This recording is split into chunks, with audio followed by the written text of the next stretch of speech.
really, really bad. You also need to be extremely unlucky. And I think that's the truth. If I moved up the Albuquerque Isotopes and I had them play 59 baseball games, they would get to 9 wins in the MLB just out of happenstance. They would be the worst team in baseball and also have the same amount of wins. Just because that's how baseball works. So it has been a combination of both. Like this is the thing. While people acknowledge how bad they are, they're like, but they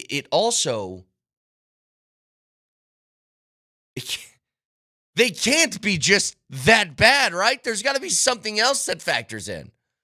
You know, I was watching last night, the Yankees and the Dodgers were playing each other, and it was like you're watching a different sport. Judge and Yamamoto and Ohtani and all these different guys that they got for both of these rosters, and it's not the same. You aren't playing the same league. You know, when the Rockies make all these moves over the weekend, they send down Tolia, they bring up Estrada, they do all these different sort of tweak here, move this, do that, and nothing's going to work. I mean, it's sad. But it's just, we've been over the stats before, and this is why it's actually really hard to talk about this, because I don't know where you go. But, I mean, as a team, you're hitting 215. You got a pitcher right now that's got 10 losses on the year before your team has 10 wins. That's Senzatella. Senzatella's ERA is 7.14. Marquez is 7.13. Freeland 5.72. Dolander 6.28.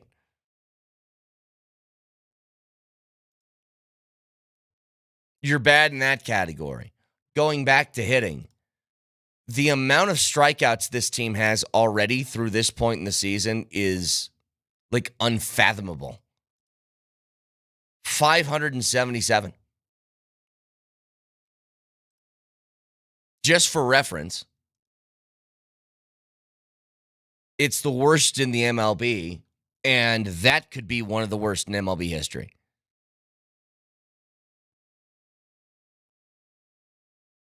Like, I don't know how else to say this.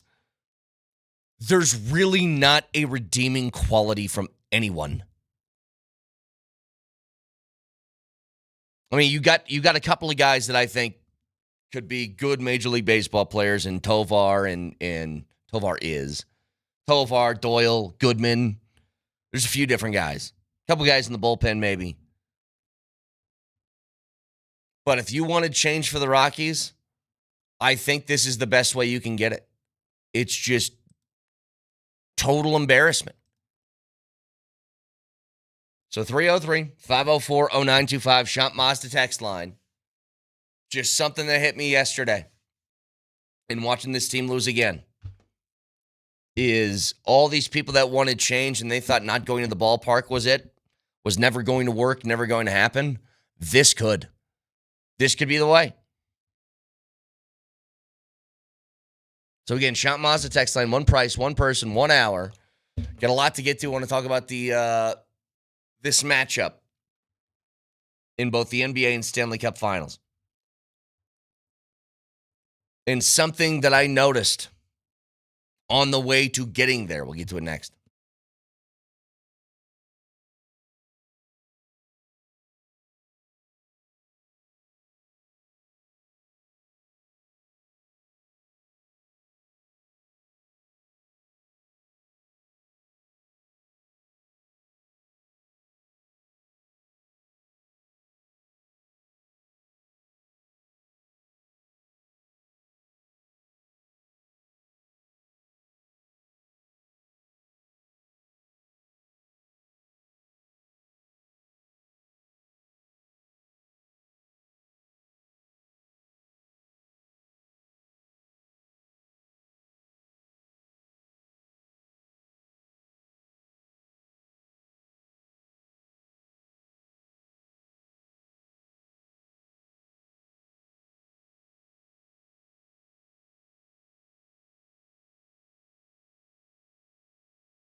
All right, so the NBA and NHL finals are set.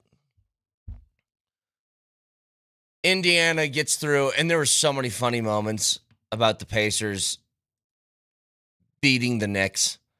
First of all, Knicks fans, here's what's hilarious to me. They are all losing their minds about Reggie Miller, who was on the broadcast. Again, he spent, 18-year career or something like that in Indiana.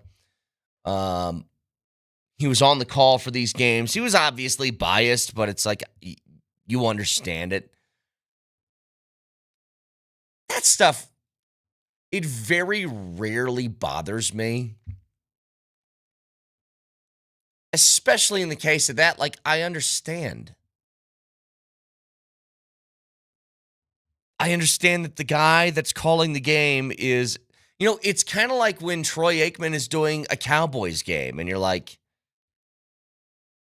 you would get it, wouldn't you? If he's a little bit biased towards the team that he played for. That's why that stuff doesn't bother me. But God, they were so upset about it. Can you believe he was giving away the trophy for Conference Finals MVP? Yeah, I can believe it. And I actually thought it was pretty cool. Because he would have did the same thing had the Knicks won, but you guys weren't good enough, so you didn't. I was so unbothered by that. Now, that team, the Pacers, they're fun to watch. They have a lot of different guys that can do a lot of different things. They have Halliburton is this sort of diet version of Magic Johnson, I guess, where he can get buckets when he has to, but also a really good assist guy and a whole bunch of different things. Siakam's good. And all I couldn't stop thinking about is, God, this team's going to get wrecked by the Thunder. Just obliterated. Because it's just a different level. It's kind of like when I was watching the Dodgers play the Yankees last night. And I'm like, oh, this is just different baseball than most teams, especially the Rockies, but most teams in the league are playing. I feel the same way about Indiana. Indiana's fun. Indiana's got a lot of different guys that are fun to watch, even some guys come off their bench. These TJ McConnells, Benedict Mathrins, Obi Toppins, those guys, all good. But also no match, I think, for Oklahoma City. Now, I still am very interested in stuff like this. The guys who come off the bench for the Pacers, one of them in particular was a guy who was a backup big to Jokic that never played here, which was Thomas Bryant, who played critical minutes. It was only 13, but they were pretty critical 13 and played well in doing so. And I can't stop thinking about the people that were in that position that left to go somewhere else and became players. And as we talk about depth all the time, or the lack thereof, and what are the problems, and blah, blah, blah, and then you see that, you're like, well, what? It's a refusal to believe on my part that these guys just out of nowhere developed into playable, reliable dudes in the NBA. I think a lot of this had to do with they weren't given the proper opportunity. Especially in the case of Thomas Bryant, before he got to you, he started 25 games for the Lakers. Now, it was out of injury trouble that they had at the time, but he started 25 games, and he averaged 12 points and 7 boards on 21 minutes a night. You get him at the trade deadline, and he played in 18 games, and he was getting 11 minutes. The time that he played with the Nuggets was the least minutes he's averaged in his career outside his rookie season. And now, I mean, Thomas Bryant went from Nuggets to the Miami Heat and now to Indiana, playing a pretty critical role off their bench. But they play them. Like, you know what I was shocked by at the end of that game? I looked out on the floor and I go, is that James Johnson? 38-year-old James Johnson still on a roster somewhere. But their bench is Obi Toppin, who gets 25 minutes. It's Ben Shepherd, who got 20. It's TJ McConnell, who got 14. Thomas Bryant got 13. The guy who's been lighting the Knicks up in the postseason, Benedict Mathurin, only got 9 in that game. You're like, yeah, don't need it. A guy who averages 16 points a game, like, yeah, it's all right.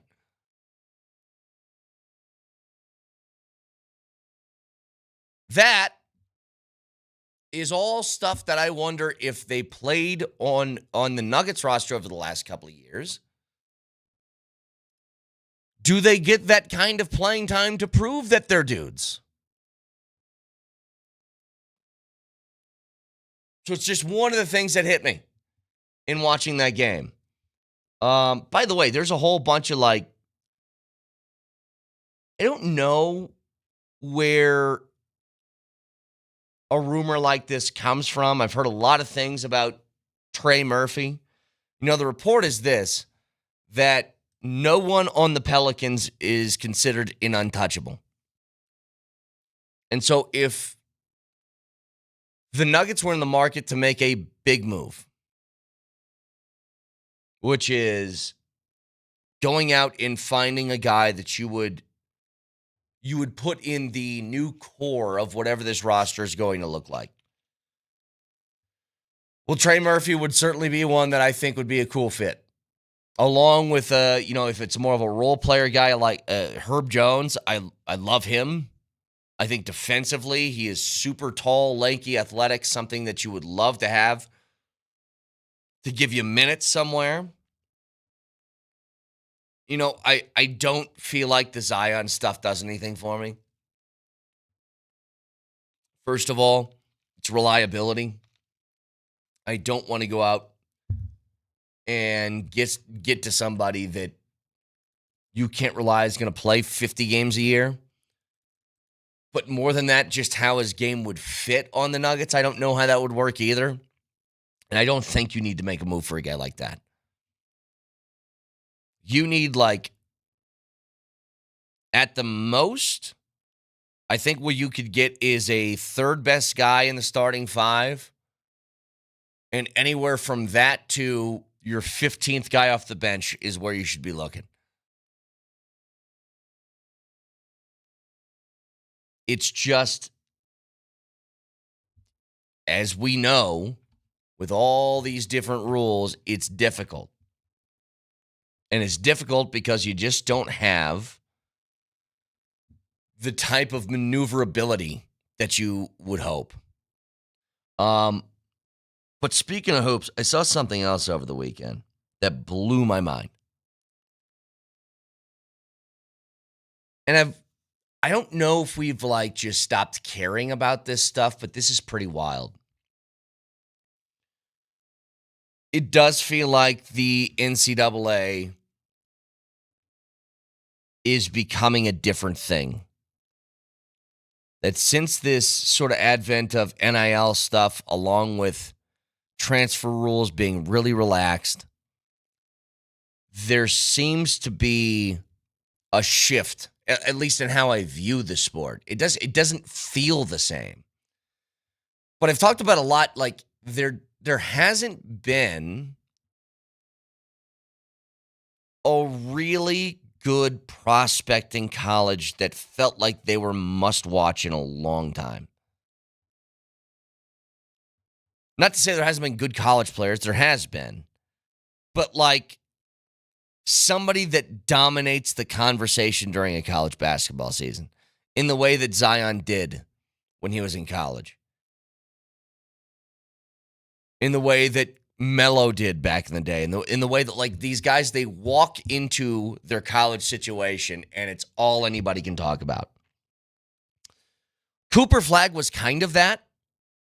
like steps into college and immediately is the biggest thing that sport has. And I just saw this.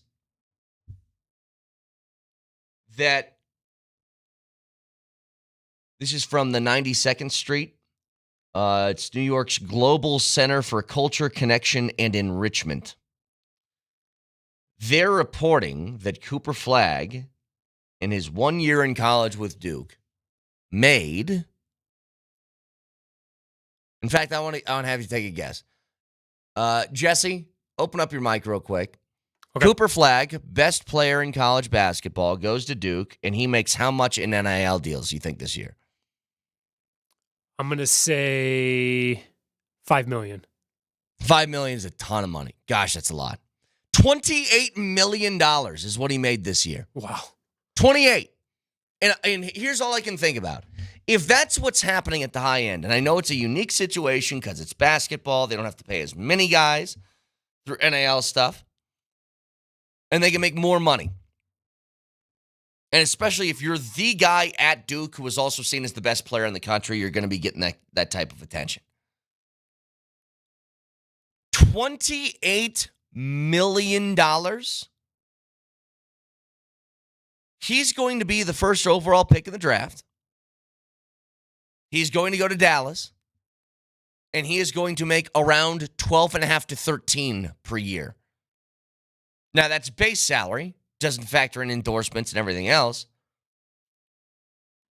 But very feasibly, you could make the argument that Cooper Flagg would make more money to stay in college. And there is a question about, like, how do you keep people hungry and motivated when that's the case? How do you do that? How do you continue to make sure guys are hungry when they're making that amount of money before they get to the league? And here's going to be the real problem. Because you're in this transitional phase, you know who's really going to have a tough time with this? People who are in the league right now that didn't get the opportunity to do that.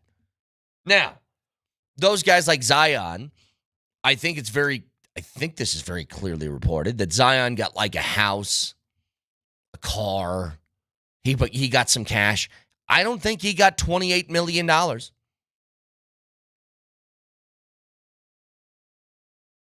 But if you're one of these guys that's like an 8-year vet in the league, if you're somebody who is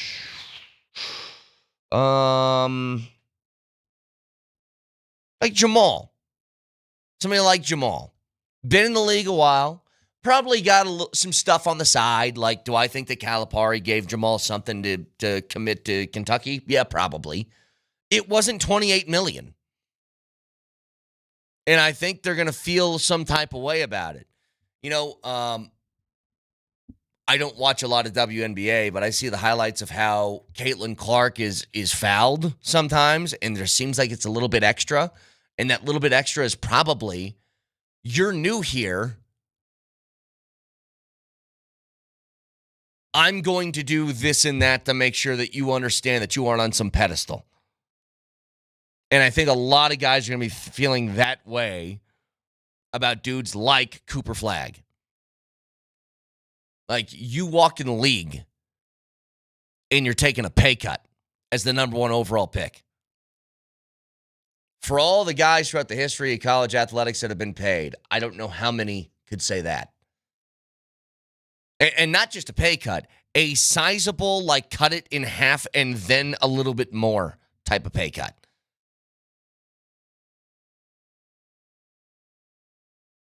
But I certainly don't think that's a good thing. I don't think just giving dudes $28 million for a year of basketball is, first of all, it just feels like a really unwise investment. Out of all of that, what did Duke get out of it? That's the thing. You know, it kind of reminds me when we're talking about the Brock Nelson trade. Like, you take this big swing and you love to see your team do it because it's like, all right, you take the hack because you want to see if you can win a championship or not. Like, that's what you want. And Duke was very, very good this year.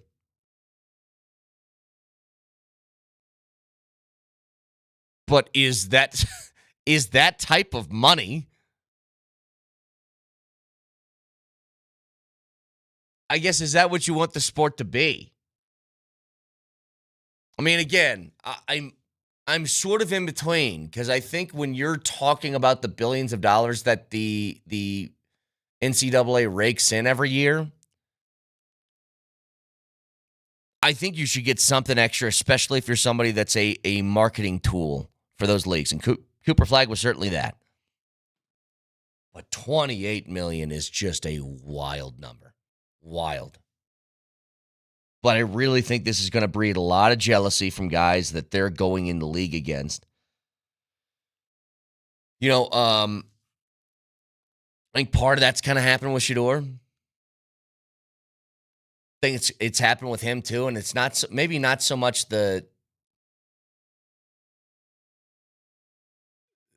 players as much as that feels more like the media.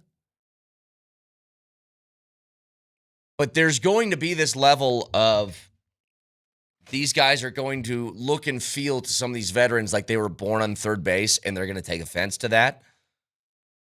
And it's just going to make it a lot more difficult for them to transition into the next phase of their careers and their lives.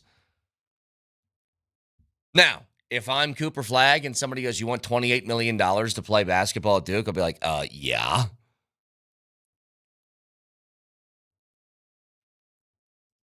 I mean, Texture says that Cooper Flag number is almost all endorsements. His Duke payment was closer to $6 million. I mean, the bottom line's the bottom line, though. I'm not saying this all came from Duke. I'm saying the kid, through these new rules, was allowed to make $28 million. And I do think that's going to breed jealousy the second he gets in the league. So anyway, 303-504-0925. It's a completely different sport than it was even 2 years ago. And I don't know how many people thought, myself included, that numbers would get that high that fast. Broadcasting from the Backus and Shanker studios, their passion is justice. Back after this.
Broncos OTA is going on right now, and I have one thing that I'm really looking at this entire offseason, and it's something you won't get an answer to until the games actually start.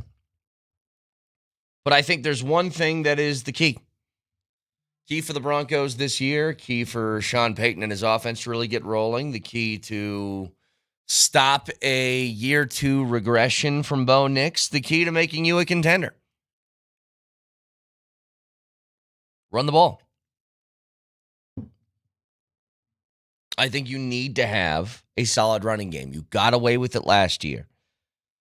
Well, not having a running game that was, first of all, feared, but second of all, even used in the way that most teams use it. And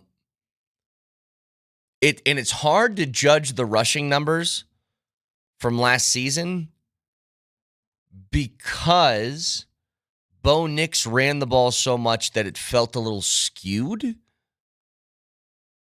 So, like, rushing yards per game, you were like middle of the pack at like 112. But a lot of that was Bo Nix taking off and running the ball. No, even the attempts, you're middle of the road. But a lot of that is Bo Nix taking off and running the ball.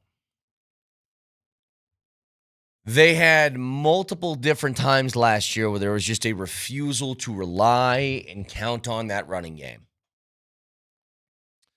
And if they do that, and I hope this investment in RJ Harvey means they do, you know, Javonte Williams was a high-end second-round pick. It wasn't by this sort of administration within the Broncos of the Payton and Payton group. But it looked like he was going to be somebody you could rely upon, and then the knee injury, I think, just took away everything. It kind of stinks because Javonte was a very exciting player, and the knee injury and how bad it was felt like it just took away the explosiveness that he had. But you make an investment like this in RJ Harvey, hopefully all that stuff changes. But the quote that I saw from Sean Payton yesterday was this: he's a back that requires enough touches. He's going to get those opportunities. That is him talking about not RJ Harvey, about Audric Estime. And I always like sort of cock an eyebrow when I see things like that. It's sort of like when Malone would say things like, yeah, I need to play my young guys more. And it's like, well, who's in charge of that? It's you. There's one person that holds all the cards in making sure that guys, whether it's the young guys for the Nuggets get playing time or the young running back for the Broncos gets enough carries. And that's dudes calling the plays and calling out the rotations. So, yeah, I think that's great to say out loud. But I don't trust you. Because if that were the case, why would you have healthy scratched him for a playoff game? And this is where, like, sometimes the comments don't add up. They don't compute. Oh, yeah, he's a good back. He requires touches, and he's going to get those opportunities. Unless it's the playoffs, then I'm going to make him inactive and call up a guy who's been on IR for 2 months and a practice squad. Like, well, that doesn't make sense. Now, I think that Estime absolutely has a role within this offense to play. RJ Harvey, despite the big quads, is more of a find open space, make a guy miss, take off, and bust out a big play. Estime is your guy like, hey, we need a couple of yards. It's 3rd and 2. All right, put Estime in and let him just bowling ball his way through there. You need to have different guys who do different things. No doubt about it. And he certainly is one. Like, he brings a different sort of feel and flavor to that backfield. But again, it's a commitment to it. Like, it's both the Nuggets and the Broncos have this. And they're both something that you will not be able to truly know until the games start, because this isn't watching somebody like, is this guy going to progress or not, right? You can get a feel on that kind of stuff. Like, as much as we dismiss, some people in the media dismiss like training camps and how guys look in practice and how they look in preseason games, all this different stuff. You can tell if somebody has gotten better over an offseason, though. They've gotten bigger, stronger, more athletic, whatever. You can tell. What you won't be able to tell is, are you committing to running the football or not? And where I've always fallen on the Peyton stuff through these first 2 years of running the football is, I think that it was more of a distrust in the personnel that he had than the actual act of running the ball, because I've seen him do it. Like, go back and look at all of his years in New Orleans and tell me that guy didn't like running the football. It's not the case. But when he had Mark Ingram and Reggie Bush and Darren Sproles and Alvin Kamara and all these different guys, made it a lot easier. Those names a little bit different than Tyler Bidet. So if he's got guys that he trusts, maybe that'll change. And hopefully it does this year, because it's the same thing with the Nuggets. You can tell me, like Adelman and everybody, and Josh Kroenke has this offseason, about, yeah, a lot of the answers are internal, and I think there's guys ready to make jumps, and we need to commit to that during the summer and blah, blah, blah. But when it's, a 5-point game in the middle of the third quarter, and you're looking at Jokic like, all right, he's going to go to the bench at the end of this quarter. Do I want to commit the first 5 minutes of the fourth of him not being on the floor and Zeke or Jalen Pickett or whoever getting playing time, at the risk of maybe losing the game? Do you do it? That's when you're going to know. Not sometime in the offseason.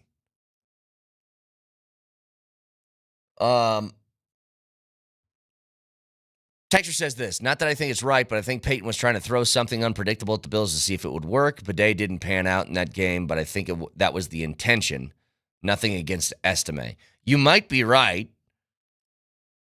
I mean, coaches never say this out loud. Players would never say this out loud. But if you've played organized sports, you've been here before.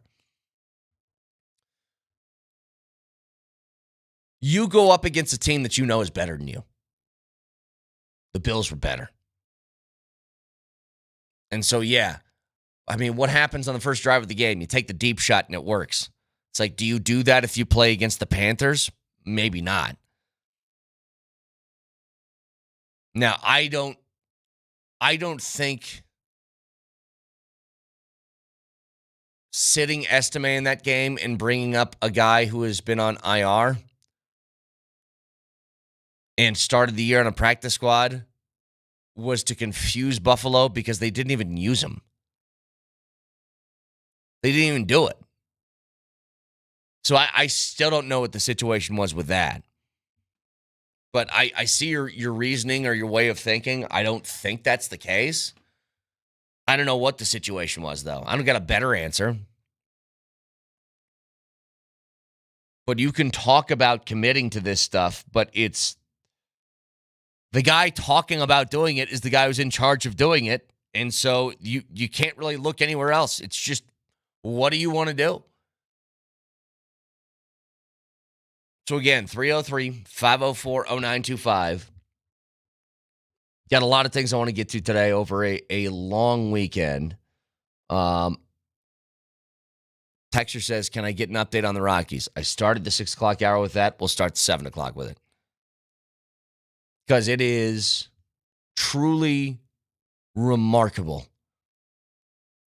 in how bad they are. And the inability to get a single win. Again, when we're talking about this, guys, the Rockies have been swept 10 times this season, and they have 9 wins. Swept. So a 3 or 4 game series, you have lost all of them more times than you have won a single baseball game. And I honestly think that for the people who are doing the boycott Coors Field thing, this is the best thing you could hope for, and we'll get to that in just a couple of minutes. But again, between that, the NBA Finals, OTAs for the Broncos, there's a rumor going around that the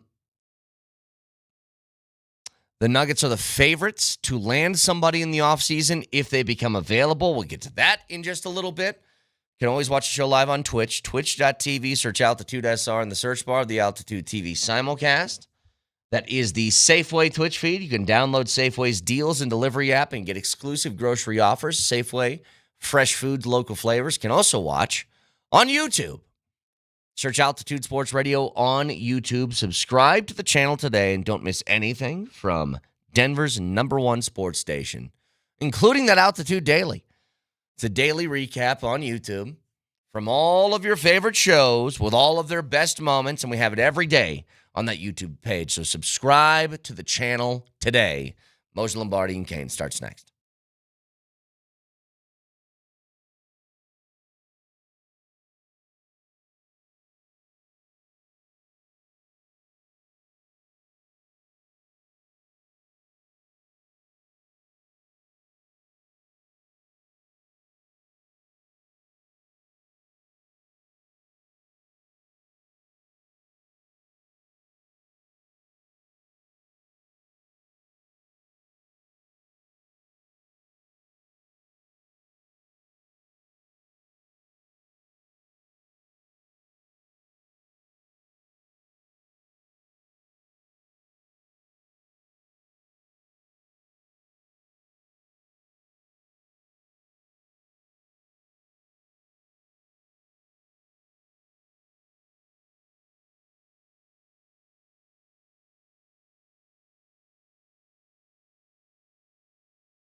If I may,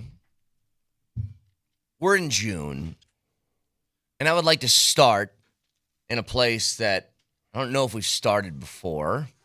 I have a starting comment. But I want to start somewhere. Yeah, but I have an opening comment. I don't want your opening comment. I think we should all issue our opening comments and then move into the most fascinating of the opening comments. No, I have the most fascinating. This isn't a debate. I know what it is. But I think all of us have opening comments that we want to unveil, and then we take it from there. I think your opening comment should be a secondary comment. Because I don't just want to talk about how the Rockies are 9-50. That's actually, we've done that. That's the part that kind of bores me. You know, the fun little off notes next to it, which is since May 4th or May 2nd, Scotty Scheffler has the same amount of wins that the Rockies do. Even that, I'm like, yeah, whatever. Here's what I think is really fascinating. For years, basically since I've stepped foot in this state, I've been told by people that the only way you're going to get change with the Rockies was by not showing up to Coors Field. And I always was like, it's not feasible. They're going to get 20-some thousand people there. If nothing else, it'll all be Phillies fans watching their team. Like, you just aren't going to have people not go to the game. Secondly, even if you did, the result will not be Dick Monfort selling the team. It'll be what happened with the A's, where they go, all right, fine, then I'm out of here. It was never a feasible concept to me. I'll tell you what is total and utter embarrassment. I think the best thing that could have happened to the Rockies if you wanted true change is this. It's being so bad and being made fun of not just by your own fans, by everybody in the country. That can instill change. Mm-hmm. I really think that this is like the people that wanted to start the boycott Coors Field thing. Mm-hmm. This is your best route. Yeah. It can't just be local denigration. It's got to be national denigration. Right. It's got to be historic. And we are not only on the doorstep of history, we've opened it up. I mean, not since the advent. Listen to me. Listen. Watch my mouth. Not since the advent of baseball, the sport itself, in 1871, has a team in Major League Baseball started a season as badly as the Colorado Rockies. Did you just hear what I said? No team since the advent of the game in 1871 has lost 50 of its first 59 games. Mind you, I don't know if you guys are history buffs out there.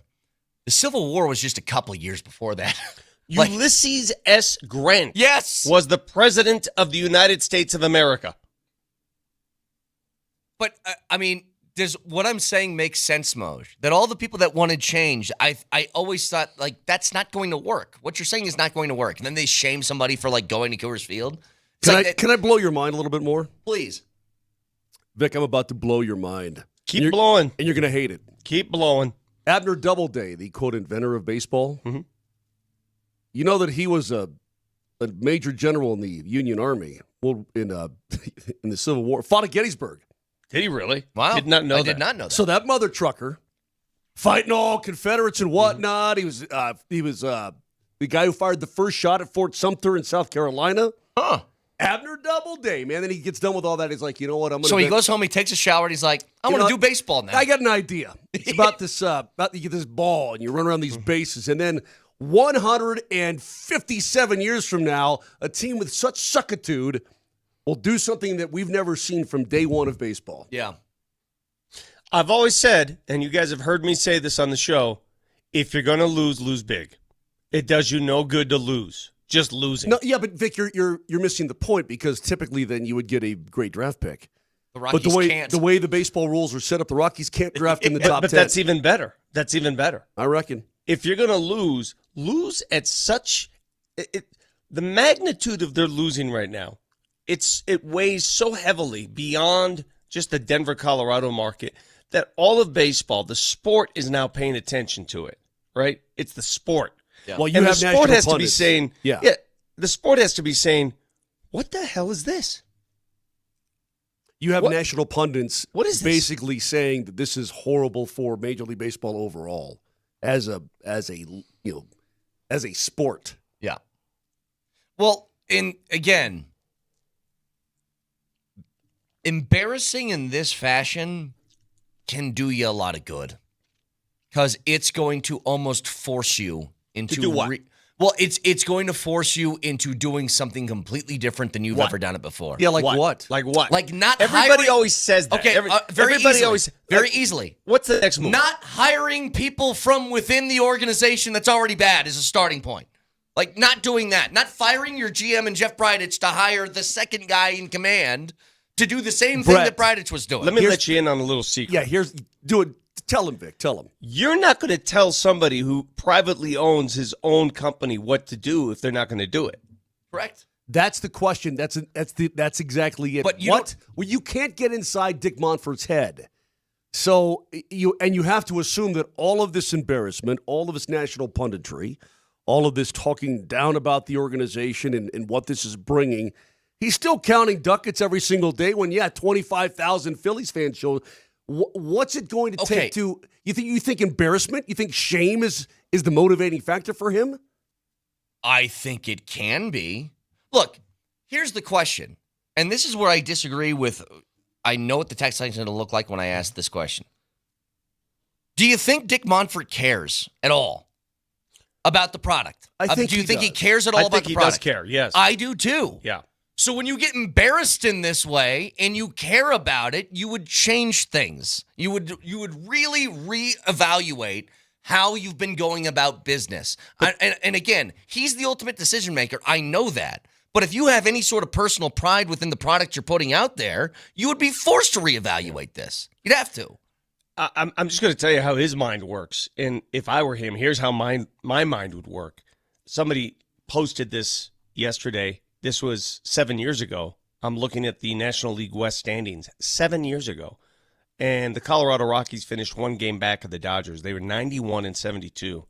They finished one game back. It's as close as they've ever been to the Dodgers in this division. And if I'm him, I'm just telling you how I think he's interpreting this. We've been there before. We can get there again. We've been there before. I've done this. We've done this. We've been to the mountaintop. We've seen it. We've gone through it. There's no reason we can't do it again. That's what you're facing. That was 7 years ago. 91-72. And then it got precipitously worse. Yeah, I mean, you could say I've done this before, but 2 straight 100-loss seasons followed by this one where you're getting progressively worse. You think about it. Story. Yeah, you think about it. What does it take? They've been swept 10 times this year. They have 9 single wins on the season. Oh, that's just ridiculous. But what would it take for the league office, and I'm talking about the commissioner, to put a phone call in and say, "What are we doing?" Or you think that's already happened? No. I don't know. I don't know that commissioners really get on teams like that. Could you imagine? Do you think Roger Goodell contacted Jimmy Haslam and had conversations with him when the Cleveland Browns weren't winning a game per year? I think you get into a real slippery slope there. I don't think you can police that. Yeah, if you start messing with people's franchises. And I again, because they have an equal stake like other owners, but I see all these national pundits like, why don't they just sell that team? They should sell that team. And can you force the sale of that team? Well, you can't do that. You really can't do it. Here's the fundamental issue, and we've talked about it, and it remains a fundamental issue. I'm going to be out at the ballpark Thursday night. I'm emceeing, I'm hosting the charity home run derby featuring a bunch of Broncos. I'm sure Bo Nix will be involved in it, Cortland Sutton. You know, this is before the game when they take those healthy swings and try and go yard. Brendan McManus won it 1 year. I didn't get the ball out of the infield 1 year. I'm no longer going to completely abuse myself. So I'm emceeing it this year. And I cannot wait to go to the ballpark. Mm-hmm. I can't wait just to go to the ballpark. If you get down there and you stand on the grass, if you're milling about the infield, before the game, before batting practice and all that sort of thing, it's fun. It's fun to stand on a major league ballpark cool. field and look around and shoot the breeze and watch BP. And you know blah, what? Blah, blah. The results of the fun. game won't affect me one bit. I know. It won't, and that's where we are. know. That's the problem. Like, I'm going to go to the game. I'm going to be there before the game. I'm going to watch the game, and I don't care about the game. And that's where I live. I mean, that's just what it is. I don't care who wins or loses. You know, I was talking to a couple of buddies this week, and they said the same thing. Like, the MLB has to step in. I was like, and do what? What are you going to do?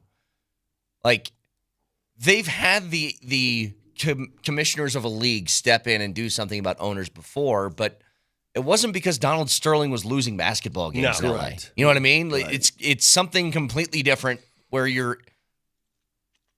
it's something in the realm of nefarious. Hey, Dan Snyder was he tried to win, Right. but he had some issues there in Washington. But there's always they aren't forced out because their teams aren't good. It's not how this works. Correct. Hey, Vic, you know who used to bomb in that home run derby? thing? Yeah. Former Avalanche defenseman Francois Beauchemin. I remember he was in. I Yeah. remember him in one of those. What did he play like Canadian softball? I don't even know, but I remember that he used to bomb. You know who? Wait. once? Did you say did he play Canadian softball? Yeah, you know softball's big in Canada. Well, baseball's big there too. They Yeah, I had two know. major league teams at one point. I know. Larry but they- Walker's from there, and he didn't play softball. Bob Hartley was a big softball buff. He was Pierre bomb. Lacroix was a good softball player. Believe it or not. Maybe you can. That might be the main event Thursday night. The event before the event might be the main event. I'm not even sure who they play. Who do they play Thursday? Picture says they don't play on Thursday. Oh, what day am I going there? Hold on a second. Yeah, June 5th. they don't play on Thursday.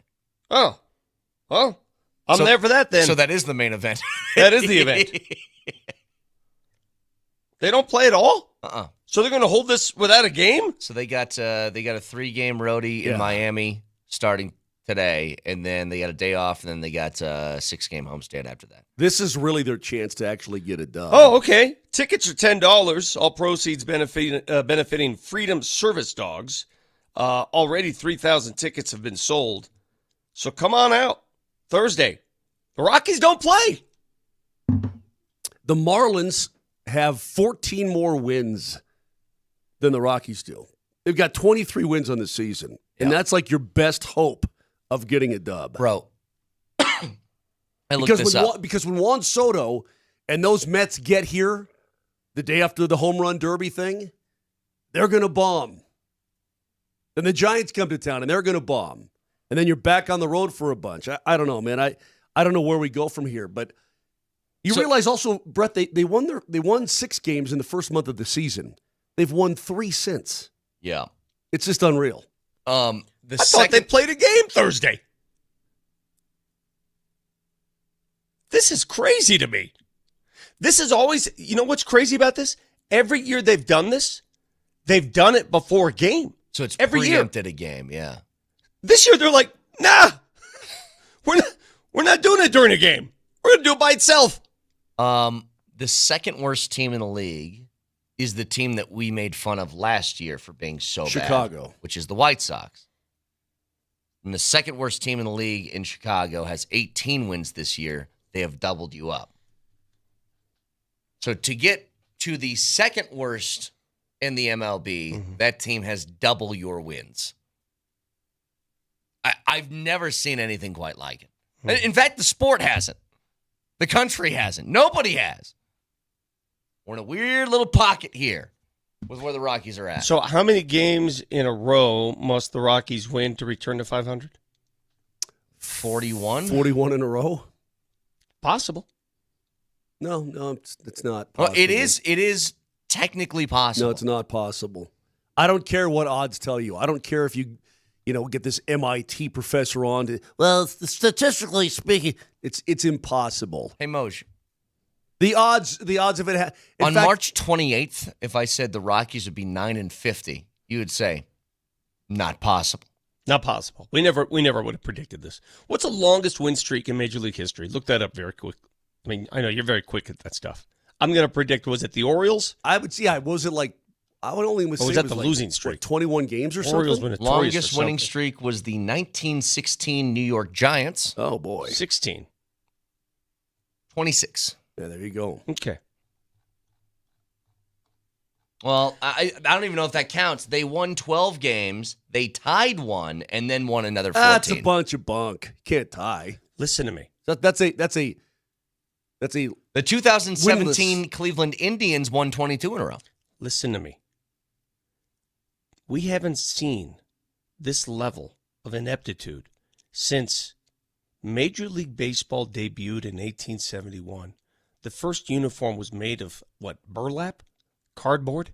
What was it made of? Big wool. They didn't have gloves. His Pebbly teeth were made Jack. of wool. His teeth were made of wool. They did not Wood. use gloves. They grabbed the ball with their bare hands. Mhm. Yep. They used their hands.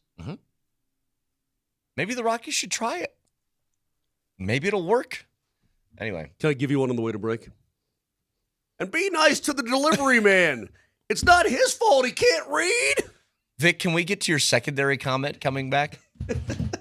Yeah, now it's almost tertiary. You're right. Your comment was better. And Thank you. Don't throw out tertiary at 7:16 in the morning. Don't even start that. We'll get to the tertiary secondary comment from Vic next.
All right, Vic, what's your tertiary, secondary comment of the morning?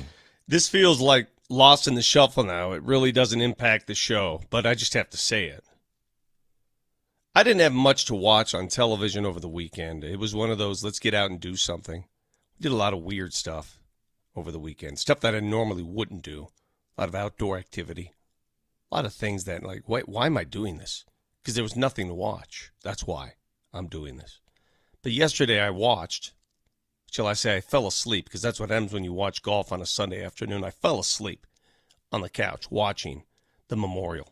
And I've come to this conclusion.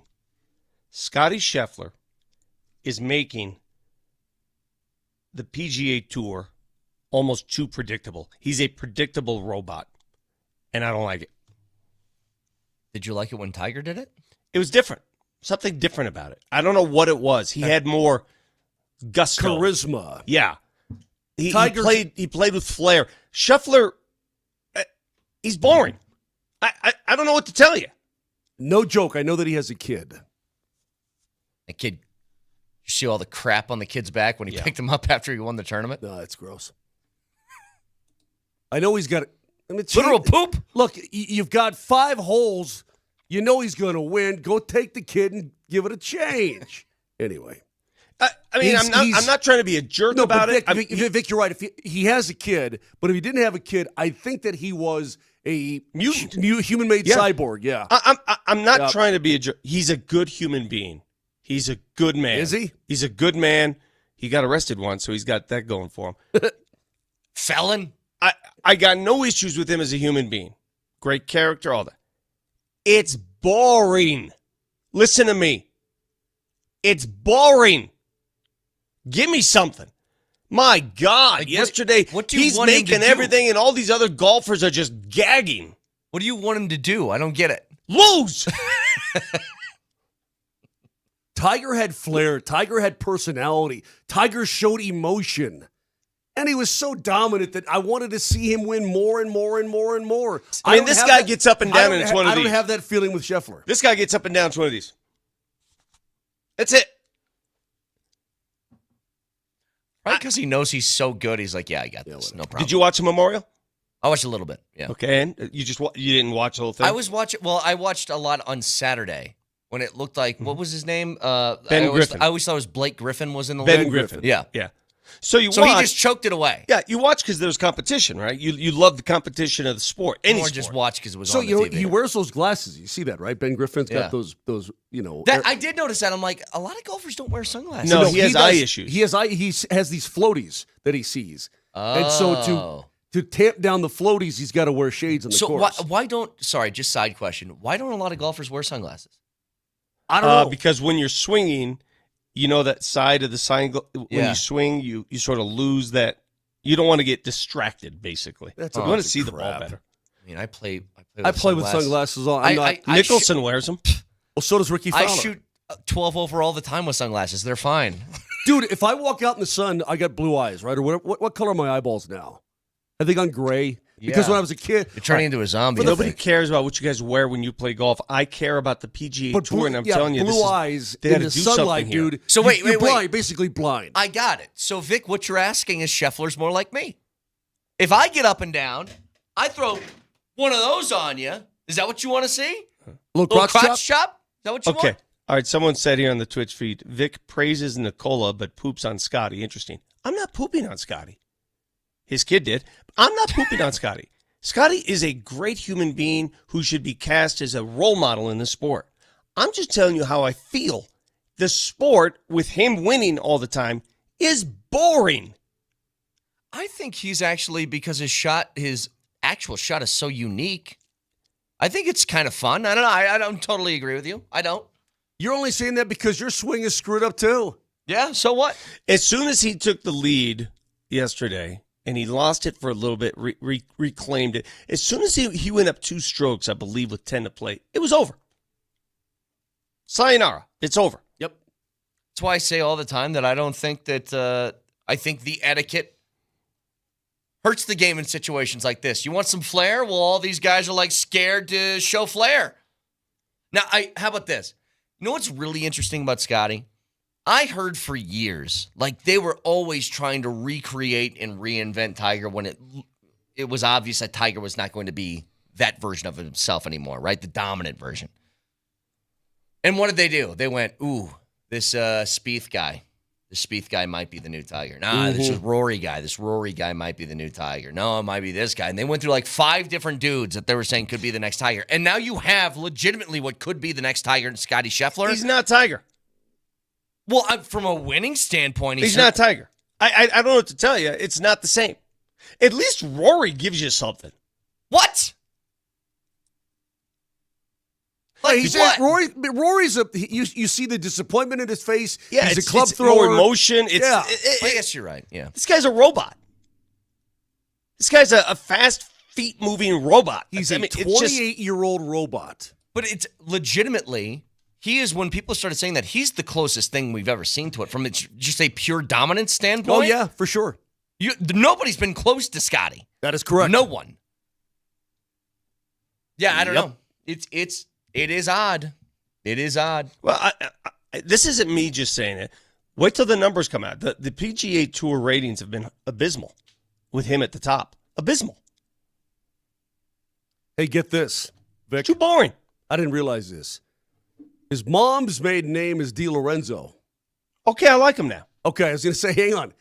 Scheffler is of Italian descent on his mother's side and German descent on his father's side. Well, this changes so he's got the whole Axis powers covered. Okay, so hang on.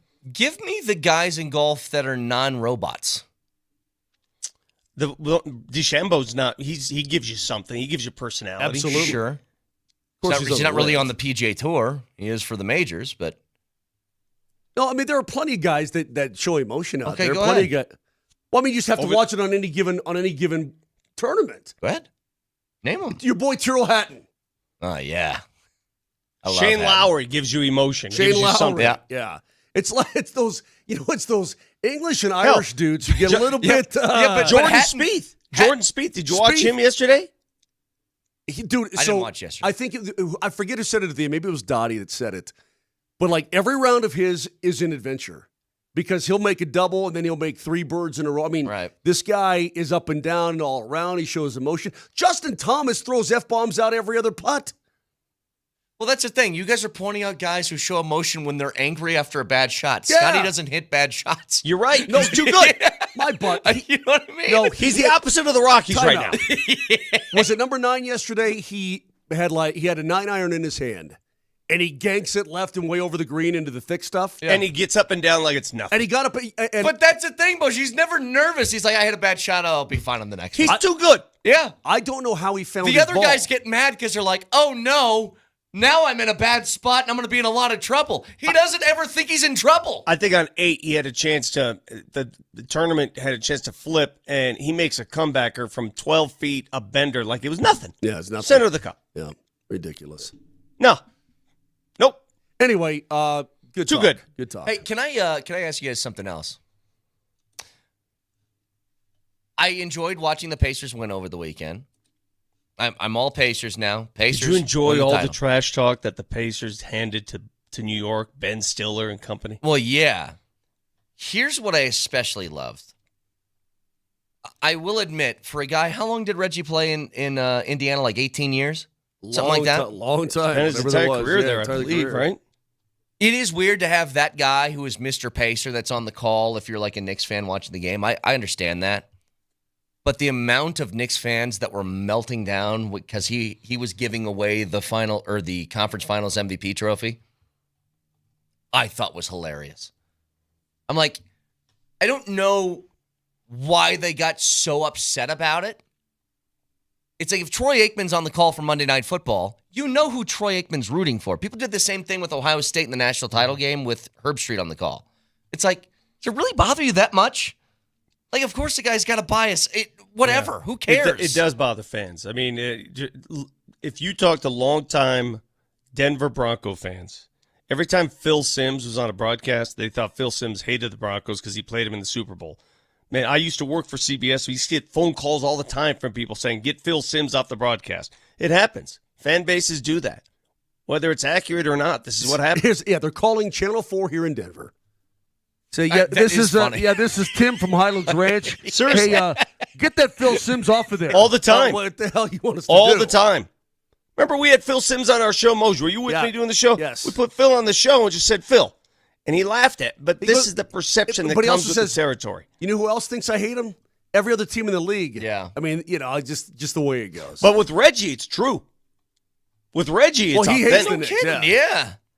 You know, you're right. It's probably different if our team was in it and Reggie's on the call and the Nuggets are playing the Pacers. I'd probably feel differently about this.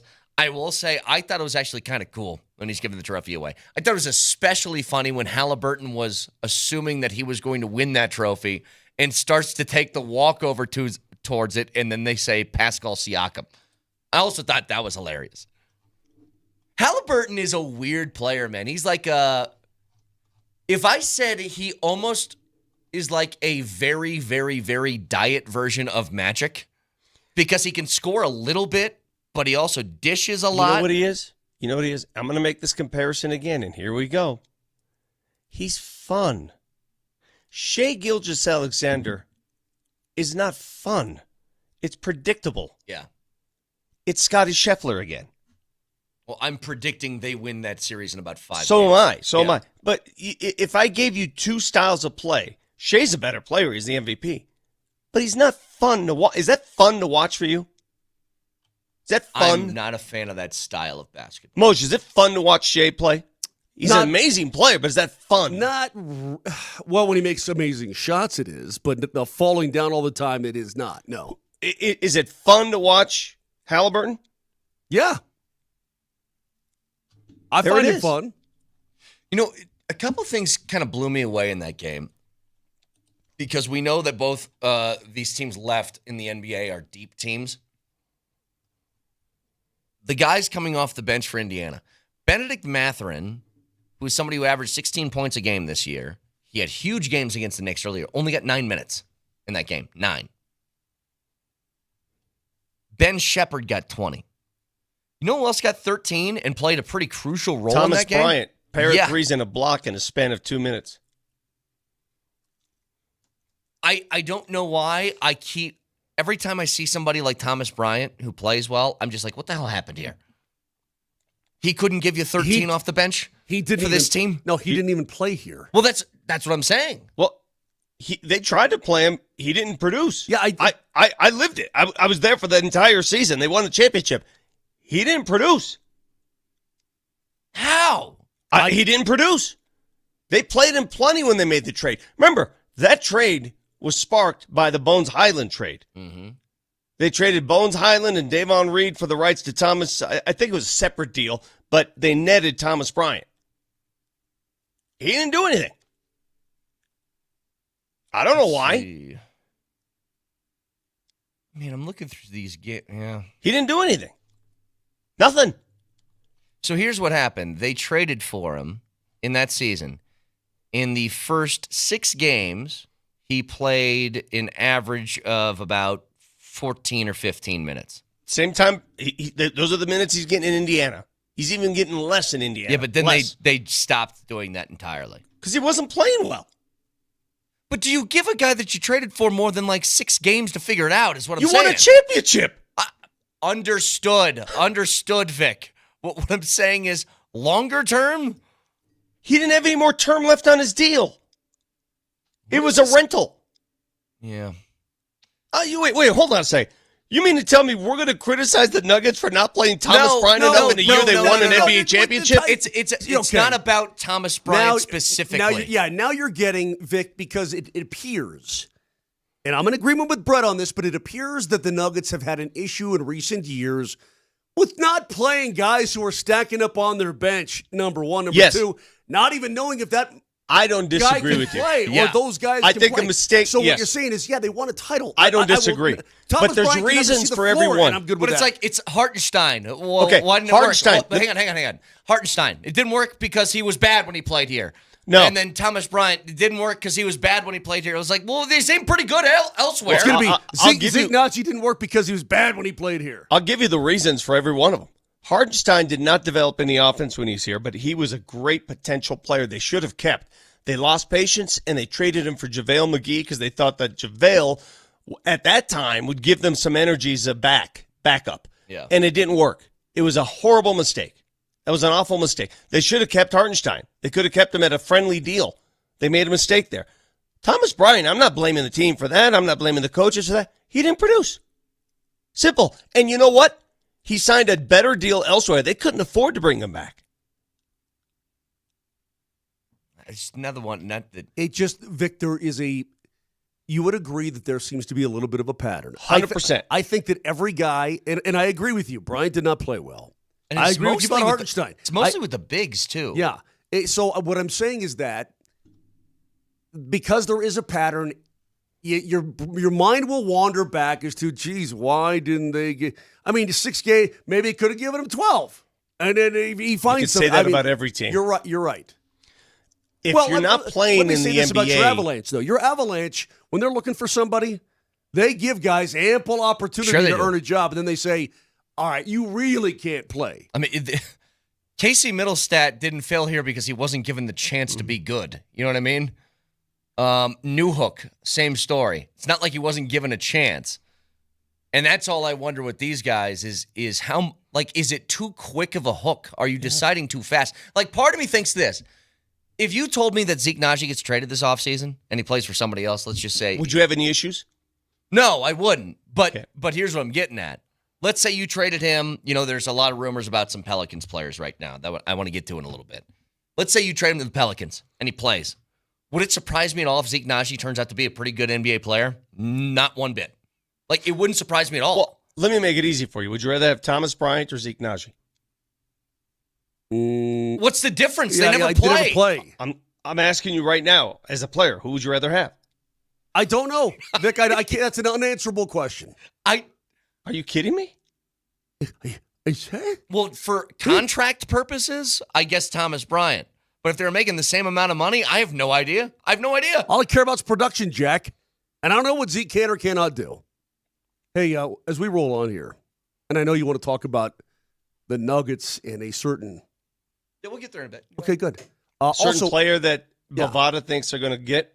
when we come back, I'm more like Michael Porter Jr. this morning than you could possibly realize. Okay, get to it next. Okay.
All right, so you said you feel like MPJ this morning, Moj? That's what you said?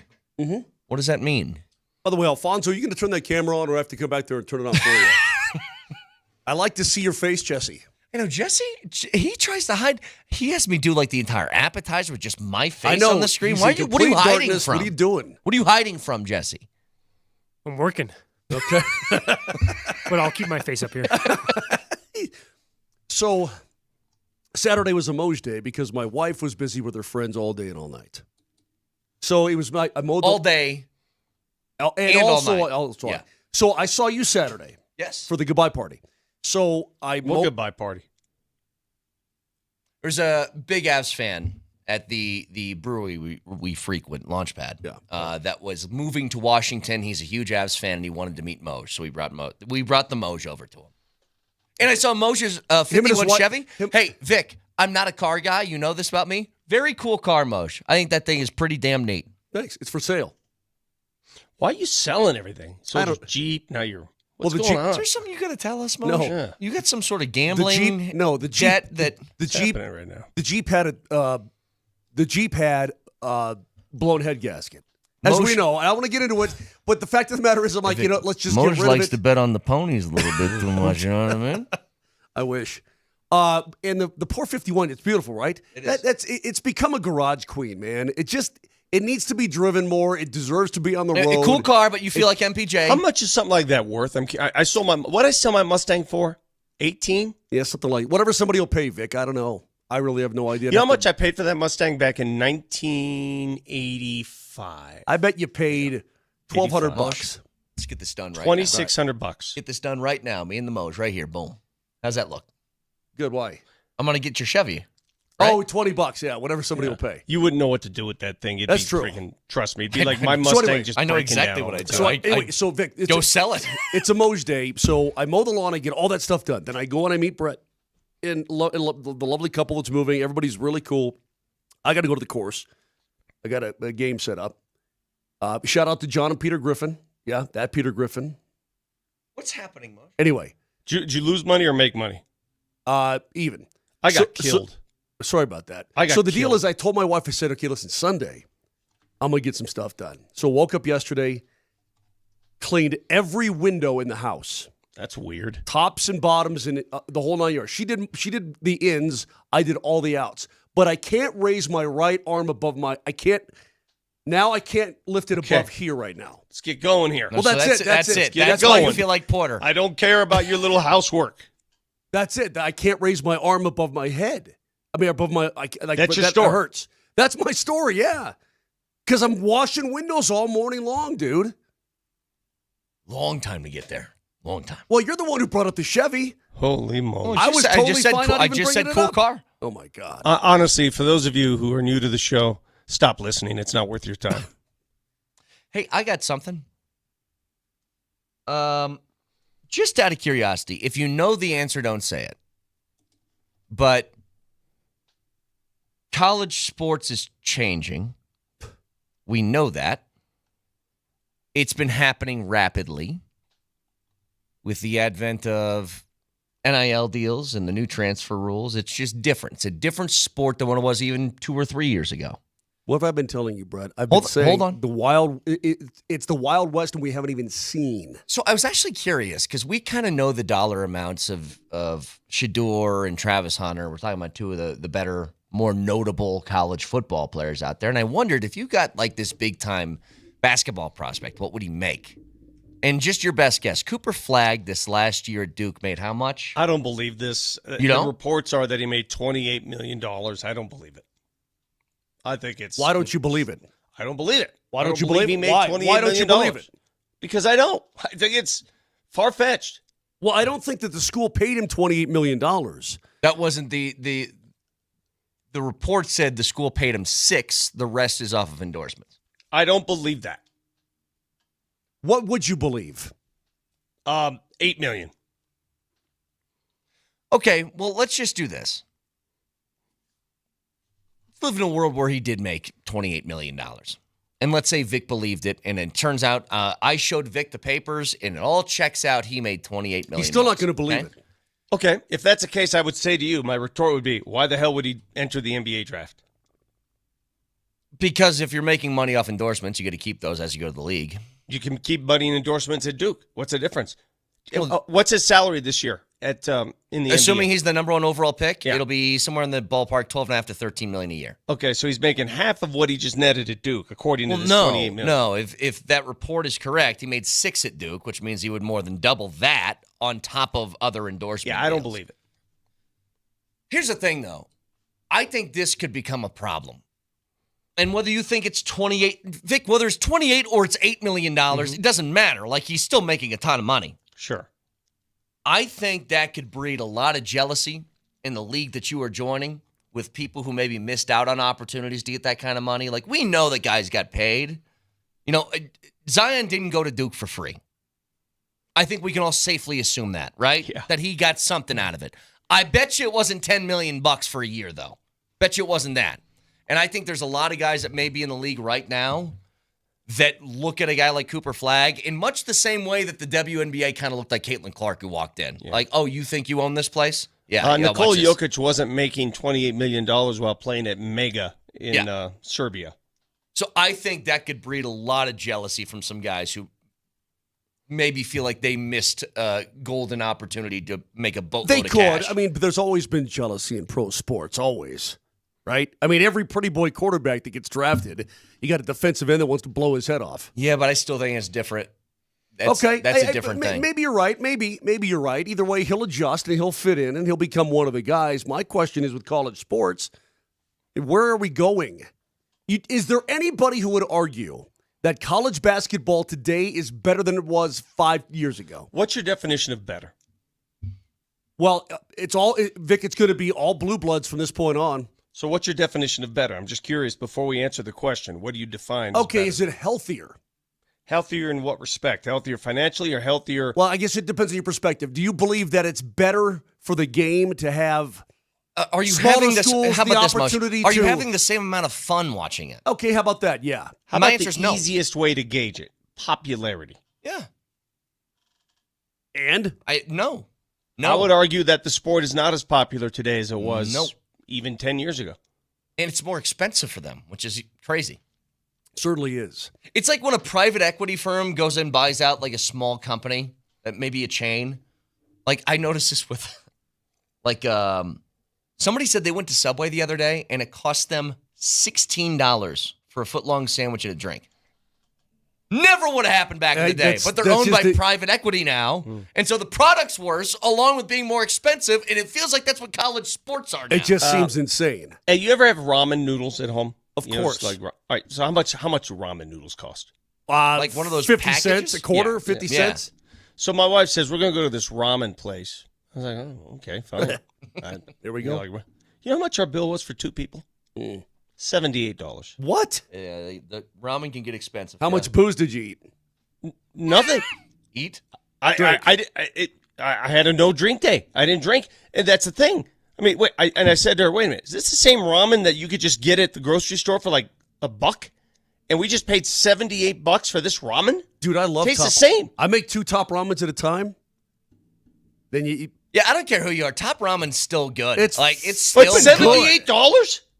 Yeah, it's a little insane. No, you can buy. I would buy like a case of top ramen, right? That's part of the reason. Like, All the flavors. Man, give me some beef. Give me some chicken. I love sushi. I can't be a sushi connoisseur. Like, I don't feel like spending $45 a meal. You know what More I mean? than that. Depends. Anyway, I think- 78. I looked at that bill, and it was a great meal. It was outstanding, ambiance, everything about it. But I was like, what are we paying for here? The broth? What is this? So your ramen story is better than my window story. Is that what we're getting at here? Okay, then. So there's no doubt that players should have been compensated some fashion. But when you shotgun new rules into the atmosphere and just let it filter wherever it And now goes, good luck getting it back, too. it's exactly right. It's nobody ever pays attention to the unintended consequences, right? And listen, if you like weed, good for you. Good for you with the weed, the whole 9 yards.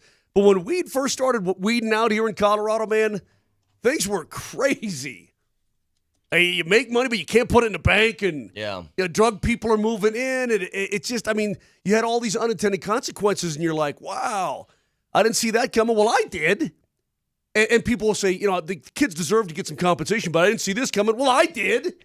If you've got no limits on how much NIL a kid can make, then you're throwing everything out of whack. Mm-hmm. I mean, and by the way, Title IX, I don't even know how that figures into all this.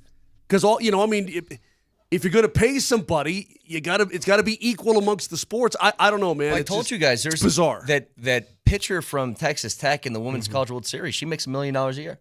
By the way, I took your guidance. Brad, I watched of the sports I watched this weekend. I watched a couple of those NCAA women's softball games. Yeah, they were awesome. They're so fun, aren't they, dude? It was fun to watch. Yeah. I watched the Ole Miss Oregon finish. It was intense. Oh, yeah. They were into it. Yeah. That was a fun game to watch. Well, you want to talk about, what's not boring? Those games. I agree. They're great. Did you see the gal? Well, Oregon got knocked out, I think. Did you see the gal from Oregon take that Ducks pitcher deep left field? Oh, yeah. Blam! Well, I don't know if you guys care about college baseball. Those gals can mash. The gals that mash, because some are just little singles hitters. They're they don't even swing the bat. They just sort of throw the bat. They have those Ichiro at bats where they run at the They're ball. called slap hitters. Yeah. Yeah. Well, but the girls, and I don't know how they do that. The girls who can mash, they can really. I mean, they get the barrel of the bat on that ball, dude, and it flies. Well, I don't know if you guys are paying attention at all to the college baseball stuff, but I watched a little Kentucky and Clemson yesterday. So Vandy is always one of the best teams in the country. They always are. They got upset by Wright State in Wright State beat them in regionals to knock them out, which is nuts. But yeah, like Vic, I'm telling you guys, take my advice. Sit down and watch a couple of those games in the Women's College World Series. They're a blast. They're so much fun. I want to give a shout out to my neighbor Easton, who won the 2A state championship for Forge Academy in baseball. So congratulations to all the high schoolers who won baseball championships over the weekend. Yeah, Easton watches our dogs when we're gone. Congrats, Easton. Way to ball. Way to go, Easton. You watch them puppies. Watch them puppies and drop bombs. It's all that guy does. Your Easton story is better than my window story? Yeah, this is sports. Yeah, that's sports. Easton's a great name for baseball because they make the best bats. Exactly right. And he went large. It's funny. I know a couple of Eastons. Yeah, and their parents were big-time players. Everybody who played in the era I did, if you didn't have an Easton Stealth with that little flex shaft, dude, that bat. Dude, you did some damage. Way back to my days when Easton first came out. Before they killed the metal bats and they made that. Dude, Moser and I played in the days of the illegal bats before they started. I mean, you could do a lot of damage with those things. Yes, you could. Dude, even for a 13, 14-year-old dude, off the barrel of that bat to third base. Well, imagine this. Take your head off. The reason they banned those bats and made them more of the dead, sort of more wood bat sort of feel to it was, I still remember this. It was at when the College World Series was still at Old Rosenblatt Stadium. They had the exit velocity, like for an average of one of those games, was like 118 miles an hour. And they said, we're going to get somebody killed if we don't do something about this. Like these are now nuclear weapons in people's hands. Pretty much. 303-504-0925. So the Nuggets are favored by Bovada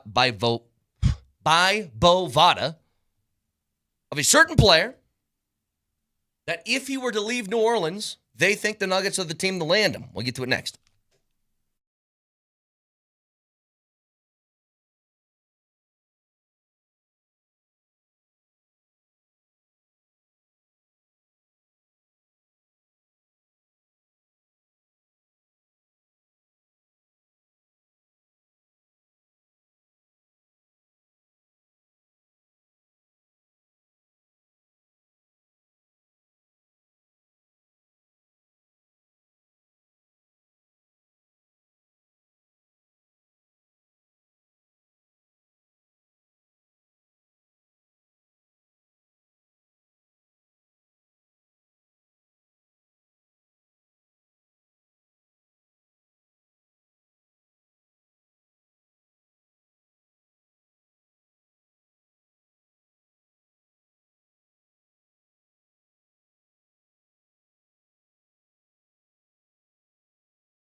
All right, so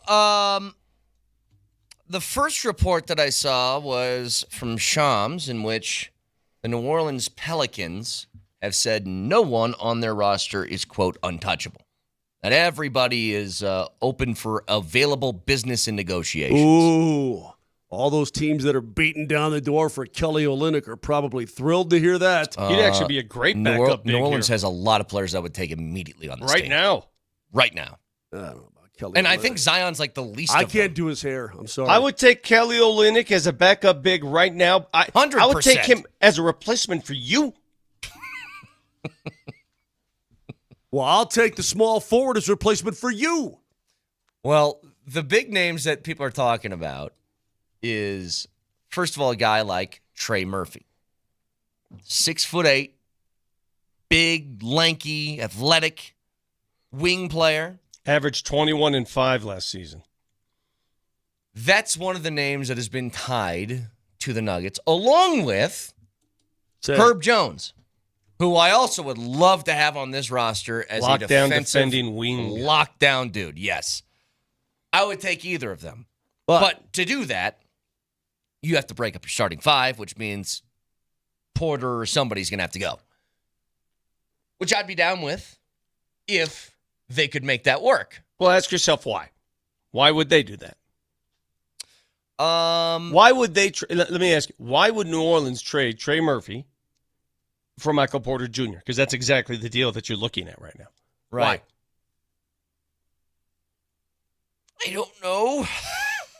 I don't know. I mean, these it- ideas come up. It These wouldn't trade be a proposals straight. come up. It wouldn't be a straight up thing. You'd Well, yeah, have 'cause to give him, P. Watt or Yes, the Nuggets would have probably to add be another asking player. for Christian Brown. I would assume, or along with Strother. that. Yeah, somebody.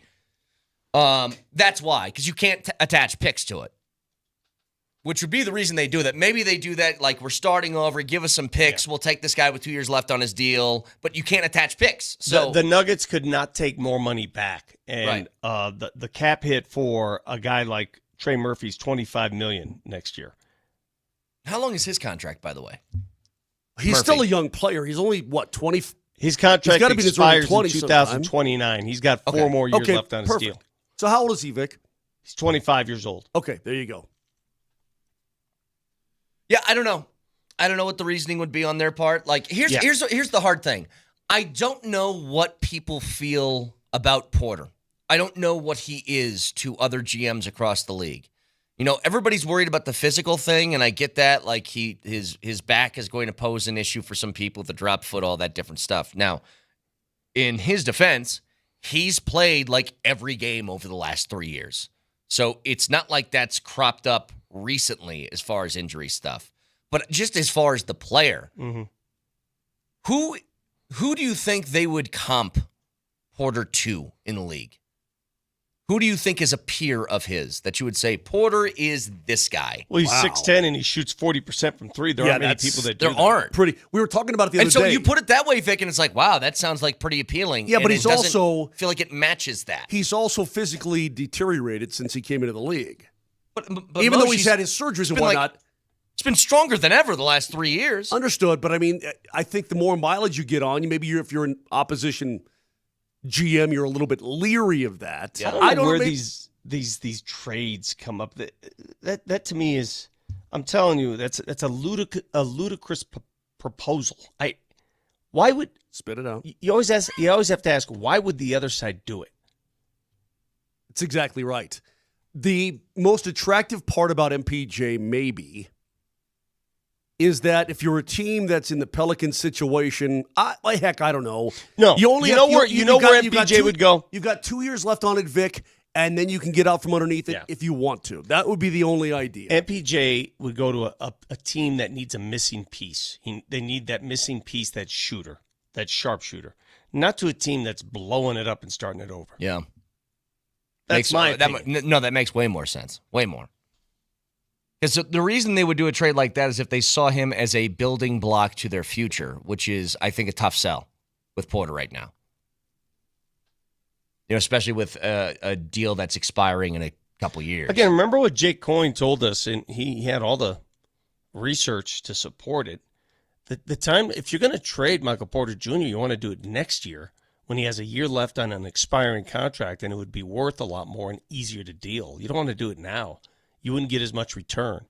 If you're going to make a deal now, the deal you'd make is Jamal Murray, according to Jake. But still, the expiring contract thing, even if you wait a year, the appeal to that is the team says this, okay, we'll take on the rest of this salary in exchange for picks. But it's not like you're going to get a ton of picks next year either. So I don't even know if that matters. We talked about the picks thing. Does this look like a team that needs young, unproven players? Who, the Nuggets? The Denver Nuggets. No. Do you think they need a few more guys that we have no idea what they can do? No. Nope. So the whole NBA draft, they have no picks in this year's draft, and I'm fine with that. Good. That's great. The hell do you need another pick for? Unless it's a top 15. Yeah, Listen, unless you're you telling own, me it's a unless top you 15 own pick. somebody else is right. Correct. Yeah. If Correct. you're going to give me because the picks they've had are lower level picks. Right. And no offense to these first round. If you're a first round pick, you're a first round pick. But there's first round picks and there's first round picks. And then there's lottery picks. Correct. Well, and then there's picks for trade bait. That's the reason why I want them. I don't want picks to draft people. I want picks to trade for people. That's what I want. But you don't have that either. Well, you gave 6 second-rounders away in one fell swoop last offseason. 6. Yeah. 6. I'd have to go back, though, and look at all the second-round picks outside of Nikola Jokic, which is 1 in a billion. But that's not what the point is. Yeah. The point he's making is you have the no. trade. You Let have me no, tell you what. Let me tell you the trade value right, of those. Right. At the trade deadline, DeAndre Hunter was had for a pair of second-round picks. Mm-hmm. I know. Yep. We've already talked about that. I know. I got you. That's why it's nice to have them. But instead, you have dished off second-round picks to get rid of people, which is also weird. Anyway. Yeah, I don't know where these things start, but I always am, kind of curious for both Jamal and MPJ, what is the temperature on those two guys with GMs around the league? Do they see them as potential building blocks? Or do they see them, and I think you're right about this, Vic, Porter feels a lot more to me like somebody who gets dished off to a contender that feels like, hey, we're like a shooter away from being really good. But those guys aren't willing to offload talented guys because they're in that position. I was thinking about this over the weekend. Vic, Brett, you're lobbying for the job. You're not going to get it, but you're lobbying for it. To be the GM? Yeah, let's say you're the Nuggets GM. You just got on the job. You got your office set up, right? You hung your kid's picture on the wall, right? Mm-hmm. That kind of thing, or the desk, and there were a little, hand-drawn thing at school. Okay, let's go. Where do you start? As you walk in and you sit at your desk, turn the computer on. Where do you start? And you get the phone right there. You got your computer right there. Where do you start? The first thing that you do is you examine everybody who's going to be part of that mid-level exception territory, and you say, what's 100%. my best option? Sure. So Bovada, one of these betting sites offshore, they've got the Nuggets, as you mentioned, as the favorite to land Trey Murphy III. And I always think, how do they come up with this stuff? What encourages to come up with these sweepstakes like this? Yeah. That seems like a sort of a random, Just out of left field. a random trade, right? That just seems like, okay, great. Well, Trey Murphy's a fine little player. But I'm sure a lot of teams, if he's available, a lot of teams would want him. You don't think a lot of teams want an athletic young wing? Yeah, and then how are you connecting, coming off 21 points per game, then how do you connect him to the Nuggets? How does that happen? Well, they also had the Nuggets at plus 900 for Herb Jones. All right. And I would love to have that guy, too. You want Herb? I do. You want to bring back Bruce E.B. just to make it a Pelicans trifecta? I love it how when teams say everybody's available and then the rest of the NBA starts vulturing their roster as if they're that readily available. It's never that easy, man. Right. Never that easy. Teams are going to want stuff in return that makes sense. By the way, Moj, the long-standing streak continues. For 45 consecutive years, what has happened in the Stanley Cup? Can you guess it? 45 straight years? 45 consecutive years. What has happened in the Stanley Cup in 45 consecutive years? Let me think about this. Let me see if I can answer this. 45 consecutive seasons. It has nothing to do with a Canadian team winning. No. From 1980 to now, hang on, I'll narrow it down more. Let's see if you can get it with these little clues I jumped in. 1980. From 1980 to this year, Okay. a teammate of somebody has been in the Stanley Cup for 45 years. I will say Jaromir Jagr. Jaromir Jagr's had a teammate that has been in the Stanley Cup for 45 years. What? As somebody who's played with Jaromir Jagr in his career for 45 consecutive years, Obviously, a teammate of Vic, his. Obviously, it means that somebody started out in 1980, way before Jagr, a decade before he even got to the league. So this is one of those Kevin Bacon things. Yeah. Yeah, kind of. Like 7 or 6 Yeah. degrees of separation thing. Yeah. Who is it now? Barkov. Oh, Alexander Barkov. Yeah, he's like the only Florida Panther holdout left over dude. Yep. That's crazy. And Barkov must have just been a rookie. Yeah. 45 straight years. Oh, that's crazy. How old was Jagr when he retired? I know he Well, he went and played in the Czech league. right. Then then that gal tried to blackmail him, Yep. which is what. And he said, That's what. Go ahead. show it. That is one of the. That's got to be one of the biggest flexes, funniest things I've ever seen in pro sports, Vic. Like somebody's trying, what do they call that? Blackmail. Blackmail, but Extortion. Revenge P is what they call it, right? Or something like that, Well, right? They tried to extort him. Extortion, yes. You know- And you know what hap- she threatened, she's like, I'm going to Vic. release this video unless you do this, this, and this. And he goes, release it. This dude Show it. put his 19-year-old girlfriend up for this thing, this extortion of Jagr. He meets her, nice looking young lady.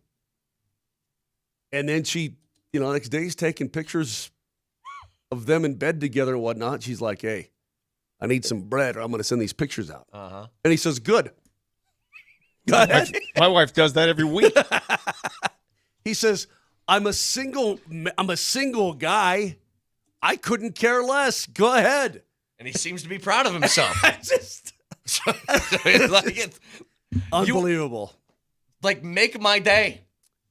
I thought of this over the weekend too. I guess I think a lot when you're washing windows and you're 20 feet high with a squeegee on a ladder that you're sure is about to break and fall down and you're going to be dead.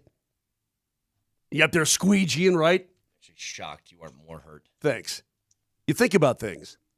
You remember when Jared Bednar was talking about home ice advantage and whatnot? He said, look, we want to keep winning games because you never know as the playoffs roll on when it will come into play, right? You wanted the seeding. The Avalanche finished third inside their own division. Third. Mm-hmm. If they were in the Stanley Cup final, they would have home ice advantage. Wow. That is crazy. That's wild. Or they would have had home ice advantage over Edmonton as well. Right. It's just like, damn, dude. You never, in the West, you never know Moj. how it's going to shake out, bro. You never know. Moser, is there any thought to changing the playoff format, or is this it? Vic, there's a lot of thought to changing the playoff format.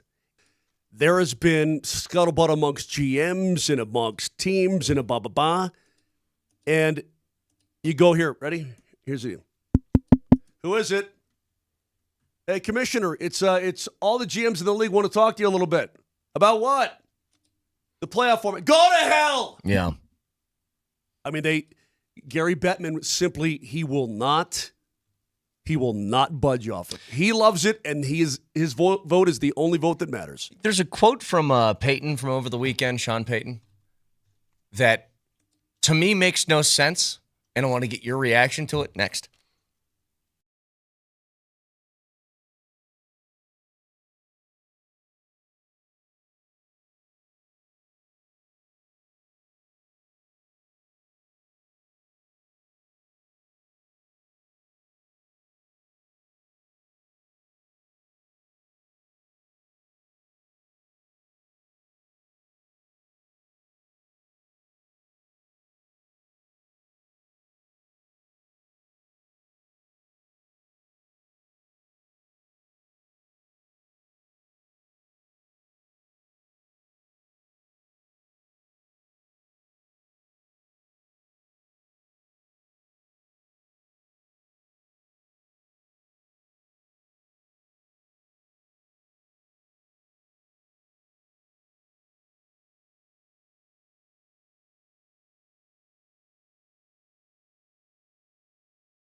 So I feel like these are different questions of the same breed. And we talked earlier about Thomas Bryant and the Nuggets, what happens with guys off the bench? Do they just not play enough, or were they not good at the time, or whatever? What's the reason? Same thing I feel like with the running game under Sean Payton. Is it the guys aren't good enough, or is it you just don't do it enough? What is it? I saw this quote from Sean Payton over the weekend at OTAs. Here's the quote. He's a back that requires enough touches. He's going to get those opportunities. And who is he talking about? His second year running back, I'm guessing? It's not R.J. Harvey. It is Audric Estime. There you go. Here's my question. He's a back that requires enough touches. He's going to get those opportunities. Well, who made the decision to make him inactive for a playoff game? You know what I mean? If that's the case, and he's always talked glowingly about Audric Estime, but how do I square that with you making him inactive and bringing up a guy who just left IR and was a practice squad earlier in the year for a playoff game? What's that about? That's what I don't get. I totally think that Estime needs to be a part of this running game in this backfield because he's a different type of back that brings a different sort of flavor to a running game. Maybe the game plan that day against that that's what I'm particular thinking. defense wasn't suited for that particular player. Yeah, then neither one was going to really if your play guy's anyway. good, he's good, right? Isn't that the bottom line? Well, if you got a good player. Brett, he was a rookie. You're in a playoff game. You weren't going to beat Buffalo anyway, so maybe you're just trying to throw something different at him. I don't know. I don't know what the thought process would be, but I think Estime has got to be a part of this team going forward for sure. No, you make a good point, though, Brett. Either you have a running back or you don't. Yeah. It shouldn't be some specialized part of your offense. I mean, Saquon Barkley doesn't specialize. He plays. Sorry. Derrick Henry, his running style didn't really fit against the defense we were playing this week, so we made him inactive. Sorry, no. I just hurt my optic nerves rolling my eyes. Yeah. There are only a handful of teams in this league that really have a bell cow back. Everybody else is by committee. And if you think R.J. Harvey's going to be a Derrick Henry, Saquon Barkley bell cow back, you're out of your mind. It's going to have to be by committee, and Estime is going to get touches. The only question is how much is anybody going to get touches this year? That's the question. Do you guys so let me ask the question again. And we've asked this before. Because I know where I stand on this. I don't buy the thing that Sean Payton doesn't like to run the ball. He ran the ball a ton in New Orleans. A ton. Yeah. Even with Drew Brees, he did. He sure did. So that can't be the case. I refuse to believe he doesn't like to run the ball. But he's also running it in a different way now. He's throwing a lot more of those wide receiver screens. But he had Michael Thomas grabbing 140 catches out of the slot. You know what I mean? It's not all that much different. By the way, when is Marvin Mims going to join our fine program? I believe the 16th. Okay, so Marvin Mims, toward the end of the season, remember how many carries he started getting out of the backfield? And I thought that was great. I was like, however you can get him the football, do it. That's pretty odd, though, to schedule a guy for 2 weeks from now. Well, he's got a youth camp coming up that he wants to promote. So we'll talk some football. He's a great and interview, that by the way. You'll really enjoy having Marvin on. So Marvin, if I'm looking towards, hold on, Yule or Wheel? Well, you guys who have not interviewed him yet, I have. I've stood next to him when he was interviewed. I personally have not interviewed him yet, but I've stood next. So right Mims had at least a carry, at least one, in 8 of the last 9 games of the year, including the postseason. So he had at least one carry out of the backfield. You know, one of my favorite plays of the season. What game was that where they lined him up in the backfield and they had him run a little quick wheel route? Yeah, that hit big. That was sweet. But that's where they pitched it to him before, and so the defense anticipated another pitch, and he just ran right by the linebacker. But you bring up a great point, Vic, and it only furthers my belief in that. Why do you think Mims was, that first game, I think it was Atlanta or Kansas City, one of the two, that he started the game in the backfield. The first play of the game, he was your starting running back. Why? And I think it's because they're like, dude, I don't trust really anybody to run the football right now. He's athletic. Let's see if he can do something. I truly think that's a part of it. And RJ Harvey, to me, is going to be the tell. If Harvey goes out there in the first 4 weeks of the season, he's averaging 6 carries a game, it's like, okay, then he's just not going to run the ball. Got it.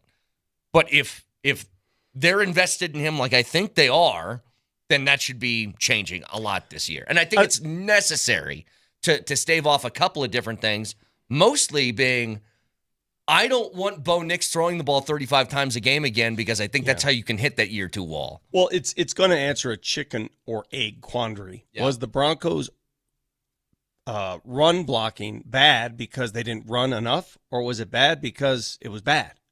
Right? They're blocking? Yeah, because remember how they didn't rank very high in the run blocking categories? Well, because they didn't commit to the run, you could argue. Well, here's what's weird, Vic. At the end of the year, they did. They were one of the league's best in run blocking. Now, I don't know how they grade these things. I don't know how that stuff works, but like multiple different ESPN and PFF are like, yeah, it's a top 5 run blocking offensive line. Let's take a look at this here. You're like, what would I put in the computer? We're not. I would argue to Broncos you. Run blocking grades. Oh boy, here we go. Hold on a second. Vic versus stats. Let's go ahead and take a look at that. Top 32 run blocking grades from PFF. All right. A lot of numbers there. That's not going to work for you. Let me try another one. Let him go. Hold on. Season grades. Let's try this one. That's 2022. That's not going to work. Let's try another one. That's the quarter. Brett, do you have it? Brett, do you have it in front of you? Oh no, I want you to keep looking, Vic. Hey, can you turn up the hotkeys, please, Jesse? Vic, keep looking. Keep looking. Talk your way through it. Go ahead.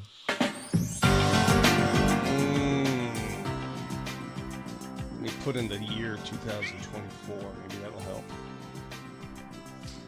Okay. All right, here we go.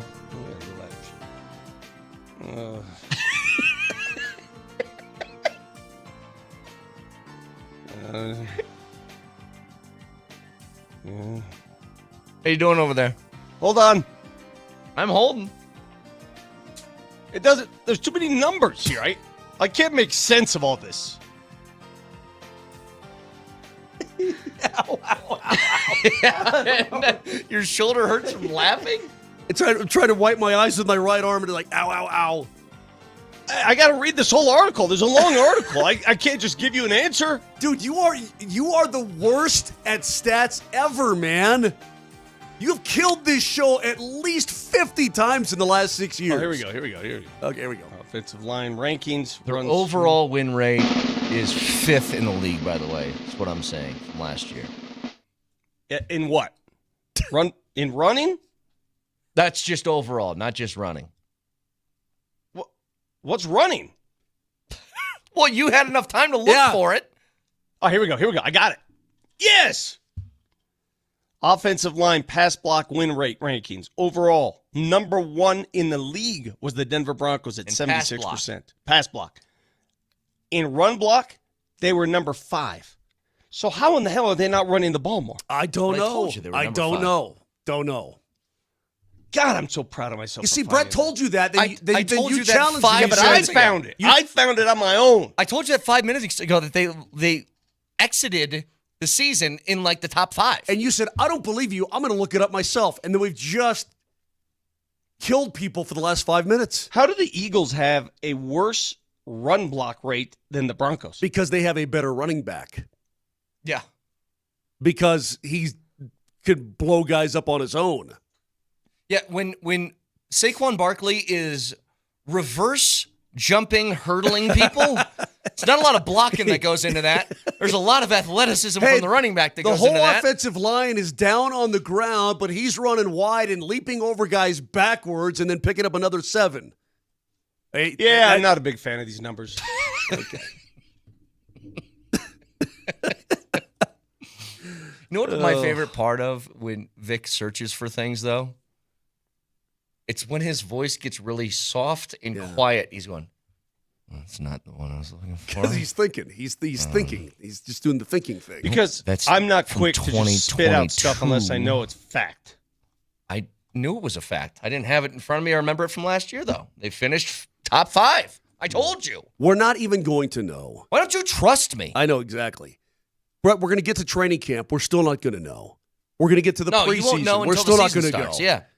You won't know until the season starts. We're going to get to game 1 of the regular season, and we may not know in the first half. I mean, I've got to see it to believe it. And when that happens, then good to go.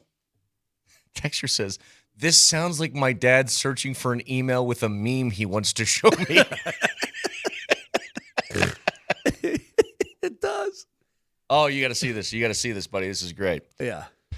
Hang on, I got to get to my spam folder. Hang on. I don't understand why being factual is suddenly something to make fun of. What is being factual? What do you mean? I told you immediately, and you just didn't believe I was factual. I like to do my own work. Yeah, we'll have by the way, we'll have Mims, as Vic said, in a couple of weeks. So, yeah, on Monday, June 16th, what time? I believe 8:20. Okay. Mark it down in your calendars right now. Monday, June 16th at 8:20, Marvin Mims Jr. on the program. Isn't it funny, though, because I can make so many correlations between the Broncos and the Nuggets this offseason over things that they say versus are they actually going to do it. When Adelman talks about, we got to find a way to have a bigger rotation. We got to let guys play. We got to let them play through mistakes. And it's like, well, it's great to say. Are you going to? I heard Malone say that. Malone said it. He's like, yeah, I just need to play these guys more. And then it just never happened, right? Dude, you'll get to an age, Vic, you know this. Well, and she's just a baby, but little Jamal Cale, happy 3rd birthday coming right up. Couple days. Yep. But you are going to. It's I'll clean your room. You need to get your room clean. Y'all clean it. I'll get to it. And then you got to see it to believe it. Yeah. Yeah. Did you clean your room? No, but I'm getting to it. I will probably. Right, Vic? Have you been there? But it's the same thing I feel with the Broncos. Yeah, we're gonna run the ball. Yeah, well, show me with the running game, but also with Mims specifically. Like I don't have, and I don't know if other people feel the way that I do. I don't have this great trust that Mims is going to make this leap this year because I don't know if they're going to commit to it. Like, I don't know if they'll commit to Marvin Mims being a focal point of the offense like I think he should be and should have been for a while now. You know, they commit to that towards the second half of last year. And by committing, I looked up his numbers. Guys, these don't blow you away. Do you know how many games he had in this explosion of a second half of the year for Marvin Mims? Well, it was because he wasn't playing at all, Brett. It felt like an explosion, but it wasn't. Here's some of his games, by the way. 2 catches for 49 yards, 3 for 44, 4 for 20, 3 for 62, 5 for 51. Like, it's not like he was getting 9 catches a game. You know what I'm saying? Understood. But when you're not playing at all... Oh, I got it. Then it feels like it's an explosion. But again, you're talking about a guy. And Sean Payton, if you're listening, you know exactly what I'm talking about. This is his offense. He's going to run it the way he sees fit with what he thinks is the best way to execute it at that particular moment. Yep. This is a guy, Vic, who on his play sheet wrote at the top and underlined with exclamation points saying, knowing the cameras would see it, saying, run the ball. Run the ball. And what did he do? He did not run the ball. He threw the ball. I mean, look, I'm not going to question him. He got this dang team to the postseason, man. You won 10 games. You got in the playoffs. So I'm not going to question it right now. But it certainly seems when you put that kind of a pick toward a running back, it certainly seems you want to move in that direction. I'm not too more. bent out of it. Last year was about developing Bo Nix, letting him throw the ball, letting him make mistakes, letting him see the field, letting him understand what it's like to play in this league. And I think that's what Sean Payton was set to do, and he did it. So you got a developed quarterback who understands the offense now, can focus on reading defenses. The next step is a run game, and I think it's going to come. I think it's great. To your point, Vic, you know what's crazy about last year? I just want to look this up to make sure I have this right. Everybody says something about rookie quarterbacks, like you can't put too much on their plate. They'll crumble. You can crush their confidence, Sean right? Payton did. Sean Payton had Bo Nix top 5 in the league in passing attempts. I guess 6th. He was 3 underneath Baker Mayfield at He didn't- 567. Yeah, he didn't spoon feed him. He shovel fed him. He He's took like- a snow shovel and said, take it all. Go. And to Bo Nix's credit, not only did he not crumble, in the grand scheme of things, 567 passing attempts, only 12 picks. You know who had more than that? Baker had 16. Also, Geno Smith had 15. and the bulk Patrick of the- Mahomes and Aaron Rodgers threw 11 apiece. And the bulk of those picks came early in the season where you're like, uh-oh. Yep. And then all of a sudden he cleaned it up. Yeah.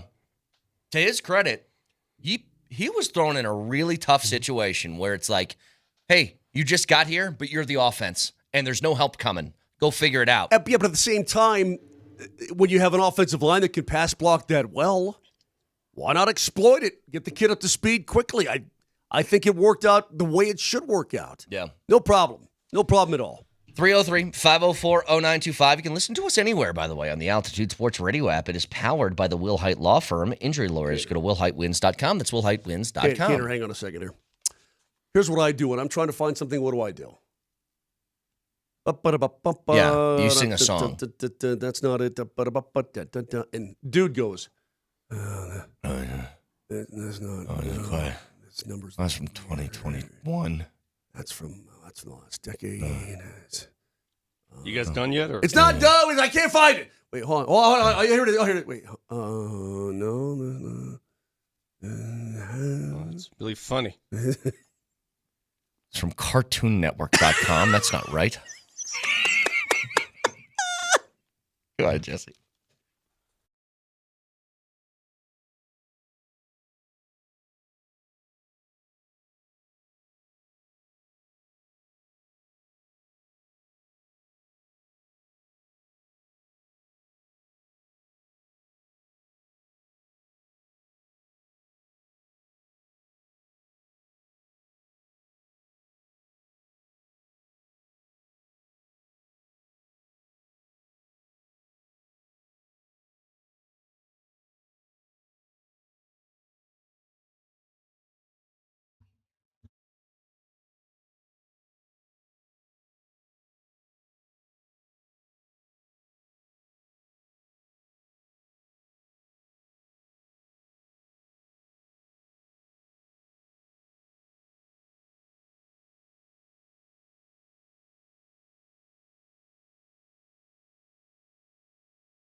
When's the last time the Rockies made the headline page of ESPN? Because they're on there today. Probably when they traded Nolan Arenado. Yeah. Or, you know what, maybe when they signed Chris Bryant. Yeah. Sign Chris Bryant, maybe. The headline, Rockies lower the bar. 9-50 start is worst in modern era. Have you watched any of the highlight packages on television from any of the networks? Have you done that when they show Rockies highlights? Mm-mm. There's audible giggles. Dude, there's audible.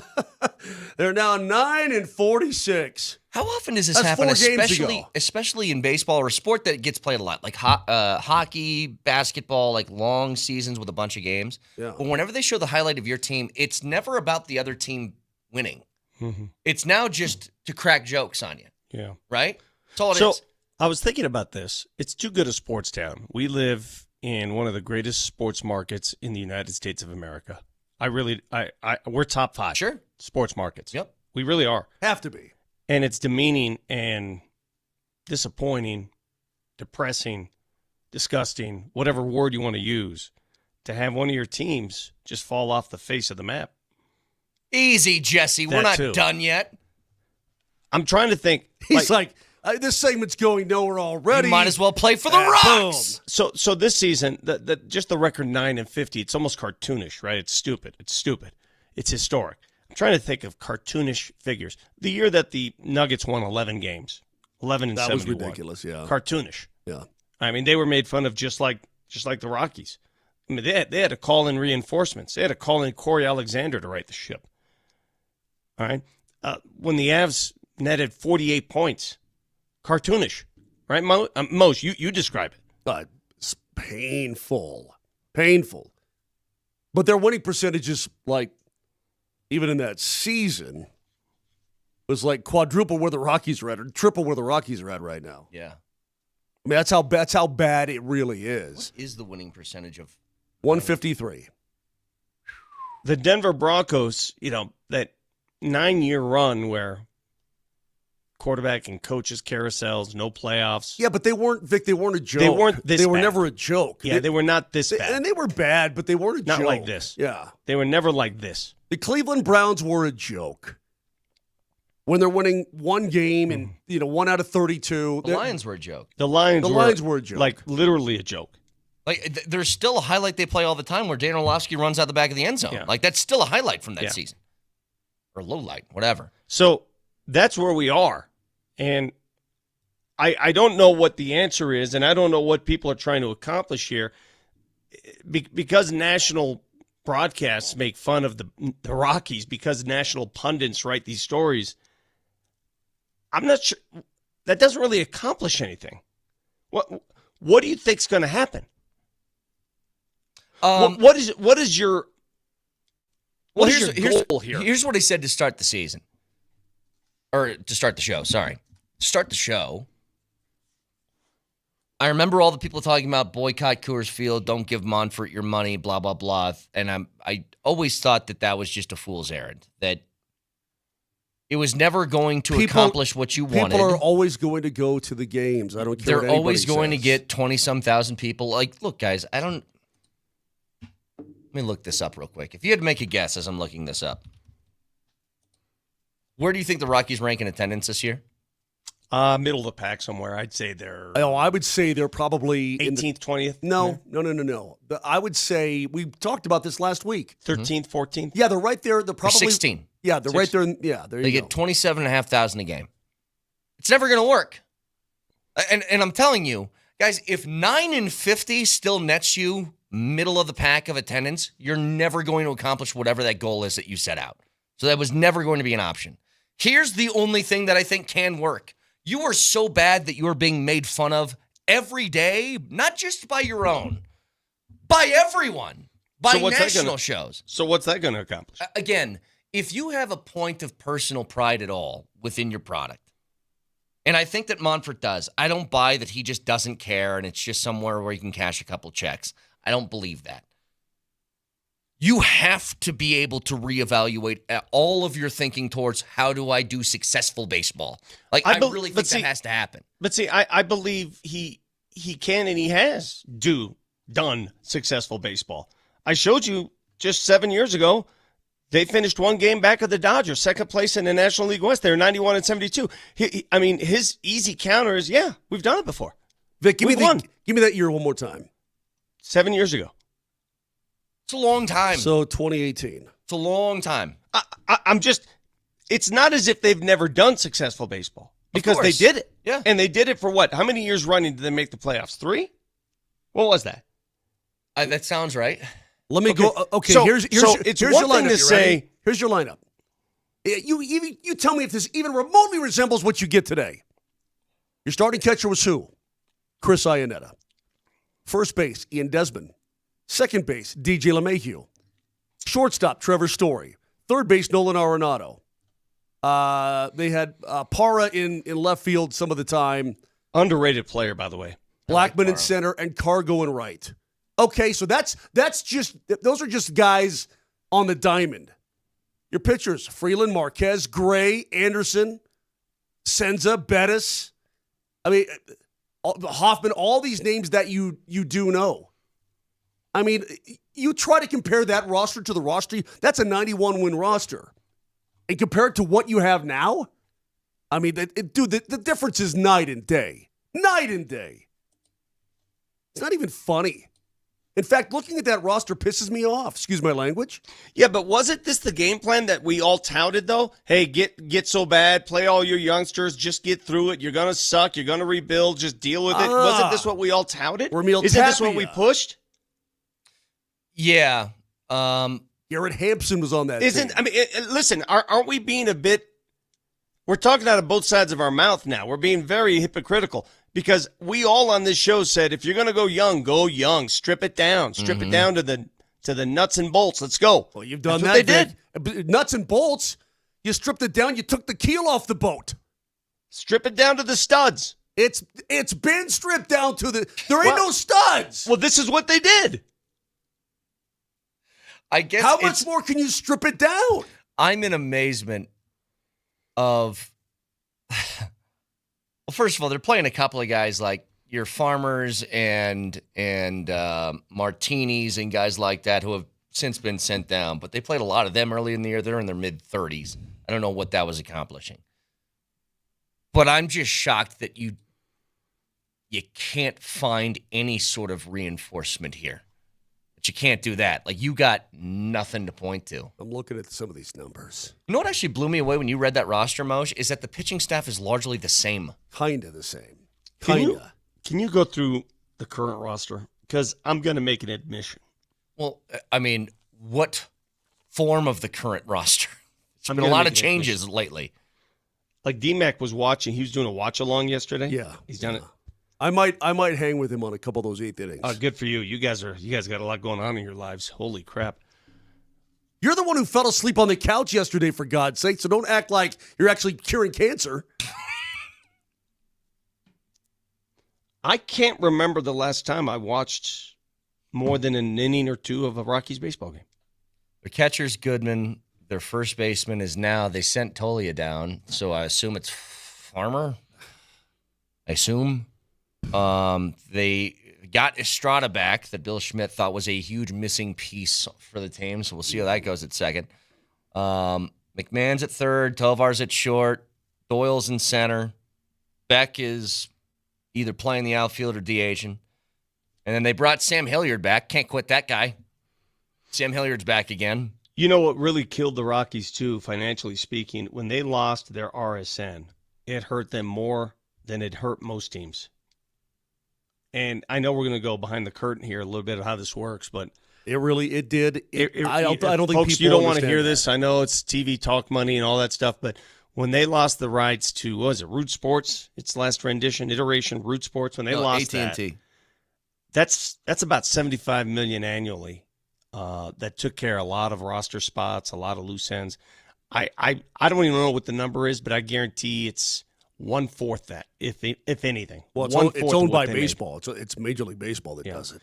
So, the Dodgers, look it up. Again, get to your computer. What is the Dodgers local television revenue package? Local television package. And this is what you're dealing with. Same thing The Cincinnati Reds are dealing with the same thing. $334 million a year. All right. I want you to repeat that again. This is what the Dodgers make per year on their local television package. Estimated to be $334 million. All right, now do the Rockies. $330 million a year for the Dodgers. That's what they make on their local television package. 57. Which is not true. That was before this shift. Yeah, they were making 57. Now it's a fourth of that. Now you're probably making 15, if even. Okay, $330 million in local television revenue compared to, I would estimate, 15 for the Rockies. How are you going to compete? Revenue sharing. How are you going to compete? They share. I don't think they share the local television revenues. I think you get to keep all that. I think they share national television revenues, and they share national. Yes, they share ticket sale. I mean, you pay some bread in. Each team pools 48% of their local revenues from ticket sales, concessions, local TV revenue, merchandise, and sponsorships. Okay, so the Dodgers do have to put some of that money in. Yeah. Okay. Which is why teams like Pittsburgh, if there was no revenue sharing, these teams couldn't survive on their own. They couldn't. Right. They could not survive. You'd be contracting the league. The Rays would be gone. They Pittsburgh share would national be gone. revenue. Cincinnati would be gone. Rockies would be gone. National revenue in 2018 was around $91 million a club. Kansas City would be gone. You'd have a lot of teams that would be gone. Yeah. I mean, look, it's quite literally the worst the sport has ever seen through 59 games of a season. Worst. And everybody's trotting out this stat because it is remarkable that Scotty Scheffler has as many wins as the Rockies do since May 2nd, which is also unbelievable. Over the past month. Man, that year Trevor Story hit .291 with 37 bombs. Slugging percentage of .567. Nolan hit .297 with 38 bombs.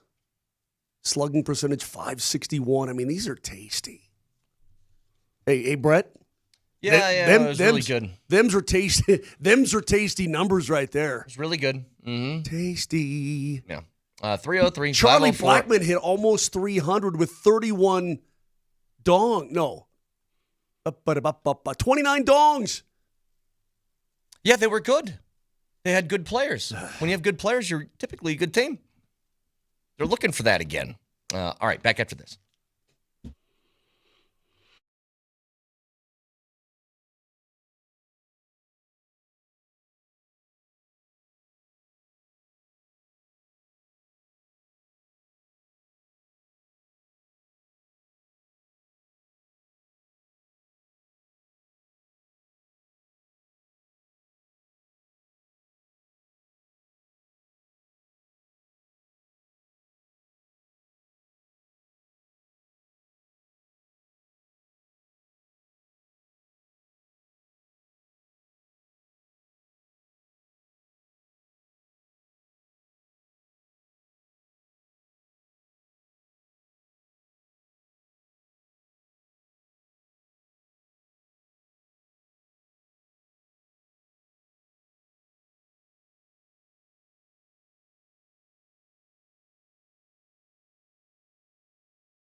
You want to do your e-news update, Moj?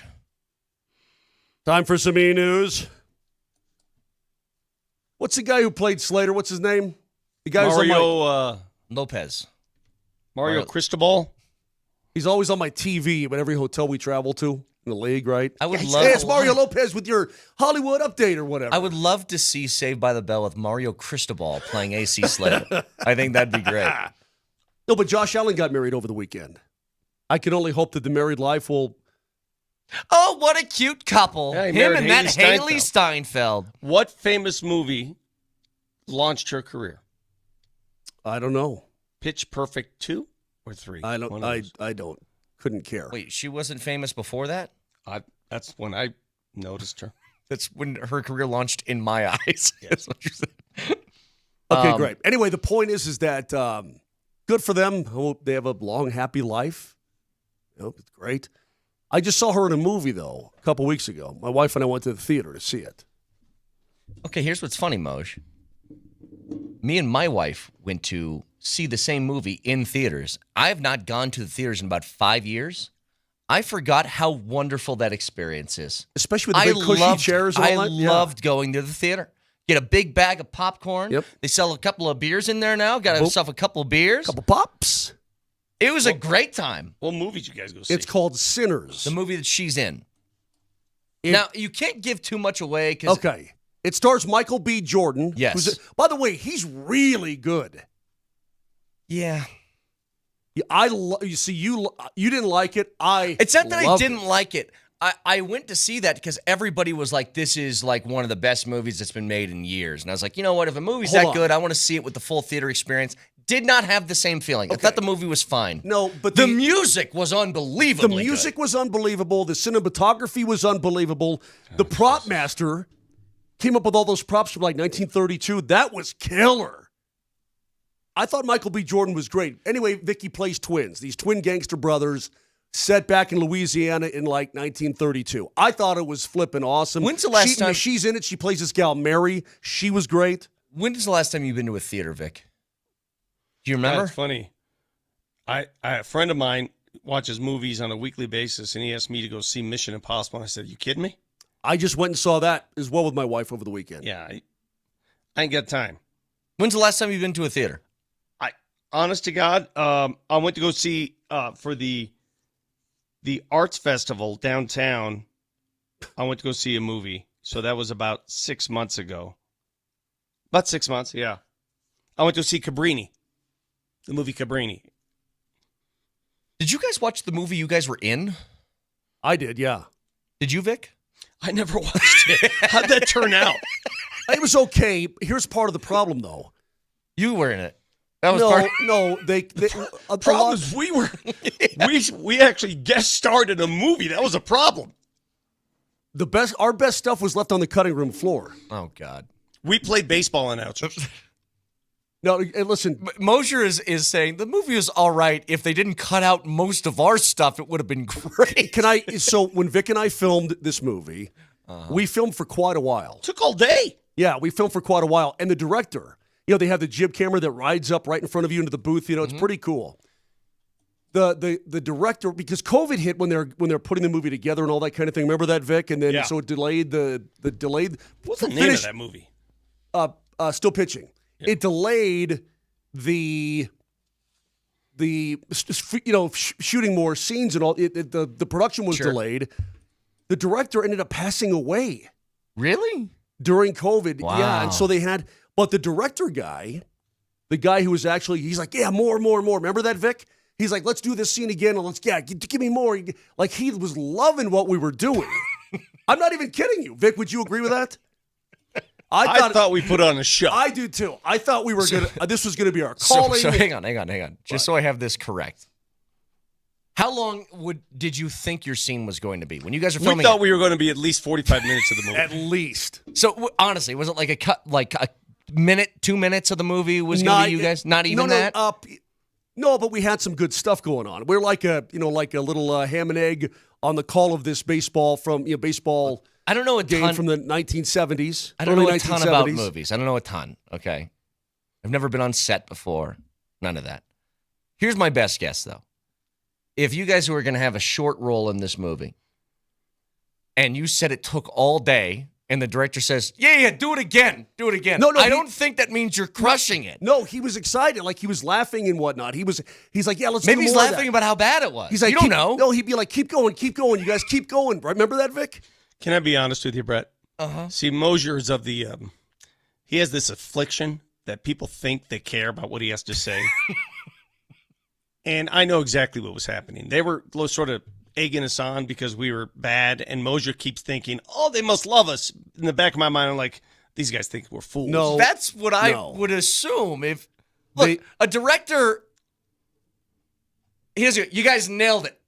Let's do it 10 more times. Like, I don't think that's how it works. Now, there's stories about Stanley Kubrick. He did that, like, in The Shining to, who was the lady who played Nicholson's wife? Olive oil. Shelley Duvall. Shelley Duvall.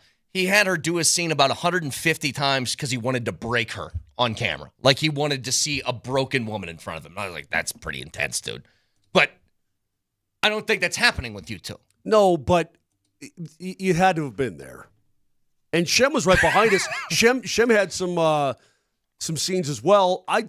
We were left a lot of our best stuff. I'm just going to say it right now.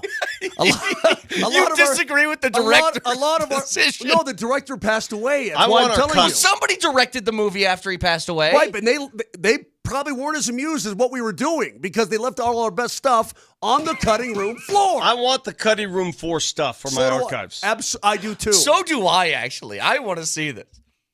Because I want to know. I want raw footage where he's talking to you guys like, yeah, that's great. Do it again. And I want to see the tone. No, it was we were ribbing each other a little bit. We had some great calls. It was So 2 people in the scene. Hang on, just so I have this correct. The 2 people that are in the scene I'm talking to right now. One of them says, we killed it. They just left it all out of the movie. The other says, I think we sucked, and that's why we had to do it all day. We have a different interpretation of what people think of us. It is so classic you, I'm man. still friends with the costume designer, Luis. Vic, you remember Luis? You probably don't. Dude, I don't remember a day I just wanted to get the hell out of there. All right. I mean, it's so classic Moj. And Moj, I'm not even saying you're wrong because I wasn't there. But it's such a classic you to be like, you have no idea how great the stuff was that we did that's just left out of the movie. he's got such a weird, it's like a social awareness issue. You know what I'm saying? Like, oh, I'm beloved. No, you're not. You're being made fun of, idiot. Oh, they love me. No, not exactly. I mean, it does sound a lot like I would have made the bigs if my high school coach didn't hate me sort of thing. That's exactly what it sounds like to me. It's exactly what it sounds like. I mean, again, Moshe, you said multiple times they left the best stuff on the cutting room floor. Well, they did. The guy, the old, God, I forget his name. He was great. There's a dedication to him at the beginning of the movie. Great dude, but he was laughing and he's like, "Yeah, give us more of that, Vic. Don't sell yourself short. You were funny. You said some funny things. You were good. You looked better than I did. I don't remember a word I said. I know your outfit looked great. Well, I did. I enjoyed the experience. You got one camera shooting from the side, one camera, the jib comes up into the window. It doesn't matter now. I don't even know how we got on this, and now I'm pissed at Vic. So good job. Congratulations. What did I do? No, congratulations. You've ruined the day. Well, I'm having a You great happy time. now? That's great. That's good. Good. Yeah, I hate to say it, Moshe. I take a lot of joy in your pain on the show, I think. When you got up and walked away, I found it hilarious. Yeah. That should have been in the movie, actually. I mean, it really is. It goes back to when you claimed that you look like Matt Damon, and I brought it up with the Matt Damon. I never saw. The actual Matt Damon. Yeah, I brought it up. Yeah, have you seen the new commercials with him and Beckham? Have you seen those? He's got his beard going on. I'm like, you're a joke. Anyway, the point is this: I never said I looked like Matt Damon. Yes, you did. Which is why I asked the question. I said I was better looking than Matt Damon at the time. And that's 7 years ago or whatever. So just calm down. So, wait a minute. 7 years ago, is that the cutting room floor? Is that what it is? I mean, what an interpretation of yourself that you have in your brain. To say you're more attractive than Matt Damon is such at any age, Moser. The worst part about it was, well, Damon was actually kind of fine. Bale was so smug. Because they couldn't help but think, who's this idiot that... Christian Bale was so... What a I jerk. showed He was them a so picture. smug What'd you about call things. him? Oh, no, it may wrong. What'd you call Damon? You call him a clown earlier? What'd you Something call like him? that. I don't know. Something like that. I saw that clown. No, Bale, Damon didn't really. I mean, he's like, I don't want to hurt, his feelings or anything. And Bale was like a jerk about it. He's like, You still have that cut, this Jesse? guy's I don't know. this Can you guy's find an that? absolute. Jesse, look for it. Look for it in the system. Whatever. Because I got to hear it again. This was, I went out, what was that? Ford versus Ferrari. It was Yeah. about 6 years ago. Yep. Were you with us at the time, Yeah, we're Brett? all together. Yeah. Yeah, Ford versus I was with you. Ferrari. And it's one of those junkets where you only have 5 minutes to do the interview. And in these precious 5 minutes, I found time to squeeze in a question about my friend Mark Moser. And it was the highlight of the entire interview. Yeah. Because these guys looked at each other and said, "Are you kidding me with this?" You see, they're so smug. Oh, yeah, I've got, all right, I could play Dick Cheney. I could play Batman. I could play a race driver. Well, good for you. I could, too. Give me a shot. All couldn't. my best stuff's on the cutting room floor. I would love to see. I should have showed them Oh, my that God, scene dude. and You got should their... have, said, listen, he left all of our best stuff on the cutting room floor, Bale. You give us a break here. Now I need this. I need The cutting room floor? no. I need Mark Moser's Batman. I need to see that movie. You said if you give me the chance, I can play Batman. Well, not now. I can't. I would I'm a little love up to there. see that. I'm Batman. Anyway, it doesn't Moser matter now. takes off the bat suit and it just goes. Yeah, that's Everything yeah. Hey, his superpower is spitting chew into opposing Yeah. people's cups. Yeah. The Batmobile breaks down and Moser's on the side of the road trying to replace the head gasket. Yeah. It's What's your I get it. superpower? Yeah, super I'll funny. spit my chew into your Yeah, cup. That's great. Yeah. Oh my God. Hey, yeah, the old Batmobile blew a head gasket this weekend. I think I got to sell it to a guy from Texas. He's coming up with his trailer to buy it. Oh, holy smokes. I want to see that movie so bad. Did you find it, Jesse? I'm still looking. Come Jesus, on. Jesse. I hope it's buried forever. Vic found a run block win rate faster. Is it official? Jesse's slower than I am on the internet. He's pretty slow. Yeah, he's pretty slow. It's all Well, right. you get fooled because Jesse looks like he's 12. I Jesse's an know. old man. Yeah, he is. He's got kids that are like, I don't know, flying space shuttles now and stuff.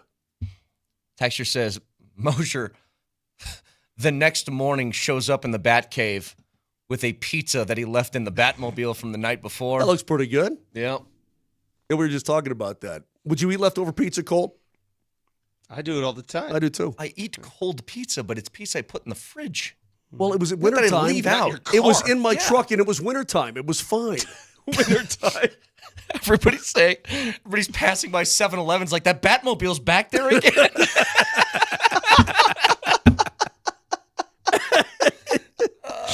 Oh, man. All right, so here's what we... The villains fall asleep from Moser giving his monologue. Like, All right, here's this. You've blown a whole segment of the show, and here's what we've learned. Number one, Christian Bale can yep. blanket. Yeah. 2, Damon's okay, but I didn't like his attitude. Our best stuff was left on the cutting room floor. Yep. And we had fun filming that movie. All right. We'll see. Did we find it? We'll give Jesse another hour to try and find this audio. 303-504-0925. And I never said I look like Matt Damon.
All right. Again, the NBA Finals, the NHL Finals, both set and ready to go. So the first game of the NBA Finals is going to be on the 5th. The first game of the Stanley Cup Final is going to be on the 4th. That feels like a long time in between these series. And is it just because they both ended quickly? Yeah, I mean, there's usually a little bit of a delay between. It just sets the national television prime time picture. That's all. I have a clear rooting interest in the NBA. I don't really have one in the NHL. I want Edmonton. I think I would choose Florida, but I don't know. Like there are two, and this is what's weird. The NHL has like two very inoffensive teams that are in it right now. Like I don't think people hate Florida, and I don't think people hate Edmonton. Make sense? Well, here you mean because neither team broke your heart. I'm talking in general. Like I don't know how many fans are like. Are there NHL fans that I guess in Canada there's some people that don't like Edmonton, but they feel very inoffensive. Both teams. Yeah, Calgary. If you go to Calgary, they don't want to see the Oilers win before they win again. Yeah. Mose, do you want Edmonton or Florida? Florida. I still want Florida. I want Edmonton. Why am I the only one that wants a Canadian team? I don't know. What Edmonton did is pretty amazing to me. They lost the first two games of this series against the LA Kings on the road. They're down 2-0 going home. It's kind of a crazy game 3, but remember the Kings gave them the opportunity. They put it in. They ended up winning 7-4. And from that point on, they won 6 straight, including the first 2 against Vegas on the road. So they haven't had home ice in any series. No, they have not. And they lost, let's see, 1, 2. Crazy. They've only lost 2 games this postseason since they lost the first 2 against the LA Kings. What they have found is beyond me. They lost 4-3 and 6-3. Remember, they lost that first game against the Stars and then won 4 straight. Mm-hmm. They are on a mission right now, an absolute mission.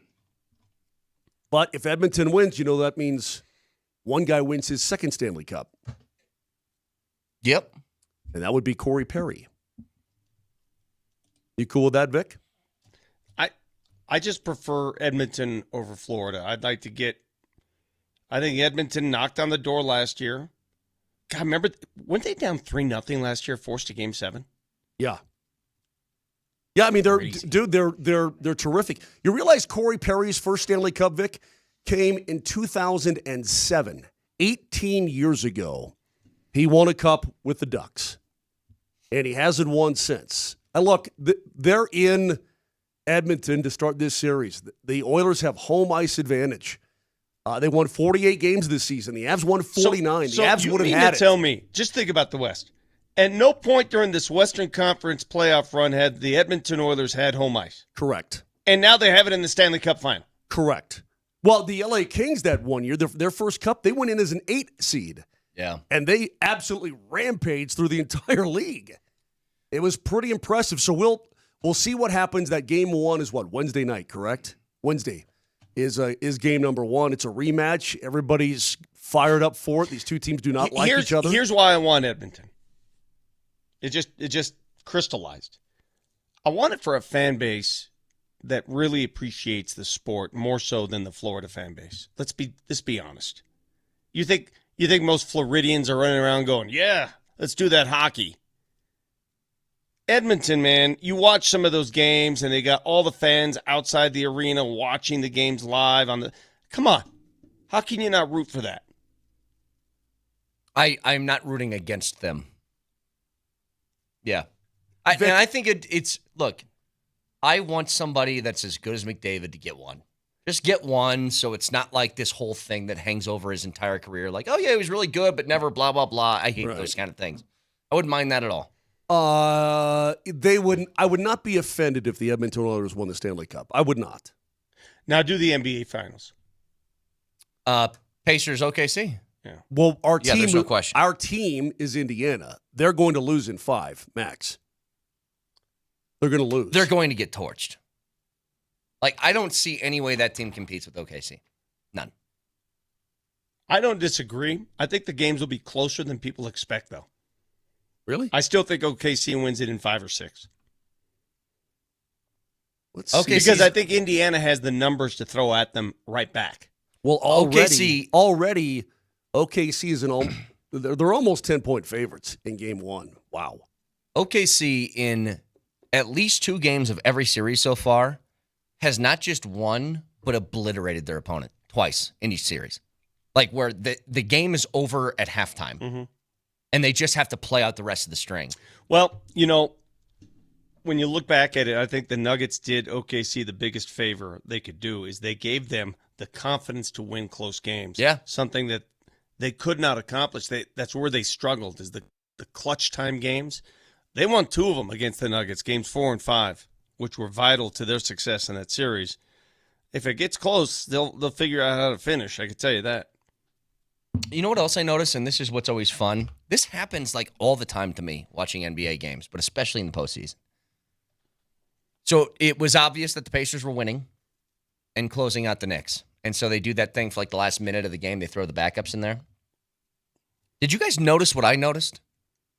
A player on Indiana's roster that I had no idea was still in the league. James Johnson is still in the league in a Pacers uniform? It's a thing still. The fighter?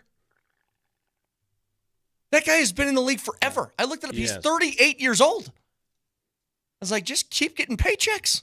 Good for you. Wait, what? Yeah. He was on No the floor in the way. final minute of the No, game. he was not. Yes, he was. You're kidding. It reminds me, by the way, I saw DJ sent an Instagram post out, and it's just sort of like the, hey, heading into the offseason post. And he said, P.S., this isn't a retirement post at the end of it. Is DJ just going to be one of those guys, they'll give him the vet minimum to be just a locker room dude for the rest of his career? I don't think DJ will return to the Nuggets. I could be wrong, but You I don't don't? see that happening. Why not?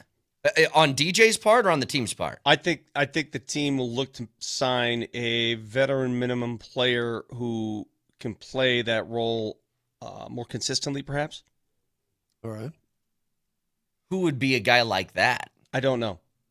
I don't have the answers for you.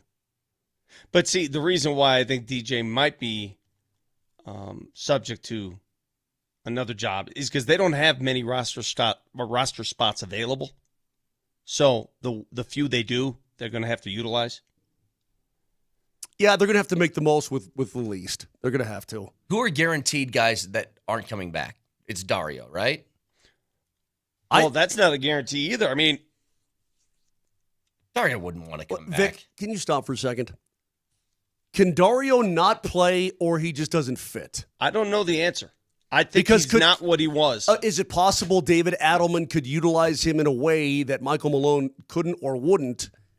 And I don't he can think so. be a contributing. Okay, then he can't come back. I don't care if he opts in. He can't be on your team. You pay him to go away.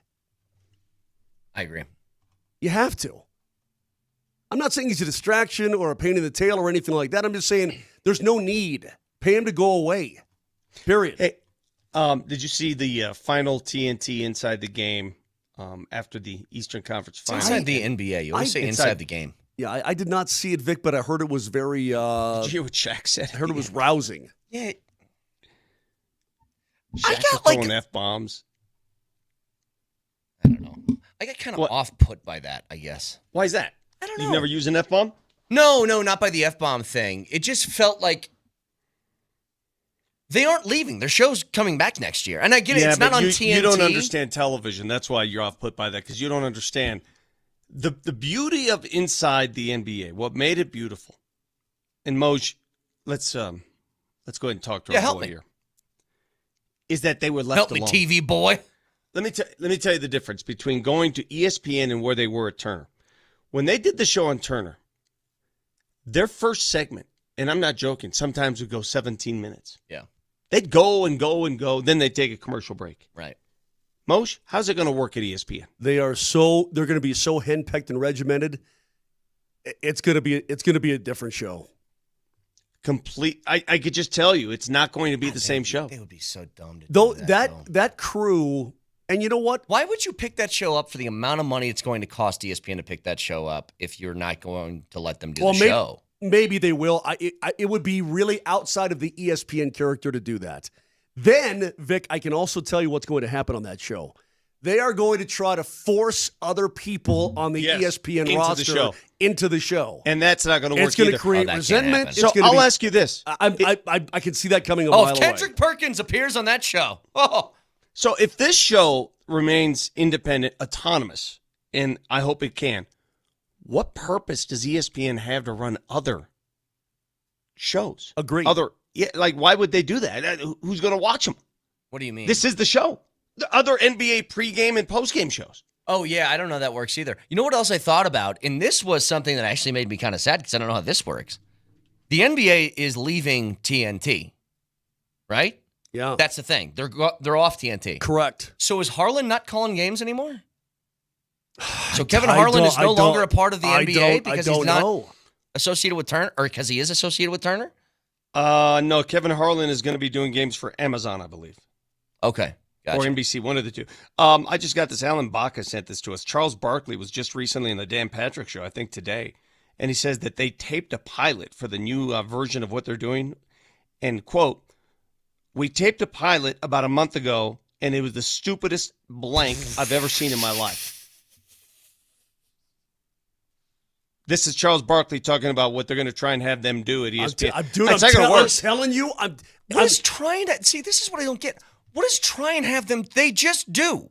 There's no trying to do anything. The reason it worked at TNT is because the executives there were smart enough to say, here's our show. We're going to leave it alone. You guys do whatever the hell you want to do and make it work. ESPN is not Disney. Disney, I should say. Doesn't work like that. They are hands in the jar. Yeah. Hands in the jar kind of company. That's what they do. But I why can tell you another thing. why get it? Yeah, that's my. But why would you get it then if that's what you want to do? My question would be, and by the way, Ernie's not. Is Ernie going? They're all going, dude. The whole show's going. So my question would be, why don't you all four get together and say, either we get to do the show the way, and the producers were great. Well, that's my prediction. My Turner prediction is the show. The show either will go away or they'll boycott. They'll do something. Turner basically said, look, you guys, you got something, you're killing it. You're cooking. You do whatever you want. We're going to leave you guys alone. We trust you, and that's exactly what happened. Let me give you the other side of the story. The other side is ESPN has the people there, they've got their fingers from the top to the bottom in every little thing. This is pretty fair, actually. But why would those guys agree to go if they didn't have the autonomy they currently enjoy? Hang on. This is pretty fair. McAfee's show didn't change all that much when it went to ESPN. They're still throwing out F-bombs constantly.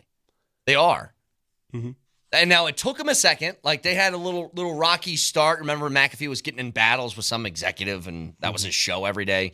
But they've kind of started to be like, okay, fine, you do your thing. Two things, though. In fairness to them. Two things. When I watch an NBA game on TNT, I can't wait for the post game. I can't wait to hear from those guys at halftime. I can't wait. What do they do now when there's a game on ESPN? And the normal move is to go to, Scott Van Pelt, who's outstanding, right? And he'll interview one of the Sports Center afterwards. Yeah, Sports Center, exactly. What do they do now? Do they go to inside the NBA? What do they do? Well, it's not. I think it's like TNT. TNT had just certain nights. Like the big night for them was Thursday, right? Okay. That was their big, because even on Tuesdays, like Barkley wouldn't be there on Tuesdays sometimes. So I think that it'll be, depending on the night, like most nights they'll probably kick it to SVP, except for Here's the other issue that I know for a fact. These are whispers in the NBA. A lot of NBA executives were not happy with the fact that the league's marquee show Inside the NBA spent a good portion of their program ripping on the product, ripping on players. You know what? Turn on First Take every morning. I'm telling you the impact that had on some executives and some people in the league. They didn't like that. They don't like that. But it's what makes the show so beautiful for the viewer. It's what makes the show so real, is that these guys, like how many shows can bring Karl Anthony Towns onto the set right after the show, Charles Barkley looks him in the face and say, hey, what's with all the stupid fouls you get? Yeah. Yeah, I don't know. Not too many. I mean, ESPN has a really good show. I love College Game Day, but it's nothing like that show. College Game Day is all about positive, uplifting, all that different stuff, right? It's like going to see a PG movie. You know what I mean? The four It's like a guys, Pixar movie. the four guys on inside the NBA, the four guys have to be allowed to be themselves with each other. If you don't do that, if you're having meetings after every show to discuss, Barkley would quit. We need That's you. the thing. Yeah, we need you to go on a more positive direction. You can't. Those guys revolt. I mean, we'll see if it works out. It would be maybe the same we're thing. totally wrong, Vic, but I doubt it. Can you imagine if someone came to our place and issued an edict that said, no longer are you guys on this show allowed to make fun of each other? You can't poke fun at Moser anymore for anything. There's no more show. For one, think that's a great idea. I still remember when Moser said, and it killed me, he goes, I don't know how insulting me is going to make this segment any better. And I go, that's what the entire show is. It's just insulting each other. Jesse, would you do me a favor? I sent you a photo. Wait, do we have the cut? Yes, I found it for Jesse, All right, as I have to do everybody else work all the time looking things up. This is years ago when Moser had the gall to I think did not. that First of all, put the photo up if you can't. Jesse, can you put the photo up? No, Jesse doesn't know how to do that. Brett, Moser- come in here and show me how to do it. I'm going to interview Christian Bale I'll put the photo up. and Matt Damon for their Ford versus Ferrari. And the last plea from my co-host at the time, one of my co-hosts, was, hey, ask Matt Damon what he thinks of me. That's not what. That's a complete lie. We were So on I the did. program. You were here, Brett. We were on the dang program, You and said I said, you were more attractive than Matt Damon. So here it is. But here was the photo. I look. I mean, man, you can't see it on TV because of the damn crud. Jesse, can you put that? It's just never mind. Play it. Fellas, I want to start with something. I do a radio show every morning with a gentleman who claims he looks exactly like Matt Damon. Oh. Does this man look like Matt Damon? If he wants to think so, just let him say that just tell him we said yes. So, yes. Doesn't look anything like Matt Damon. Do you think? I'm never the one to judge. Is that you an know. insult or not? Listen, I would never say that. Look, I would never don't say that. shatter his dreams. Right? I love it. Don't shatter his dreams. Oh, don't shatter his dreams. Don't shatter his dreams. Moser, we're not going to shatter your dreams. Moser has, I swear to God, Moser has boycotted anything that has to do with Matt Damon or Christian Bale since that day. You haven't watched a single movie from either of them, have you? That was a good movie, And too. I loved Ford versus Ferrari because you know me. I'm a racing geek. I've been to Le Mans on many occasions. Mm-hmm. I know the whole history. I've seen the three cars in person that were in the movie. The movie was about them. That just says And Bale now- was being kind of a knob. Yeah, he was a knob. No, he Good wasn't. point. I think he was bringing an entertaining answer to an interview. Is what he was doing. Oh, he says Bale was being kind, you knob. That's what they're saying. Oh, kind, you knob. Okay. Like, I'm the knob. Yes, Bale's you being, are. Shatter your dreams. Bale's not if he being wants kind. to think so, just tell him you said I yes. happen to think it was a good photo. That's the photo that we got on that started the whole dang thing, and Jesse can't even bring it up. Now Jesse's a jerk. Jesse, collateral damage today, baby. Lashing out at everybody. Yeah, what are you going again, Alfonso? I'm done after today. Okay, great. Yeah, right. Actually, you know what? I don't get to see you enough anymore. Jess, I really miss you. That's the truth. Jesse, we should give us another audio clip and let's see if you can find it in the next 20 minutes before we're out of here. All right, back after that.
Hey, I was just thinking about something in regards to inside the NBA.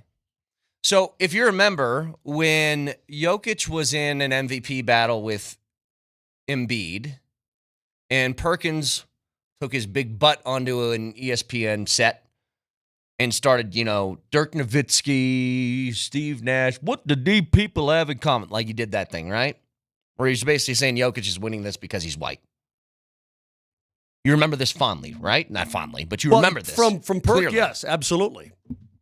And then Vic texted Barkley to come on the show. Barkley did, and he said, you guys got me on here talking about this idiot.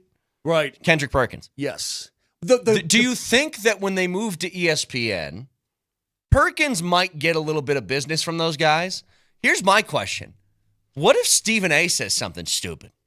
Do they call out the $150 million man from ESPN? Do they do that? The funny part is that Barkley. And where does Stephen A fit? Because he's getting paid a lot of money. A lot of it, of course, it's First Take, but it's also, he's like leading their NBA coverage. He right better now. not be a part of that show at all. But but Vic, Barkley, when he's hammered other, those other guys or that kind of thing, right? Like when he crushed Perkins on our show, yeah. He doesn't really say the name of the person he's talking about, but you know exactly. Right. He's busted up all the ESPN guys over the years. Busted them up. How are they going to coexist now? The residence that this inside the NBA should have occupied is the Amazon property. I don't know why they didn't go to Amazon. It's internet. They could say whatever they want. Hell, they could even curse on that show. Yeah. I don't understand why they went to ESPN. Why didn't Amazon snap them up? Amazon's doing their own pre and post with their own people. I mean, how dumb are you, Amazon? Why didn't you take the best show on television and make it your own? Maybe they didn't have the cash. Same amount. Amazon? Dude, Amazon's got more money than didn't have dirt. the cash? Well, yeah. In fact, last night, I thought they did. I texted Kenny last night. I just sent him some money for a package. Dude, my wife's been out of the house for 4 days, and boxes keep showing up. Yeah, and I don't know what's going on. What is going here. on? What's happening? I know what's happening. Baby Jamal Kill's having a birthday. That's what's happening. Now, it doesn't matter if it's a birthday or not. It could be the middle of winter, like a blizzard, and these boxes will continue to show up. And I tell her every time, I'm like, the recycling bin goes out every 2 weeks. I don't get the room for all this stuff. And she was break down the boxes. I'm like, oh, no. Oh, there's nothing worse That's than breaking spending down. my lifetime breaking down box after box. I am a box breaker downer, but I will say this. I watched Amazon's coverage last night of NASCAR, the race, the Cracker Barrel 400 in Nashville. They did a really nice job. I thought they did a really, really good job. Call Kenny or a guy Kenny. Why didn't Amazon go after inside Well, the I was just NBA? texting with Kenny last night. Or and Feldman. I said, I'll give you my full report. But Feldman, he does stuff. Or Feldman. I'll ask him right now. On the show. Okay, you don't need to. Why? We don't need to hear that. That's fine. You can just send the text. Send it. Anyway, just something I thought about. Are they going to be willing to call out some of their new coworkers if they disagree with them? Because they do that quite a bit. Anyway, so again, the biggest thing I think on my mind today has been the Rockies being 9-50 because I think it's pretty unbelievable. And the question is kind of what happens. What do you think? Well, what do you think their possible total could be, Brett?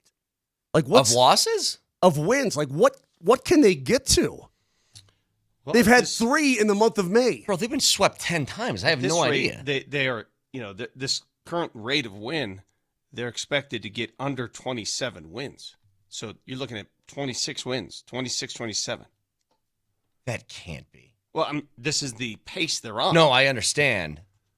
What if they can't get to even that? Because this thing is just building inside that room. Even when they get a good pitching performance, they can't get any runs. Can I ask you something? If you're Tovar, so Tovar last year got a 7-year extension. What do you think right now? Yeah.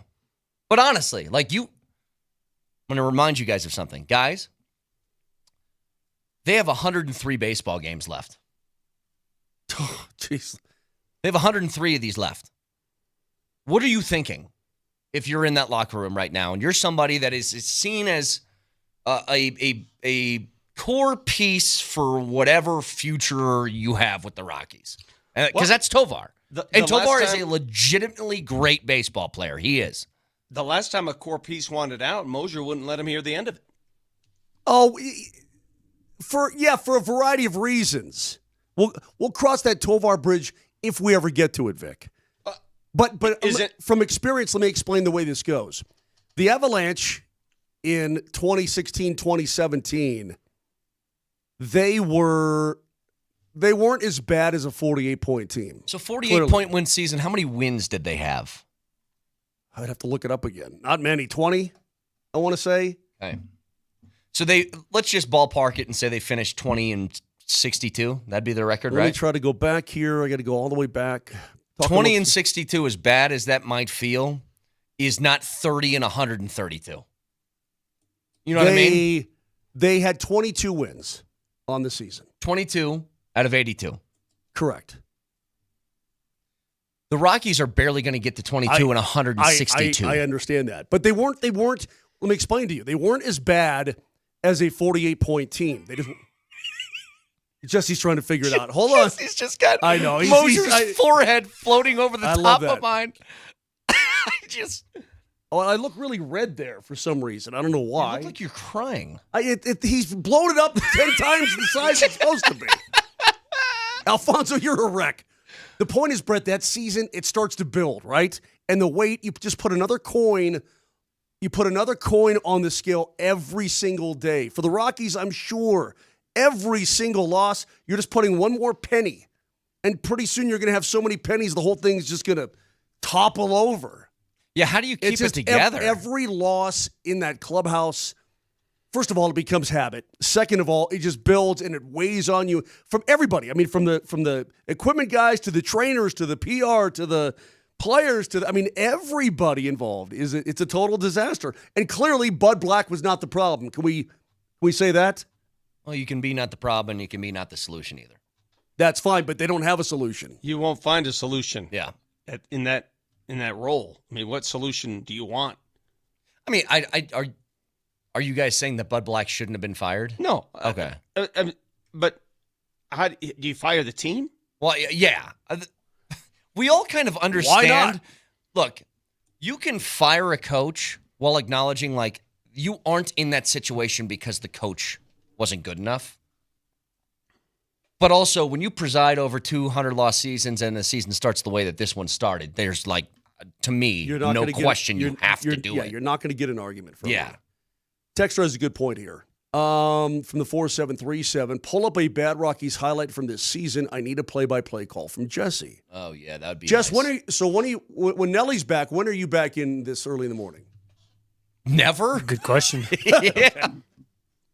The next time you're in, for whatever it is you're doing, we will please. We need a play-by-play. Yes. Yeah, we do. Of a Rockies highlight? Of a Rockies Yes, highlight, please. yes. One of the bad ones where they Okay. booted all over the outfield and then missed the throw to third and, Jesse, I don't want to make your head hurt by pulling up a If highlight they win a right game now. again, I will come in the following day. No, not if they win. You got to do a bad No, highlight. it's got to be when they win. Oh, okay. All right. I agree with them. So we could be waiting until September. Hey, can we could. close the show with the soundbite I want to play? You have it, Jesse. Name this former collegiate athlete who apparently gets accosted at airports. Not accosted, that's a wrong word. Gets approached at airports, and it's become too much. She doesn't like traveling anymore. So see if you can name this athlete. Go ahead, roll it. I fear that I'm being stalked and I don't know what to do. It's got to the point every single time I go to the airport, there's a group of at least 10 middle-aged men waiting for me and they harass me. It's these men that want my autograph. They have like a stack of 40 pictures of me or my magazines, and they will run after me down the TSA pre-check line and yell at me if I don't give them my autograph. It's insane. But they will yell at me and like make a scene, and the people around me are scared. Like, it's crazy. Okay, let's stop it right there. Name that former collegiate I already athlete. know who. I know who it is. Yeah, I know it too. It's the gymnast. Livy Dunn. Yeah. Who is she married to Paul Skeens? Soon to be, probably. Yeah, I think soon to be. I guess I have so many questions regarding that. So it's gotten so bad now she doesn't like traveling. Who are these weirdo middle-aged men that camp out for Livy Dunn at airports. Listen, bro.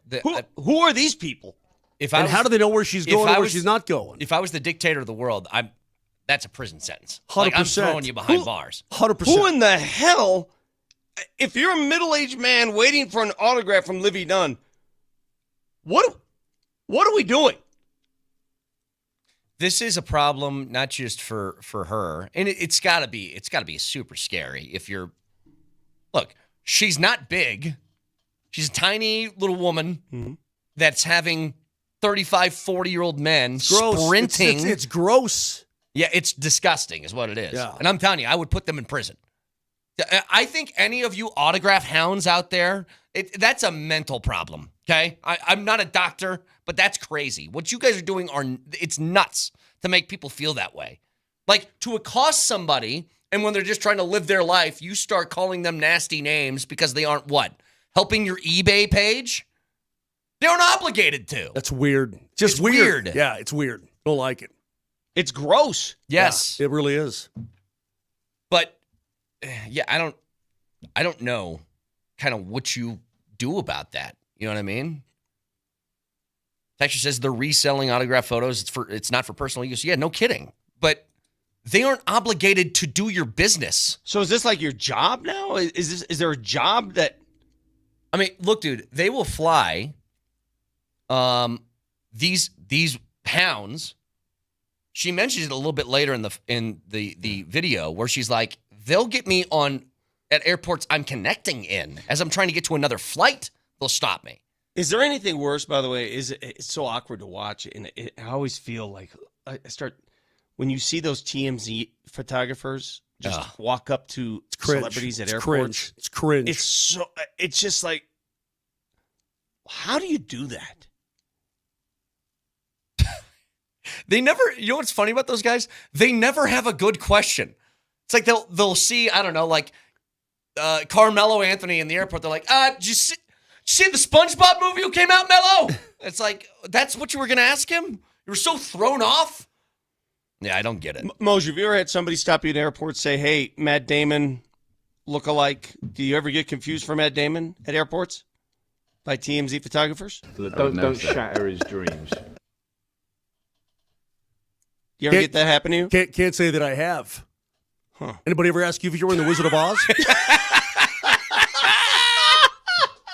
And with that, have a great Monday. Talk to you tomorrow. That's good.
Woof. It is, it's bad and it's getting worse, coach. But it is, it's like seeing a car wreck on the highway, man. You can't help but not stare at the Colorado Rockies right now. Yeah, this weekend. 9-50. This weekend felt a little bit different because I think us on Sports Talk Radio, we just did our best to just stay in our Avs and Nuggets playoff tunnel as long as we possibly could. And then even after... You had your blinders on. Yeah. That's not actually happening over there on Blake Street. That's not really happening over there. So you had your blinders on. And I think that yesterday's game in particular, there were two things at play. Are you going to either get to 10 wins by the month of June, or are you going to get to 50 losses by the month of June? And the other piece of it, are you going to get swept in 10 straight series or 10 series total, or are you going to get to 10 wins? Like those comparisons are absolutely wild. Absolutely wild for a baseball team. It's the worst start in modern Major League history, right? Modern era started in 1901 is the worst start in MLB history at 9-50. They are the third fastest team to 50 losses in the history of the sport, right? Even prior to the modern era of the MLB starting in 1901. They have now been swept in 50% of their series, 10 of 20 this year. They have lost a staggering 22 straight series. That is now an MLB record. They set it with their 21st consecutive series lost against Chicago. They extended to 22 against the Mets. They've got a decent chance to win a series against a bad Miami team coming up, and they start today, like 3 games set Monday, Tuesday, Wednesday before they return home for 6 games against New York. It's a bad Miami team. That's a bad Miami team whose win percentage is .404, and your win percentage is 153. It's so bad, man. 0.153, Rush. 0.153. And so, yeah, the national narrative is switched. I don't know if you've noticed, people are starting to really catch wind of this Rockies thing that's happening. And it happened because ESPN and Fox Sports, they all put out there that Scotty Scheffler won more golf events in the month of May, or the same amount, 3 of his last 4 starts, as the Rockies won games in the month of May. Dude, Scheffler's a freak. But think about You want to talk about excellence? Raj, you want to talk about how hard it is to win any golf event, let alone a major in the month of May? And the Rockies can't scrounge 4 or 5 baseball wins in an entire month? What are we doing? Scheffler's winning events to the point, like, it is so commonplace for Scotty Scheffler to win a golf tournament now that when he wins and his baby has had a blowout and has literal poop on the back, he doesn't care. In the Memorial is a huge non-major tournament. Like, that's Jack Nicklaus's tournament. It's big. It means a lot. It's a huge purse. And he just wins so consistently that his wife hands him the baby and goes, he had a blowout. So there's that. And Scotty goes, meh, it's all right. I'll deal with that. Last night I was smoking some meats. It's fun. Manly. Whoa. Smoking meats. I just got a little wild hair at my nose and thought about it with all the happenings of college baseball and the pending College World Series, which I told you on Friday I just couldn't get into. Well, I kind of got into. It just kind of piqued my interest a little bit. I decided to tweet out something. Oh, I saw this. This was very controversial. That a lot of people think I'm an absolute freaking moron for even putting this out into the universe. But as the poll has continued to grow in numbers, I'm up to 441 votes. Maybe I'm not quite so moronic for posting this poll. And the question is this, and if you're a listener, I'd love for you to jump on to @coach_Sanford2 and respond. Selfish plug. Shameless self-promotion. SSP. Love it. Wild question here, and I'm being entirely serious. Would the current iteration of the Colorado Rockies win the College World Series? I would love to hear your reasoning. The answer is, it's very simple. The answer is yes. They would. The answer is they would dominate the tournament. It's a dumb question, right, Raj? Really dumb. Like these are major league hold baseball on, it's players. not a dumb question. These Every time that we see a team go 0-, well, you can go 0-17 now, but like when the Lions went 0-16, that conversation was brought up. Would Alabama beat the Lions? And while I think there'd be, if you play that game 10 times, there'd be a couple of them that get like a little sketchy. You know, Alabama in its heyday under Saban against the worst of the Lions groups. They would win all 10 games. Right? There's only 1.6% of college football players that ever make it to the NFL, let alone become everyday players or starters or stars in the league. The same thing happens in college baseball, man. The same thing. Like 10% of college athletes are ever drafted into the major leagues. Typical logic would tell you there are essentially 5, maybe more if you include foreign leagues, but there are 5 levels of baseball between the college game and Major League Baseball. Yeah. Low A. Logic tells you, Yeah. they'd be rookie fine. ball, low A, high A, double A, triple A. That's 5 right there. But this isn't your average Major League Baseball franchise right now. And No, it's the worst in history. But my gut tells me that the Rockies would win the College World Series. They would dominate the tournament. But if you took the current situation of the Rockies, how bad the confidence levels are of the hitters, of the pitchers, of the bullpen, and you take some of these College World Series teams that are riding high and they're unified, and baseball is such a mental sport, man. Are you trying to tell me that the Rockies need like dugout celebrations? They need dugout chants and cheers? They need to just go Savannah Bananas. You've been going to too many softball games, Coach. Watch the pitcher, watch the pitcher, watch the pitcher, see if he can pitch. Hey! Watch the umpire, watch the umpire. Is that all you got? I got a ton That's of all them. you've learned? I've got so many, dude. No, I see a hole out there. I see a hole out there. I see an HOLE hole out there. So hit the ball out there so we can win the game and we can celebrate. I just want the whole show to be this. The Rockies definitely do, dude. Could you imagine, like, my guy Schaefer, who his record isn't much better than Buddy Black's, for the record. No, what is he, 2-17, 2-19? Yeah, something like that. Might DMac, be even I worse. love you, brother, but you know what the problem was? It wasn't Buddy Black, man. It really wasn't Bud. Because Bud Black, they were 7-33 with Bud Black. And it's gotten worse. It's pretty good. It's a pretty good record. Since Schaefer's taken over, 2-17. It's 2-17. And you know who I think was right all along? Is it wasn't a Bud Black issue. And frankly, it's really not even a Schaefer issue. Bud Black was right. Prophetic statements of a year plus ago is the Rockies needed a full season of KB.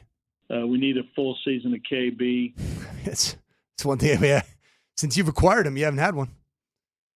The results speak for themselves. And I was about to come in and say, listen, you just saw the stark difference in today's Major League Baseball, which is ultra-rich team willing to pay money against small market team not willing to spend money.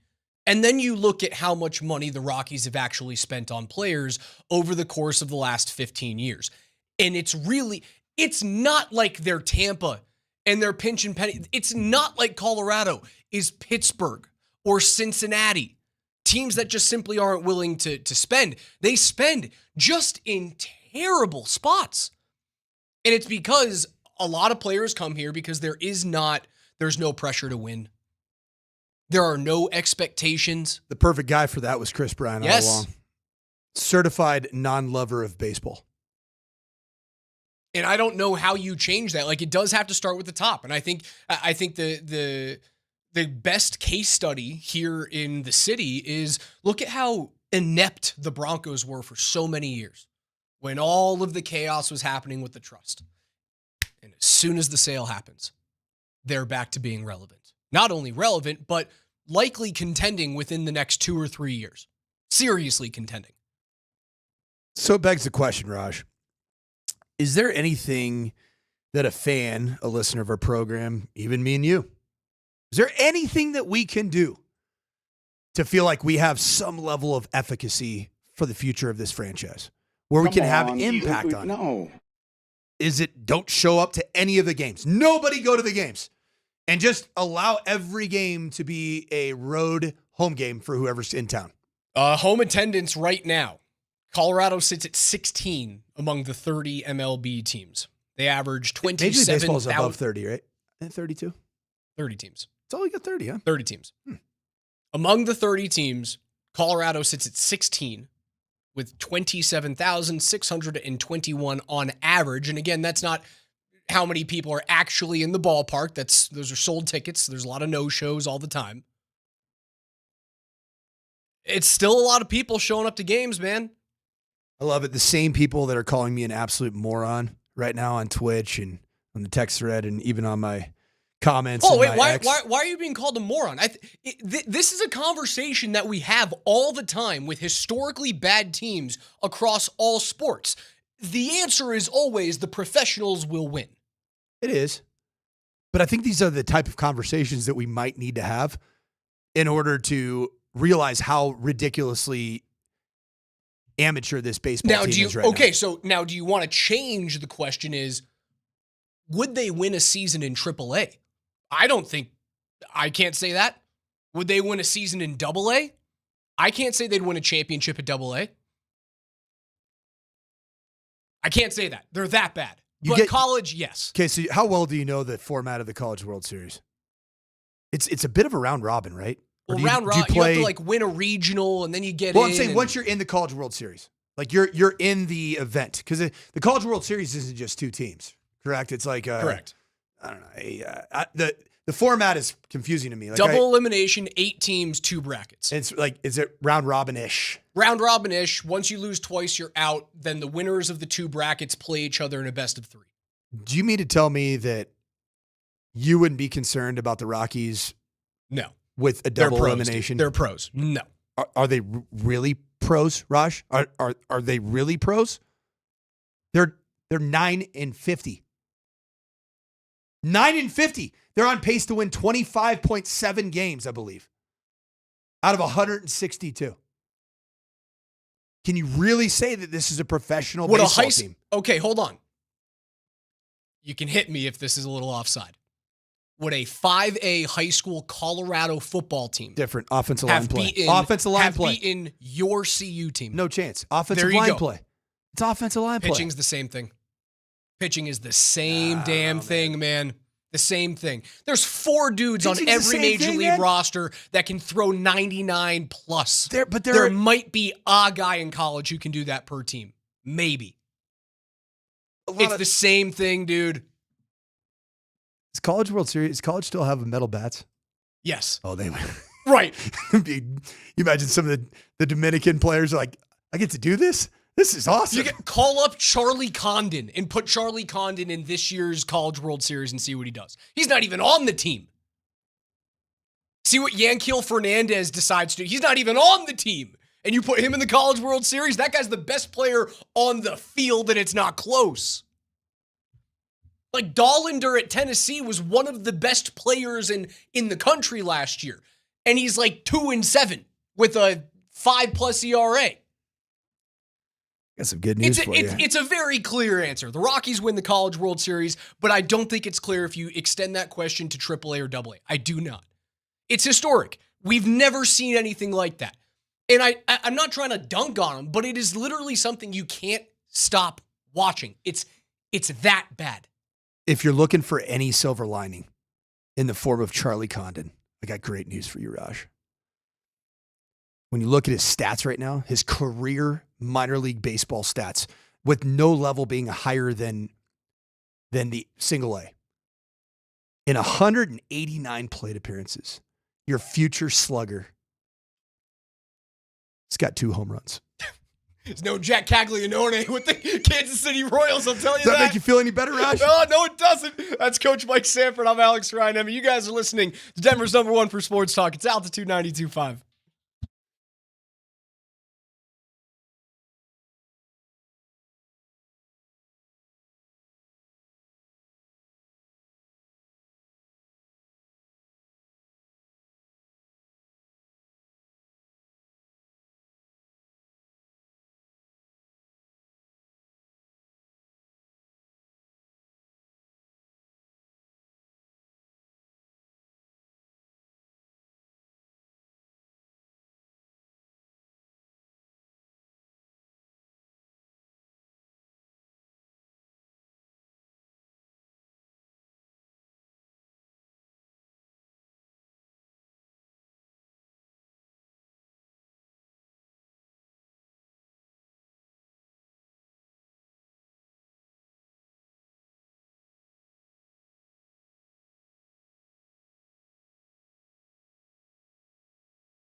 Baseball is such a mental sport, man. Are you trying to tell me that the Rockies need like dugout celebrations? They need dugout chants and cheers? They need to just go Savannah Bananas. You've been going to too many softball games, Coach.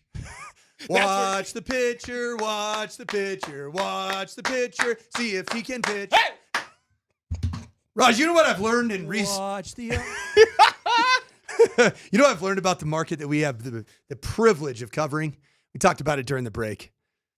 Especially judging based off of our texts. And this market doesn't love doing what a lot of markets love doing. Like what Philly and New York and Boston love doing. Which is just obliterate and talk all day, every day. And the fans are just looking for blood. I want to hear so much about how much this station hates the Rockies, or hates, in their case, the Phillies. And God, I can't believe what the Mets are doing right. Oh, God.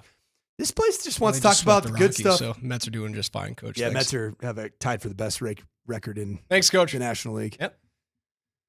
Yeah, we promise we won't have too many segments about Rockies, but it needs to be talked about, and I do think that it is therapeutic, and actually I think it does make an impact when you don't just turn a blind eye. We have to talk about how bad this is in order for some changes to be made, and there have to be sweeping changes. So that's enough Rockies. We will get back into it in a little bit, but the other big news that happened over the weekend was New Orleans, and I think this just gets spurred on by what's happening off the court with Zion Williamson, right? While you look at the Pelicans, they never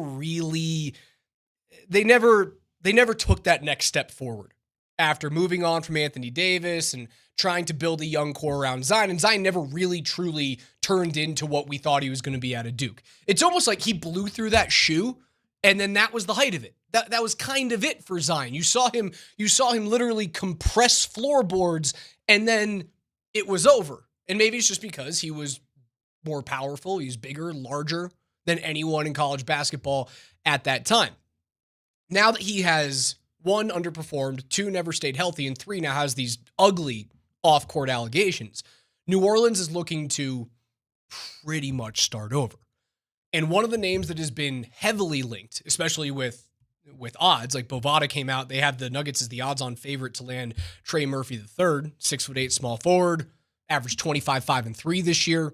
Stellar defensive player. He's a D3 wing, right? That is, he doesn't shoot. I'm correct, KJ. I don't think he has as high of a 3-point percentage as MPJ does. And again, MPJ at 6'10", shooting 40%. Like, MPJ is a dead-eye 3-point shooter when he's healthy. And there are teams that would want that, but I heard Vic talking about this. If you were to move on from that contract, because you would have to move on from a big contract to bring Trey Murphy in, MPJ would have to likely be moved to a team that's just missing a dead-eye shooter. New Orleans, if they're moving on from these players, they're likely just starting over. MPJ is not a start-over player. Jamal Murray is not a start-over player if you're the new GM coming in here and trying to mix things up. I would love to get that guy. I think it'd be amazing if they're trying to clean house and you could bring a Kelly Olynyk in and have him be a backup 4 or 5 on the cheap. If you could bring in a Trey Murphy III and get some size and solid defense to go along with consistent scoring. I just don't know how you could do it. Could you get him maybe a little bit more on the cheap? Do you know how his season ended? Season-ending surgery announced March 17th of 2025 for not just a torn labrum in his shoulder, which is basically what Michael Porter Jr. played with. It was an AC joint injury, but which is so if you ever have an AC joint, it always goes with a torn labrum. Okay, the two always go together. It's that, and you see that the separated shoulder. The labrum is what holds the capsule together. Get on a little sports med on you there, Bill. But he also had a partial. What's a level 2 knee strain? It's the one in between. It's between a level 1 and a level 3. What's a level 3? Yeah, it's not great. Level 1's not great either. I think. Yeah, neither one's great. It's worse than being healthy. It means you're hurt. But he also missed with a partial tear of his rotator cuff. And that you have like that's an injury. It's a surgery. Rotator cuff's a little bit more in terms of what potentially could happen over the term. You have to relearn shooting, dribbling, going up and play like as a shot blocker when you have a torn rotator cuff. It's a longer recovery time, much longer. And I actually think that might be good news for the Nuggets because he might not command as much on the open market as you think. He's like a $25 million player. And does any of that come down a little bit with recent injury history? Probably not because he's only 25. Mm-hmm. Probably not. He probably continues to get way more expensive, and especially if he plays more games, right? The most games he's ever played in a season is 79 in his sophomore year. He played 57 2 years ago. He played 53 last year before that mid-March or early March surgery that you mentioned. On the opposite side of the equation, you have MPJ who doesn't miss games anymore, despite being this guy who is crowned as the most injury-prone player on the Nuggets. He just hasn't missed games in 3 years. He played through a crazy shoulder injury. He was not effective outside of 1.5 games, really, in terms of actually making an impact on the Nuggets winning in the postseason. But he doesn't miss games. Now, the question with this whole rumor mill is when the new GM comes in, how much do you want to shake it up? Are you willing to just put out the same five and go with Adelman at the helm and with different rotations and playing 9, 10, 11 guys and Deron Holmes coming off of an Achilles injury, hoping to be what we drafted him to be? Will that change enough? Or if you want to shake things up, then be my guest, make this trade. But I don't know if MPJ, a 2031 first, because that's the first one that you can trade if I'm correct, and Peyton Watson is enough to get that guy. Right? Look at Dion, another lengthy wing guy that went at the deadline for 2 second-round picks. And he was rumored to be a really good fit here. DeAndre Hunter. 2 second-rounders. Trey Murphy is a way better player with a way higher ceiling than DeAndre Hunter is right now. Trey Murphy, 6'8", 206 pounds, a scorer, but like you said, a tremendous defender. Would the Nuggets front office, whoever that may be, we'll find out here in the future, would they view him to be a bit of a redundant player if Deron Holmes ends up being who you think he is? No, because Holmes fits more into a 4 and very much small ball stretch 5 type of guy. You don't think Deron Holmes is a 5, do you? I know he's 6'10". He's a 4, but if you're playing small, he can stretch into a 5 if you're playing small. Yeah, and Trey Murphy and Joker's on the bench. Trey Murphy's not that guy. No. 6'8". No. 206. He's a 3. He's a scorer. Small forward. You move MPJ out, you bring in Murphy, and he's your de facto starting 3. That's what would change here. But in order to make that happen, you have to part ways likely again, and this is the crapshoot of offseason trading, and especially with the NBA and having to force the contracts to match. If it's a bad contract, you have to, as this incoming GM, the first order of business is canvassing the rest of the league and figuring out what the value of Michael Porter Jr. is and Jamal Murray. Are they assets or are they debt? That's the first order of business as the new GM. On the open market, do you think there's any question if they would be viewed as debt? I don't think with regards to their contracts. For the right team, because there's only 2 years remaining in the MPJ contract. For the right team, MPJ can be looked at as an asset. I don't believe New Orleans is the right team because if they're truly cleaning house, MPJ is not the right player to bring in. And you don't really have the requisite draft picks for a team that is looking to clean house and get younger and build through the draft, right? You can only trade at the earliest your 2031 first rounder. You don't have enough. You've shipped them out. Now you got a championship with it. That's awesome. Same thing with the Avs. The Avs don't have a draft pick in the first 3 rounds of this year or next year's NHL entry draft. You got a championship with it. And that gives you 5 years of goodwill, typically in the city, right? When did you sour on the Broncos after 2015? When did you start going, all right, enough's enough? 2019, right? This city gives you about 4 or 5 years after a championship to go, all right, let's get back to it now. Unless you're the Rockies, and then you typically get some type of aging superstar that is acquired I have some stats. Hold on. I didn't get to this in the first segment. I had to put this we on, need right? a full season of KB. So they are the worst team in the modern era, right? The fastest team to get to 50 losses in the modern era since 1901. There have been 2 teams in the history of the sport that have gotten to 50 losses faster, and that was pre-modern era. 2 teams. Those are the Kansas City Unions in 1884 and the Cincinnati Red Stockings, who were 7-50 through 57 games. Again, 1884 and 1886. Colorado was just becoming a state in 1876. Alexander Graham Bell, in March of 1876, filed the patent for the telephone.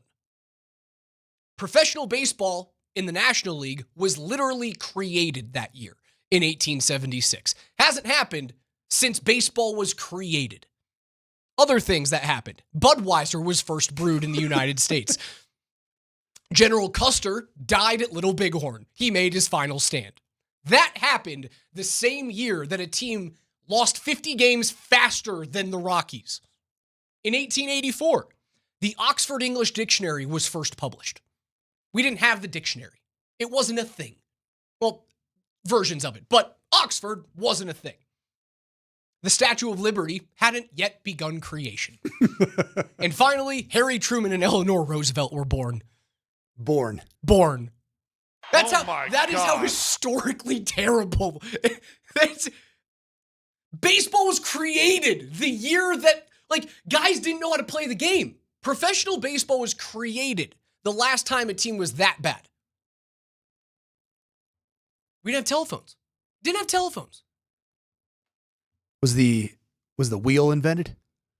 The wheel was invented. We had yes. the wheel. The wheel was Okay. the wheel. We were pushing wheels around with sticks. No yeah. assembly line though. Tell you that. No assembly I know line. Henry wasn't quite rolling yet. We're getting there. We're close. Yeah, We're getting there. We're nearing that era.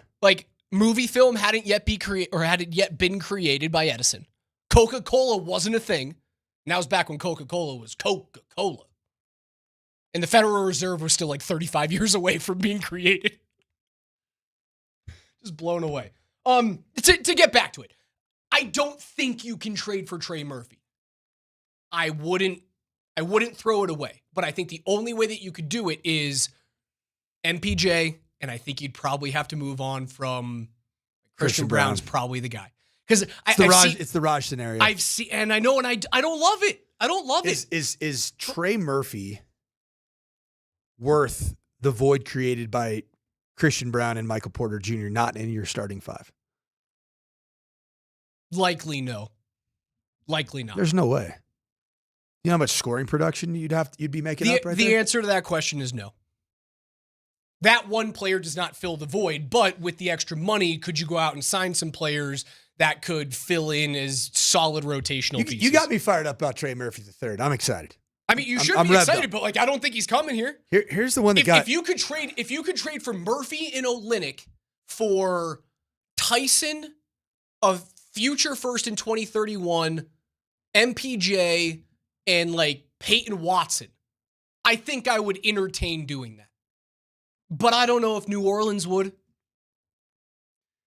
Maybe even a little bit more exciting to me is that the Raptors potentially want to have a massive rebuild and just truly hit the reset button and go out and acquire a big talent. And of course, the guy that's floating around right now is Giannis Antetokounmpo. Well, the Raptors aren't going to be the only team that's likely interested in Giannis. And Giannis is also probably a player that doesn't want to see 60% of his money go to the Canadian government to fund healthcare for several 100,000 people who live in the province somewhere randomly.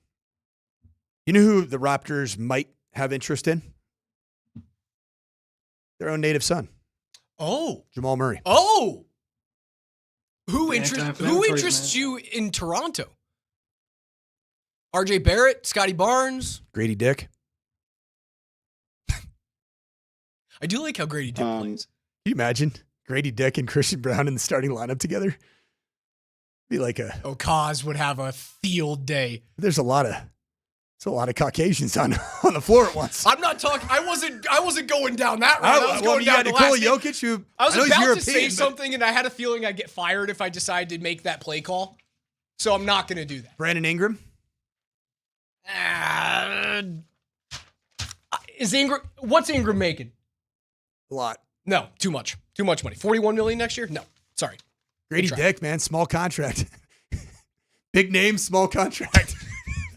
We're getting out of here before we get too off balance. I do want to get into the Avs a little bit, and as we're breaking down the offseason and roster moves, what the Nuggets are doing, I do want to get into my thoughts on Colorado. We're just a couple of days away from the Stanley Cup Final. Edmonton and Florida. Thursday night is when the NBA Finals start, where Oklahoma City inevitably marches to a 5-game win. We are who they thought they were. That's Mike. I'm Raj. It's Altitude.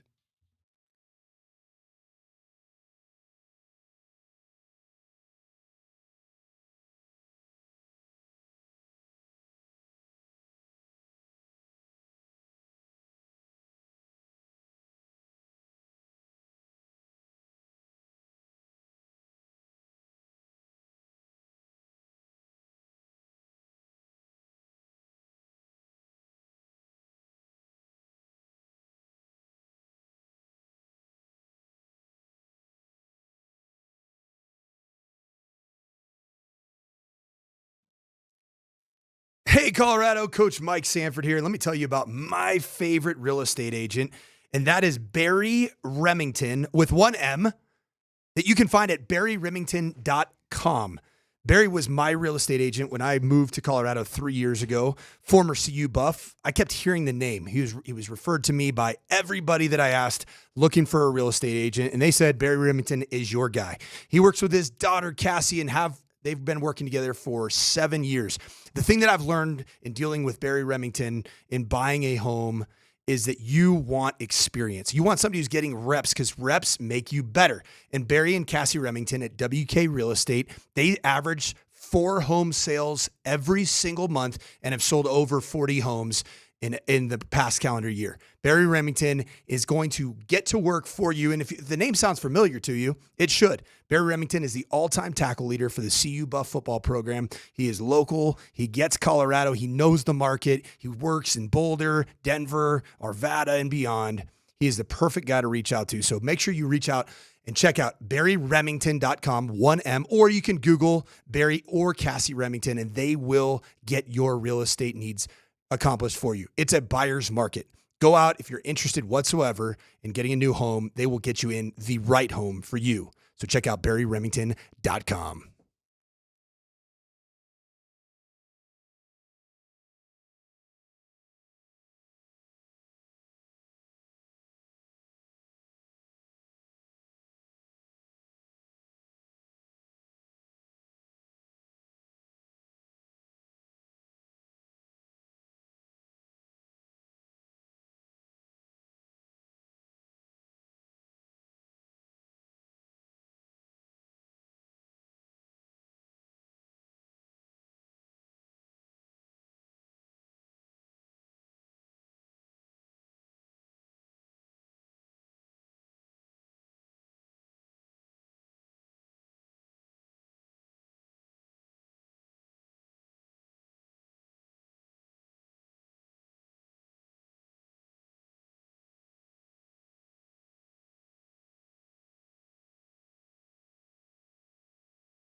Live inside the Backer and Shanker studios, their passion is justice. The Morning Sprint, Alex Ryanemi alongside the coach, Mike Sanford. Join us today, 303-504-0925. 303-504-0925 on the Shop Mazda text line. One price, one person, and 1 hour. Typically at 10:45 on Mondays, we have Coach Chris Armas of the Rapids.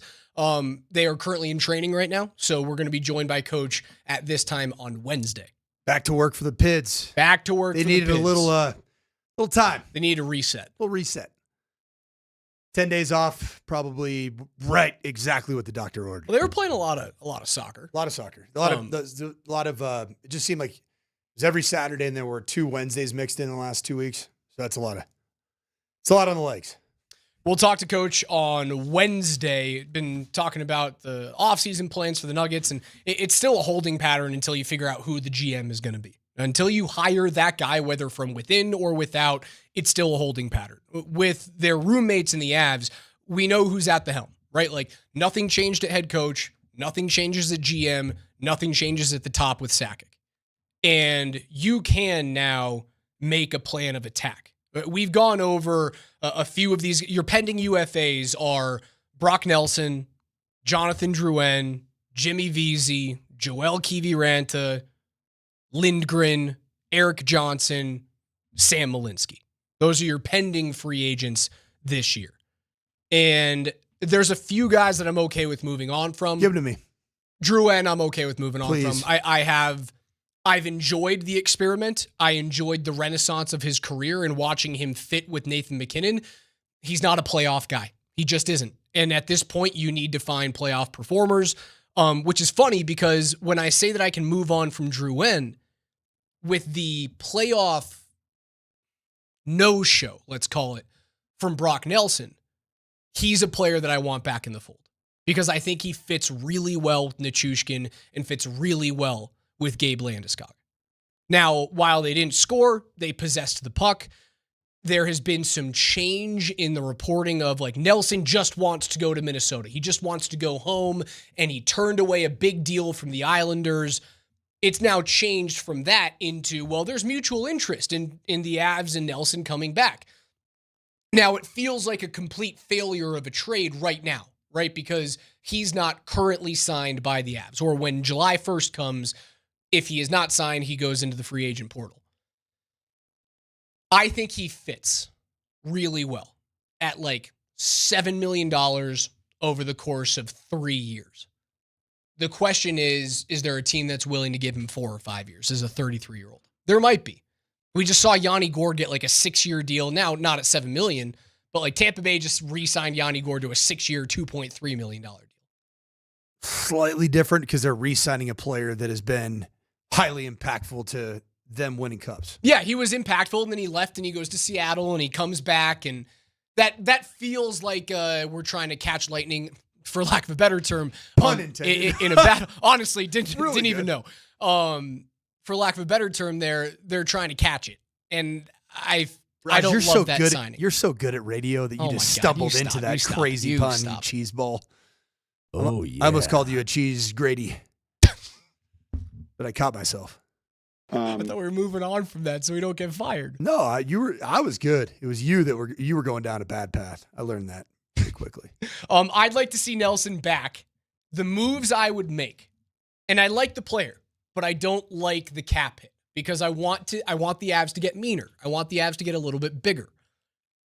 I would trade Ross Colton. I'd trade him to the East somewhere for a 2nd-round draft pick.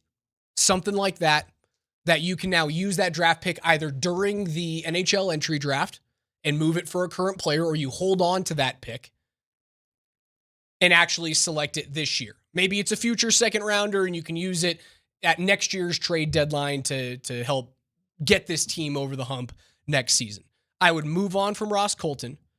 I would trade Miles Wood, but I don't think you can trade the contract. Talk about not knowing what the value is for the rest of the league, right? We talked about that with Jamal Murray and Michael Porter Jr. Are you asset or are you debt?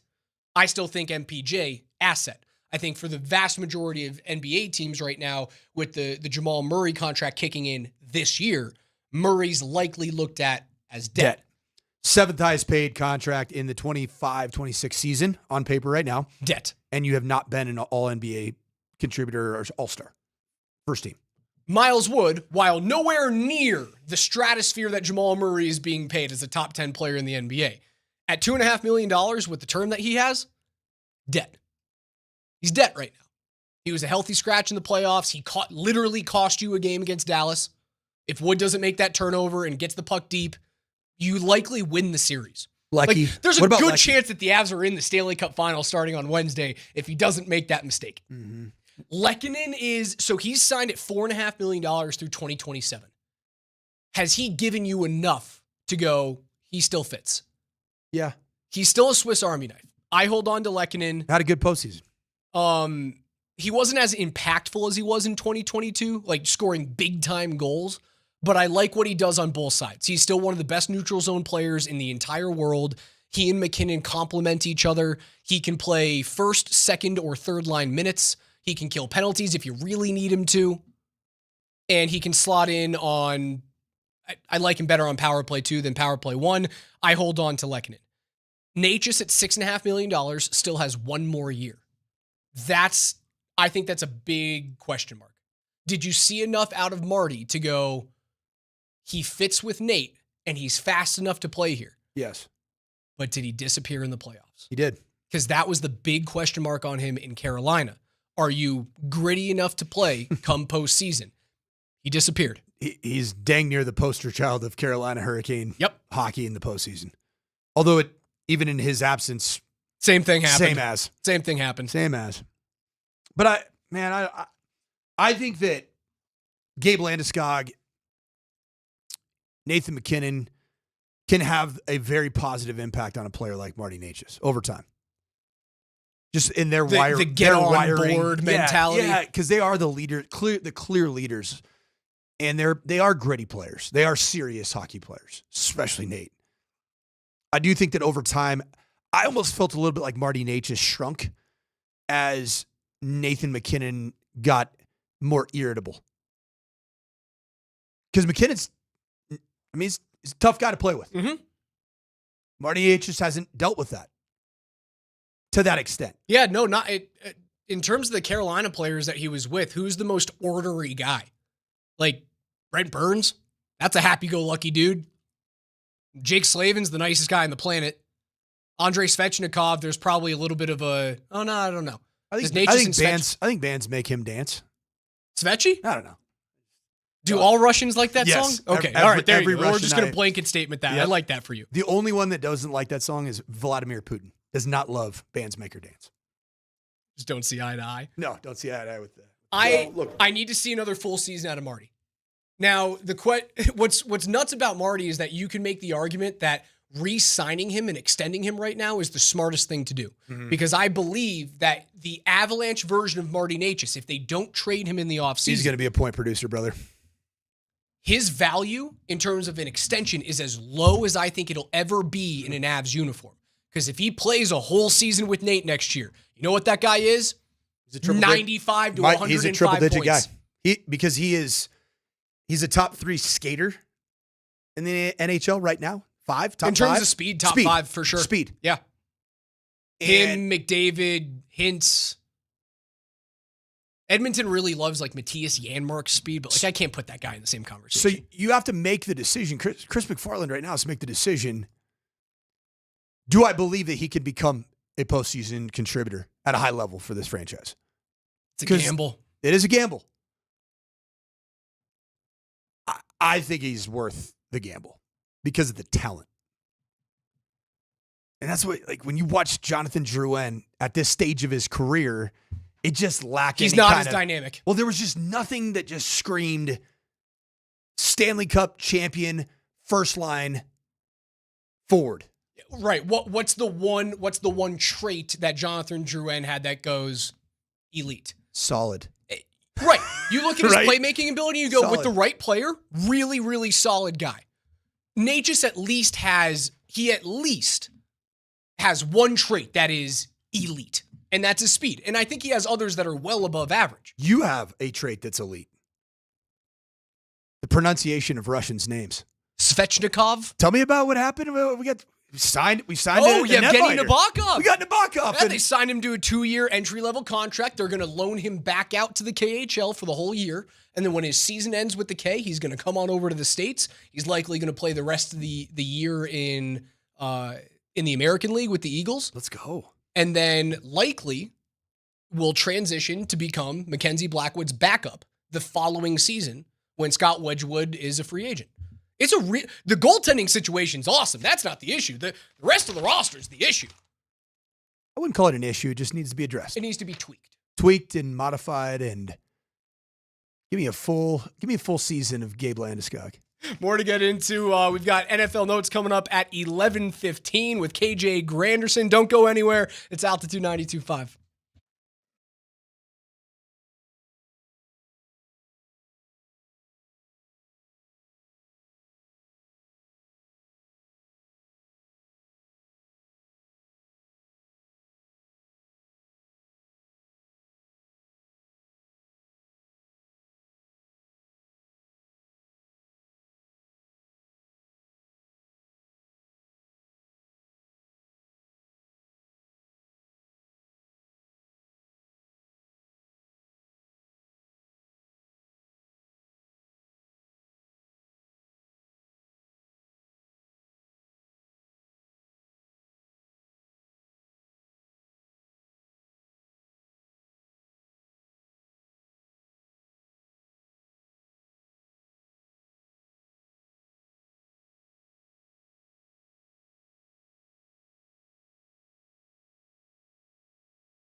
Ooh. Take us wherever you guys want to go on the Altitude Sports Radio mobile app that's powered by the Will Hite Law Firm. They're injury lawyers. Go to willhitewins.com. That is willhitewins.com. 2K Tuesday coming up tomorrow. NFL Notes at 11:15. Again, no Chris Armas today at 10:45. That'll be on Wednesday at the same time. Rapids currently in training, so we'll catch up with the coach in just a couple of days. Been talking about the ineptitude that is the Colorado Rockies, the plans for the offseason for both the Nuggets and the Avalanche. Avalanche feel like they can do a little bit more tweaking. The CBA is certainly... Saquon got the cover of Madden, little reverse jump. Madden curse for Saquon Barkley. Philadelphia Eagles going from, what was it, Cooper DeJean that said one of the best teams ever? Was that it? It was Cooper in a podcast. And now you're going to lose your running back. Sorry, hey, sucks to suck. Easy. You know what I said at the beginning of the... Remember when you guys called me crazy? Did Mahomes... Mahomes broke the Madden curse, right? I'm sure he did. Remember when you guys called me crazy that when Philly and Dallas are going to play at the beginning of the season that I said Dallas is going to win that game? Mm-hmm. And we're going to have to hear it from everyone. Stephen A. on ESPN talking about how Dak is finally going to get it done this year. You guys called me crazy? That's going to be a game where Saquon underperforms a little. That's going to be his Madden game. You know what you are part of? Sticking to it. You're clearly part of the legacy mainstream media because you are already starting to glaze the Dallas Cowboys and Dak Prescott, and we're only in the month of June. What's your point? God, Raj, I know you went to Syracuse, but did they indoctrinate you with such national narratives? It's the Cowboys, the Yankees. What have I ever said about the Yankees? It's about the Lakers. You just got to do anything you can to keep those teams at the forefront of every discussion. What are you talking about? I'm just curious to see how everything of this offseason impacts LeBron James. What do you think LeBron's doing right now? LeBron James. You know what LeBron was doing? Orchestrating a trade for Giannis to LA somehow? He was bouncing up and down with absolutely no sign of any physical pain at a Drake concert this weekend. So that MCL that he was publicized as to maybe why he didn't have a great postseason performance this year, particularly against the Timberwolves, was because that MCL. Well, it looked pretty healthy. Looked pretty good at the Drake concert the other night. So, LeBron, you're done. Bo came out over the weekend and was talking about how, year one was good, but still has a lot to prove. While at the end of the week, I made the proclamation, I think Bo Nix is impervious to the sophomore slump as a quarterback. What are the clear things he must improve this year to get what is the best defense in the league, at least on paper right now, up and over the hump of getting blown out in the first round of the playoffs? What does he have to do on the offensive side to complement that? Two things. I think number one, he's got to hit his layups with more consistency. So when Sean Payton schemes something up, I'd call it in the either wide open down the field. You got to trust your base throwing process. There were times where he was redlining last year. I use that term a lot, where it's like downfield throw, not trusting the arm strength. And you saw that he was max effort thrower, where even you saw his head and his eyes jerk away from the location of the throw. And it's just kind of, there were a lot of those overthrows to Troy Franklin. So and everybody wanted to put it on Troy Franklin. When you're that open, you got to hit that dude right in stride. Is that forcing and he did throw? Once. Is that forcing the throw to prove that you can make the throw, or is it like what creates that? A lack of belief in your arm talent. Okay. Yeah. But I think it's something that you can work through. Just be confident and realize that you got enough. You got enough in the bag. Like you got enough clubs in the bag to make the throws without having to give everything you got onto a throw that's down the field. I do feel like he redlined a few short throws too. Like there were a few of those ones where you just driven balls. Right, the 7-yard quick out where it needs a little bit of touch on it. It also, I think, is part of the reason that the Broncos were one of the three worst teams offensively in the National Football League with regards to 3-and-outs, right? Because third down passing game. It's exactly what you're talking about. A lot of times it's that right at or just past the sticks with tight coverage. And you got to throw it with anticipation, and you've got to be able to throw it sometimes layered, which means not a BB that you're throwing as hard as you possibly Is there can. ever a point as a wide receiver or as a tight end that a ball hits you in the hands that it is not your fault if it's dropped? No. Because I've looked at a few of those throws that I've gone, it didn't need to be zipped that hard. No, that's on the receiver. Always? Tight end. Okay, this is how I look at it as a coach. Because I've had it happen in hockey. Like, Yeah. I had one of the best players I ever played with. We were in I was a junior, I think, in college.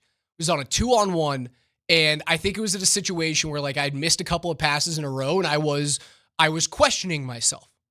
Get this through. Find the tape. And I took damn near a half slap shot at my buddy on a 2-on-1, and it blew his stick up. And he got back to the bench and almost cross-checked me in the teeth. Because it was, what are you doing? There's a little bit of that.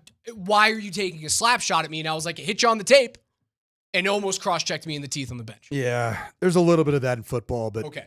when you're the quarterback, you you place such a high premium on precise placement of the throw, and then even the ball speed, trajectory, height of the location and type of throw that you're making. So you always look at yourself, and you should, if you're a good quarterback, you should look at it, what could I have done differently? If you ever look at it from the perspective of, hit his hands, and like maybe it's a dig route that's coming across the field, and the receiver has to contort their body, running full speed just to be able to get a fingertip on the ball. That's on the damn quarterback. It's not on the receiver. Now, if you're a receiver and you're an elite-minded receiver with elite talent, you look at every ball that you get a fingertip on as a ball I should have come down with. And that's, to me, is when you have that, that's what a really good offensive passing game particularly looks like, is the mindset of quarterback. I could have put that ball better located with better velocity, more appropriate ball speed. You don't have that wide receiver on this team right now, though. No, you don't. Do you need it? Are you saying the guy... The Justin Jefferson type that if Okay. it is in my sphere, it is on me to get it. We'll see about Patrick Bryant. That's the word on him is just really, really, really natural hands. Really good ball skills. Does not drop the football. Doesn't run well. 4.62. I know everybody said, well, so did Amon-Ra St. Brown. So did, Jerry Rice. Yeah, there's a plenty of outliers for any sports physical attribute. But he does catch the ball really well. That could be the guy. I think Courtland Sutton has pretty good range. He's not Justin Jefferson. There's no doubt about that. There is one Justin Jefferson. I think there's two. Jamar? Travis Hunter. Have you watched the clips from what's going on in Jacksonville right now? I haven't. Walk me through what you've seen. I mean, it's just no matter what's going on. So, of course, the Jaguars franchise that has just had so much negative stuff associated with it, and just they haven't had a superstar. You can say Trevor Lawrence is, but Trevor Lawrence is signed to be a superstar. Is he like the guy that captures the hearts and minds of an entire state? I mean, he should be. Yeah, he's just kind of a blah personality, man. He's got long hair, but it's just kind of like, They're showing everything that Travis Hunter is doing with slow motion clips, and watching some of the catches that he's making in the OTAs, watching the way that he is switching over and like playing defense and looking so natural. It makes you realize what you had here if you were a Buff fan for the last 2 years. You had a generational talent. He won a Heisman Trophy, so of course you got to say that. I don't think anybody truly appreciated how incredibly gifted he was as an athlete. Like off the charts type of things that people are just going nuts over on social media. Honestly, I think that part of it is stature-based. You look at Travis and you go, can you really be that impactful? Could you really be that generational of an athlete at 5'10"?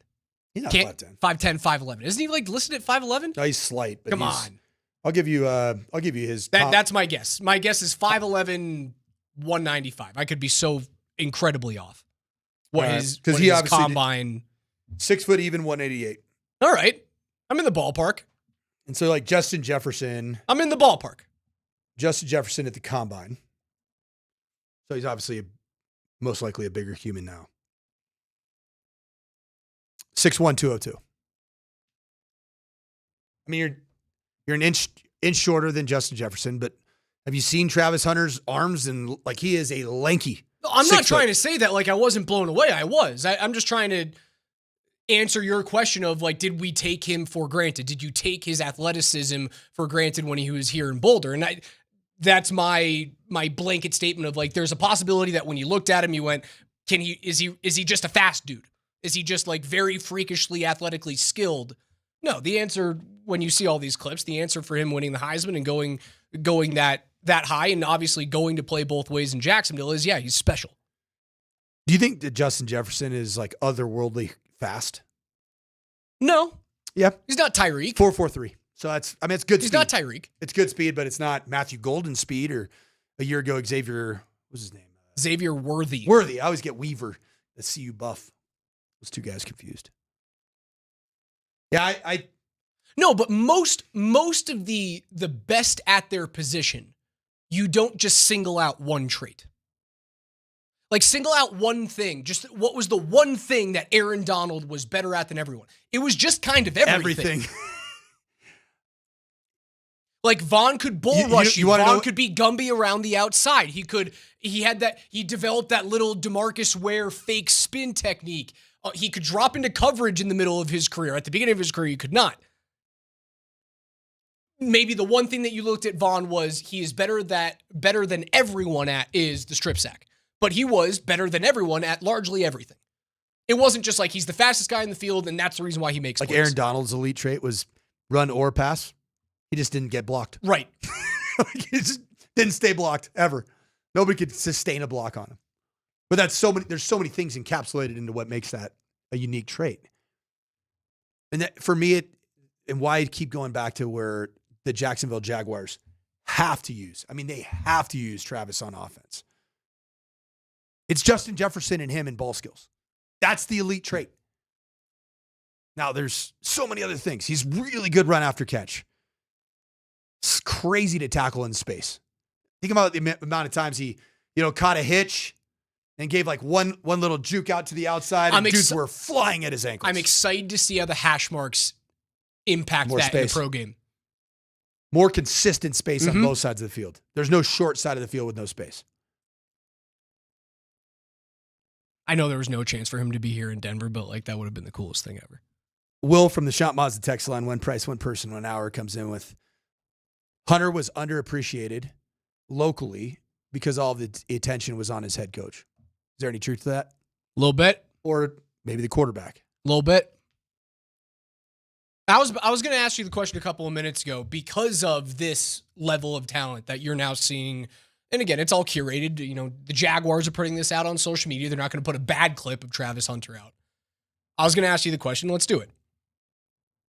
Was it a drastic underperformance by Deion and company with both him and Shadur here? If you have that, like you just said, it is Justin Jefferson and a guy who's never played a snap in the NFL as the ball skills specialists in the world right now. Like you put him there before Jamar Chase. You put him there before Amon-Ra St. Brown. Name any other elite wide receiver in the league. You put him there before those guys. Did you drastically underperform? How many buffs were drafted? 3? Horn, LeJonte Wester. Oh, Wester was drafted? Okay, then 4. I thought it was just 3. I thought it was just Horn, Shadur, and Travis. Off the top of my head. LeJonte Wester was drafted. Was he drafted late? All right, so then 4. That's fine. You got 4 draft picks. Picks around 6 by the Ravens. Still a pick. I think that's about where you should end up. And if the NFL spoke truthfully about how they valued Shadur Sanders, then he's a 5th round quarterback. Correct? Or 4th? Was he 4th or 5th? Either way. 5th round. Early 5th. You had a 5th round quarterback. Okay. And you were knocking on the door of a Big 12 championship game appearance. You didn't get it done. Like that's. Yeah, but like, okay, so here's the deal. Arizona State was in the college football playoff and they had a single dude drafted in round 4. Is it weird to One think? guy. Is it weird to think that Deion Sanders when he was watching the draft, the inherent evaluation of the job he did as head coach depended on where his very son ended up getting drafted. Think about that. If he was a top 5 overall pick, and Travis Hunter is a top 5 overall pick, and LeJontay Wester gets drafted in the 6th round, and Jimmy Horn Jr. gets drafted in the 5th round, and you had 2 top 5 picks in the draft, yeah, that is an underperformance. But the NFL spoke.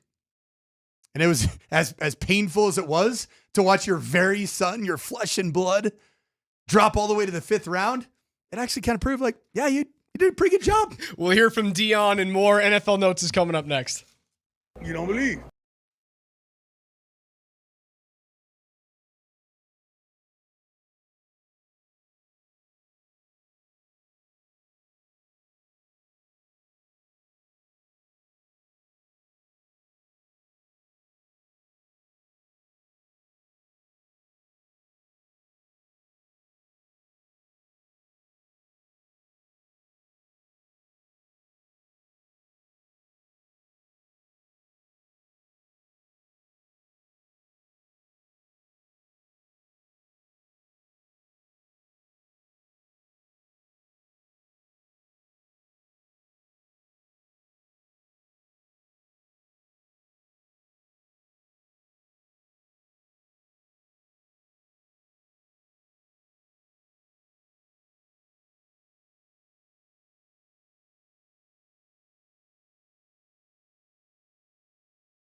Altitude Sports Radio 92.5 presents Play some ball, y'all. KJ's NFL Notes. Why are you smiling? Because I love football. Football's fun. Fun, sir. Fun, sir. It's fun. Brought to you by Mountain High Appliance. Locally owned and operated since 1993. Colorado's most complete appliance store. All right, listen up.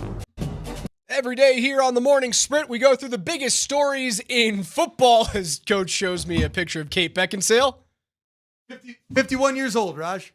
Do yourselves a favor and hop on the Google machine or Instagram. It's a great time waster. It's a Raj. What were we talking about? Oh, yeah, football. KJ's NFL Notes. Take it away. Get us back on track. Yeah, please, because you guys have been something else today when it comes to, that particular topic. Friend of the program, Cody Warwick of Locked On Broncos at MileHighSports.com wrote an article about the Broncos running game this morning.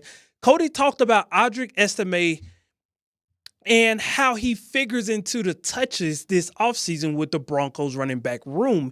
And here's the part of the article that caught my attention. Quote, Sean Payton doesn't believe in the bell cow approach, especially with the number of games played in a season, combined with the amount of contact players at that position. Having several backs is something Payton values, end quote. So my first question for you guys is, during Sean Payton's time in New Orleans, he only had 2 1,000-yard rushers. Any guess who they were? Reggie Bush. Reggie would be one of my guesses, but Ingram. Oh, I would have thrown Ingram on there. All right. Reggie. What? Oh, the obvious answer is Kamara. Hold on. But I don't feel like it's actually him. I don't think Kamara is. I remember seeing it last year. I don't think Alvin Kamara has ever had a 1,000-yard season. Did Sean have early Deuce Staley? I have a different Deuce. McAllister. I don't know if he had a year of Deuce McAllister, but I'm gonna say Deuce and Reggie. Deuce McAllister, Reggie Bush. And I said Reggie and Ingram. Who is the other old dude that the Broncos had him for a second here in Denver? Is an older running back. His name is. Was he old his whole career? He feels old his whole career, but he's not. All right, those are the guesses. His name's Unk. So you have Reggie Bush and Mark Ingram. I've got Bush and Deuce McAllister. You both each have one. Deuce McAllister, 2006. Mark Ingram, 2016. Reggie never had a 1,000-yard season. Reggie and Kamara both played the pass catching role. Yep, and that's what led to them. Now, both guys got to like around that 800, 900 range in rushing, but they never got to the 1,000 mark. You want to know what both of them were considered in Sean Payton's eyes? Both Reggie Bush and Alvin Kamara. What were they considered in his eyes? Jokers. They were both to find a goddamn joker. They were both jokers. Jokers. Oh, the guy I was looking for who never played for New Orleans was, and tell me if this is not a guy who always felt old his entire career. Willis McGahee. Didn't he always feel like the old because dude? his knee like exploded when he was playing. I can't remember where he was playing, but he had a bad knee injury. He wasn't that old when he was playing for the Miami Hurricanes. Well, yeah, it's in college. No one's old in college except for the dude who played 9 years and finished his career in Miami. Yeah. Or Caleb Lohner, I guess, is an old dude in college too. He's an old buck. Am I wrong, dude? Or Willis McGahee always felt like an old dude. He was certainly an old guy in Denver when he was 30. Frank Gore's in that same category. Frank Gore's the same dude, always feels like an old guy. Like in his third year, like, God, this guy's been playing forever, man. I want you guys let us know. Other players, it doesn't even have to be running backs. Other athletes that have always felt like the old dude their whole career. Do you feel like Cortland Sutton's a little bit that way? Yes, I do. Like even when he was young, he was Brock Nelson. Yep. Always the old guy. I felt the same way about Tim Patrick. Tim Patrick always felt like the old guy. 100%. I'm sure there's a baseball player out there. DeAndre Jordan? No, he actually is the old guy. DeAndre's actually the old guy, but I do agree, like when LA was going through Lob City, it always felt like Blake was the young guy. And DeAndre was like jumping through the air. He was an all-star. Yeah. But it always felt like DeAndre was an old dude and Blake was a young guy. They're kind of like the same age. You guys let us know. 303-504-0925. Other athletes that always felt like they were the old dude. We'll get through them as we go through NFL notes. KJ. We're going to establish a new day in a new way. Vance Joseph led the Broncos to be in a top 10 unit last season while leading them to break the Broncos' all-time record for most sacks in the season. After the additions of Jade Barron, Talanoa Hufanga, and Dre Greenlaw, whispers of the Super Bowl 50 defense are starting to swirl. Sean Keeler of the Denver Post said that Vance Joseph, not Bo Nix, has the most pressure to perform heading into the 2025 season, with VJ's potential replacement, Jim Leonard, in the wings, things to kind of keep an eye on. Do you guys agree that VJ has the most pressure to perform heading into the season? I saw this article from Keeler, and it did get the wheels turning, because you think about what's the narrative of the offseason been for all of us on Sports Talk Radio and even the national pundits and scribes that are talking about the Denver Broncos. It's all talking about one side of the football. Talk about the defense. Is it not? It's a team that is constructed to win big because of its investment on the defensive side of the ball. As an offensive guy, which Sean Payton is, it's kind of nice. I love that no one's talking about my unit. It's kind of nice. And you know what? If it doesn't go I'll well, surprise them. It'll be a pleasant surprise when my unit overperforms. And if my unit doesn't perform well, it's because we invested all our money on the defensive side of the ball. Come on, what can I do with that? I mean, it was cold outside. I'll tell you what, the Penner family wanted defense. And I gave it to them. It really is insulated, isn't it? It really is, man. And to think that those thoughts, as my kids have informed me, the young people call them intrusive thoughts nowadays, thoughts. which is like, it's just a thought. But anyway. I think the intrusive thought is like, it's a little bit malicious. Driving on the highway on a 2-lane road and deciding to be like, in your head it goes like, hey, what happens if I, go over the I think that's the intrusive cross thought. over. See how it goes. Yeah, kind That's of an violent. intrusive thought. Well, Sean Payton and most football guys' intrusive thoughts are, maybe the defense doesn't do as well as everybody's building them up to be. Got my guy. I got my scapegoat. That Super Bowl 50 defense was so good. Wolf, Sly Williams, Malik, Vaughn, with Shaq Barrett behind Vaughn.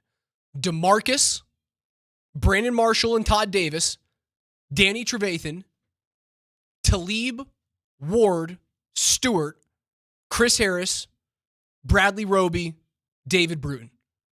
Like, that was unbelievable. Really good. So if we do have to very seriously pump the brakes when you go. I don't think Sean wants us to pump the brakes about how good the defense is. Oh, you can't put them in the same conversation as Super Bowl 50 right now. If the if the conversation is it's the best defense since Super Bowl 50, that's okay. But you're not in the same stratosphere right now.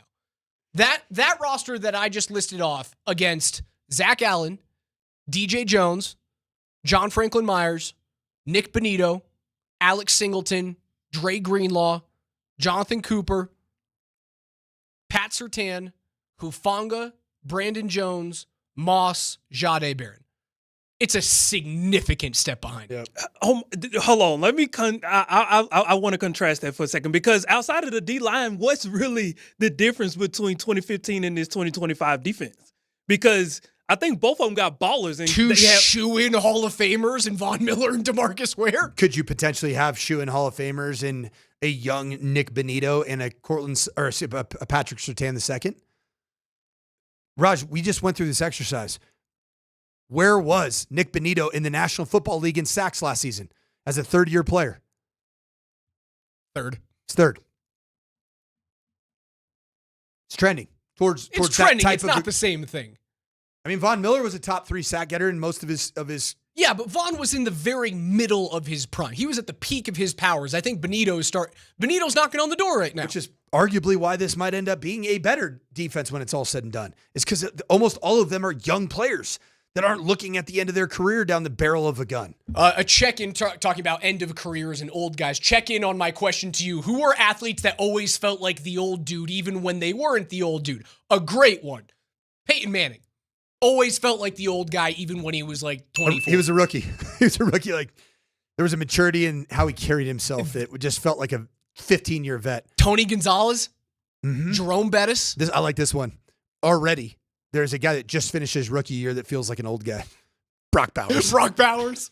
Feels like an old dude. It's because he's got the worst hair in the league. You just got to shave that off, don't you? Draymond Green's always felt old.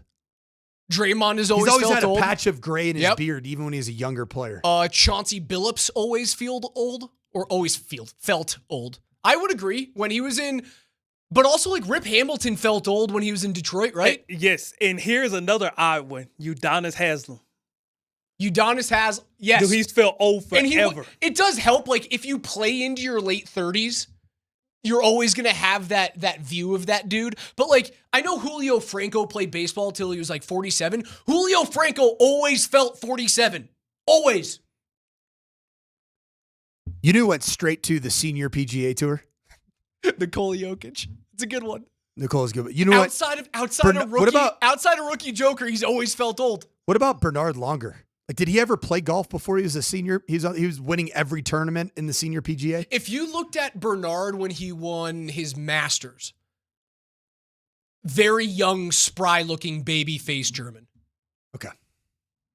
Cale Makar feels old, but looks very young. I'll give you that. Al Wilson looked 40 when he got drafted. Tony Gwynn, Harry Ellis, Gabe Landeskog. Hold on. Gabe Landeskog has never looked old in his life. You knew looked old as a rookie because it was all about miles on his body and in his liver and brain. Luke says there was never a young Greg Maddux. That's true. Dennis Rodman. He looked weathered. He looked weathered. Weathered and old are different. He looked weathered. That's a very good way of skirting what he looked like. It's about miles, man. Not about years. KJ, what's next? We're going to establish a new day. There was never a young Greg Maddux is so good. That is good.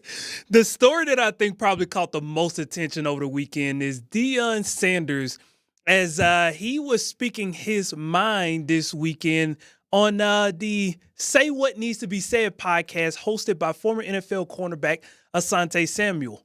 And these guys talked about the Sanders family. They talked about some things that have transpired in regards to media comments. Here's Dion Sanders kind of getting into that. I know it was a lot of rumors about the next level, and I can't see that. Yeah. I can't see the next level. And I think a couple people who may have taken shots at my kids, they were afraid that I would go. That's where the shots came from. All you got to do is just sit back and listen. People don't want to do that. They want to create these narratives and create these stories and then attach them to a kid that ain't ever done nothing wrong. Yeah. How does that make you feel when you see your colleagues or your peers going in on you, man? Like, how does that make you feel? No idea, man. You have no idea. We've always been in front of the camera, so they know how to navigate. They know how to handle themselves. Yeah. And you're not going to catch them in no foolery and no mess. You're not. When you sit up there and say something like he went in a meeting unprepared, like, dude, Shadur Sanders, who's had 6 different coordinators, who has still functioned and leveled up every time we brought somebody new in, and you're going to tell me every situation. You're going to tell me he had on headphones? I agree with him, with Coach Prime.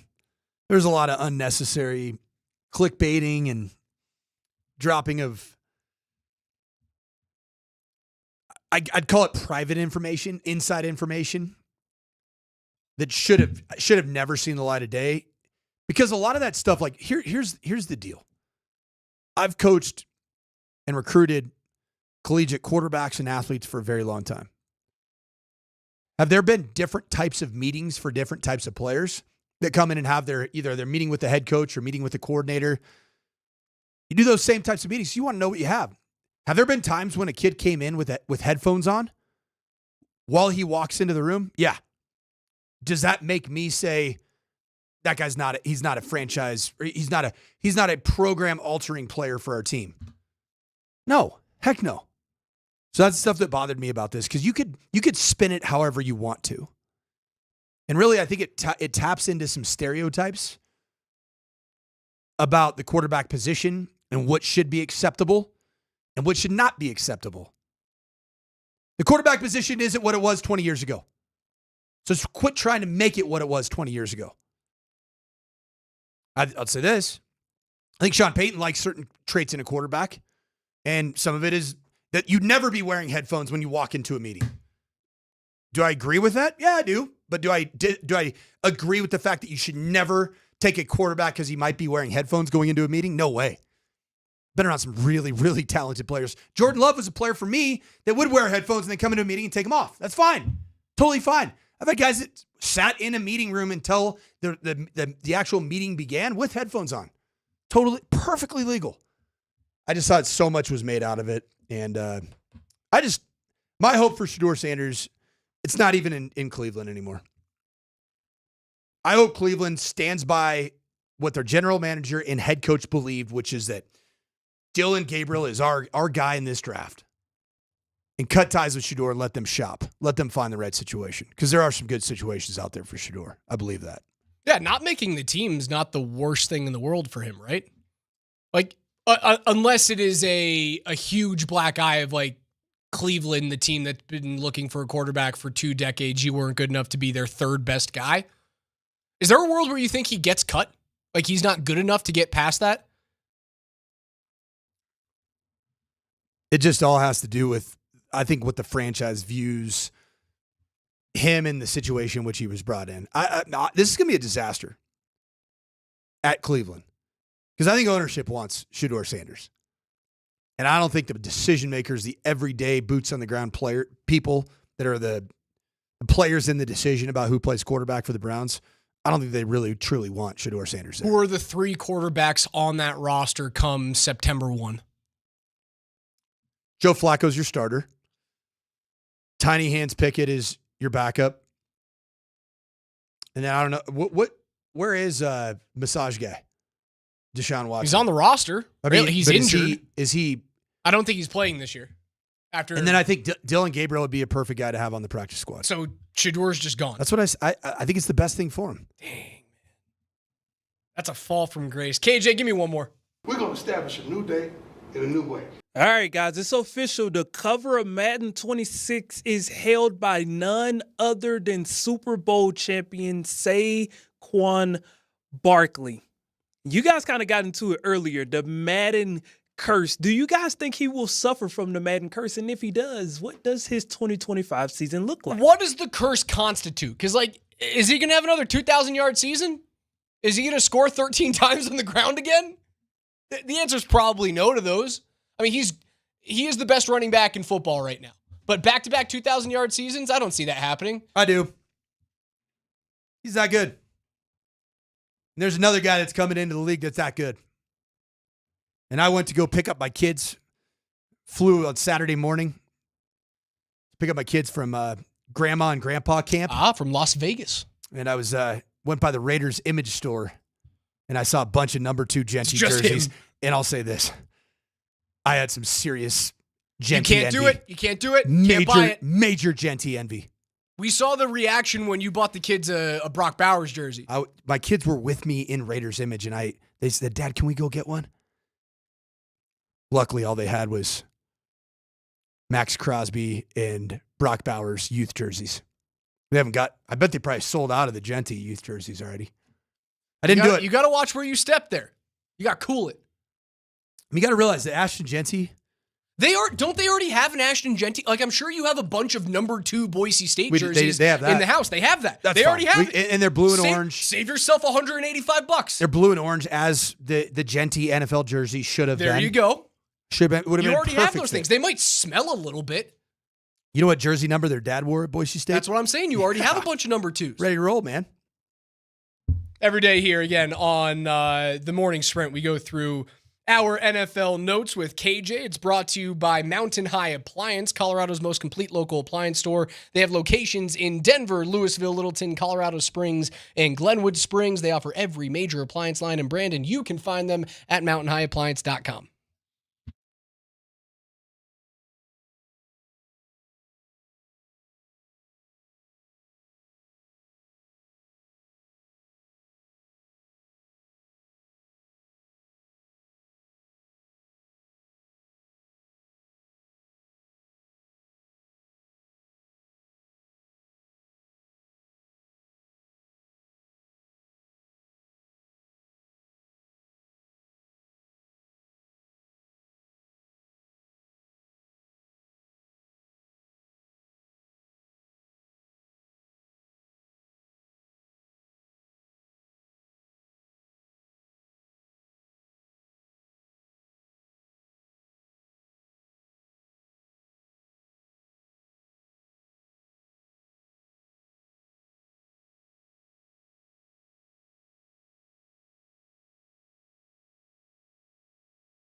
Wrapping things up here on a Monday in the morning sprint. Raj, Coach Mike, Sanford, PhD is coming up from noon to 3. Nate and Andy, 3 to 6.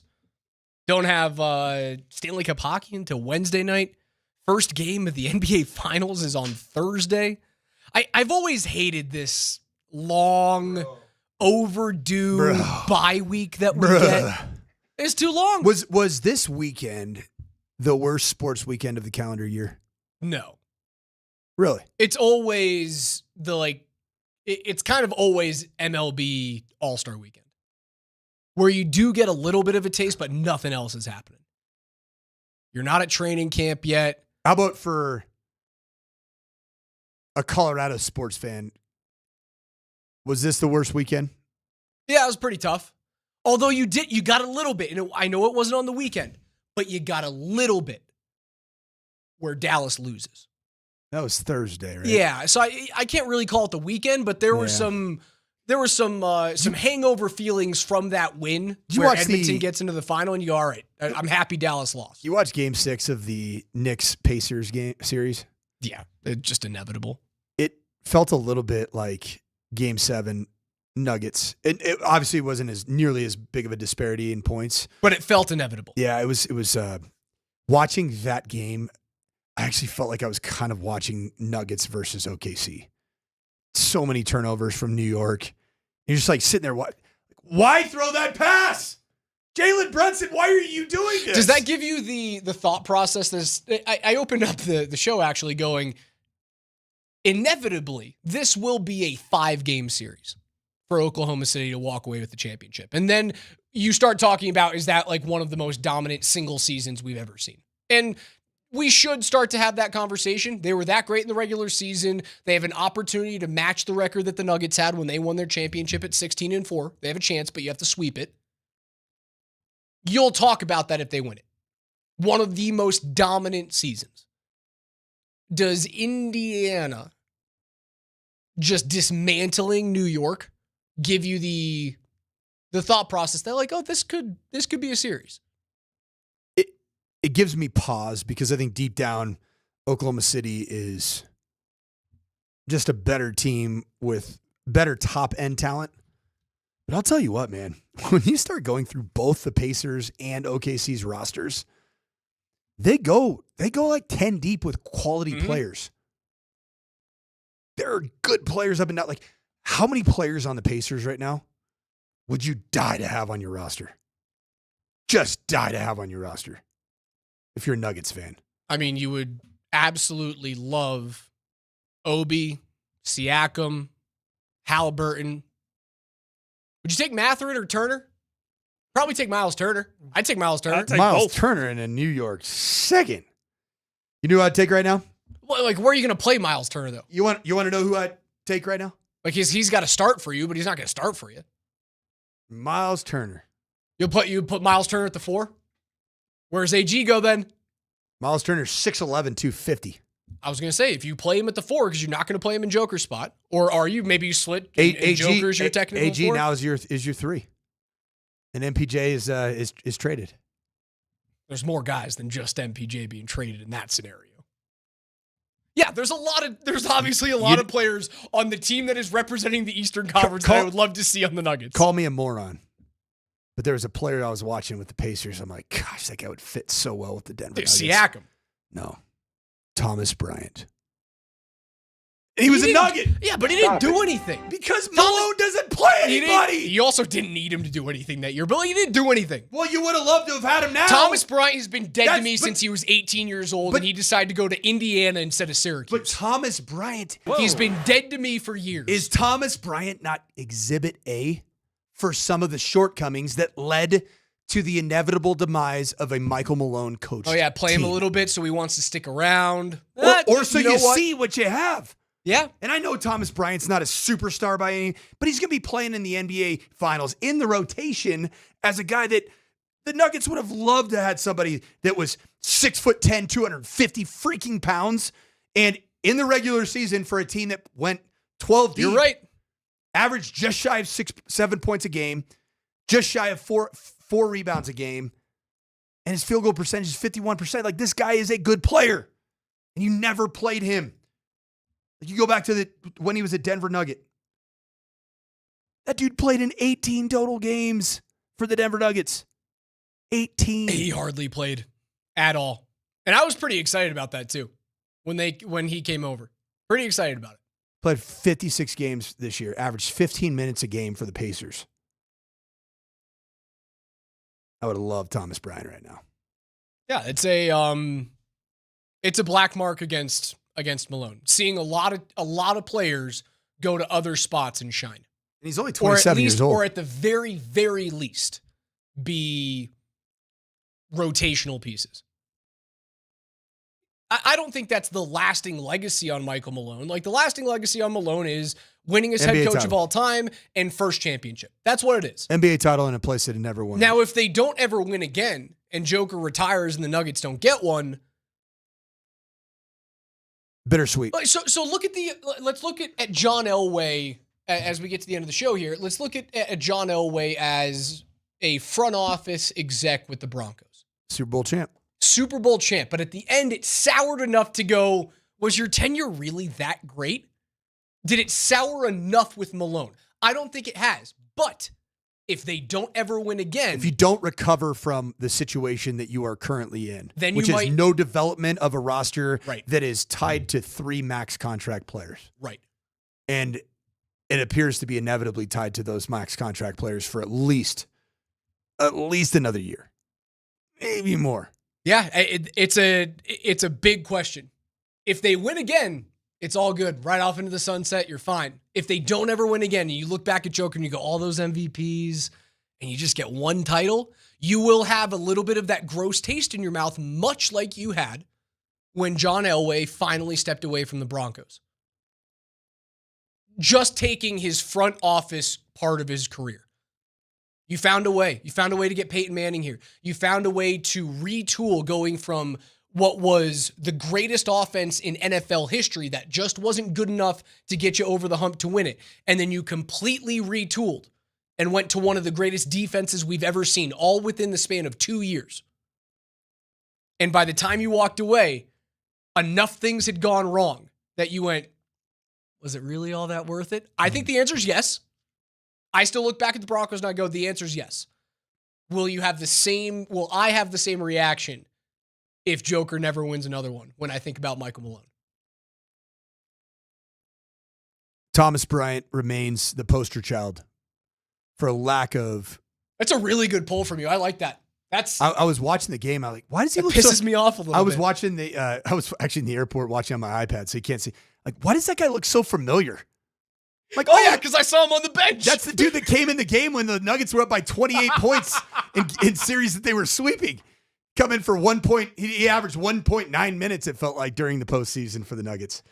So right here from the 0161. No, I don't think it was the worst sports weekend of the year. No. Because I got to prep for that. I got to watch college soft. There was good golf that was on. It was solid. Just didn't move the needle for me. The Rockies, even though they're terrible, like, you can't stop watching them because they're that bad. So no, not the worst sports weekend of the year. Absolutely not. There's more worse ones to come. Isn't that a nice thought? There's more crap to come. How excited are you to watch the remaining championship series in the postseason for NBA and NHL? I'm excited. I can't wait. Can't wait. I'm rooting for Edmonton. I want to see them get it done.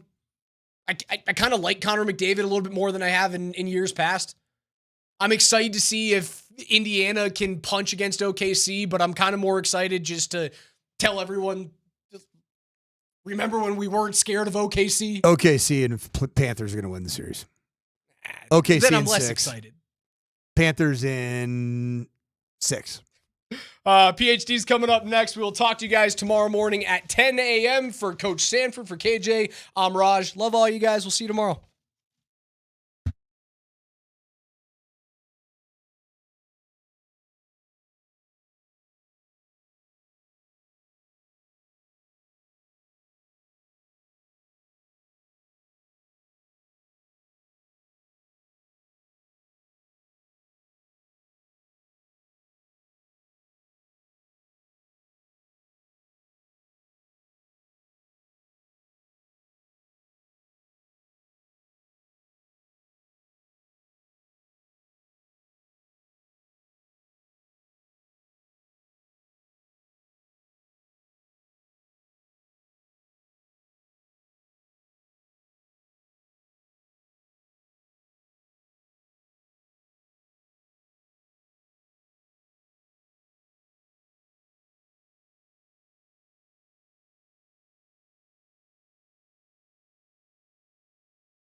I say no.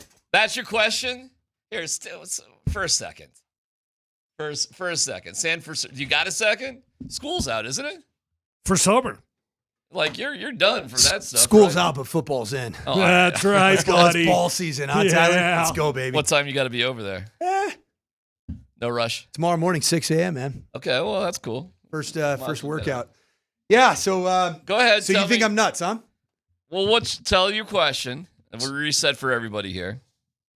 Poll question that I posed last night, because college baseball and the World Series is on the mind. Right. A lot going on. Yeah. Mostly softball, but yeah. You know what you noticed in college baseball? A lot of these teams actually have one thing the Rockies don't have, which is confidence and have fun playing the game. Anyway, it's a totally different style of baseball. It's a fast. Well, it's not that fast. Yeah, go ahead. Poll question, wild question here, and I'm being entirely serious. I posed this last night. Would the current Colorado Rockies, in their current format, you just pluck them and put them right into the College World Series? Tonight, Marquez is pitching. Would they win the College World Series? And I'd love to hear your reasoning. They would win the entire thing, and they may give up a run here or there, but it would be an ass-kicking of epic proportion like college baseball has never seen. I got some intel from somebody who I don't know. Amen. I'm being dead serious here. I get it. Everybody's gonna be like, "Oh, they're pro athletes. All these guys have never gone up against pitchers like that." Hey, I can tell you why. A team that cares, a team with will, a team with desire, a team that loves being around each other. That goes a long ways. It does versus a team that does not want to be there. Tyler, let me piggyback off your sentiments there. Would you say baseball, and particularly hitting, is arguably the most mental, psychological? Yeah. The current Rockies. I don't know. You ever tried to block DeMarcus Ware on 3rd and 11? It's tough. Yeah, it's tough. It ain't pretty. Yeah. Yeah. Especially when your T levels are lower than they should be. That's right. Right? Yeah. So I had an insider in Major League Baseball respond to me via text. Mm-hmm. And this is what the person said. Wow, was the first, wow, this is a very interesting conversation. Mm-hmm. There are caveats. Major League Baseball umpires, Rockies win. Yeah, okay. If it's a College World Series umpired environment, it's a toss-up. Why do they say that? Because big league hitters will make you put it in a coffee can if you don't have command of your stuff. Oh, okay, that's fair. And that's difference-making. Whereas College World Series umps, they don't just call it in the black, they call it 4 inches, up, out, in. 4 inches? That's a lot, but okay. I mean, to you, that's or a lot. 3.5. Yeah. Yeah. See what I did there? Just as God Rocky made Mountain me. Men Clinic. I think this entire segment was sponsored by the Rocky Mountain Men's Clinic. Sure was. Okay. So. Revitalize Health. They do a good job. The champion. Oh, sorry. The champion of the College Baseball World Series would be a excellent AA baseball, professional baseball team with a lot more. I'm sorry. What are the Colorado Rockies?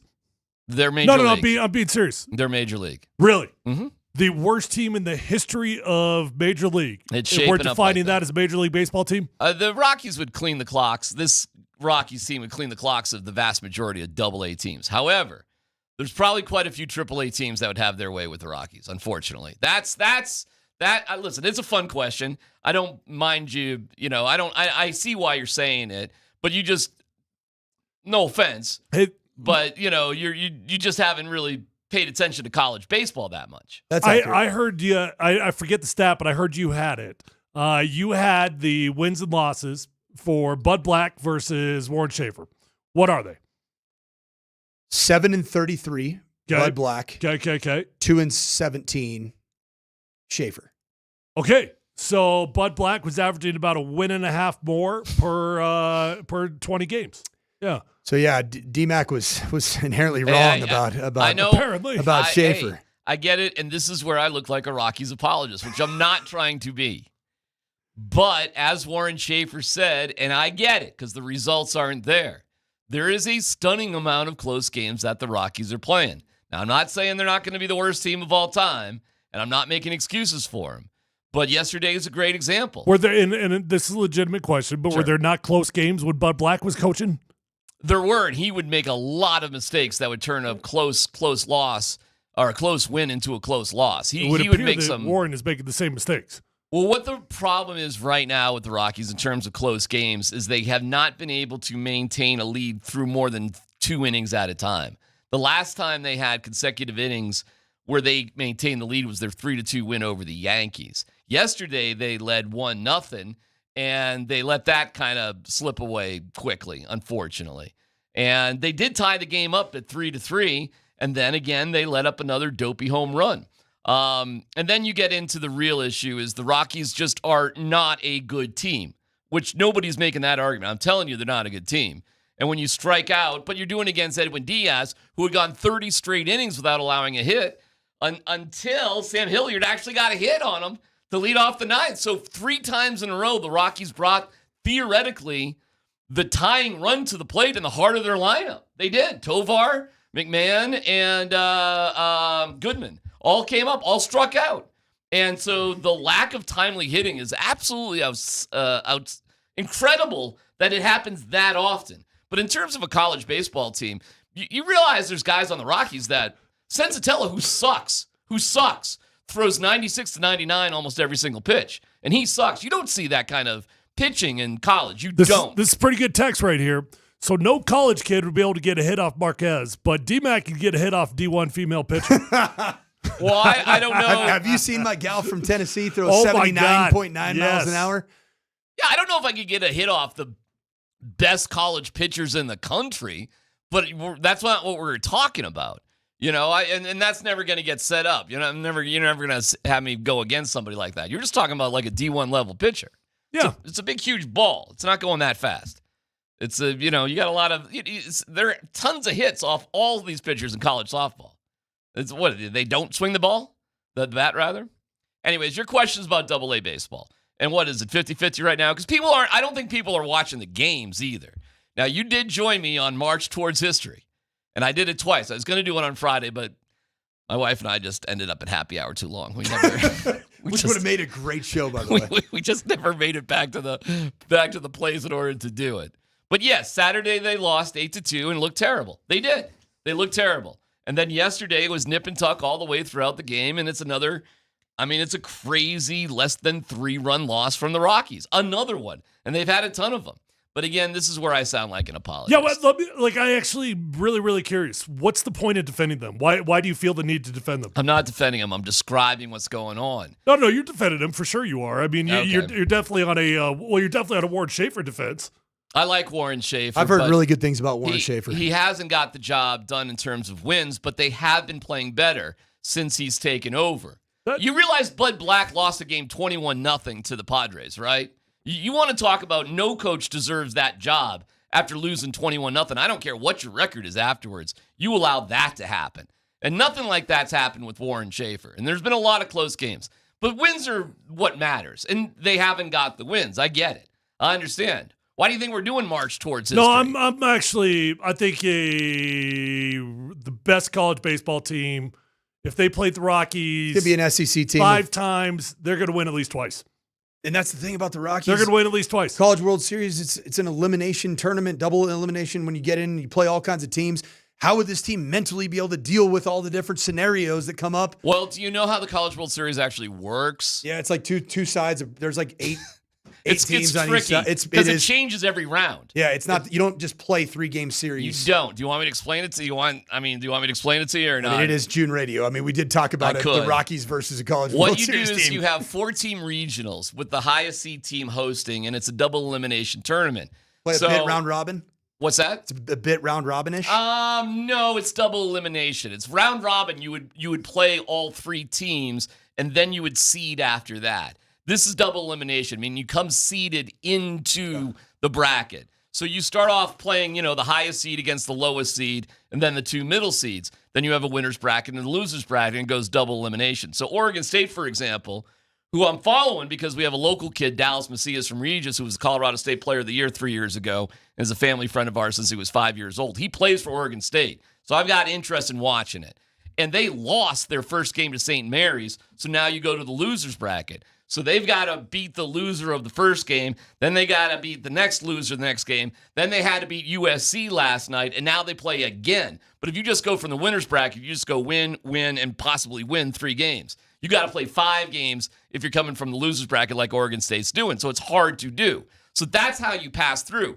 No team would beat the Rockies because the Rockies would be able to pitch absolutely their best players just to win the first game and then win 2 more games. You just don't have the depth in pitching on the college level like you do the major league level. And you can make fun of the Rockies all you want, but Seth Halverson throws 100 miles an hour, as does Sensatella, as does Marquez, and you might have one guy on Oregon State that pitches 93 to 95. And that's just it, guys. That's just the difference. Overall, the hitting, I mean, they lift weights in college too, but they're not used to facing 95 to 99 mile an hour fastballs. The Rockies, as bad as they are and as often as they strike out, they face that every day. They wouldn't stand a chance. And that's why. I mean, that's why, just to boil it down. Now, do you accept or not?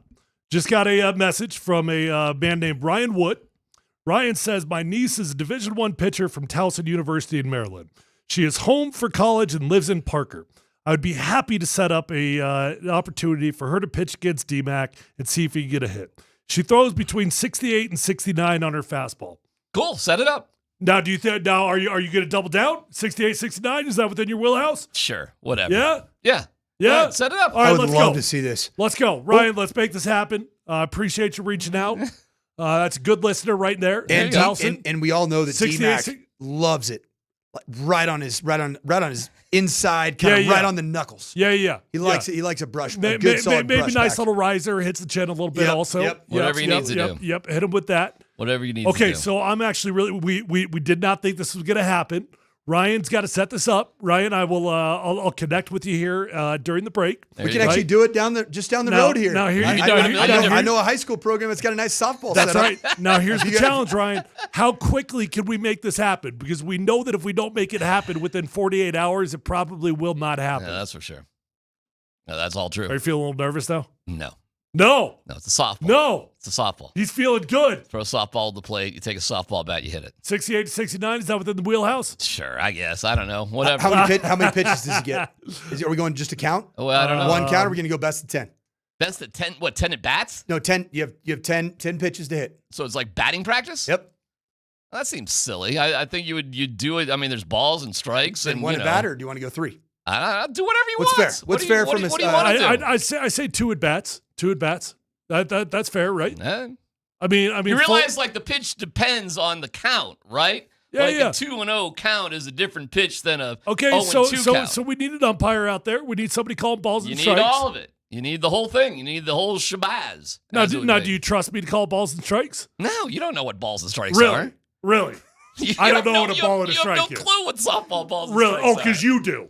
Fine, you can be the umpire, world's tallest umpire. I mean, if you'd like to bring in somebody else, you're more than welcome to. I'm not doing anything. I told you this. If anything that has to happen, you or whoever I just set it up. I don't care. You can be the umpire. You can be the umpire. It doesn't matter. You want Mike to be the umpire? I don't give a crap who's the umpire. It's your deal. Why is he getting mad? You do whatever you want to do. Why is he getting so mad? 2 hours and 45 minutes of oh my gosh! Why a lot of love, peace and love get so between the mad? two here. I thought this was fun. I'm having a blast. Are we having fun? Is this fun? I'm fine. Are you going to join? Are either of you guys going to? I did the march towards. Mike actually did join me yesterday. He booted me, man. I didn't boot you. I couldn't hear you, and you're out to lunch with your wife. I mean, and you got on like 30 minutes into it. I was ready to be I was done. I kind of went another 10 minutes because you. We were able to establish that in a fine northern Colorado. We'll call it a sports viewing environment. Yeah. There was not one television of 11 that had the Rockies on. No. Biggest you don't say. say. Not one. Not one. And I bet you anything, if you asked them, can you put the Rockies game, the answer would have been, what's channel? Well, the problem with this place is it's a Sunday. Yeah. It's NASCAR Sunday, baby. Oh, that's America. Freedom ain't That's free. not a problem. I mean, You a NASCAR guy? I enjoy watching it. Yeah. It's I believe that NASCAR I did a NASCAR fantasy league one time. That's pretty I didn't know anything about it, but I had fun. NASCAR is a top 3 nap sport for me. Yeah, that's a good one. We were talking about that the other day. We didn't even bring up NASCAR. You're right. That's a great nap sport. Dude, is there any bigger nap sport than watching a PGA Tour event with Scotty Scheffler on the back nine, up by 4 strokes? I just want you. Is there anything more boring? We got to figure this out here really quick. Who are you okay with being the umpire? I don't care. It's up to you. You can do whatever you want. No. It's not up to me. You didn't like that. No, I take the not liking it back. It's fine. Do whatever you want. I take it back. Do whatever you want. I vote Mike. I'm too close to the situation. I'd gladly ump. Well, the thing about I feel like I'm And too I've close coached- to the I've coached situation. softball in the last 5 years. I will be accused of some nonsense, so I'm going to recuse myself from it. How did I do in that word? It's very well placed. Okay, yeah. And I vote you at Valor High School. Yep, I got a softball facility for you. Okay, let's go. It's right down the street from my house. I'll take. Go. I'll take my bike there. Let's softball go. I got nothing going on after the show. I'm just saying.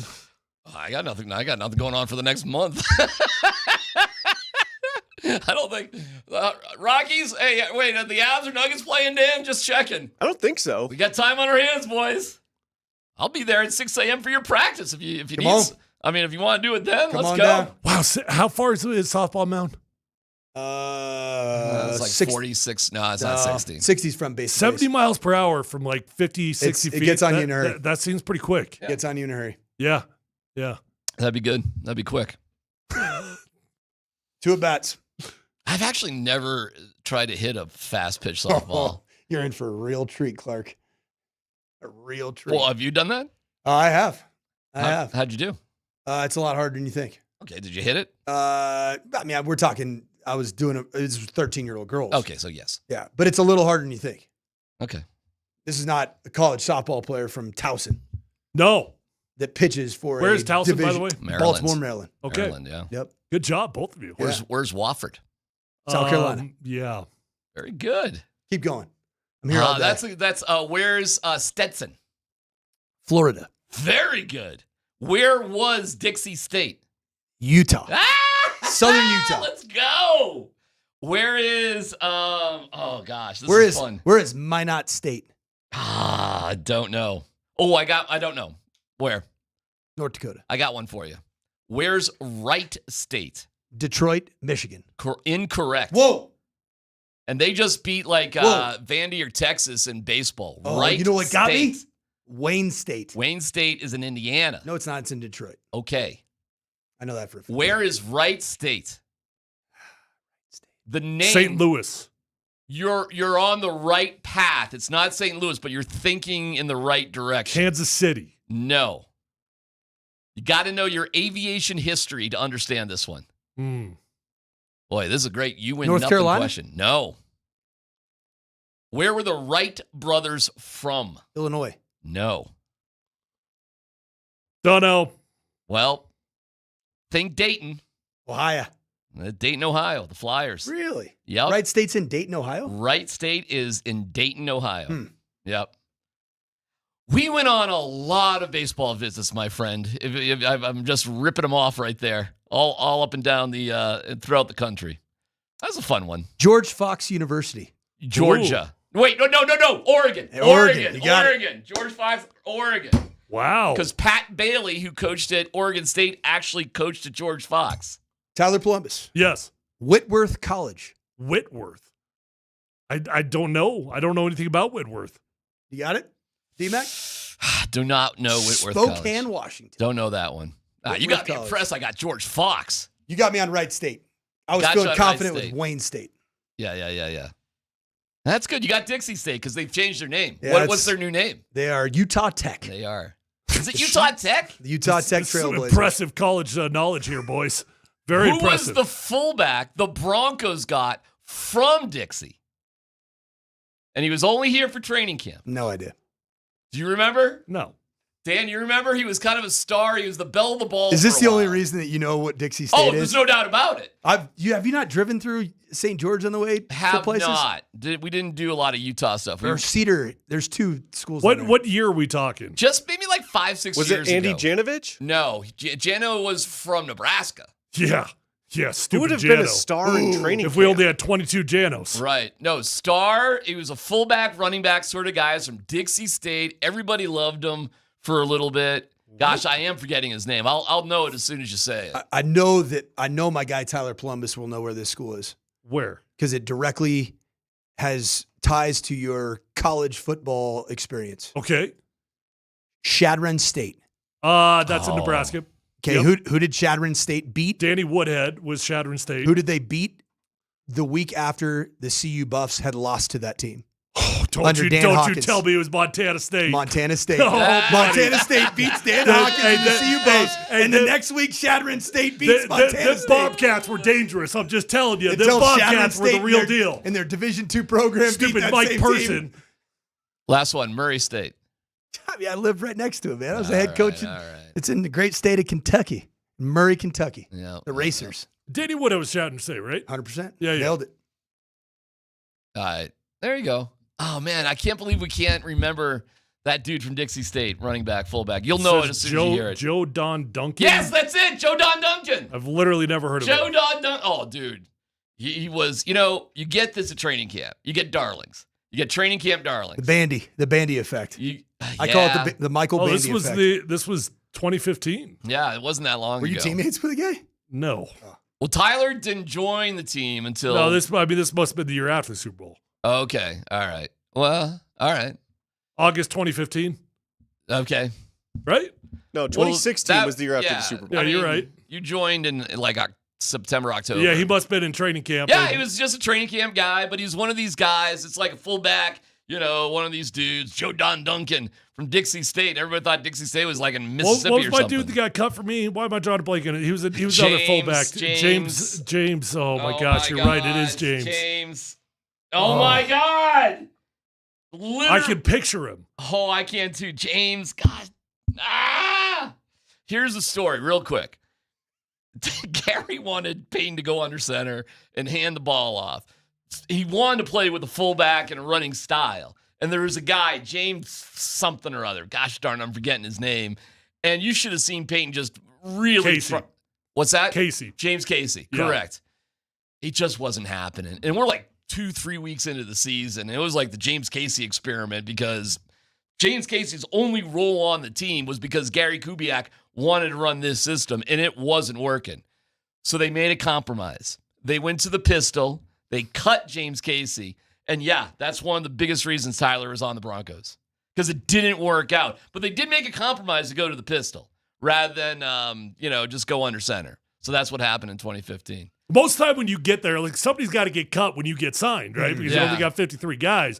Most time when you get there, they're already out of the building. This one, he happened to still be in the locker room. Was he really? Oh yeah, he was still there. He was putting the trash bag together. He was saying his goodbyes, and I'm like, oh, that's awkward. Appreciate it, buddy. That's yeah. Good luck. Did James Casey get a ring?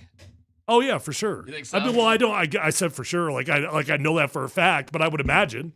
All right, we gotta go. Wow, this is all right. Cool. See ya. Take it easy. Wayne State. Yeah. Okay. Go get him. All right. And we're off and rolling. See, we got things done. We'll see you at Valor in a little bit. Yeah. No chance. All right, it's PhD on 92.5.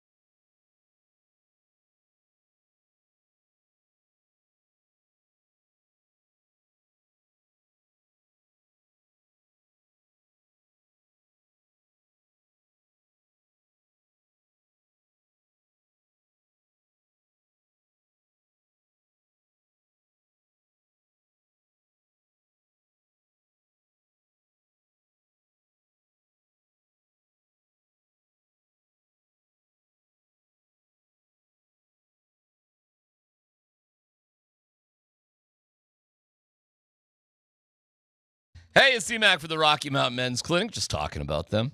When dealing with the issue of low T or erectile dysfunction, you want the right people for your specific medical situation. Now, every case is different. Finding the right treatment can mean the difference between just an okay experience and an amazing one. It's a given that the better medical practice generally leads to better outcomes for patients. If you suffer with erectile dysfunction, you certainly want a good outcome. Rocky Mountain Men's Clinic practices better medicine. They're the leader in treating men's sexual health issues in Colorado. ED stinks. Your partner, man, that could just be something that pushes you guys away from each other. So don't let that happen in your relationship. Here's what you do. Rocky Mountain Men's Clinic. Treatments with success rates well over 90%. Some can have you last an hour or more. They've served the Front Range of Colorado for nearly a decade, treating tens of thousands of men. So schedule a consult today. The initial visit's only $99. You get a medical consult, a T and a PSA test. If advised, a test dose. If it doesn't work in the office, your visit is free. They've got an expert staff. Like a lot of men, you could be having sex the day after your appointment. Call them today at 720-440-7900 or visit RockyMountainMen'sClinic.com.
Brian on the text line. I live in Chadron and walk the Chadron State Campus often. All right. I did not know that Montana State lost to Chadron the week after we lost to them. I have no idea. That was a fun little fact from Mike there. Fun segment. Happy Monday, gents. Oh, well, right on, Kevin. Glad you enjoyed it. St. George. That's good because I don't know what the hell we're going to do the rest of the show. I'm open. Open lines. 303-504-0925. I can read you some just ridiculous Rocky stats. Sure. It is kind of funny what they are doing. And we have Deion Sanders who admitted his true feelings about draft day for his two sons. I'm sure he feels like they got drafted where they were supposed to. Well, sort of like that. I mean, their feelings. All right, here we go. Oh, you know what? Oh, Dan, do you have the Civil War? I forgot that. We need the Civil War music. We do have some good baseball music, but we did figure because all these numbers are from, comparing to the 1800s, it's more like a Ken Burns documentary than, say, like Field of Dreams. So we talked about that. It's going to take you a little bit to get that. I understand. But that's what we're talking about here, Tyler, because every single stat is in comparison, or a lot of them, not everyone, but a lot of them are in comparison to things that happened in the 1800s. Yeah, which is wild because it's not even the same sport. It's not even like it's like, how do you even compare it to something when the same teams, all the teams live in the same city, All All right, we'll get the Civil War music. I did have I'm not going to lie, because I do like baseball, and I'm doing this march towards history rooting for the Rockies. I'm not doing this to make fun of the Rockies necessarily, but it's like I've seen people say, how did we get here? Like, how is this happening? It's a good question. How do you get to become the worst team ever? It's a great question. It's a great question. Because again, if the Rockies were just bad, like they were just bad the last 2 years, they're just a 100-loss team. That's just a bad team. But there's a lot of 100-loss teams over the years. I've been on some bad teams. I have. I mean, like darn near historically bad. I think there was one year I won 2 games in Washington. Something like that. Maybe it was 4 games. Yeah, but I can think of like the Lions 1-0. Like Right. Tampa Bay in the 70s like 1-0. I mean, I gotta look it two's up. terrible, obviously. 2011 Redskins. 2's terrible, but it's nowhere close the worst team ever. Nowhere close. No, but it was really bad. Really actually, bad, wow, it wasn't even nearly as bad as I thought. No, I'm looking at the wrong year. And if the Rockies were just bad, I mean, whatever. But here we go with 9-50. 9-50 is the worst record through 59 games of any major league team in the modern era. That's just the modern era. We'll get deeper into stuff. Colorado is the 3rd fastest team to the 50 loss mark, Tyler, since work. With one more victory, they'll be just the 2nd team to have 50 losses when they record their 10th win. Why? Because the 1876 Red Stockings, Tyler, their season was over at 9-56. Right. I'm going to guess they had more games scheduled, but it was like, all right, what are we doing here? It's time to go back to the job at the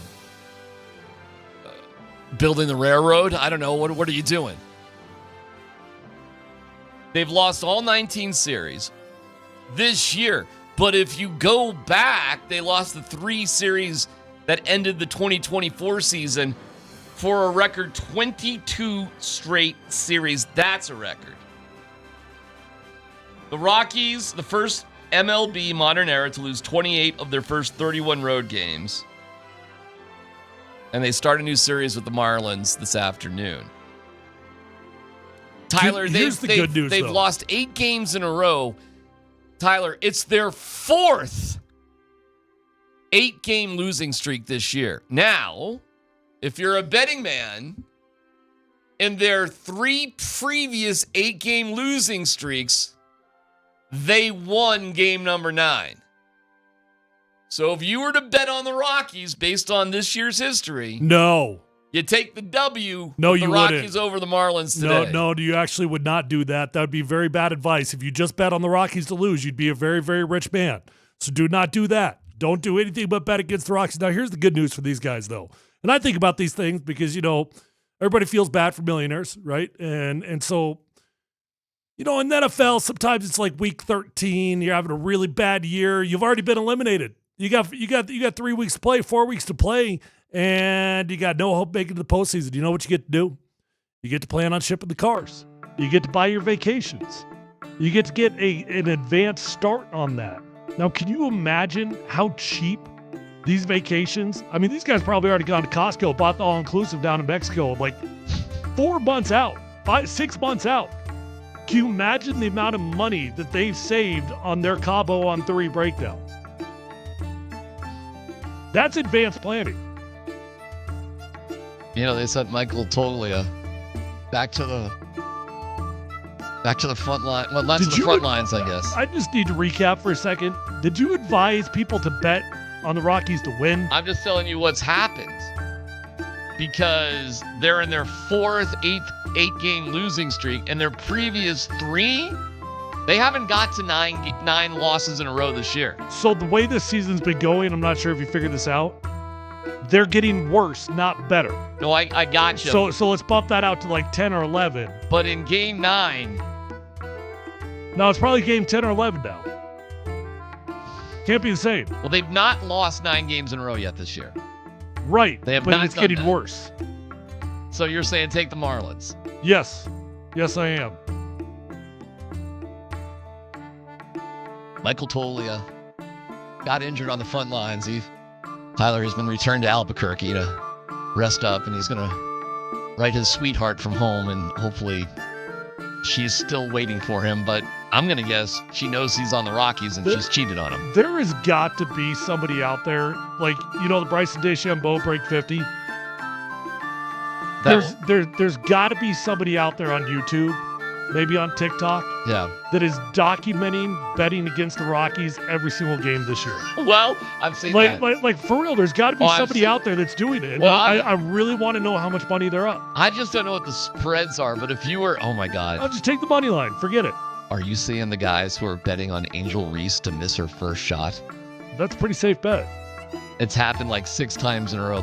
The reaction videos are hysterical. You could bet on that? I guess so. So they're betting on her just to miss her first shot. I don't know who's taking that action. They call her the bricklayer. It's fantastic. Wow, Who's taking that action though? Like, where are they getting that? I don't know, but there's got to be somebody out there that's doing a sports documentary betting against the Rockies. DMac, do you not understand that if we stop giving, if we stop going to the games and literally just act like they don't exist, the Monforts, blah, blah, blah. Yeah, that doesn't work. Texter, I know what you're saying. What does work? I don't know. So, I mean, it's easy to say that doesn't work. Well, nobody's ever really tried it. Well, they have. No, they haven't. Not a big enough group. Well, okay, fine. But it's not the people that go. I've had this conversation 10 million times. It's not the people that go to 2 or 3 games a year. What would make a difference is season ticket holders giving it up. Right. And they don't do that. You know why? Because there's too much money to be made when the Cardinals, Cubs, Yankees, whoever come to town, because everybody just sells their tickets. They make back their season ticket purchases, and they're going to the games for free, basically. That's the problem. That's what really goes on. And that's never going to stop. So you realize savvy season ticket holders for the Rockies, essentially, because they sell tickets to premium games, don't pay for their season tickets. People pay to go to the Rockies? No, actually. I just told you they don't. They sell them. They go for free. But what does Monfort care? Because the money goes in his pocket one way or the other. Yeah, but thank God we got Warren Schaefer, right? His record is worse. I know it is. And when he says they're getting better, it's hard to. It's really hard for people to say.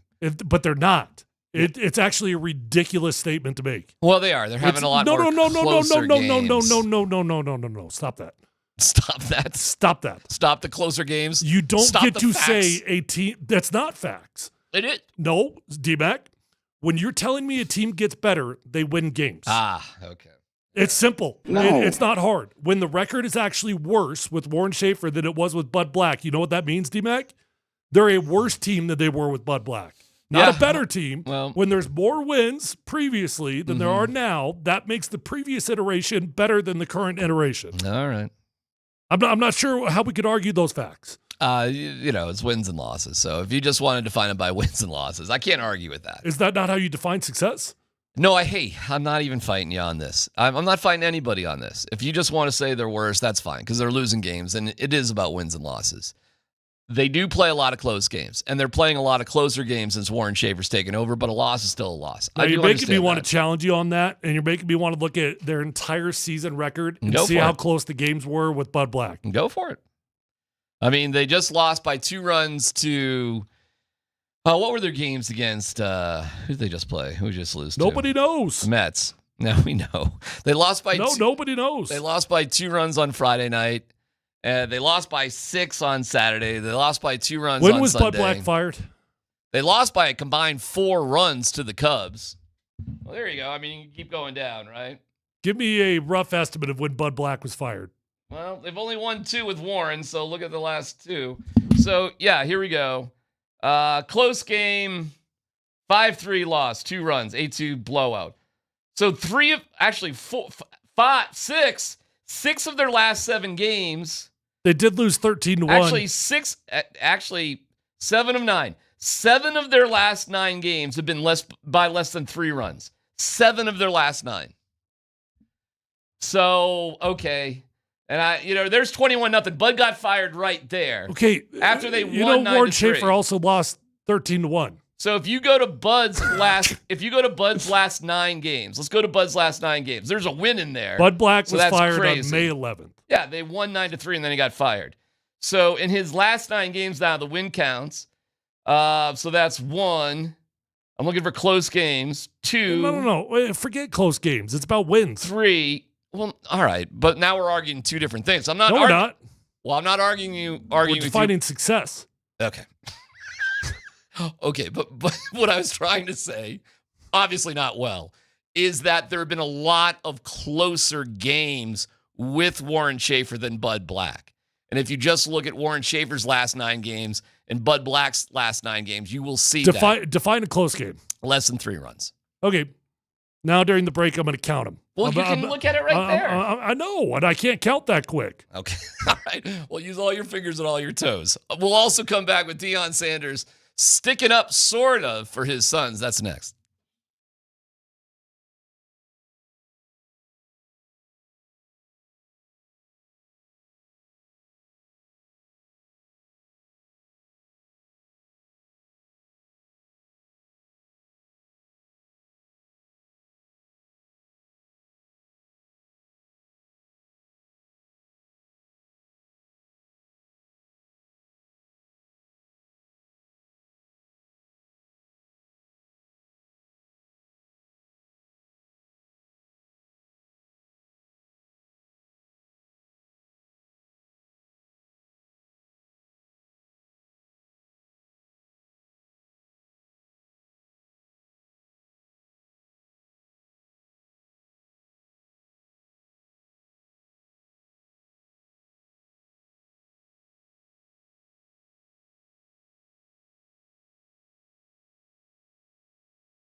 The Cleveland Browns select Shadur Sanders, quarterback, Colorado. The reaction in the draft hall says it all.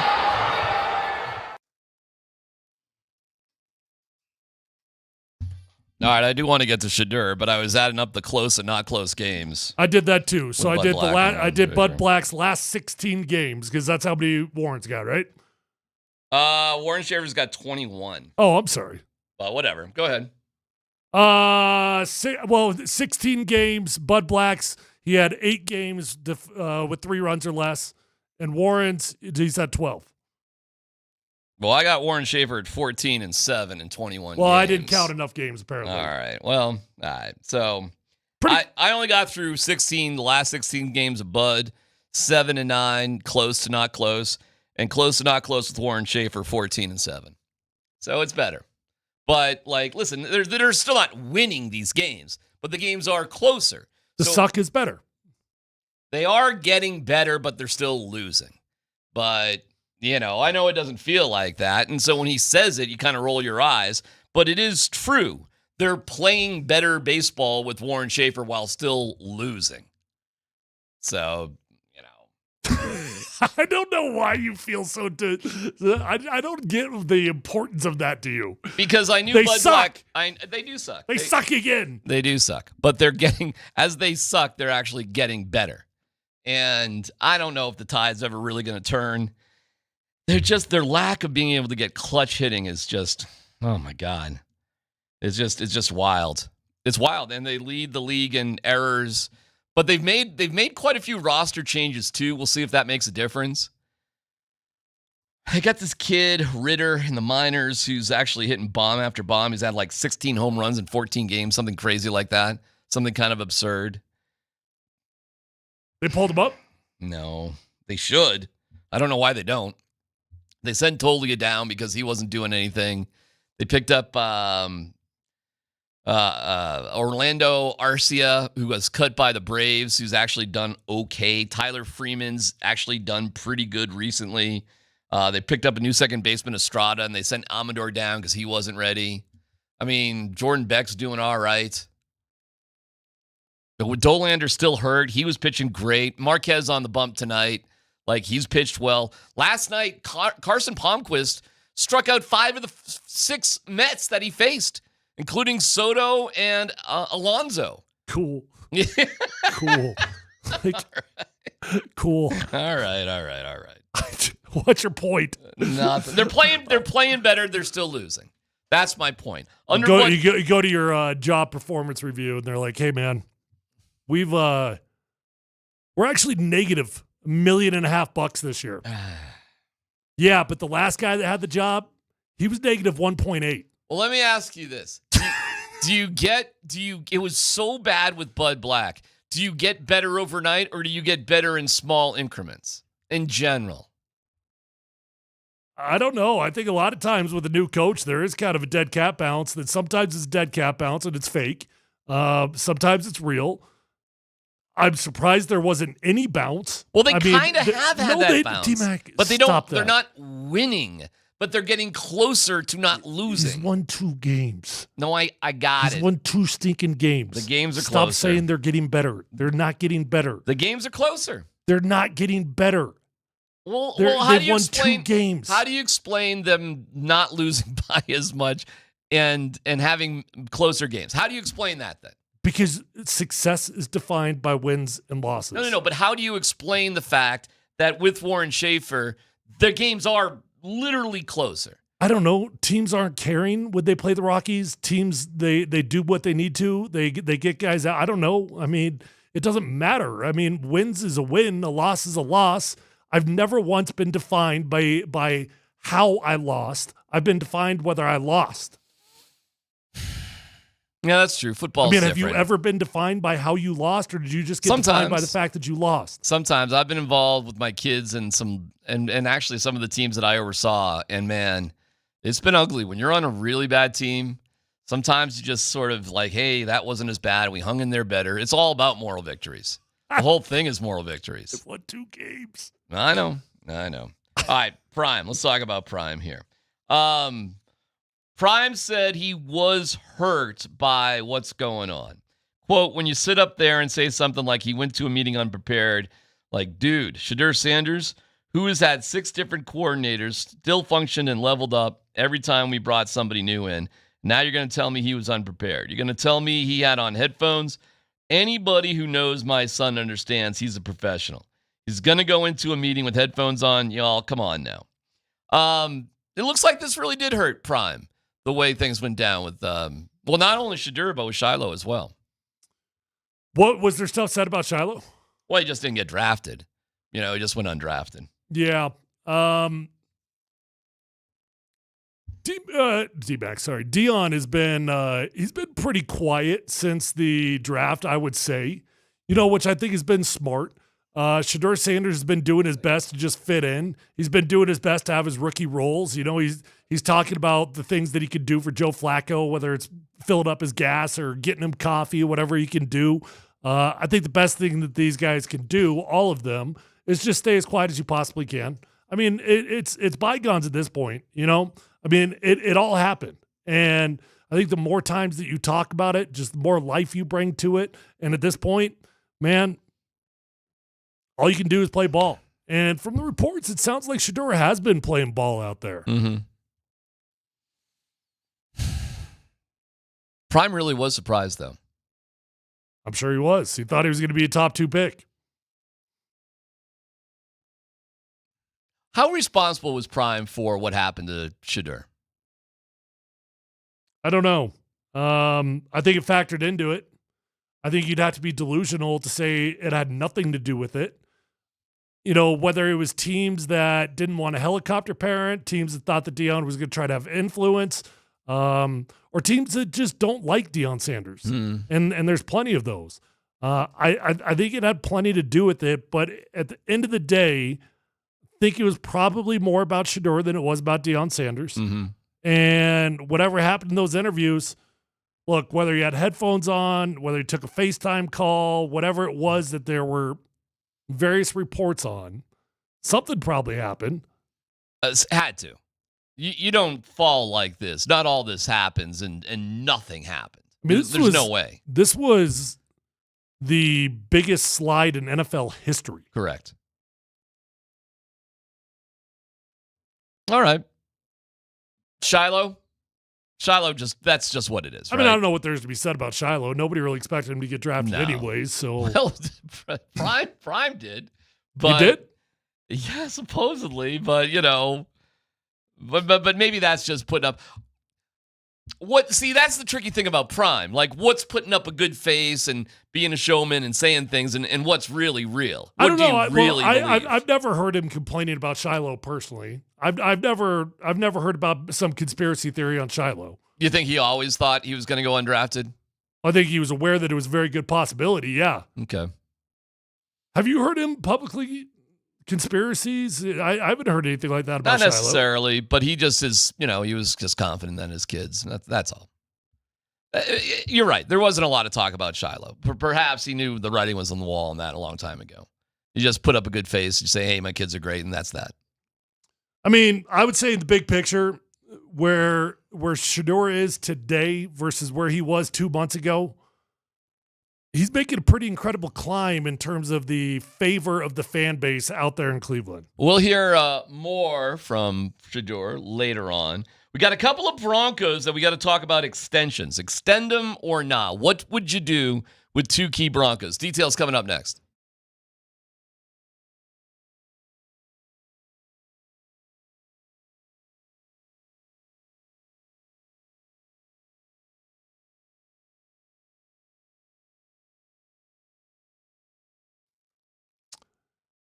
Hey, if you're out there struggling with hair loss, you got a bald spot, your hair's getting thin on you, just call my friends at Advanced Hair Restoration. Get yourself taken care of. Do it the right way. Commit to calling Advanced Hair Restoration and you're going to get your hair back. It's as simple as that. Don't waste all your money on the lotions, the pills, the creams, the potions. You're just going to get frustrated because it's not going to work the way that you want it to. At Advanced Hair, it will. Ask them about their Advanced FUE. Nobody can offer anything like the Advanced FUE found at Advanced Hair. They've already changed tens of thousands of lives. You deserve to be the next one, so call 720-459-HAIR. When you go to Advanced Hair Restoration, you're going to be in a calm, relaxed environment with the best of the best. Dr. Tanya Pauls is phenomenal. The entire staff at Advanced Hair is phenomenal. And guys, what they believe in what they do so much, they're going to guarantee your hair is going to grow for life. Lifetime guarantee. Your own natural hair starts to regrow the very next day. Call 720-459-HAIR. You're going to get 250 free hair grafts and $250 off. Check out those before and after photos at advancedhair.com.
Now, let me ask you before we get to the Broncos here. If you were Warren Schaefer, and who knows how long he'll get to be the manager, right? What kind of approach would you use? I mean, have you ever been associated with or in charge or had a lead or whatever, or been on a terrible team that needed something? Is there anything he can do? Is there just anything? Realistically, probably not. No. And if I'm being honest, I'd probably just be a buddy. That's what I'd be. I've been in bad seasons, and obviously it's different if you are a rooted coach that is not worried about losing your job. And Warren Schaefer's trying to win a job somewhere. Ain't going to happen. Not going to happen here with the Colorado Rockies. It's not going to happen anywhere in Major League Baseball. He will not be a manager anywhere next season. Wow. That's harsh. Tell me I'm wrong. Well, I don't know. I mean, he was a single A, double A, triple A coach. I mean, he's coached at all those levels. Oh, well, I wasn't talking about that. You mean a major league coach? Yeah. He won't be a manager in Major League Baseball. I would wager anything probably on that. not. I'm definitely not taking that bet. So you're probably right about that. Yeah. So what do? You just try to make life not as miserable as it possibly can be. All right. You know, that's what Mike Shanahan did. And it was different. Because he was a rooted coach that wasn't worried about losing his job. But that year that we were terrible out in Washington and we won 5 football games, he could have done one of two things. He could have become the most evil, made the most terrible work environment you could have ever had, or he could lighten the load. And he chose to lighten the load. And he chose to respect the fact that we're all pros, that we're doing the best we could, and there really wasn't a whole lot that he could do at that point. Sometimes your personnel just is what your personnel is. Somebody on the text line, where's Scott? You haven't mentioned it. Scott's on vacation for the next couple of days. We are firmly in the summer dog days for sports, no doubt about it. I was thinking about it today, actually, and I was just sort of reminiscing about the Avs and the Nuggets, how, when we had the Avs or the Nuggets, man, we're going till late June. Yeah, it sucks. We're going to conference finals and parades, and we've had Junes where it was, but we were in this situation last year too. We were in the same spot last year as well. Has there ever been a season in which the interim head coach has been fired? Wow. Gosh, I'm not. I wonder if that's ever happened. I'm not going to say it's never happened because there's a lot of sports out there. Certainly, at some point, it has to have happened. But I don't know. I mean, what would it take for Warren Schaefer to get fired? Well, I don't know. I mean, not now. They're losing better. Stop it. They are. There's no way he's close to being replaced, Warren Schaefer, right now. There's no way. Zero chance. Zero chance right now. Unless they were to do something. I don't know. Clint Hurdle's just waiting right there and waiting. If they were going to give it to Clint Hurdle, they would have already given it to Clint Hurdle. I mean, Clint Hurdle probably doesn't want it, frankly. If Clint Hurdle gets it, he'd want the interim taken off. Why would Clint Hurdle want to be an interim manager? No, he wouldn't. I mean, I could see. I guess you could take the interim off, replace him with somebody who's permanent. That's probably happened before. Like they've named the new guy, the new permanent guy at some point. Well, that's true. There's no rules that say you got to stay interim for the entire season. You could probably name a head coach. It's a legitimate question. Is there any chance that you guys are just going to hire a coach during the season itself? There's a lot of baseball to be played, so yeah. Oh, there's so much to be played. How many games? They're 9-50. Oh my gosh. A lot of baseball to be played. They've got 103 games left. They got more games left than they've played? 103. Jeez. How crazy is that? That is a long year, man. So I mean, if you're Warren Schaefer, what do? You try to be the jerk? You try to be the Richard? I think you can hold guys accountable. I think you can tighten things up where it's reasonable to have things tightened up. But from all reports, that's not been the problem. Like, I haven't heard, and I've talked to like Patrick Saunders and some of the baseball people. I haven't heard that like something is like disastrous behind the scenes. You know what I mean? Like guys showing up late or having bad attitudes or all that sort of stuff. None of that, from what I can tell, is happening. They're just losing. And it's not like they're not trying. It's not like they're not running things out. You know what I'm saying? Like those type of things. It's nothing like that. You got Deaver there and with the Red Sox, who doesn't want to play a different position. Can you imagine that's your biggest problem? Like you're being asked to play more and you don't want to play a different position? Like he's being a baby about that. There's nothing like that going on with the Rockies. They're just losing. What's that storyline? Deaver was playing third, and they wanted him to go play first, and he was DHing, and they were like, I don't know how to play first. I don't want to play first. And so he made a big stink about being asked to play. Can you imagine that? You're making a stink about playing. Yeah, when I was out in Seattle, started the first 8 games at left tackle because our starter was hurt. Coach comes to me and he says, hey, you're not the best left tackle on this team, but you are one of the best 5. You want to play guard? You ever played guard before? Hell yeah, I want to play guard. I want to play. Exactly. All right, let's get to the Broncos. Courtland Sutton and Nick Bonito. Okay. How important is it to get extensions done for these guys? What order would you rank them? What kind of priorities would you give both these guys here in the offseason?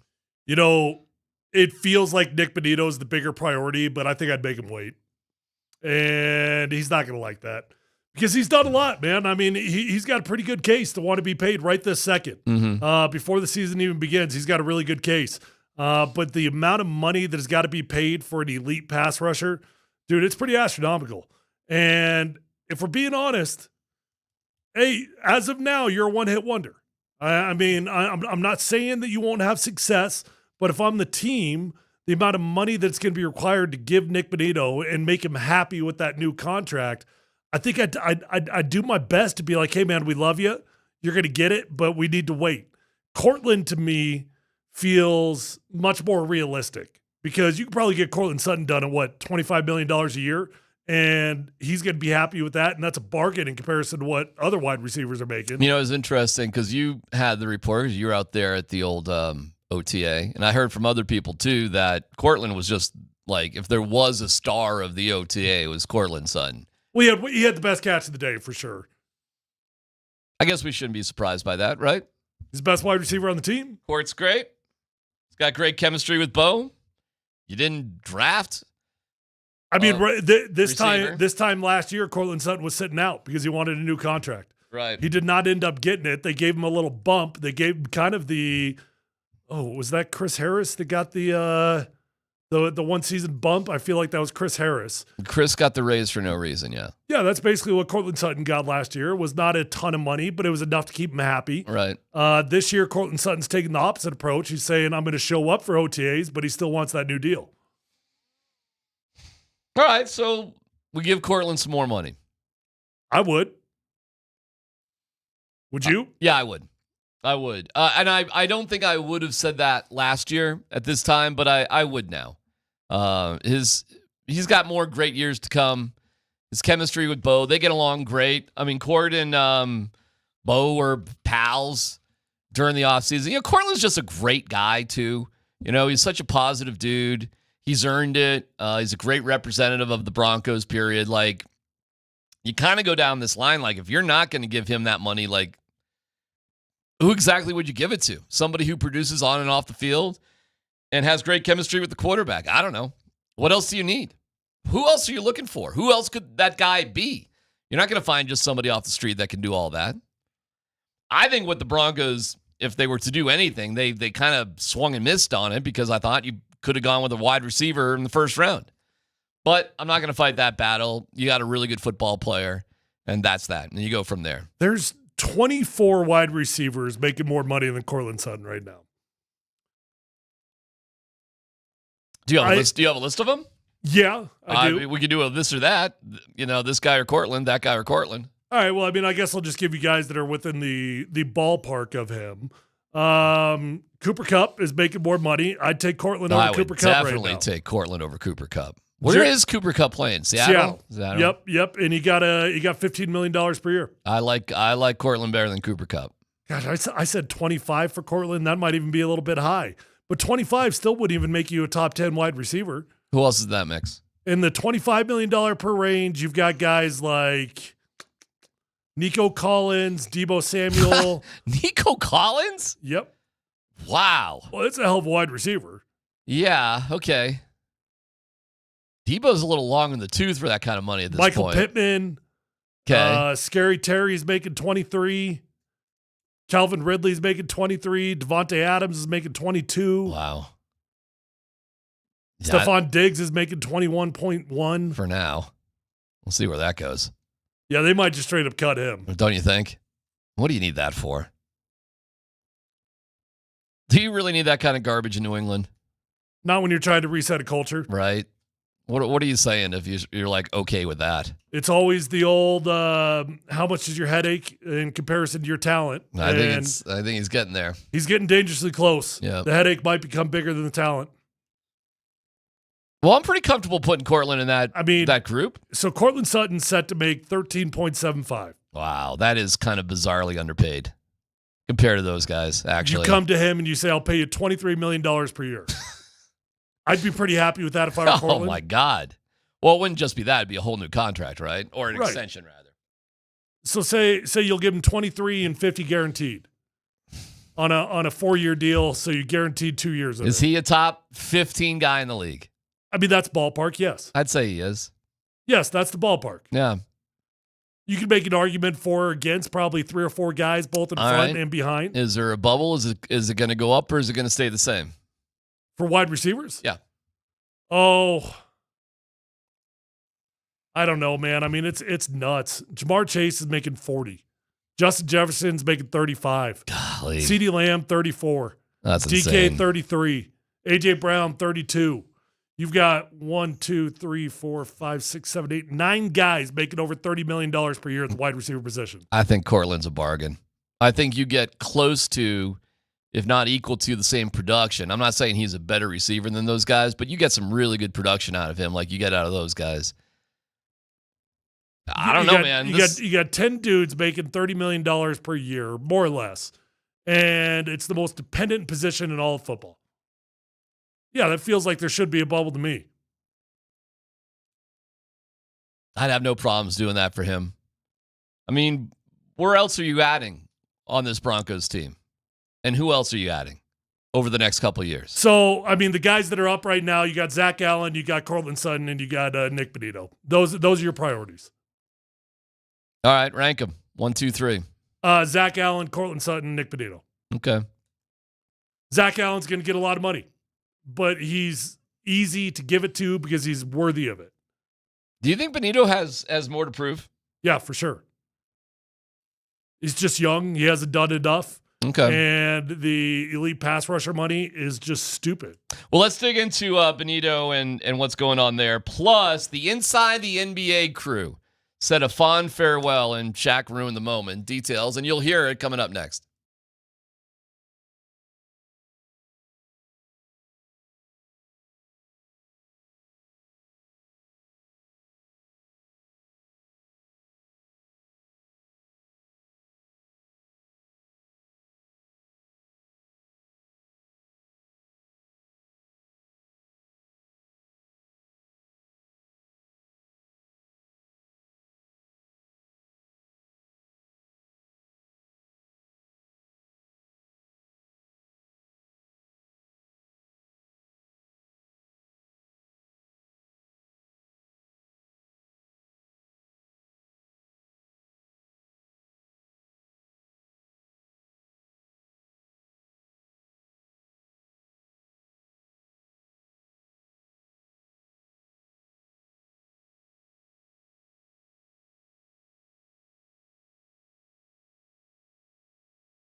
On the Shop Mazda text line, one price, one person, 1 hour.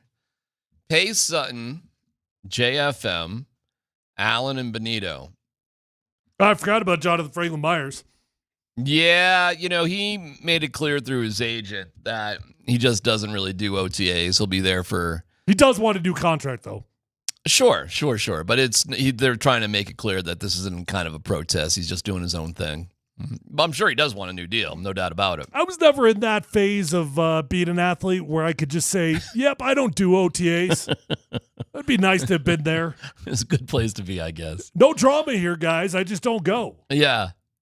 Did you go to every single OTA? Always? Yeah. Every time? I don't know if I ever missed a single one. Ever? Yeah. It's only it's 4 days, I guess, right? Is it 3 days or 4 days? You're there for 3. You're there for 4. It's usually practice 3. Right, like you do so they're back there today, and then they're on the field Tuesday, Wednesday, Thursday, right? Something like that. Yeah, and a lot of teams they let you choose what days. Like the day that is not the practice, you can either work out on a Monday or you can work out on Friday. If you want to have the long weekend, you can go Friday to Saturday, Sunday off. Okay. I don't know. Can you pay all those guys? 4 dudes? Probably not in one offseason, no. Yeah, you could probably pay Zach Allen. You could probably pay Courtland Sutton. That'd be my guess. Mm-hmm. And then you know what, by the way, with Nick Benito? Yeah. Make him earn it. He doesn't like it. He gets in the middle of the season. He's balling out. Mm-hmm. He says, screw you guys. I don't accept whatever hometown discount you want to give me right now because I'm balling out and I can taste free agency. And you say, you know what? Love you. You're going to hate me. Here's a franchise tag. Right. You can always do that. I mean, if he's one of the top 5 guys, then, no big deal. You're going to do it anyways. Text line, Benito has a good little stretch, but from what I remember, he didn't finish the season strong to even show up in the playoff game. Well, the playoff game, I mean... I don't know. The Broncos had a weird defense, man. They kind of fell apart later in the season. All of a sudden, this vaunted defense just, and I don't think it was all Riley Moss. It was just a little bit less than as the end of the season sort of went on. Well, in the month of December, they went from a top 5 defense to number 32 out of 32. That wasn't all Riley Moss, right? Felt like it at the time. Do you think it was? No. But it was like the only thing you could point to. It was the only thing that felt different. Courtland Sutton's problem. Sorry about that.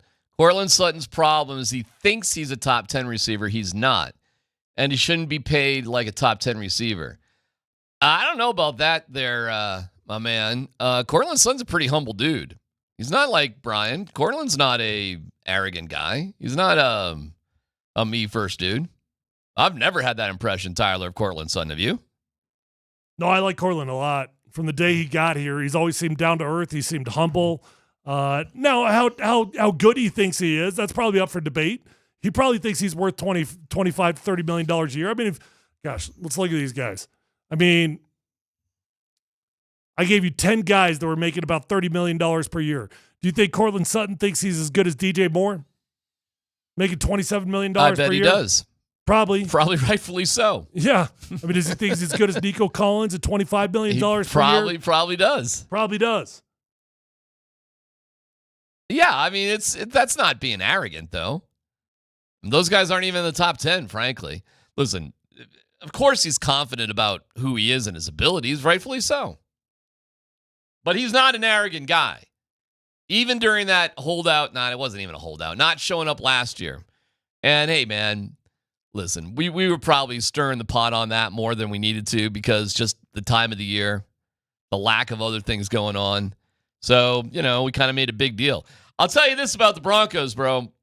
There ain't a lot of drama going on right now, which is good and bad. I mean, it's bad for us sometimes doing talk radio, but it's good for the team in terms of stability. No, it was weird, man. I mean, being out there for the OTA last week on Thursday, even Bo Nix coming out.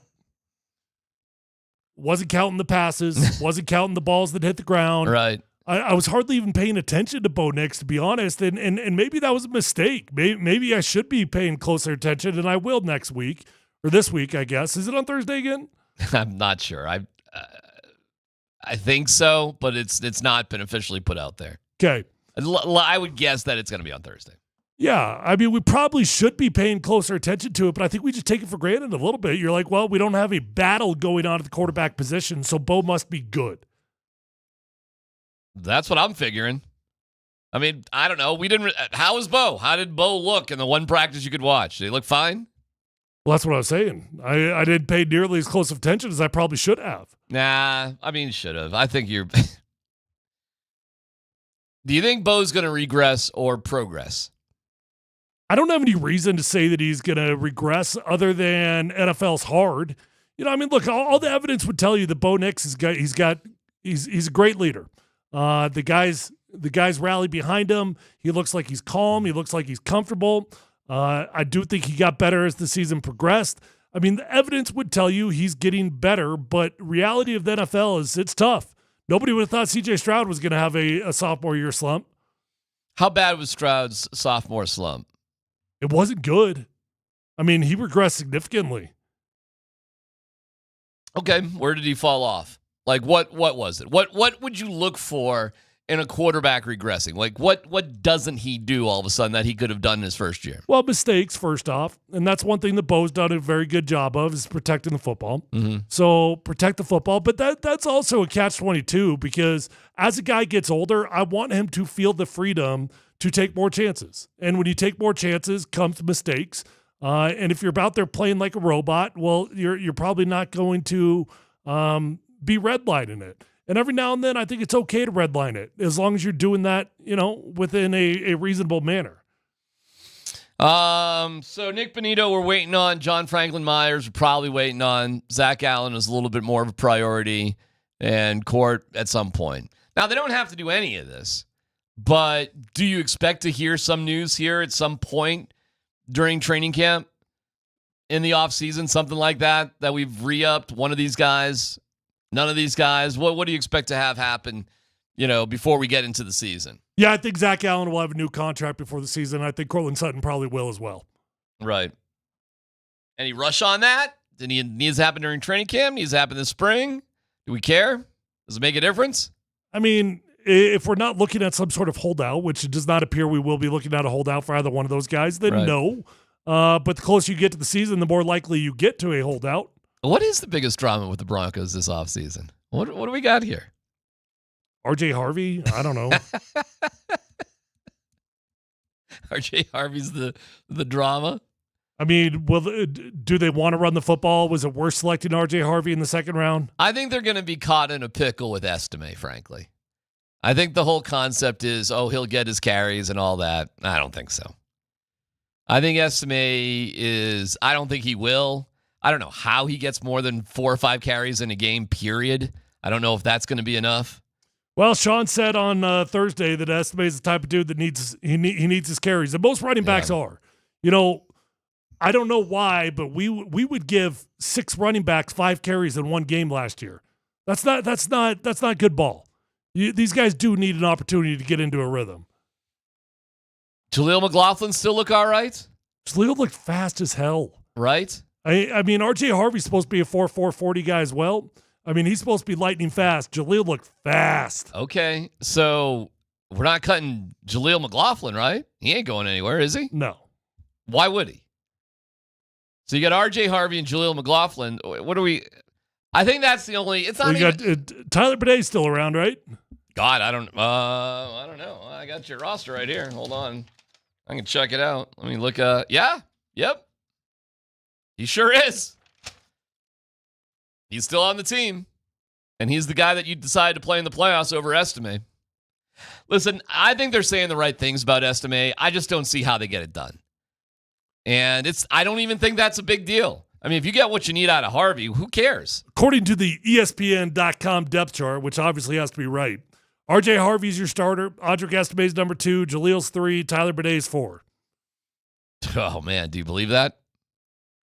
Do you believe that Estime will be that high of a priority for them? No, I believe that Jaleel will get the second most carries. I do too. Because at the end of the day, Jaleel's explosive, and you get excited when you hand him the football.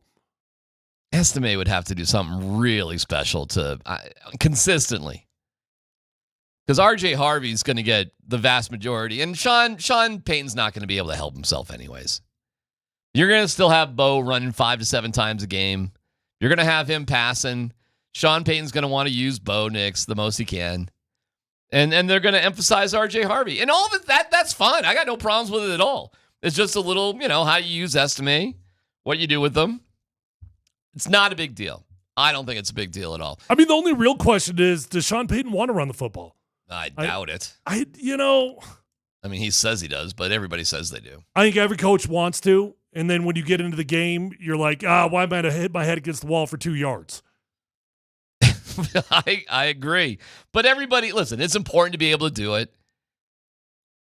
The Broncos need to do it better. He's had good running backs in the past, though, man. He has. Sure. It's not like he's shied away from running the football with Alvin Kamara. I don't think the season is hinging on R.J. Harvey either, though, I Tyler. kind of think it does, to a large degree. You think the season is hinging on R.J. Harvey? I mean, that's not fair to say the season hinges on him, but I think a lot hinges on him, yes. Your running game isn't getting better through the offensive line. You've got a good offensive line. The metrics would tell you the offensive line is one of the best run-blocking groups in the NFL last year. Yeah, why were we so bad at running the football? On the Shot Mazda text line, hey, Tyler, how much of Stroud's slump do you attribute to Houston's O-line struggles? Doesn't help. I guess I don't know Houston's situation that close from last year. Did they have really bad offensive line issues? I mean, another one. When the heck did we sign Sam Ellinger? Yeah, I did watch him quite a bit. He's a short, stout dude. Is that right? Yep. That's his profile? Big old butt, short dude. He's a practice squad quarterback. There's no way they're going to carry 3 quarterbacks on the roster again, right? Zero chance. Right. So I don't know why they did it all year last year. I have no clue why they did it. I think it would be interesting to get some truth serum and Sean Payton and ask that same question. I think there might have been some... I think they were just crossing their fingers, hoping and praying that somebody was going to give them something for Zach, and it just didn't happen. Yeah, I think you're probably right about that. Or they had some... And they were just trying to keep his profile up a little bit and just never hit him, and maybe it says something about how many guys you really need or the depth they had or what they felt like they needed or had. But Stidham will be the backup. Ellinger, and if Ellinger gets picked up by another team, well, so what? Who cares? I'm sure he'll be on the Broncos practice squad. I think this is from Nick. I think, Tyler, at one point Houston was missing 4 starters on the offensive line, but they were definitely missing 3 most of the season. Well, I mean, that would have a lot to do with it. Will RJ take any wildcat snaps or throw to Nix like Sutton has, considering he was a quarterback? I don't recall Cortland Sutton ever being a wildcat. Do you think they'll use R.J. Harvey to throw the ball a little bit? No. If R.J. Harvey threw the ball twice in an entire season, that would be a lot. All right. If you've got a no dumb question for us, 303-504-0925. I do want to play something for you. This is the TNT crew. They said goodbye for the final time. And listen for Charles Barkley, not Charles Barkley, for Shaquille O'Neal to not understand the moment. Forward, the 4 of us, as you've already heard, the 4 of us are going to be together. Our production crew is going to be together. It's going to be that same bunch. We're still going to be shooting that show in Atlanta. It's just going to air somewhere else. And so the craziness that you've seen, the nonsense and the foolishness and the top-notch basketball analysis, all of that stuff's going to be on. It's going to be on ESPN or ABC next year, not on TNT. For that, we're sad. But I'm proud to say for the last time, thanks for watching us. It's the NBA on TNT. Before we go, guys, let's do the mic drop.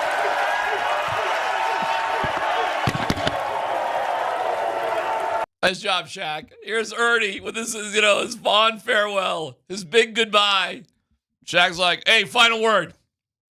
Let me throw something in here. Well, I love the, hey, it's not goodbye. We're going to be on TV next year. It's just somewhere else, but we're really sad about that. Okay, good. Because this confuses me a little bit. Should anybody be sad that they are getting paid millions of dollars still? The same show is being produced in the same place by the same people but it's just not going to be on TNT.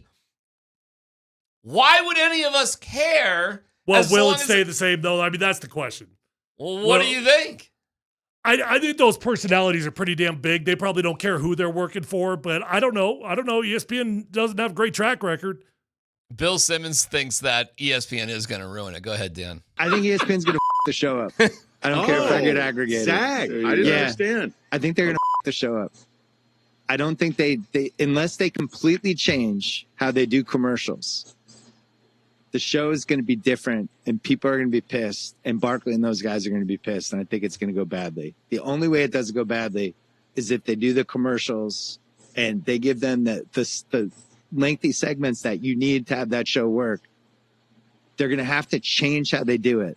They just paid so much for the NBA that if they don't do that and they do these same short, terrible segments that you're about to see in the finals, where it's like a 1.5 minute halftime and it's like a 20-minute pregame, if they do that, they're going to the show up and everybody's going to be mad. That's a pretty good point by Simmons. The reason why that show is great, first of all, they have great chemistry and they're all great together. But the reason why they're all great together, they have tremendous freedom just to kind of go on and on and on and on and on. And they're never rushing. It never feels like they're rushing to anything. Whenever you watch any ESPN programming, it always feels like they're rushing to some sort of commercial break. Well, a lot of time they've got a literal clock that's on the screen in front of you, telling you how much time there is. Do you think ESPN's going to screw it up? No, because I think those personalities are too big. I don't think those guys can be effed with. Dan, you think ESPN's going to screw it up? If they don't move the brakes and allow them more freedom, then yes. Just like Bill just said right there. I think it could be kind of funny because I think if they start messing with the show, Charles Barkley, and they'll just start talking about ESPN screwing with the show. They'll talk trash about him in a heartbeat. Don't you think? Absolutely. They already are. I mean, Pat McAfee's kind of done that too. They already have, right? Well, it's kind of interesting. ESPN, all of a sudden, they've got like all these independent contractors that are working for them. Yeah. Yeah, I don't care. I don't know, man. I guess ESPN could screw it up, the breaks sort of thing. That's a great point by Simmons and maybe others, and maybe Ernie and those guys feel it already. But I'm kind of like you. Like, what am I supposed to be upset that the same show with the same guys at the same set? By the way, ESPN, just gonna be on we are something so different? excited to come work for you, but we're really sad that this one's over. I know. It's pretty wild when you think about it.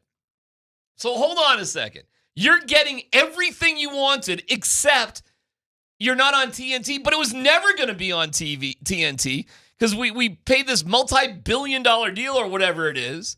It was never going to be on TNT, but somehow we're the bad guys even though we're keeping all of you guys together? And we're doing mic drops and farewells and we have tears and we're chanting and we're chanting for a network when everything is coming back together in the same exact place? Hey. What are we doing here? I don't know. I want to be that good at my job that you can just publicly trash your new employer that you haven't even started working for. It's pretty wild. Okay. I mean, it's a great show. I mean, are the producers the same? I think so. I think everything is coming back. The crew is the same. Ernie said that. Yeah. They kept everybody. So I'm confused by who owns it. ESPN definitely. Well, ESPN would basically be contracting with TN because it's their studios. But that's a good question. Well, ESPN doesn't own Pat McAfee. Yeah, I don't know how the contracts go. That's a good question. I think Charles and those guys are going to be paid by ESPN. Yeah. But I don't know if the producers and all those guys are still working for TNT and just contracted out by ESPN or they're ESPN. I don't know. I have no idea. What difference does it make? Who cares? It's probably better if they don't. All right, let me go around the room here real quick. Were you sad when he was making this announcement? Was it like a sad thing to say goodbye to TNT? No, it was like, I'll see you in a couple months. Dan, did you find yourself sad? No, because I don't know what it's going to look like yet on ESPN. If we knew it was going to be radically different on ESPN, then yes, I would have been sad. But we just don't know that yet. Why would ESPN do anything but tell them, just do your show? Hey, you guys are pretty good. Do that again. Just do that. Have they told Pat McAfee's show to to do it any differently? It doesn't look like it, does it? You know what they did? They took a boring show. Let's just call it what it was, Around the Horn. Sorry, Woody. I know you loved it and your chalkboard and all that. They took a boring show that nobody was paying any attention to and took it off the air. PTI still there? Yeah, that's because that show's still good. When was the last time you watched Around the Horn? Seriously. I couldn't tell you last time I watched PTI either. Okay, well, I mean, those used to be can't miss television, though, when I was a kid. I couldn't wait to get home from school and turn on Around the Horn. Couldn't wait. Now, was that 25 years ago? Yeah. Yeah, man. I mean, if the show was any good, they would have kept it on. The show ain't any good. Boring. No offense to Woody, who I love, but watching a bunch of old newspaper writers debate about things was a drag. There was nothing interesting about it. And these guys, I don't know, man. I feel weird like watching the solemn farewell to guys who are being paid millions of dollars to keep doing the same thing. Still there. How about like, hey man, this was fun this year. We'll see you over on ESPN. This is gonna be awesome. We roll on. We continue. No, man, goodbye for the last time until we get paid millions next time. They're gonna be held hostage by ESPN and their millions of bucks. All right, no dumb questions, and I got a story. I got an ethical dilemma for you with the no dumb question coming up next.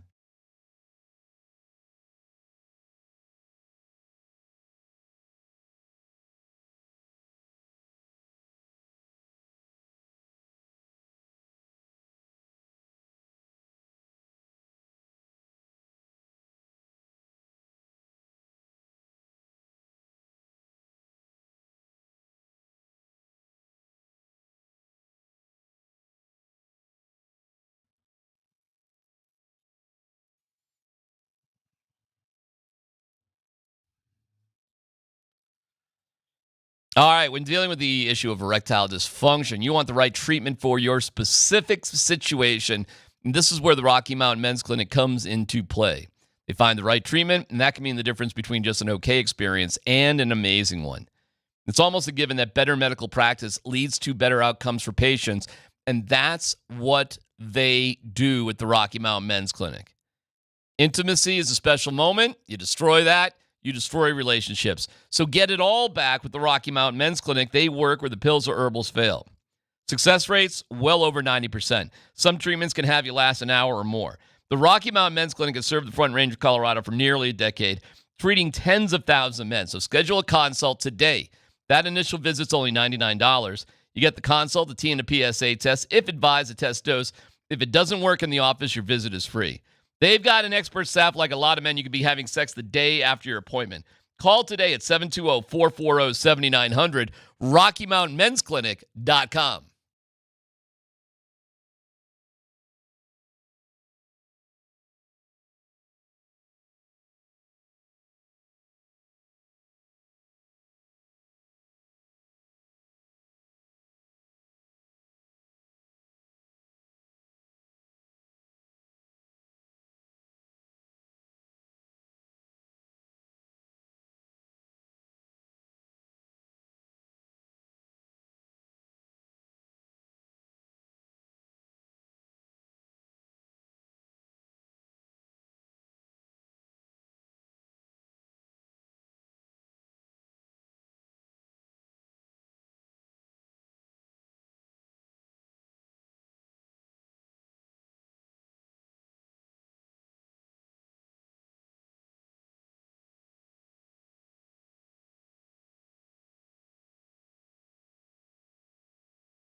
Polumbus, Hastings, and DMac present No Dumb Questions. This is your safe space. I like to use no dumb questions as parenting advice for myself. You're a smart guy. Send us your not dumb question now. Tweet it, text it, or Twitch it. It's No Dumb Questions on Altitude Sports Radio 92.5. On the text line, and we can see you on YouTube. Like and subscribe. We appreciate that. On Twitch, we got you there as well for No Dumb Questions. If DMac's ethical dilemma is cat-related, I'm out. It's not cat-related. I went to a Yacht Rock review. Oh, I saw that. You had a nice little hat. I bought the captain's hat. First of all, I'm walking in there, and I'm like seeing all these guys with these, the Yacht Rock captain hats. Kind of like Shaquille O'Neal was wearing when he was dropping mics. And I'm like, oh, my God, does that look goofy? Not getting one of them. Then I wasn't wearing any hat, didn't have any sunglasses, and it was actually kind of bright. Did you buy it at the concert? I bought it at the concert. Okay. $20. So I bought a little captain's hat. And as stupid as it was and as dopey as it is, I fit right in. Look at that. Oh, you can't see. There you go. No, I feel like that needed to be done. I mean, if you were going to that concert, that needed to be done. So it's just a Yacht Rock cover band? It is a Yacht Rock cover band called Yacht Rock Review. I knew every song except for one, and they did one original song. They played 3 hours worth of music, Tyler.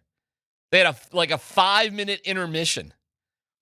And my wife, because she bought tickets kind of the last minute, she had, did you know there were at Fiddler's, there's boxes at Fiddler's? Did you know that? Man, I've not been to Fiddler's in so long. No. Dan, did you know there are like boxes? There are like box seats at Fiddler's. I had no idea, and I've been there a bunch. I had no idea that was there, but these are definite permanent things. They're not movable things. It's like, permanent, iron, whatever. And so what you can do is you can put like a table and like chairs. You can put like 4 or 5 chairs and a table in these boxes. So she bought a box. Well, we get in there, and there's 2 women who were planted in our box that we bought as well. And they're sitting there like in the middle, Tyler, Dan, and with the table and on each side. So like neither my wife or I could sit sort of like if we were to sit down, we'd have to sit like behind them. So we get in there and we go, oh, hey, ladies, I guess we're sharing this box. And then they oh, okay.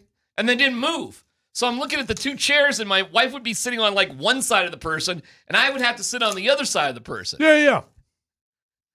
So we wouldn't really even be sitting like next to each other. Well, is that perfect or is that not perfect?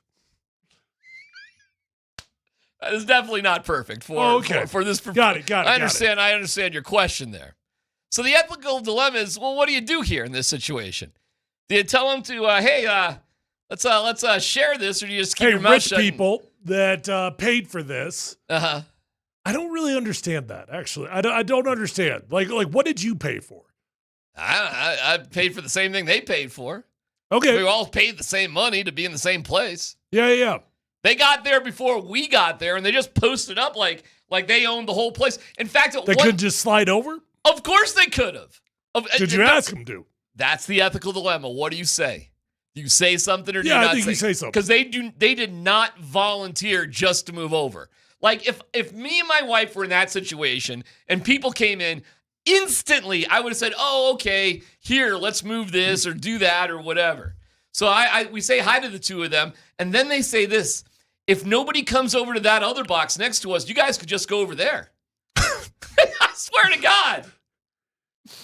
I think so what ends up happening? I think we were with a couple of Karens at the the Yacht Rock concert. I instantly, my wife was like, she wouldn't have said a word. She wouldn't have said a word the whole time. But I was like, hey, how about, the 2 of you go over here and we go over there, and you guys can keep the little table and everything. And it doesn't seem entirely unreasonable. No. I had something similar happen in the movie theater the other day. What happened? I sat down and somebody was sitting in my seat. So I was like, okay, which I don't you care. Reserve. Yeah, which you do at almost every movie theater nowadays. Of course. Which actually is kind of nice. I love it. I think that's awesome that you can do that. But I bought the back row because I'm a tall guy. I always sit in the back row. That's what I like to do, right? Okay. So I get up there, and it was for Mission Impossible. So it was pretty packed theater. That's a big one. Just you, or are you going with anybody on this one? I went with a buddy. Okay. Sit down. And they're sitting in your seats. What? So you just but there's multiple open seats that are right next to it. Okay. I'm like no big deal. They actually said something.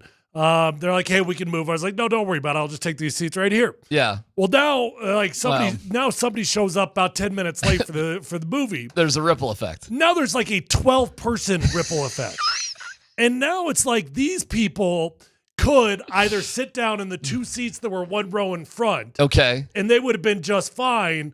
Or we could cause a 12-person ripple effect that, yes, it was somebody else's fault. But what do you do here? Well, but there were two open seats. There were two open seats. There were just one row in front. Like okay, oh, well, you didn't get in the back row.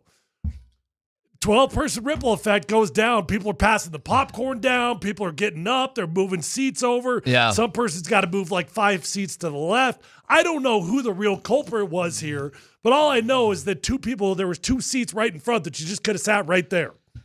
But had you said, sorry, those are my seats, that whole situation would have been avoided. Right? I don't know. I mean, there was like 12 people that were involved in this thing. Yeah, but were those people there before or after you got there? I suppose that's the big question. Like, at what point did that happen? Well, it was before. Yeah, so... Yeah, but like, did all those other people come in after you, or were you one of No. I was one of the later ones. You were one of the later ones. Oh, so you would have caused a big ripple effect, too. Yeah. Okay. Which is why I was just like, no, don't worry about it. I can take these seats that are right here. I think... As long as there were 2 empty seats, I think if you're late and there's 2 empty seats and it's really not big of a difference, just take the seats. What the hell does it matter? You're in a movie theater. Just sit down. There's seats. Sit in the seat. Yeah, as long as there's a seat for you. If there wasn't a seat for you, like if there was nowhere else to go. And there's going to be seats. I mean, they can only sell so many tickets. Yeah, but if you had to sit way up front or like a lousy seat, if it wasn't a big difference, then I would say, sure, yeah, get up. I bought these seats. But if there's no difference, what's just sit down. Yeah. What happened to the 2 seats in front? Did anybody ever sit in those? No. Nobody ever sat in those. Yeah, but why was the person in the wrong seat in the first place? I don't know. It was a huge ripple effect. I ended up like 8 seats over from where I was supposed to be. How was the movie? It was Mission Impossible. I mean, it was good. It was good. Okay. I mean, but you know what you're walking into in Mission Impossible. Right. Is that the IMAX? It's going to be awesome stunts, but he's not going to die. No. It was kind of like they did a bunch of flashbacks, though. They were like at the beginning of the movie. It was all flashbacks to the original ones. It was like Shaq saying goodbye to TNT. Gotcha. I mean, Mission Impossible is kind of like the Rockies, trying to win a game. Wow, there are some people on here. Screw that, Tyler. People should just sit in the seats they were assigned. I mean, it would make things easier. Okay. Fine. 12 people? If there were empty seats and I was late, I would just sit down. But if I got there early, I would see that. I mean, it all depends. Like, is it going to be a packed theater? So should I have made the people move when I first got there? Was I the problem? Was it going to, did you anticipate it's going to be a crowded theater? Yeah, I mean, it was jam-packed. Then I probably would have told them to Amscray, those are my seats. Because Why? Because people are inevitably going to show up and they're going to want their seats. I mean, if nobody's in the theater, who gives a crap? But if it's going to be sold out, I mean, at some point, this is going to happen. I don't know. Color me old school. There were seats. Sit down. Yeah, but then what do you do if somebody says, these are my seats? Well, then I'm like, okay, well, somebody's in my seat. So you want to find the person that's in my seat? I think as long as there's seats, that's fine. Sit down. It's funny, though. It's like in Mission Impossible, you more or less know what's going to happen, similar to the Rockies. Yeah. Tom Cruise is going to be okay no matter what. Yeah, but he's actually good.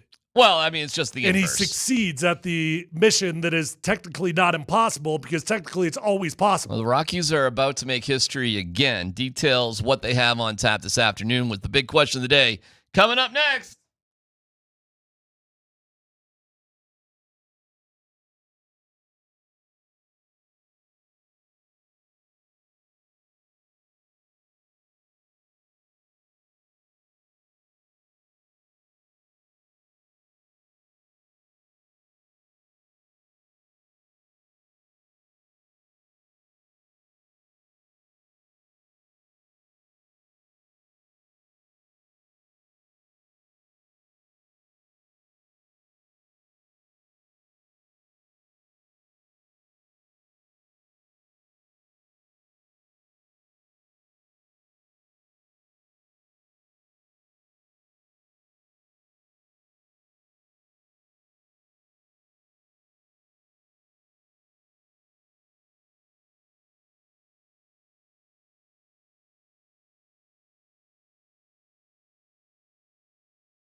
A big question of the day is how dumb am I? Well, you're taking some heat. No, that's not what I was dumb for. Oh. I thought the big question of the day is how dumb is Tyler? Oh. I just double ordered Uber Eats. Double order. Got a nice little buffalo chicken sandwich. 3.5 minutes later, got a call. Yeah. Hey, I'm here with your sandwich. Yeah. I already ate my sandwich. Yeah. What do you mean? I'm here with another sandwich. It's stupid. Same person? I don't know. Same driver? I didn't see the first one. Oh, gotcha. I'm going to save it for dinner, though. You know. I'll eat it later. I could be nice and offer it to Dan or something. But, I mean, this is a good sandwich. I mean. Oh, so if it was a crappy sandwich, I would be okay having it. I mean, when you say it like that, yes. I mean, wouldn't you at least offer it, even if you weren't genuine about it? Wouldn't you at least say, hey, I ordered 2 sandwiches. You guys want it? Hey, whatever. No, I'm planning on eating this for dinner. So in no way are you thinking about offering it to myself or Dan. No, I'm offering that to my belly in about 5 hours. Huh? Dan, if you accidentally ordered an extra sandwich, would you just keep it for yourself or would you offer it to your coworkers? It depends on the quality of the sandwich, I guess. What if you really like that sandwich? Well, when do you really enjoy this sandwich. When do you order bad sandwiches? I really like this sandwich. Yeah, I would think so. You ordered it. Twice. I get it. But when would you order a bad? Okay. I don't even know how I did it. God, I have no clue how I double ordered Uber Eats. God, I hate this sandwich I'm about to pay for. Let me get 2 of them.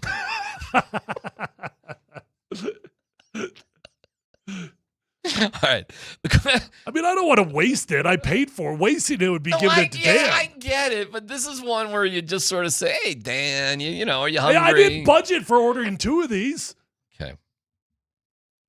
How's your budget going? You all right? Not great these days. Okay, well, hang on to it then. Stick it in the fridge. The Rockies. It's historic stuff.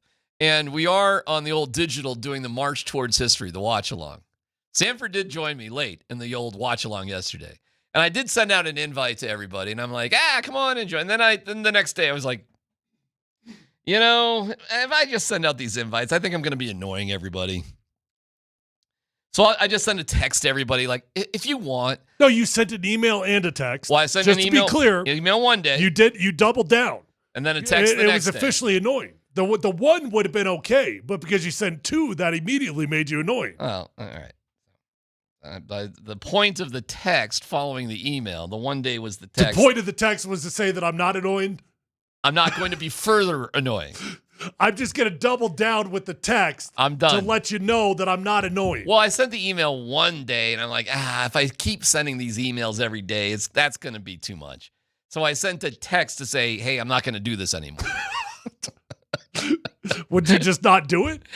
No, I'm gonna do the watch. No. I mean, if you weren't going to do it anymore, wouldn't you have just not done it? Yeah, I suppose that makes sense. It's like when you call your ex and you're like, I'm just calling you to let you know this is my last call. I just need some closure here. I'm never going to call you again. The last time you will ever hear from me. I'll remind you about that tomorrow when I get my second sandwich. So. Oh, damn. Do you want the sandwich? Oh. No, I'm good. Thank God. Wow, that one went easier than I thought. I had pot bellies before the show. I'm good. Okay. Thank you, though, Tyler. That was very generous of you. What a guy. The idea, though, is I'm going to do these things. I'm going to Uber Eats the Rockies some food here. I don't expect anybody to be paying attention. I get it. I get all of it. But I feel like because it's so historic that it's worth documenting because it's so historic. And who knows where exactly this is going to go. But right now, the magic number appears to be 134 losses from the Cleveland Spiders.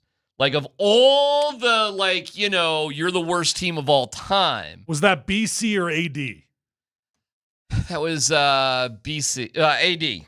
Okay. How long do you think that baseball's been around? I don't know. Jesus probably played baseball. Well, that was AD. He was a carpenter. He could have fashioned himself a nice bat. Wait, hold on. Was Jesus BC or AD? Jesus was technically in the pocket. That's wow. Now that's a no dumb question right there. Technically right there. Wow. It's like a 33-year time that was just nothing. No, really, what is that period? Well, it'd be nothing, technically. Technically. It'd be just a neutral time. Neutral time. 33 or so years of neutral time. Good teenage Jesus, and then some carpentry, and then, Yeah. Well. DJ? During Jesus? Yes, DJ during Jesus. That would be something. Hey, everybody. All right, stop. You got me going. That's not good. So we're doing this thing. I'm doing this thing, and we'll see where it goes. But I'm putting it out there. If you want to join me at any point, just send me a text. Hey, send me an invite. I'm happy to have you on. If not, no big deal. But the numbers are staggering now at 9 and 50. You just tripled down for the record, right? Yeah. Do you think I sure enough, this whole walk of shame thing, I don't know how I escaped that. That seems impossible to escape. I have no idea how this team would win. What they'd have to win 33 more games. That seems absurd now, right? How in the world would they win 33 more games the rest of the year? That seems ridiculous. When every win by the Rockies seems like a miracle, how in the world could they get 33 more miracles? So to me, and I'm happy to throw this out there, aside from the total... Why'd you have to choose the number 33? We're talking about Jesus. I don't know. Because it's going to take a miracle? The Spiders lost 134 games back in 1899. Give me another metric that is more definitive as being the worst team of all time than just overall total losses? Or does it have to be by winning percentage? Because the Spiders only had 154 games. They did not have 162. Do you care about the overall losses or the percentage? That's a good question. I'm going to go percentage. Percentage? That's probably the more accurate way to do it, right? Okay. All right. I'm not sure how that would mesh itself out. So if they lost 134 games, 154, so they were 20 and 134. So here we go. The Rockies are now 9 and 50. Will the Rockies, before they get to their 154th game, maybe that's really the way to do it, will they get 20 wins? No. So they've played 59 games. How's my math here right now? I don't know, but since we're counting their games by if they lost the game by 3 runs or less, I bet they're going to do great, DMac. Doing some math here. 95 games left before they get to 154 games. Oh, my God. So... Can you just use a calculator? Holy cow. This is kind of crazy to think about. So 10 and 85. By the way, oh my God! Back when the Spiders did it, was there a lottery system, or did they just get the number 1 pick? I don't know how the draft. I think if you were in the draft back then, you were off to World War I. The draft meant something different back in those days. I don't know how they did their roster construction back in 1899. If you truly want to be now, this is not modern day, and we figured this out. Modern day baseball starts in 1901. You know what? I got the perfect music. I don't even know why. I'm sorry, Dan. You got the music for me. Talking about the Rockies. 1. We go back to the 1800s. We have some even other numbers for you from the 1800s. The Rockies behind the 1884 Kansas City Unions. You know who they were fighting for, by the way.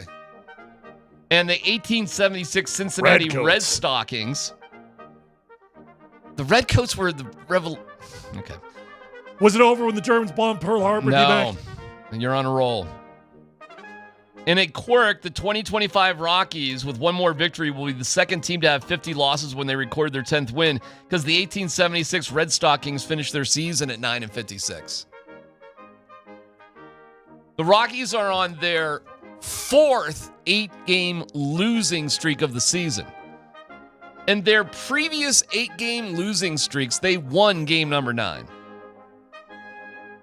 should theoretically set up well for this afternoon's tilt against the Miami Marlins. I am taking the loss for 500, Alex. You think they'll break their own record? Yeah. For losing streaks during this particular season. The winning percentage is getting worse the longer the season goes. I mean, they had 3 shots. So we could look at this by how many runs they've lost by, or we could look at it as the winning percentage since Warren Schaefer's taken over. How's that going for you? Well, that's not good. However, in their last 21 games, the Warren Schaefer era, in games decided by 3 runs or less, they're 14-7. Meaning 14 of those games have been by 3 runs or less. Now, of course, most of that includes losing. It's only 2 of those. What's 14 games that are wins. What's 2 divided by 19? 2 divided by 19? Yeah. Isn't that our winning percentage? I have no idea what 2 divided by 19 is off the top of my head. What do you think? I went to MIT? Well, you are from Boston. I can get out my calculator. 1%? 2 divided by 19. 105. 0.105. That's pretty good. Pretty good. What was Bud Black's record? I don't know. 7 and something. 7 and 33. 7 divided by 33? Oh, double the winning percentage. 0.212. Bud Black was twice the manager of Warren Schaefer. But in close games, defined by 3-run differential, whether it's a win or a loss, the Rockies are twice as good under Warren Schaefer as was Bud Black. So we are twice as good at losing close games. Correct. So does that make you worse? No, because no. If you think about the logic there, you had a chance to win because it was a close game, but you couldn't pull it off. So technically, that makes you worse. But at least it's a game you could possibly win. The Rockies have had more games they could have possibly won with Warren Schaefer than with Bud Black. Even though Bud Black won more games. What if Jesus was the manager? I'm trying to think if Jesus could fix this. Well, is Dick Monfort God?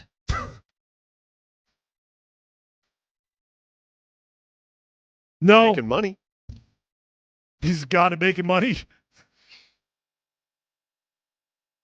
You know, you're putting me down a wormhole of a lot of jokes that I feel like are going to get me in trouble, so I'm just going to stay away from them. But I'll tell you this. Hopefully none of the Rockies get dysentery. They return to the front lines again tonight against the Marlins. And if you want to have a good laugh, you can join me on YouTube later. Wait, Dan, remind me of the weird stat that you gave us a month or so ago that the Rockies they're not allowed to have a lottery pick or something. Yeah, they cannot get a top 10 pick. Next year. Next year's draft. They have the 4th overall this year. Right. They're locked out of the top 10 for next year, 2026 draft. No matter what. Because you can't have a top 6 pick more than 3 years. Yeah, like the White Sox finished. The White Sox finished with the worst record in baseball last year, but they were in the same boat as the Rockies are this year. They could not pick in the top 10 this year.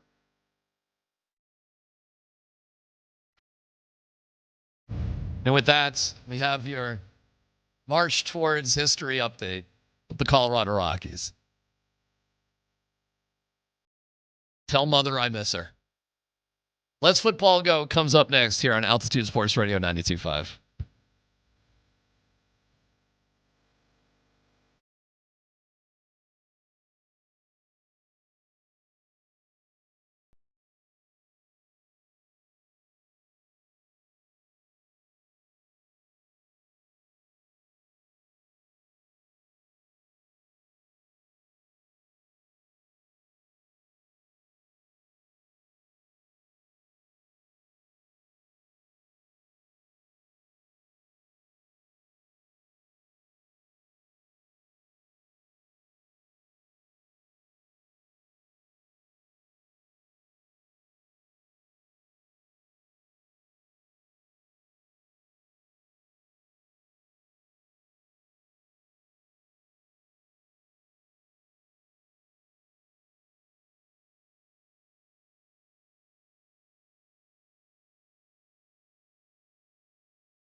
All right, guys, gals, hey, if you're in the market for a new vehicle, go to the best car dealership in Colorado. It's my friends over at Phil Long Ford.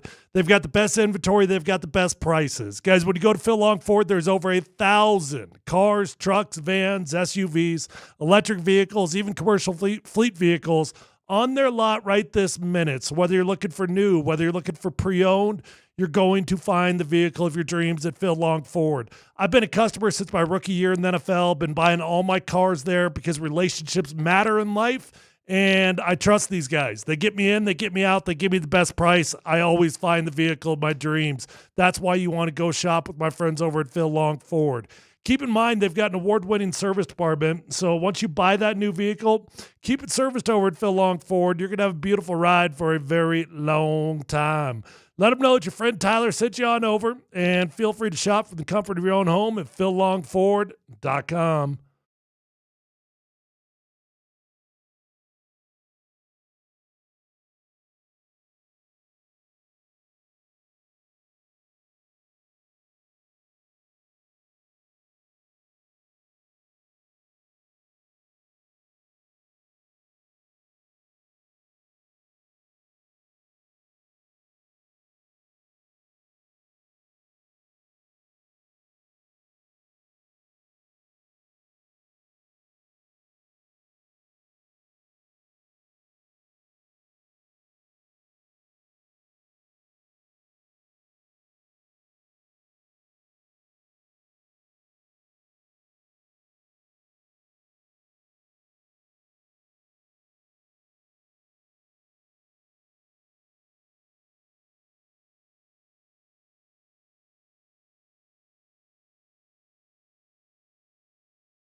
I bet the house today the Rockies win. They are not going to lose 9 games in a row. 3 times this year. They've been staring on that precipice, and 3 times they said, we ain't losing 9 in a row. They got the Marlins, though, he said? I got the Marlins, yep. Marquez going tonight. 4:40 first pitch. All right, Mountain High Appliance. You guys are the best. We love you. MountainHighAppliance.com. I'll take that action, by the way. Sandwich bet? Sandwich bet? Yeah. You want to bet that sandwich right there? I'll bet that Sammy right there. Okay. You want to bet that? Put it in the fridge. The winner gets the sandwich tomorrow. Wait a second. What do I get out of that? Nothing. Well, wait a second. All right, Dan, what's the first I don't story? like that bet. All right, fellas, let's hear DMac read a bit of the quote earlier, but let's hear it from Coach Prime. Obviously, it was a surprise to many people around the NFL, a huge surprise to the Sanders family, Shadur falling to the 5th round to the Cleveland Browns. Here's Deion addressing the naysayers and rumors about why Shadur may have fallen so far in the NFL draft. I know it was a lot of rumors about the next level, and I can't see that. Yeah. I can't see the next level. And I think a couple of people who may have taken shots at my kids, they were afraid that I would go. That's where the shots came from. All you got to do is just sit back and listen. People don't want to do that. They want to create these narratives and create these stories and then attach them to a kid that ain't never done nothing wrong. Yeah. How does that make you feel when you see your colleagues or your peers going in on you, man? Like, how does that make you feel? No idea, man. You have no idea. We've always been in front of the camera, so they know how to navigate. They know how to handle themselves. Yeah. And you're not gonna catch them in no foolery and no mess. You're not. When you sit up there and say something like he went in a meeting unprepared, like, dude, Shadur Sanders, who's had 6 different coordinators, who has still functioned and leveled up every time we brought somebody new in, and you're gonna tell me he every situation. You're gonna tell me he had on headphones. Who's he on with there? I'm not sure what podcast this is. But what do you guys think there of like Shadur refuting the headphones thing? Because we heard a bunch of unnamed sources, I'll give Deion that, around the league saying that this did occur, and there were reports coming out that said Shadur showed up to some of these pre-draft meetings with a little bit of arrogance. I think Deion's just kind of embarrassed for his own kid, and I think he says, I think Prime feels as long as I keep saying something over and over and over again, it becomes true, whether it's true or not. And this is kind of what he's doing right now. There was obviously some sort of issue, whether it was headphones or not, I don't know, but there was something. I mean, this doesn't happen, Tyler, unless there's something going on. Well, when Russell Wilson first got here and he was Mr. Social Media, he was opening up the house of LRNC, and DMac was buying us sweatpants from the from the store. Those are good shorts, by the way. Those are still good quality shorts. Solid. I mean, they cost $150, but you're right. Yeah. The one thing we kept saying was, go back in the cave, dude. Just go back to work. Turn off the social media. Don't be heard from. Just go back to work. And I think that's the best thing that Shadur has done since he got drafted. He's been pretty quiet. He has not been making a whole lot of noise. Deion has not spoken a lot on it either. I think the least amount that they can talk about it, the better it's going to be for Shadur Sanders' future. Yeah, I don't... Let it all go, man. I think Prime can't help himself. Just let it go. Like, there's no way Prime, which he, if he was being honest, would just say, hey, we made some mistakes, including myself, in the draft process, and I think Shadur will overcome them because I believe in him, but we clearly made some mistakes. What would you say Deion's mistake was? I think he just tried to go against the grain a little bit too much. Shadur should have just gone to the, thrown at the combine, gone to the Senior Bowl, just do the sort of very typical things that you do. I think he should have been much better prepared going into the interviews, and I think he was told by a lot of people, hey, bro, don't worry about this, that, the other thing, because you're all set at X, Y, and Z. And I think they really did not take into mind how much these GMs, coaches, were going to talk to each other about stuff. I don't think they had any clue how that was going to go. Also, I think Prime was projecting what a slam dunk he was onto Shadur, and maybe even a little bit Shiloh. In that quote right there, you heard about my kids. But certainly on to Shadur, meaning Dion Sanders, Tyler, was all everything coming out into the draft, right? Like, he was just the shizzle. And I think he's been saying that his son is the same as him. He's projecting himself onto his son with, like, the number retirement and all that. The truth is, Prime, like, he ain't you. And no matter how much you say it or want it, he's never going to be you, even though you say it so much. His kids are never going to be him. Well, not yet. He's got a chance still. I don't know, man. Do you see a scenario where his kids are Hall of Fame football players, bro? I don't. The odds are not in their favor. No. Receivers revealed that the Broncos, and specifically Sean Payton, were far more bullish on the receivers the team already had than many believed. It was an indication that the team thinks third-year wideout Marvin Mims, an all-pro returner the past 2 seasons, who has flashed big play potential when given snaps on offense, and second-year man Troy Franklin can provide the speed element of the offense, and it showed Denver sees Mims and Franklin as quality complements to physical and savvy number 1 wide receiver Courtland Sutton. Are you guys bullish on year 3 Marvin Mims and year 2 Troy Franklin? Do you guys see them taking a giant leap this season? So I think that's a true statement that Sean Payton was higher on these wide receivers than a lot of people were. And it went back to the Kay Adams interview over the offseason and right before the Super Bowl. He started putting these things out there. And we probably should have paid closer attention to it. Some people did. I know DMac pointed it out quite a bit. I'll just put it this way. It's probably the thing that I'm the most skeptical about is that they've got a different opinion of our wide receivers than I do. I think we've got some guys that are I think they're all pretty good. They're all pretty good. Courtland Sutton's pretty good. Marvin Mims is pretty good. Devon Vele is pretty good. That's it. You know, like we don't have a difference maker in the group. We don't have a Deebo Samuel. We don't have a Joker. We don't have something like that. We've just got some guys that I think are pretty good. And that's about all I could say. I'm with you. I'm really like what would a great Marvin Mims season look like? 700 yards. I was gonna. You don't think you could get to 1,000 yards? No, I don't.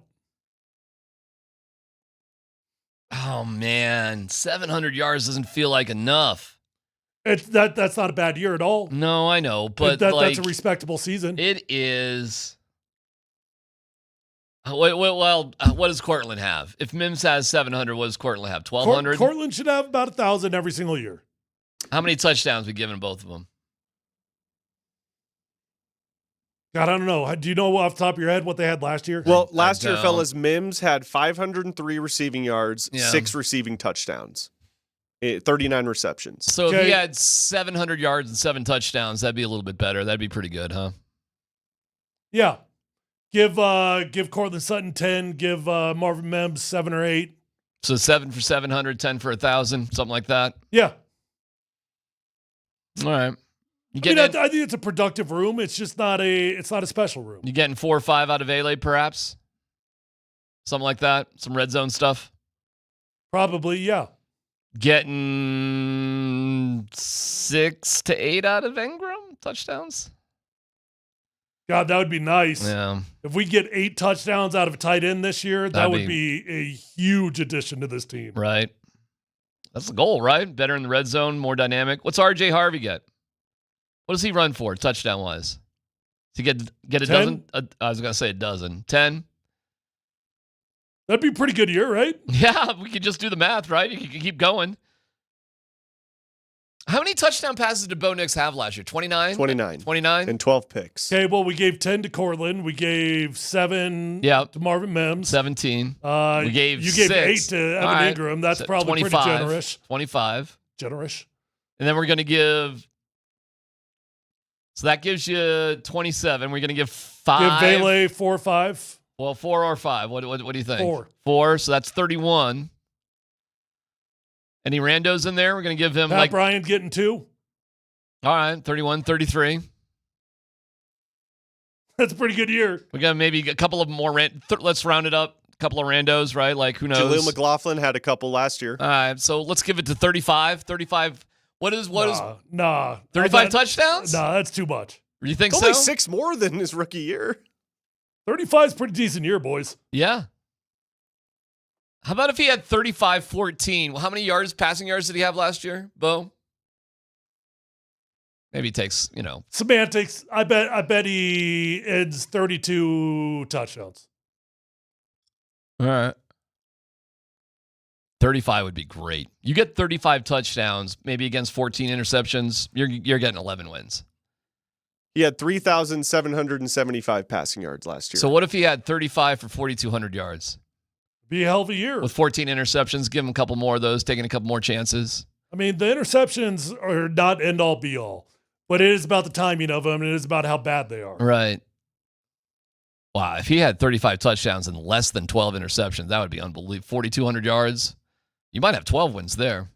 3-to-1 ratio, that'd be pretty damn good. That'd be pretty good. I don't see that. It'd put him clearly as one of the top 15 quarterbacks in the league, if that was the case. Sometimes some of the quarterbacks amass the big passing yards because they're just losing all these games, and it kind of accumulates. 4,200 yards is kind of the sweet spot.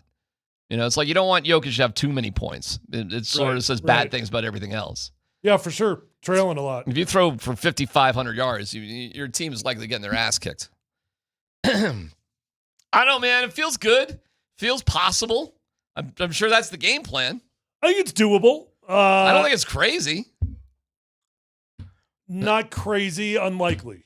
By the way, Estime ain't getting that many carries if we're having a year like that. If we're having a year like that, Estime's not really touching the ball all that much. Not really. Look, 35 is doable. It's definitely doable. All right, one more story, Dan. Go ahead.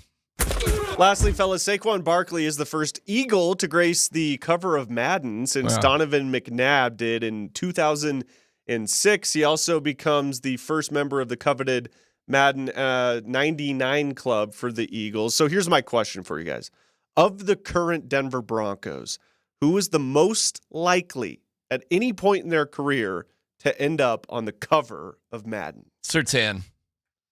Because if he really is a multiple defensive player of the year award, and I don't know if Madden has ever put a defensive player on the cover, but if he does something extraordinary and he keeps rolling like he is, that would be a cool move because he would be a superstar among superstars. And again, you'd have to help me out. Does Madden ever put defensive players on the cover or not? I got to think so, right? Never? I don't know. It feels weird. No dumb question. Richard Sherman was. Oh, was he really? Okay. That's cool. Well, okay, Ray fine. Lewis. Oh, all right. Very cool. So Surtain, I'd say, is the most likely guy. I mean, there's no way Bo Nix would be that guy. He's just not going to be. You'd have to be the 1, 2, or 3 quarterback in the league. I think there's only been 2.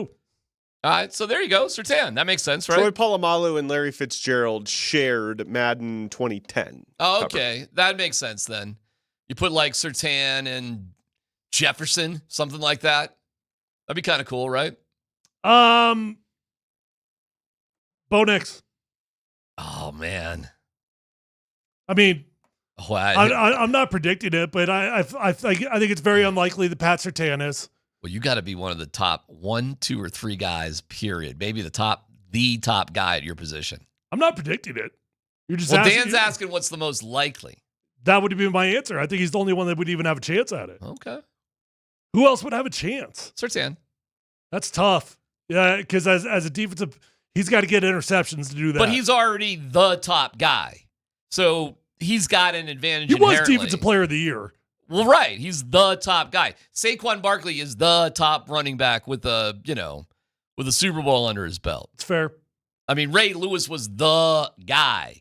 Richard Sherman surprises me, but, he was the personality, and he was, he had a Super Bowl and the whole thing. Yeah, the biggest thing going against Pat is he doesn't have a personality. I mean, he's not boisterous. I don't mean that as a negative. I just mean he's not a loud, boisterous trash talker. Oh, man, that's a good point. Richard Sherman was. You need a little personality to get that too, huh? Yeah. Oh, that's a good point. Pat's a pretty quiet dude. Yeah, I mean, if Vaughn's not getting on the cover, it's going to be even tougher for PS2. Wow. That's a good point. Von Miller never made it. You know who's going to make it the most likely? R.J. Harvey's thighs. I thought about R.J. Harvey. I did. R.J. Harvey's thighs is the most likely guy. Because running backs have one-hit wonder years all the time. Yeah. Sexy. Peyton Hillis. Like, hey, bro. If Peyton Hillis was on the cover. R.J. Harvey goes for 2,000 yards, his thighs are going to be on the cover. He'll have it locked down. I bet you if you did the math, there's probably been more running backs than anybody else. Well, probably QBs. Probably QBs. But RJ Harvey's thighs. That's a fantasy football name right there. No doubt about it. All right. SEAL Team 6. Nate, you see that one? Yeah, Nate Kreckman is promising to excoriate the Rockies. See what Andy's weekend was all about. But I think they win today. I'd bet the house today. I would certainly bet Tyler's extra sandwich today. Coffee, let's go. It's your sandwich, PhD on 92.5.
Oh, a little social D, huh? In honor of Andy Lindahl. Love.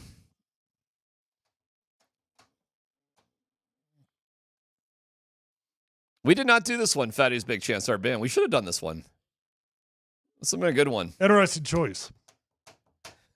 Ring of Fire.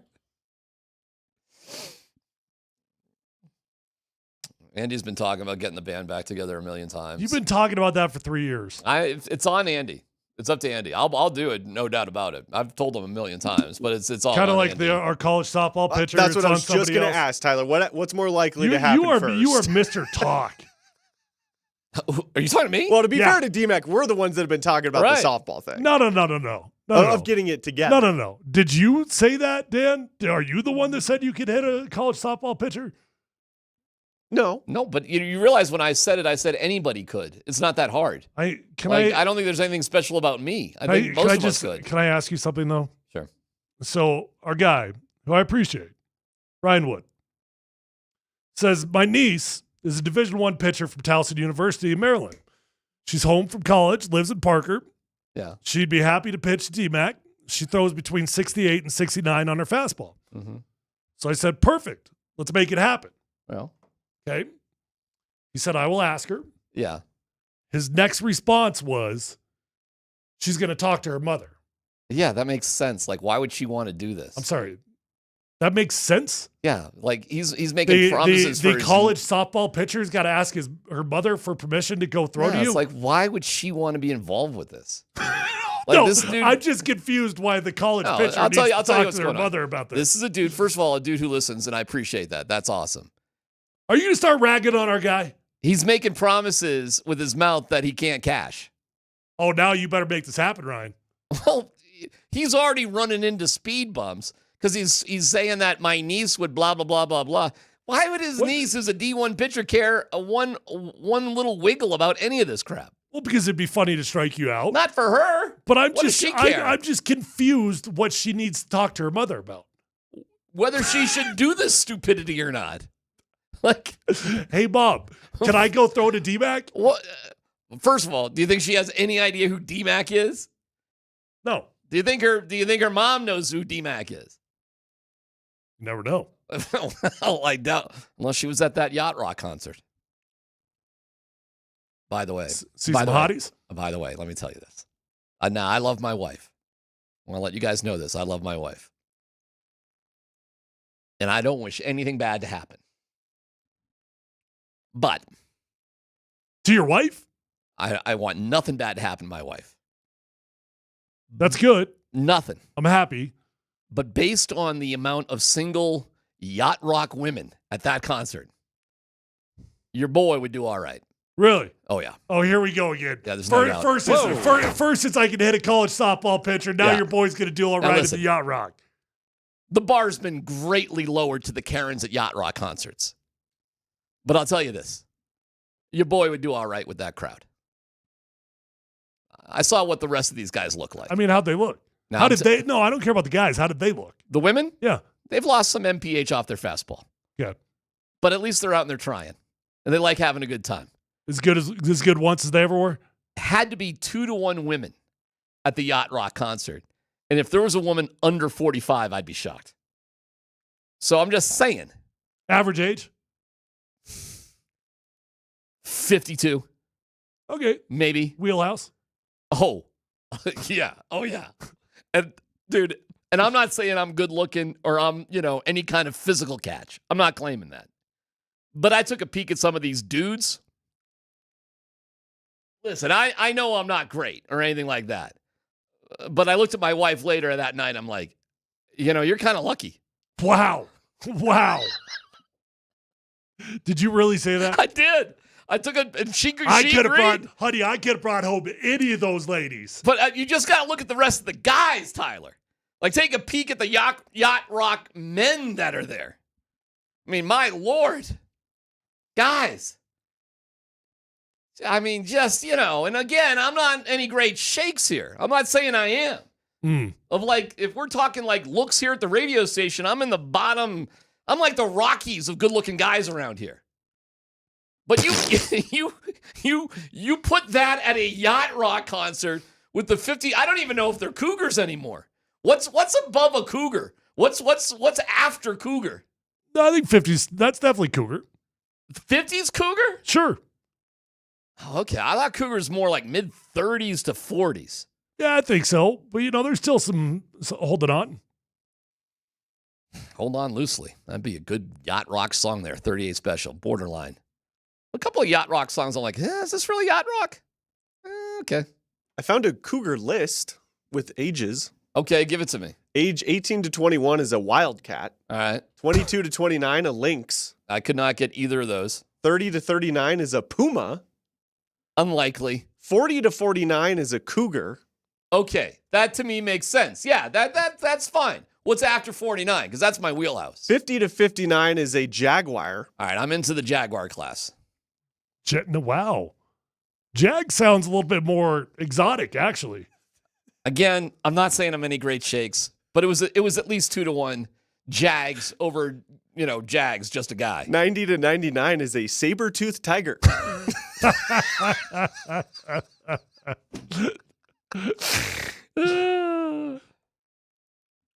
That was a fun time there at the old concert. So mid-30s was a Puma? Is that what you said? No, mid-30s. Yeah, 30 to 39 was a Puma. So it's right before Cougar. Cougars 40 to 49, huh? According to this list on Facebook. All right. I'd roll with that. I might back that down to like 38, like your 20-year high school reunion. But that's your 20 to 30-year high school reunion. That's probably solid. They Cougar. might be more like single-tooth tigers. Well, it depends how old you get. Hey, ladies. What's up with your boy DMac? Bought box seats for this concert. I cannot believe that we just had a sit down segment the whole about time. DMac bragging about all the ladies he could pull. Hey, listen. We just had an entire segment. Andy, we just had an entire segment of DMac bragging about the ladies he could pull at the Yacht Rock concert. Yeah, dude. Andy would do okay too. Like I'm soft in the middle. What were we talking about here? Yeah, I mean, it's like it's again, it's not their prime. They're not in their prime, but who is? Wow. I had another friend go to the Yacht Rock. Yacht Rock. What are you saying about your wife? Well, nothing. My wife is like a bombshell. Are you kidding? My wife was like she was doing great in comparison to all the other ladies out there. Why's it got to be in comparison? Well, that's just who we were around that particular night. Why can't she just be doing great? Well, I mean, there's not a lot of times you can compare yourself with 5,000 other people your same age when you're in your 50s. I mean, is everybody like exactly my age or a little bit older or a little bit younger? It's right there, Andy. It's right there with us, brother. I'm telling you. All right. I mean, when was the last time you were like around 6,000 people your same exact age? Blink 182 a year ago. I mean, all right. They're all our age. They're not younger like, the people guys at the in the Blink. band are literally our age. I'll tell you this. The Blink 182 crowd who are in their 50s, they might have had a little bit rougher life. Why would you say that? Than the Yacht Rock Review crowd. Yeah. The Yacht Rock Review So crowd is are you doing telling all me right. there's a lot of stocks and bonds being exchanged, a couple financial advisors looking for your card and things like that? Yeah, All the right. Yacht Rock Review Hey, crowd is a little bit different than won't the argue that. 50-year-old Blink Yeah. 182 crowd. Yeah. Romy used to call some of that I Hate Your Dad music. I was like, what? Not Blink. I told her Metallica, maybe. Maybe. I'm telling you, it was a good show. And some of those tunes back then, some great musicians back then in those days. I'm telling you. What'd you rock out to the hardest? Well, was it a Christopher Cross song? Nah, they played Sailing or something? Well, they played Sailing, of course. Brought the house down. But play Hold the Line by Toto and rip into the Steve, that Steve Luke Ladder guy, the guitar player there for Toto. You realize he played on thousands of records, including Toto was the backup band for Thriller. Quincy Jones had him produce that whole record. They did everything. Toto was kind of a badass band back in the day. I know 2 Toto songs. Well, you know more than that, but you just don't know. You know Africa, you know Hold the Line, and you also know Rosanna. So you know 3. What's Hold the Line? I don't know. Hold the line. Love isn't always on time. Oh, yeah. Whoa, Know that one. whoa. Hold the line. You're not the singer in You're the band, giving me right? flashbacks to being a kid and wanting to slap the radio channel, but I don't know where to go. So, yeah. How you doing, man? Did you ever play that when you were rolling up? Nah. All right, I'm going to ask Nate this. No, so we were rock. The bands I played in were like hard rock bands, Van Halen. That that music to us in our bands was like, forget it. When you were rock DJing, yeah. Okay, catch me up. Did you rock DJ anywhere else but Denver? Oh yeah. Okay. Oh my gosh, yeah. Because I used to have a buddy, Syracuse, Buffalo.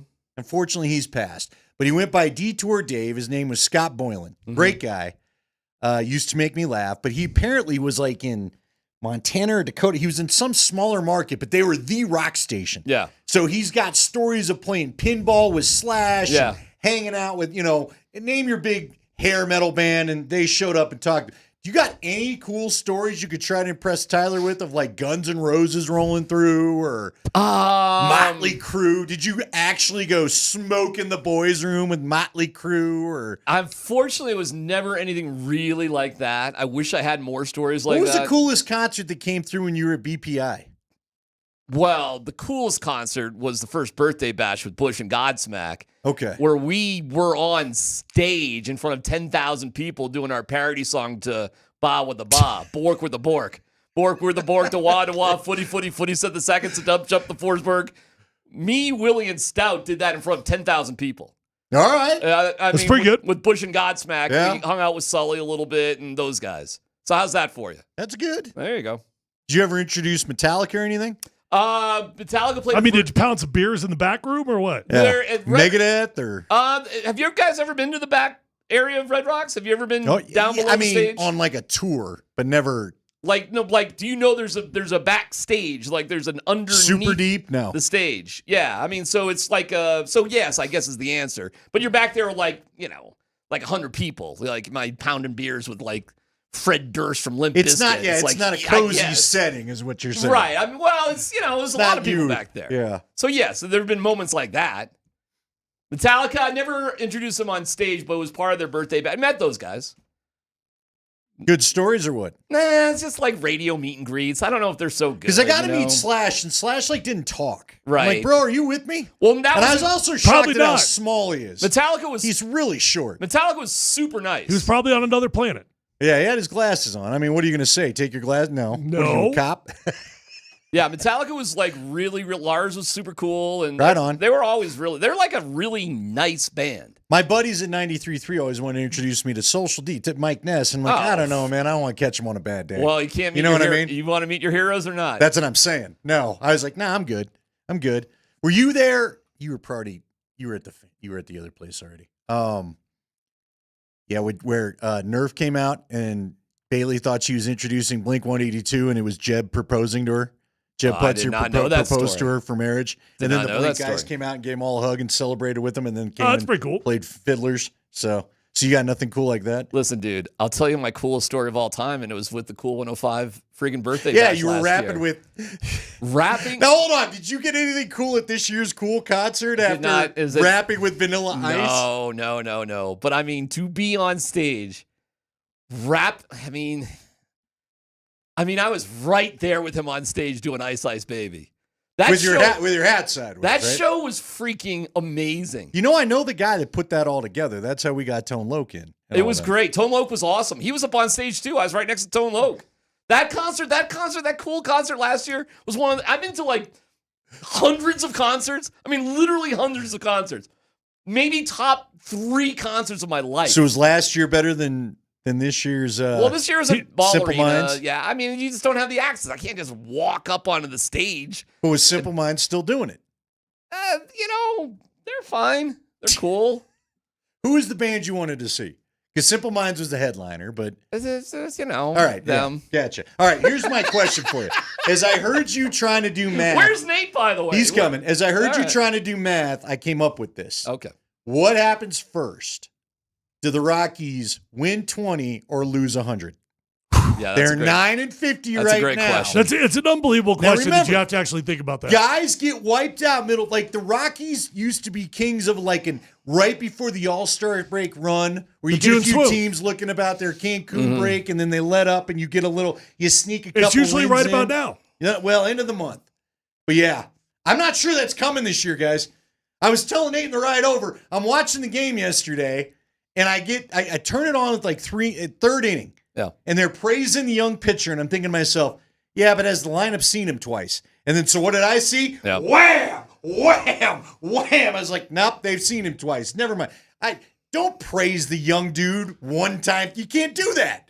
They don't, of course, they don't know what you look like. They ain't even seen your stuff. Second time through. See ya. There's a home run. I know. It sucked because he struck out 5 of the first 6 guys. Sure. And then they saw him a second time. How about this? The Rockies have only led in consecutive innings like once all year. That was against the Yankees where they won. The Yankees. And back-to-back innings? Back-to-back innings. Meaning 2 innings. 2 innings in a row. They've only done that like one time or something like that. It's some weird Is that number the one like they that. won or did they yeah, lose? they won that Okay. game. They won That that was game. the Friday They nighter? led for like 4 innings. How many have they been tied? Well, a lot because they've given up leads like you can't believe. I feel like they're perpetually down a run. Every time I tune in, they're down a run. They've given up. They've lost. I don't have the exact number, but they've lost more games after having a lead than any other team in baseball right now, and they're setting a record for that.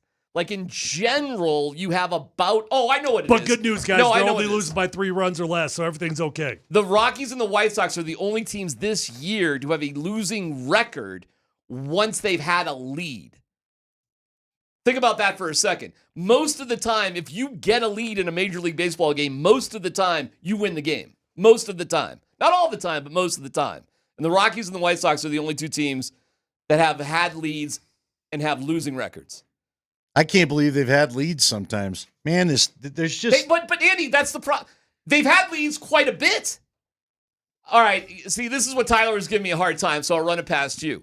With their new coach, Warren Schaefer, in games decided by 3 runs or less, now they lose most of them, but they're actually... Well, that's actually, the 9-50. They've lost all but 2 of them, just to be very specific. What most is. All but 2 games they've lost. If you want to give them credit for a close game, so if we do close game, not close game.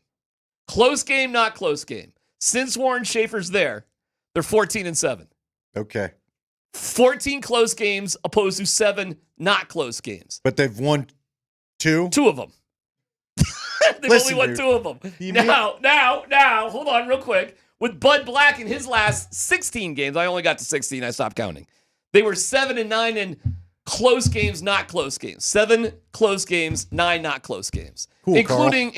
That's exactly what I said. I literally said cool. Cool.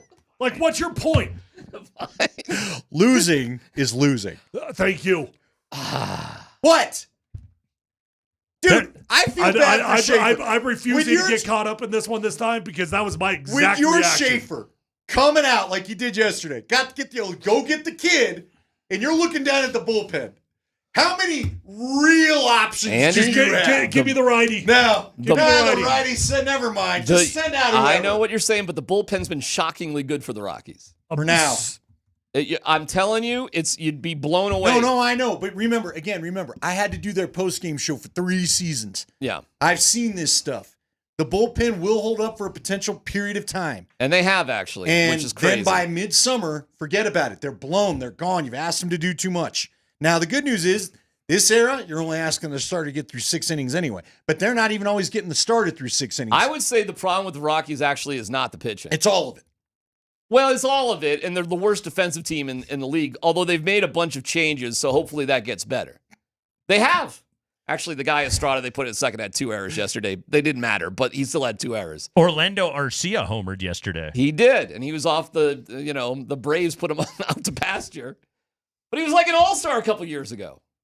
Where's Jake Cave when you need him? Jake Cave was the man, by the way. He's playing in Korea. That dude was the man.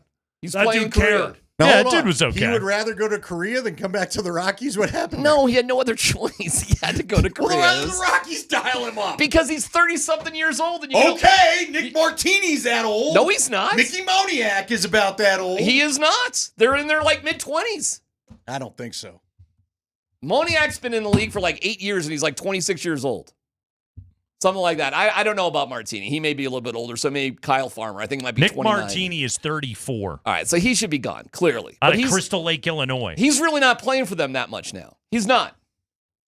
Well. Boy, I'm really sticking up for the Rockies, which you sounds really insane. But I'm telling you, they have not. How about this one? They haven't. I'll leave you with this. They have not lost 9 games in a row this year.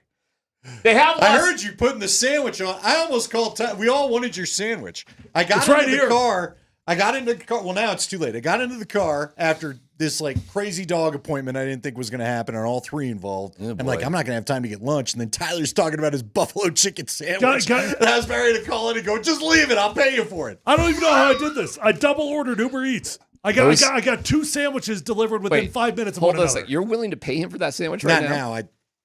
I heard you guys fighting over it. I won't be. Did there you when get I there, charged so twice? I don't think so. I was just looking at my bank statement. I don't think I got. I think they Serious? just messed it up. Really? I think they messed it up. You I just think got I 2 got 2 sandwiches. Sammies. Oh, Yeah, well, That's fantastic. I got dinner tonight. Everything's coming up Tyler right now. Now, should I have offered that to Dan Tanner or should I have just saved it for dinner? I think either one of them. Like the truly gluttonous thing would have been if you would have eaten 2 sandwiches in one meal. I thought about that. Look at him though; he can handle it. Oh, he'd be fine. Kind of looking a little Adonis like. You gonna go Shannon Sharp? Start doing some. Thank you. Bodybuilding. You could have offered it up to Dan, but saving it for a second meal, I think that's sensible. But have you ever done that? So What? we've got the one right up here where they do the 2-for-1 sometimes, and because you're getting one, you're like, all right. Yeah. And then I'll get home and be like, well, maybe I'll try the. Man, there's only so much sandwich you can have in a day. That's what I found. When you think you're going to go for that round 2 So you're at not- dinner, you're kind of like, No, I'm done. Oh, I promise you, I will eat this. For dinner. So you won't replicate the same sandwich twice in I a day. tried. Okay. Well, it was a Cubano Ah, that I like okay. a lot. But But you- the second time, You need more sandwichinal versatility. I needed more Lucy and less Ricky by I dinner. see what you're saying. Okay. How many people get that there, DMac? I'm not sure DMac even gets I it. get it. It's like I checked out. I don't know. I'm just thinking about Marquez You're getting trying, the win. you're trying to figure out who Marquez else you getting can, the win. who D-Mac's else you like, want how to can I defend? convince Who people else the you wanna Rockies are defend? good? By the way, I did look this up. The Rockies bullpen ERA, park adjusted, 13th in baseball. It's not bad. I know. That's not bad. The crazy thing, here's what they can't It's do. really not. The pitching really isn't the problem. Starting pitching is awful. Sensatella is awful. Marquez, they all have ERAs over 7. There's nothing good happening. They're getting better, though. Dolander is their only starting pitcher And that he's anybody hurt. else in baseball would No, even he's want. coming off the IL tomorrow. He's gonna return. Can't wait to see how that goes. It's probably going to go well. He's gonna return tomorrow. He's a good Until pitcher. it finally tears. He's And good. he Well, has we the got surgery. Marquez with the W, and then we get a W out of Dolander. And they got a game at 10 o'clock in the morning You on Wednesday. realize that the Marlins always destroy this team. Well, remember when Andy- who was Giancarlo Stanton decided to end the career Jamie of? Was Moyer. it Moyer? Where he's like, hey, old man, yeah! And it went like flying into like the Atlantic Ocean. He hit it so far. I remember when Jamie Moyer was pitching. He It was like killed a softball a shark pitcher. with his hit. People broke- were scooting up in the box. It broke a light bulb in the scoreboard. That was awesome. He just hit a Wasn't it on rocket his off of face that thing. too, or something? Like That the was- graphic of his face. Wasn't that Moyer's last outing too? They were just like, it's not Yes, safe it for was. you to be It out was here. starting to go downhill in Philly. Yeah. And then the next, I think. Well, Miami do you was the remember next he had road to trip. get like 2 wins to set some sort of record or something for old guys pitching? I'll never forget. We were at that spring training, and the Jamie Moyer story was like, oh my God, is he going to make the team? Like, look at Jamie Moyer, and you're like, wow, this is a pretty amazing story. And then you thought deeply about it. You're like, holy cow, our team is so bad. Yeah. This is a guy really gonna- bad story. Like, he actually was legit. Like, that wasn't even He like was their best pitcher for like a month.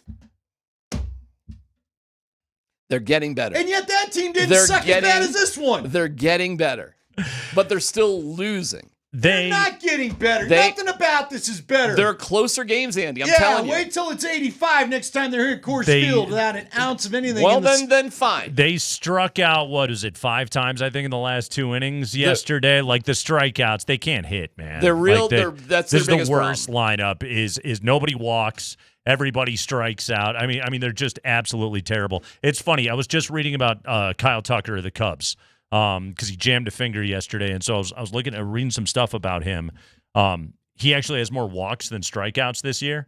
And I was just out of curiosity. I was like, what if there's anybody on the Rockies that's even approaching No that? way. God, no. There's no way. There Holy is. crap. That's a great stat. If you can, you're a great hitter if you have more than walks. Than Their strikeouts. strikeout to walk ratio Oh, I is can't so even imagine. atrocious as a club right now. This is not a major league lineup. Seriously, like they're 3-28 on the road. If you just ran any random AAA team out there, they would have the same record. They might have a better record. It's that bad. The Rockies would lose to a lot of AAA teams. They would. Well, that's because their AAA team is up. You got a couple actual MLB guys pitching. Their biggest problem is clutch hitting. Is lack of talent. Complete and total lack of talent. Do you like Tovar? I do. Overall organizational direction. You like Brenton Doyle? Not really. Really? He's not good. Okay. Have you seen his numbers? You like Jordan Beck? He's terrible. Forget the numbers. Forget the numbers for a second. Numbers are what a baseball player does when he's on the field. They're all collapsing right now, Nate. They're all Jordan Beck's all weighing heavy under the pressure of what's going on. Jordan Beck is a big leaguer. You know Tovar is a better hitter than he's hitting right now. You know that. How are we positive? Jordan Beck is a Major League Baseball player, and so is Brenton Doyle. He is, yes. I'm just not excited about him. Great, you have a Major League center fielder. Ryan McMahon could play third base for not a lot of other teams, but several at least. How did they needed to trade him 3 years ago? Yeah. And unfortunately, but it doesn't mean he's not a Major League player. His massive, he shouldn't be an everyday third baseman. His massive strikeout rate, I mean, it just renders him borderline unplayable. All right. Have you two ever been, has it ever been, we've all done sports radio in this town for decades, literally decades. I don't feel like we've ever hit this, oh my God, this early in the summer. It is June 2nd. No, this has never happened. happened. We can't even wring the rag of Rockies talk out at all. It's so dry. I disagree with that. Oh, I think it's become much more interesting. Yeah, I again, 9-50, man. They lost 50 games before they won 10. They, comparing them to the Cleveland Spiders and the Cincinnati Red Stockings and all of this stuff. If they were just the Marlins going in tonight at 23-34, we'd be like, hey. Boring. Exactly. Boring. Bad team, boring. But chasing history is fascinating. Right. It's great. Okay, the chase may be fascinating. Watching them trying to play is not. The day-to-day is...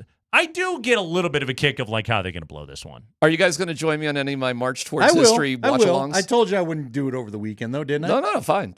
I'm not going to send any more invites. There'll be plenty of night. Is this in Miami tonight? I didn't even check. Yeah, it is. So we got a 5 o'clock start. 4:40. I'm going live at 6:40 to watch it along. Herman Marquez, Max Meyer. If you're bored, just send me a text. Say, hey, send me an invite, and we can watch it together. We have a piece of audio we're going to run today from our buddy JVT out in Vegas with VSiN.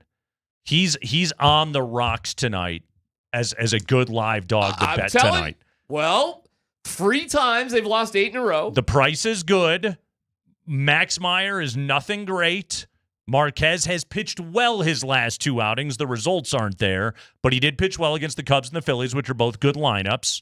Herman Marquez could potentially, right now. And Dolander goes tomorrow? Is Dolander going tomorrow? Dolander is supposed to pitch tomorrow if he's healthy at plus 155 tonight. That's a good bet. There's good value on the Rockies tonight really good value to get a victory. Like you talked about, they haven't lost 9 yet, have they? They have not. They've lost 8 in a row. I love that trend. 4 times. That's a good trend right there. And the 3 previous times they've lost 8 in a row, they've won the 9th game. That's a sexy trend. And now they're at their 4th 8-game losing streak. Here's where I think they could be in trouble. A sexy pick right there. Here's why I think they could be in trouble. And you and I talked about it. I think every team now worries about losing to this team.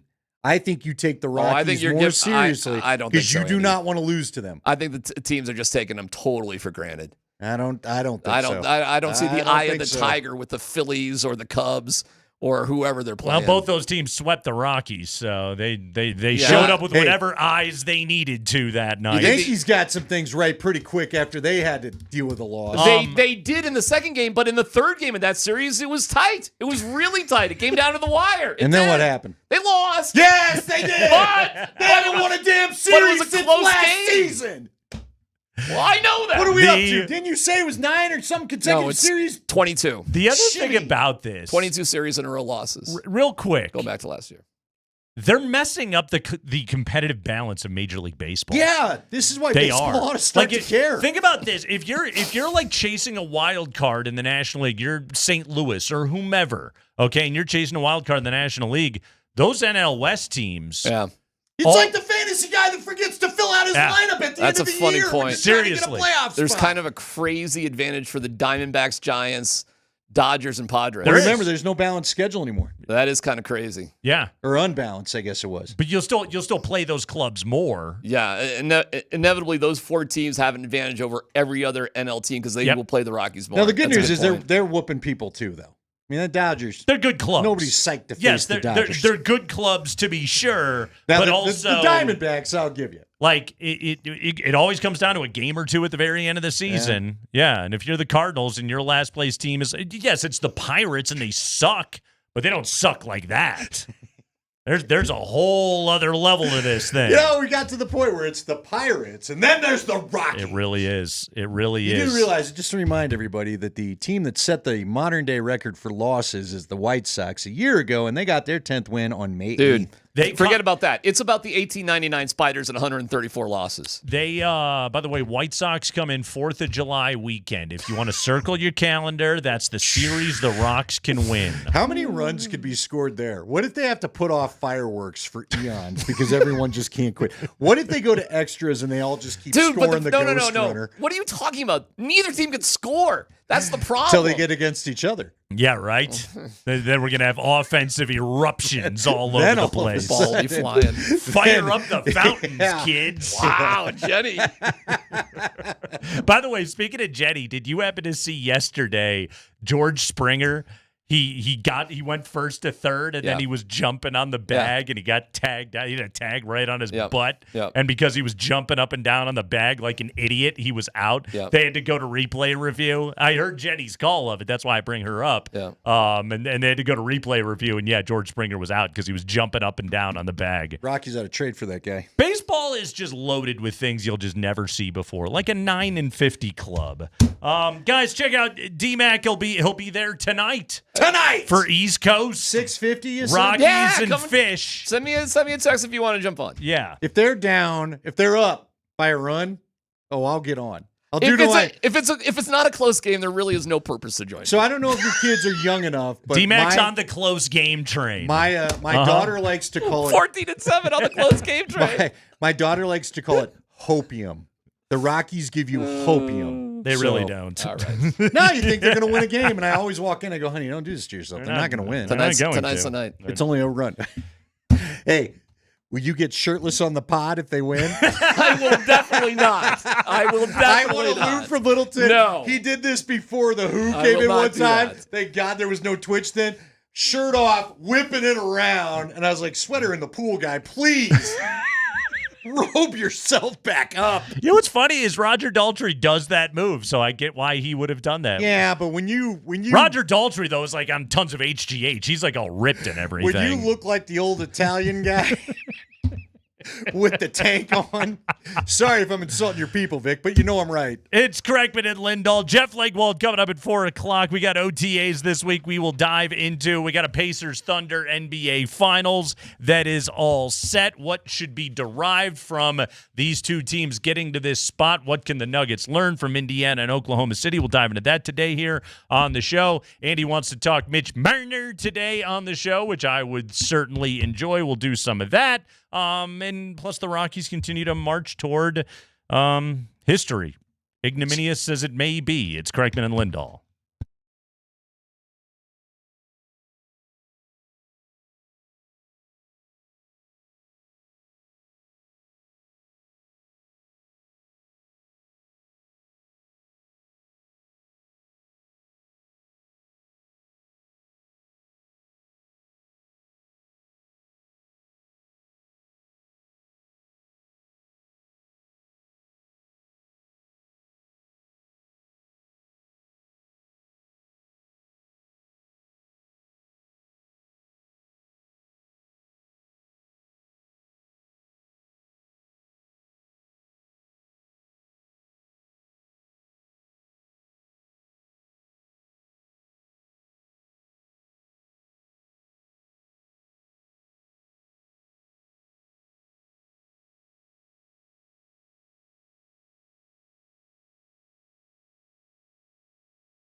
All right, it's Nate and Andy. It's Kreckman and Lindahl. Altitude Sports Radio 92.5. We're rolling with you today until 6 p.m. Hope you're having a lovely June day. It is the 2nd of June. We are here, and we are sexy. We are extremely sexy. The Rockies are 9-50. 9-50. They lose 5-3 yesterday to the Mets. Carson Palmquist, pretty good first time through the order. In fact, struck out 5 of the first 6 in that Metropolitans lineup, and then things went away very, very quickly, highlighted by a 3-run bomb by Pete Alonso, who, that guy tends to do that a little bit. So Carson Palmquist doesn't even get through 5. Bullpen gives up a couple of late home runs yesterday to Lindor and Soto, and Colorado was swept by the Mets. They are 9-50.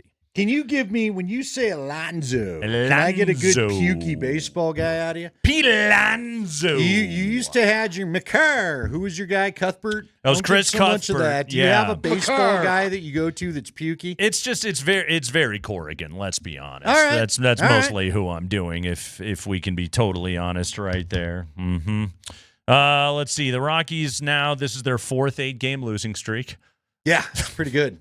Pretty good. That means you've lost 32 on a streak. 9-50, worst modern era start How much ever. math could you do to just really spell all the different ways this has been puke? All the different ways that they are just. What's a positive stat? A positive for stat? them? Can you find one? There's not a streak to speak of. Well, it's like, think about it this way. Like, they've won 3 road games. That's great if you don't consider the fact that they've lost 28 road games. Well, that's how you look at it. It really is. They've only won back-to-back games once, right? They have been swept 10 times in 20 series this year, tied for the most sweeps through 20 series with the 62 Mets. That was the expansion Mets. The 1970 Milwaukee Brewers and the 1994 Oakland Athletics. That team did not get to finish off the season because of the strike. Going even deeper into the record books, this is according to ESPN, Andy, Colorado is the 3rd fastest team to the 50-loss mark, behind only the 1884 Kansas City Unions and the 1876 Cincinnati Red Stockings, who got to 50 losses in 57 games. However, listen to this, in an odd quirk, the 2025 Rockies, with one more victory, will be just the 2nd team to have 50 losses when they record their 10th win, as the 1876 Red Stockings finished the season at 9-56. So apparently it was a 65-game season back in old 1876. I cannot get over the years that we were discussing.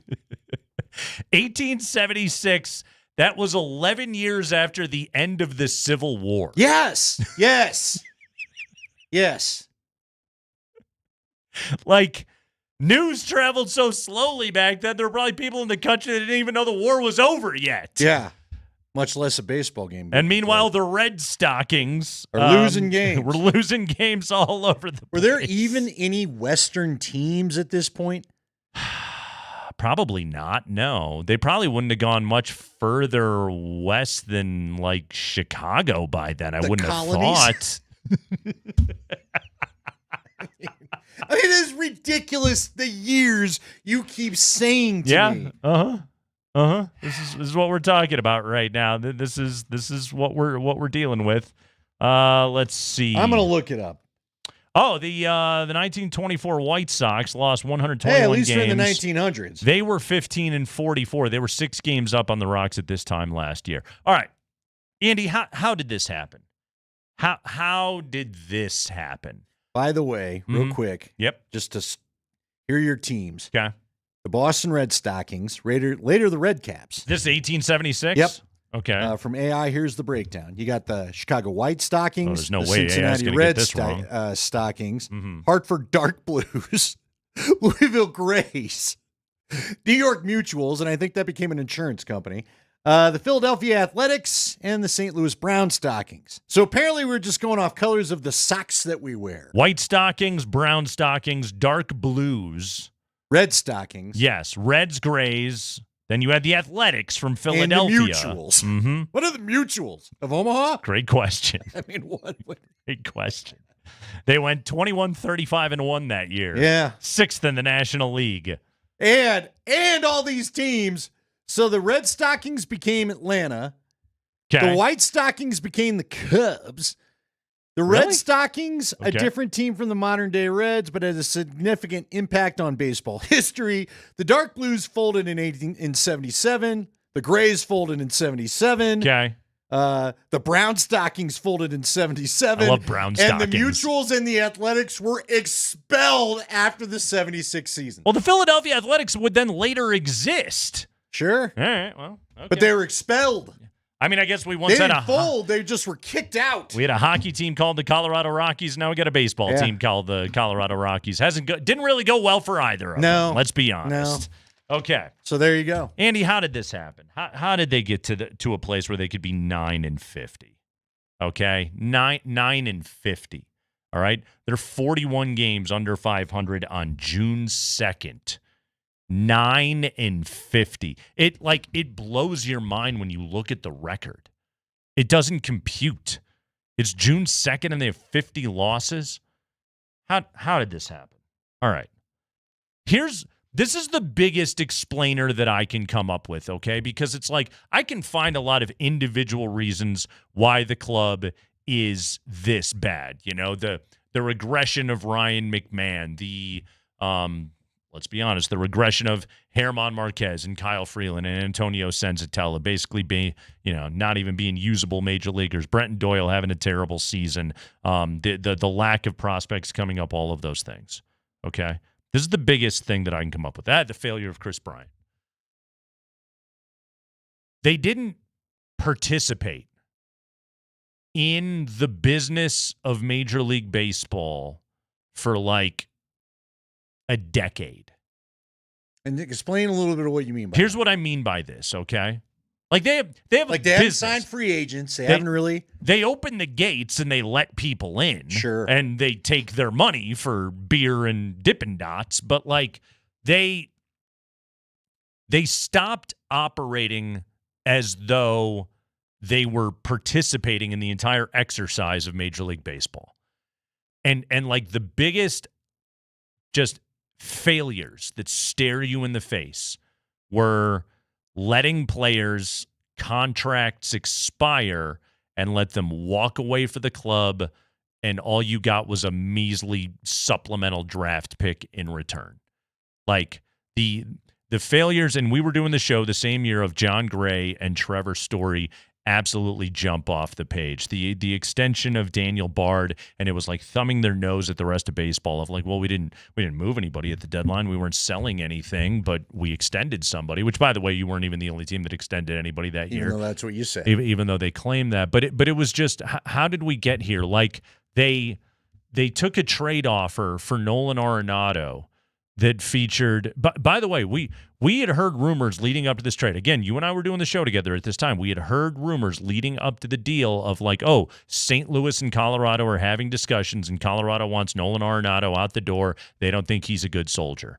Okay? And so we started like digging through like the Cardinal system. I remember we talked to Hockman on the show. We started digging through the Cardinal system. I was like, oh, like Nolan Gorman, like all these very good prospects that they had. The Rockies didn't get any of them. No. They didn't get any of them, and then they sent back $50 million, which was just an ultimate slap in the face. But the Rockies, like, they were trading, at the time, a guy that was on a Hall of Fame track, the best third baseman in the game, a guy who had home run crowns and gold gloves and everything else, and it was just like they just took the first terrible offer that was right in front of them, and Dick Monfort just told Jeff Bridich, yeah, go do that deal, okay? Did he even talk to Bridich, or did he just do it himself? It's a great question. I'm sure Bridich had to sign some paperwork somewhere in there. But yeah, it was just, we're just going to do this. Like the club, one of the things you have to do as a small market club or a medium market club, and the Rockies treat this as though they're the smallest of market clubs. One of the things that you have to do is you've got to flip your assets when their value peaks. You got to flip them.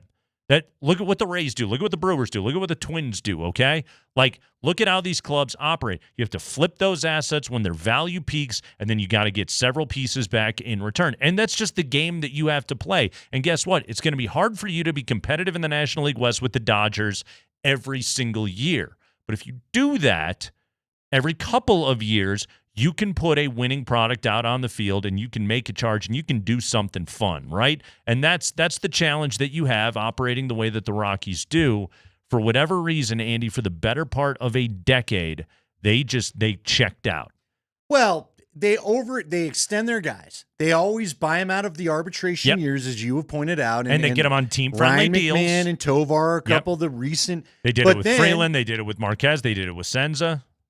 But then they overvalue them when it's time to trade them. Right. For they don't flip them. years, they have been rumored to be the team that just wants way too much for anybody. Yep.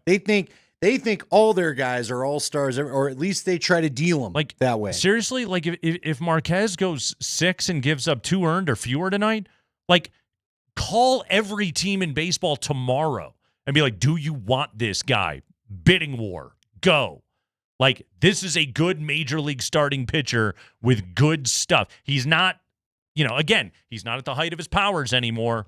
But he could be a good third or fourth guy on a competing club. Absolutely. Herman Marquez is still pretty damn good. Yeah. Okay? Trade him tomorrow if he has a good outing tonight. But like, here becomes part of the problem. Who came in yesterday in long relief? Who was it? Before Kinley, right after they took the kid out.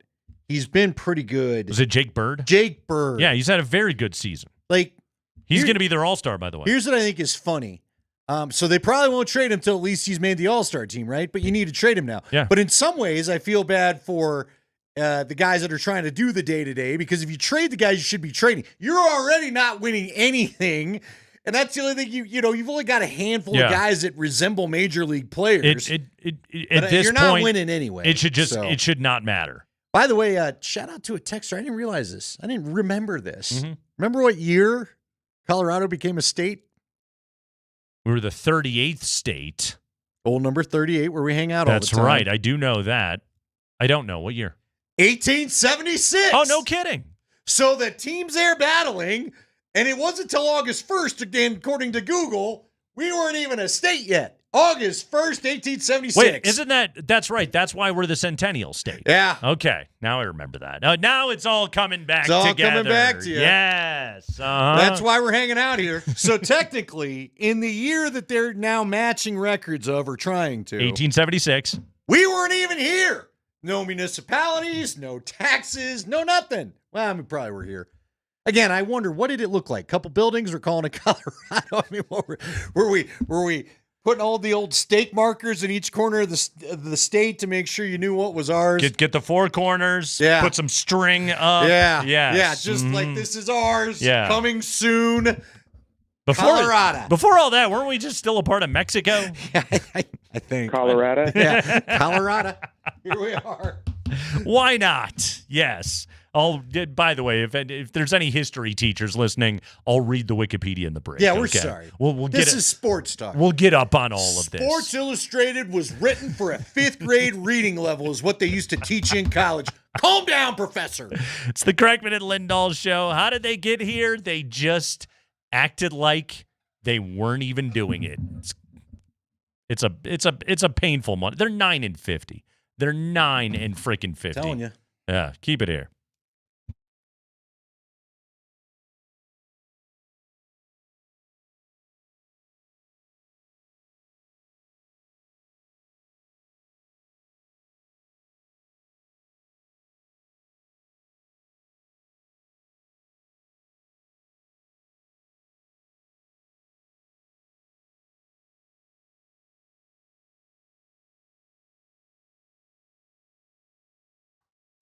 Guys, Andy Lindahl for the Rocky Mountain Men's Clinic. All right, it's time to talk erectile dysfunction, and I'm sure if you're dealing with this, you don't probably want to talk about it. You don't want to hear jokes about it. You don't want to deal with much of it at all, but don't go through life having a poor sex life simply because of this very treatable symptom, this treatable situation that you're dealing with here.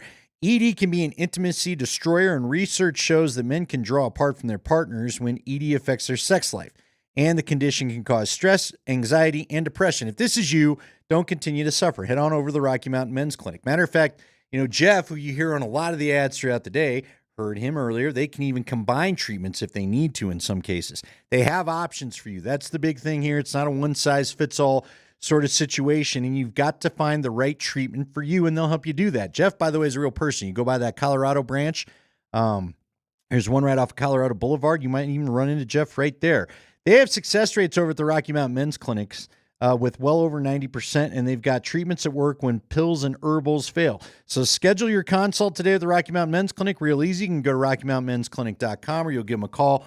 $99 I should say, is the cost of the first visit. It includes a medical consult, a T and a PSA test. And if you're medically advised, you'll get a test dose. If the test dose isn't working in the office, then the visit's free, so you have nothing to risk there.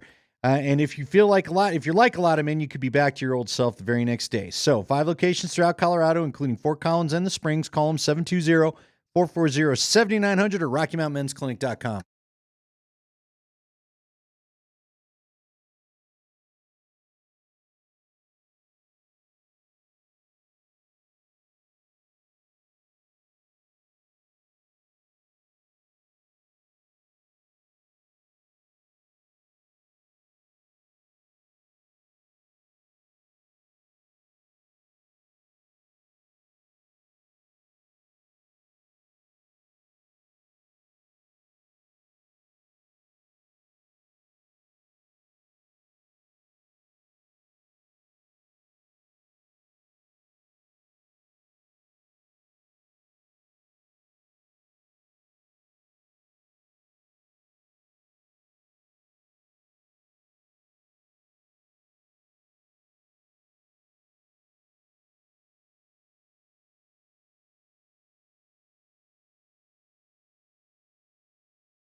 Jeff Legwold coming up top of the hour. We'll talk to Leggy about week 2 or I don't know. It's week 2 It's of the OTAs. Week 2 of the part of OTAs where they're on the field, although they were like working out and lifting and running and jogging and all that good stuff that they must do to get prepared to play a season. We'll be talking Broncos with Legwold coming up here at 4:00. Andy, I was pondering something. I want to hit you with a real sports radio-y kind of topic for you. You ready for this one? What we need. Yeah. Because we're doing sports radio, and we need topics.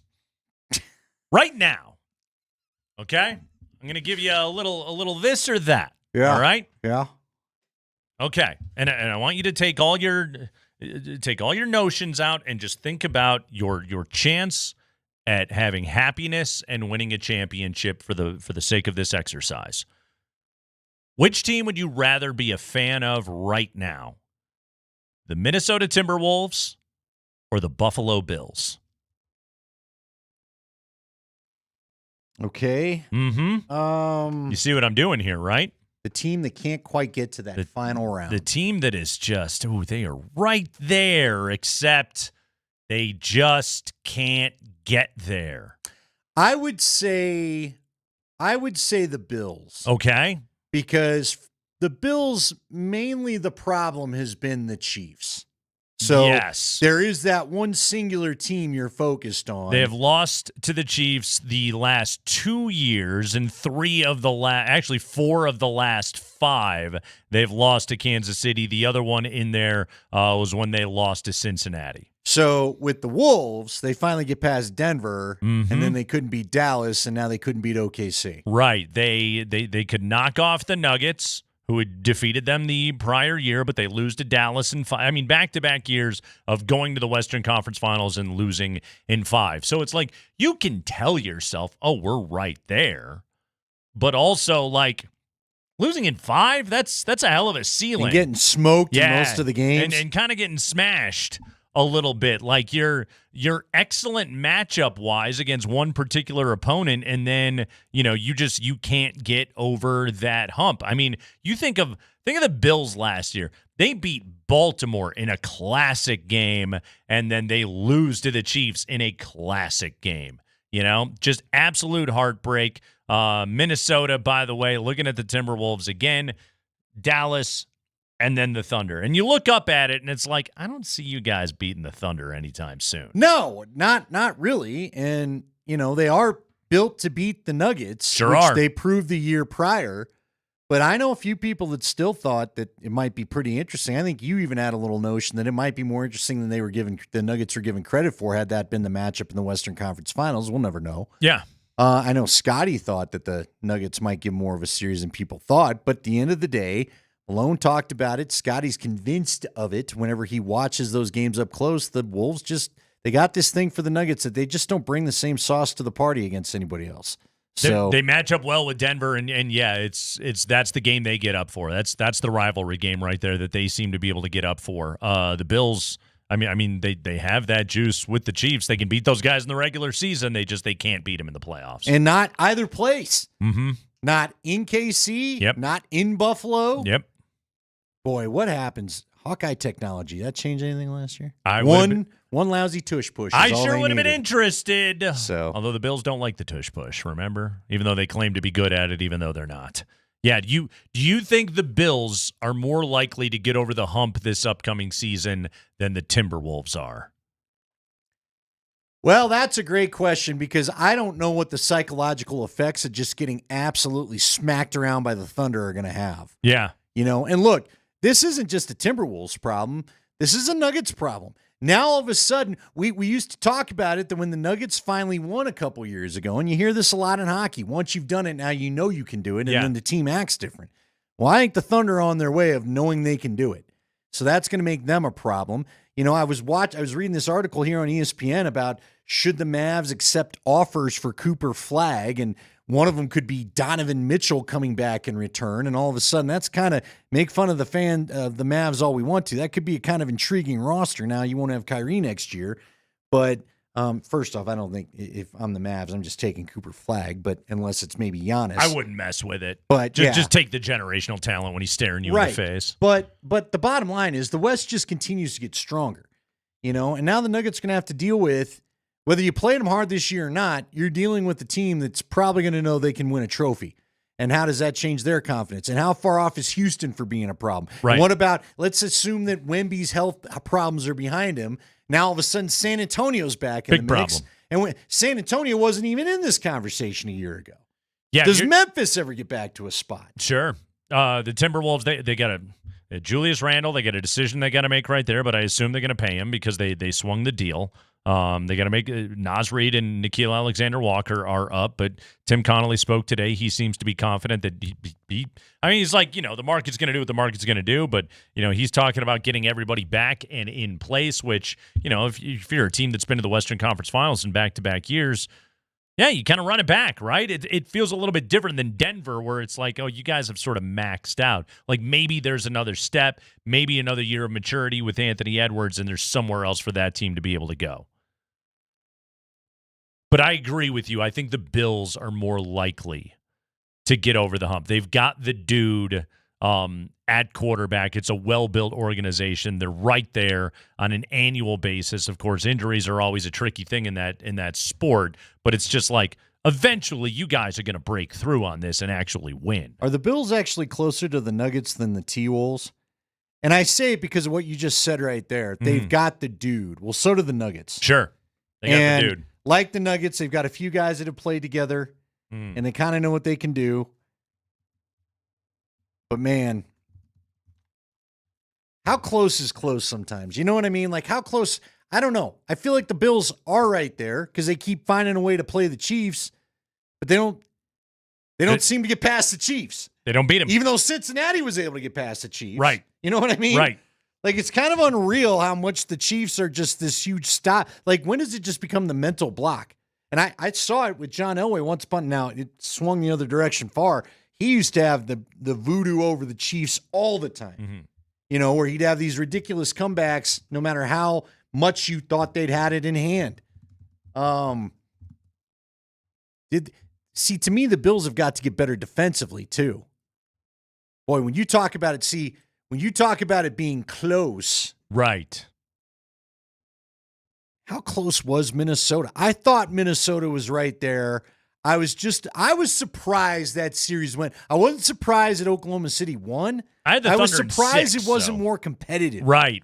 It wasn't a terribly competitive series. There was basically one game where the Thunder took their foot off the gas and didn't care, and they got blown out, and they didn't care, and they just simply rested up and, all right, we'll come back and we'll just clobber you guys. We'll win this thing at home, back home in a Game 5, and boom, they did it. And they moved on. They're a massive favorite to win the NBA championship. And again, like here's the funny thing about the Thunder, okay? I say, I just assume the Thunder are going to be right back there next year. But also, like, I thought the Celtics will be right there, and they suffered a devastating injury. I legitimately thought the Nuggets would be ripping off, multiple NBA titles. Right now, that kind of feels like a little bit of a long shot. I don't think it's done, but I think moves have to be made to get the Nuggets back to that place. I mean, we're sitting here saying this about Oklahoma City, and yes, they look like they are built for a sustained run of success, but like the NBA is completely built on parity right now, and injuries always just seem to slow these teams down. Yeah, but I would say the one thing Oklahoma City has got going for them is they've got all those draft picks. They do, and they've got like cheap talent. Their payroll flexibility is so good. Like they got Shea on a max, and that's it. Like Hartenstein makes $30 million a year. Okay, that's good money, but it's not. It's not going to kill you. Chet's still on his rookie deal. They're going to have to pay. They'll probably pay him after this year, I would assume. And Jalen. They're going to have to pay Jalen Williams eventually, but again, they've got time on all of this stuff, and they can continue to make trades and just acquire more assets and just kick some more ass. So if that's what they want to do, yeah, I agree with you. I think Buffalo is closer, even though it's so damn hard in that sport. It is just so difficult. Well, you got to be healthy. You got to be healthy. And Buffalo, what's crazy about it is Buffalo's had things go their way. Maybe not this past year, but 2 years ago. You get them at home. You got all the wins you need. And you still couldn't get it done. Nope. Matter of fact, the crappy weather came in that I thought was going to help you in Buffalo, and it didn't matter. Brutal. Just brutal. I mean, and all these losses are close, too. They're all it's all close. play. It's insane the way it's gone for those guys. Jeff Legwall talking Broncos OTAs, what to look for this week. That's next.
All right, we start hour number 2 with our buddy Jeff Legwold of ESPN. Jeff, I ask you the question directly, pulled from the headlines. Why is Pat Bryant a perfect fit for Sean Payton? You got your first look at big number 13 there last week during OTAs. Why is Sean Payton so enamored with Pat Bryant out of the University of Illinois? You know, Nate, I think because there's a role in that offense for the quick hit receiver, you know, the flash routes, crossing routes, the in cuts. It's all a big part of his offense. And if you look, you know, I believe there was only one quarterback in the league, Jared Goff, who had more passing yards on crossing routes than Bo Nix last year. So that shows you where the, you know, there's production to be had. And the one thing Pat Bryant did better than almost everyone on the board at wide receiver was get off the line of scrimmage. You know, the release of the receiver. He was one of the best at it on the board. His issue is he ran 4.6, you know, in the 40s. So he gets open quick. And then what happens after that is what was a concern for some scouts, but for Sean Payton, he prefers the big, you know, 6'2", 6'3", 200-pound receivers who get open early in the route because the quarterback gets the ball out of his hand. Then if you're open on the release, the quarterback's going to give you the ball. And that's what he wants, the ball out of Bo Nix's hands until he thinks it's time for the vertical play. You know, that they have things set up for the vertical play. So that's why he's a fit, you know, and, you know, when he drops Michael Thomas's name with all of that, you know, I think some of that's hyperbole because he's excited.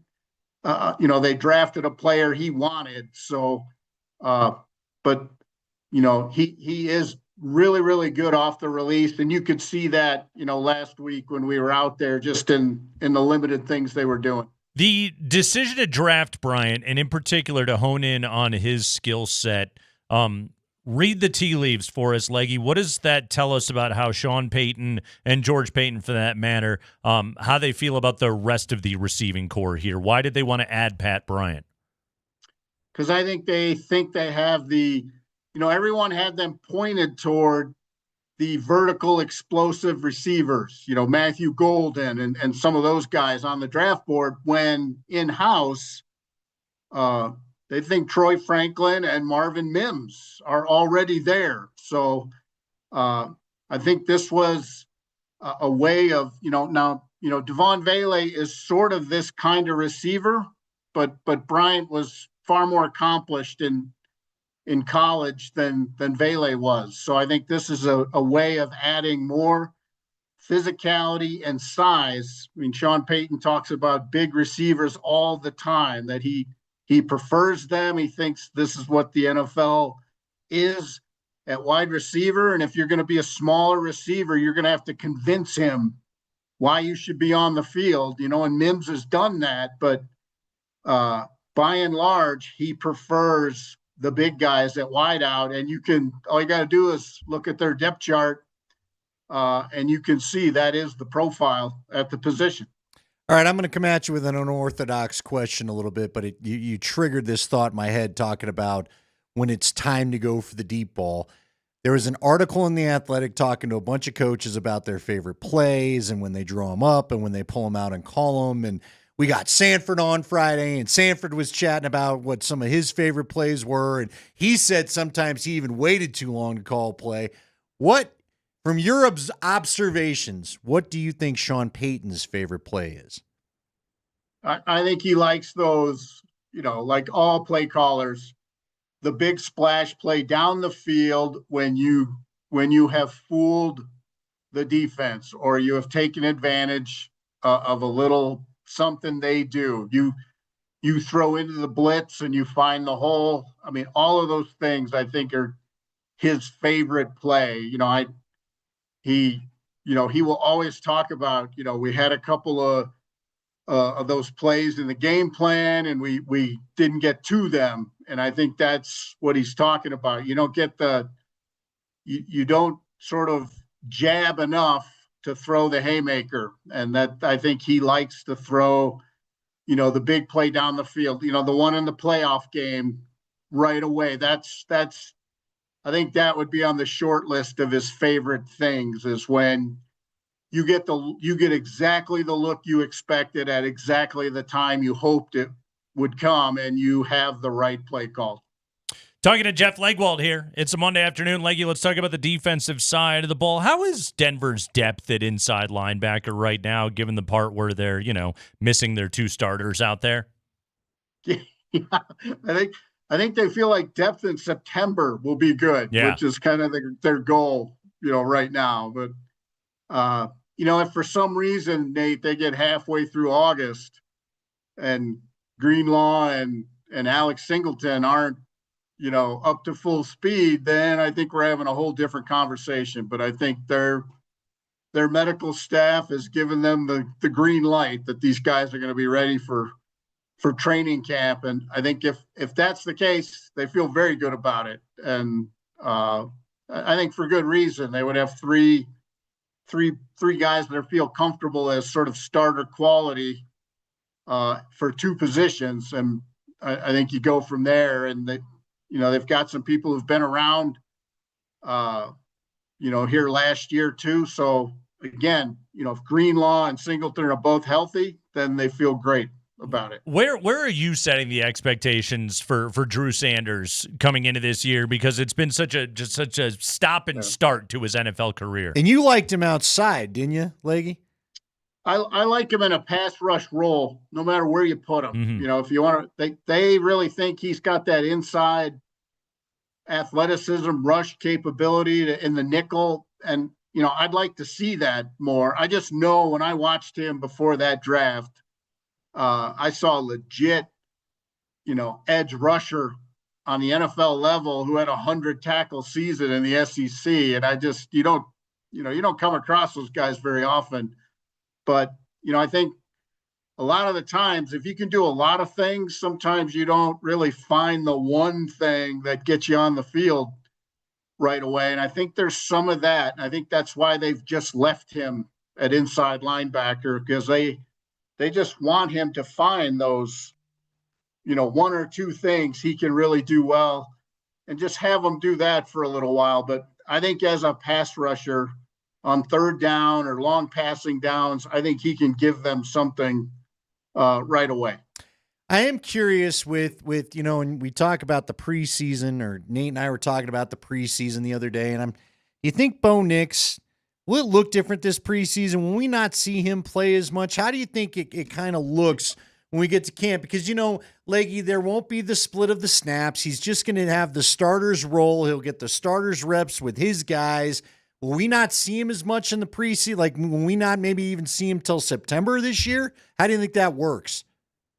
I don't, again, all things change, and I get that, but I would be really shocked if Sean Payton ever decides to give healthy players a complete wave off of the preseason. So I think he will want Bo Nix in game-like situations. Now, they are going to have 2 sets of joint practices, but if those are only 2 practices total, then I don't think that takes the preseason off the table in much of a way. I think, a quarter in 2 of the games at least, I think is probably in my mind, the minimum we would see him in the preseason.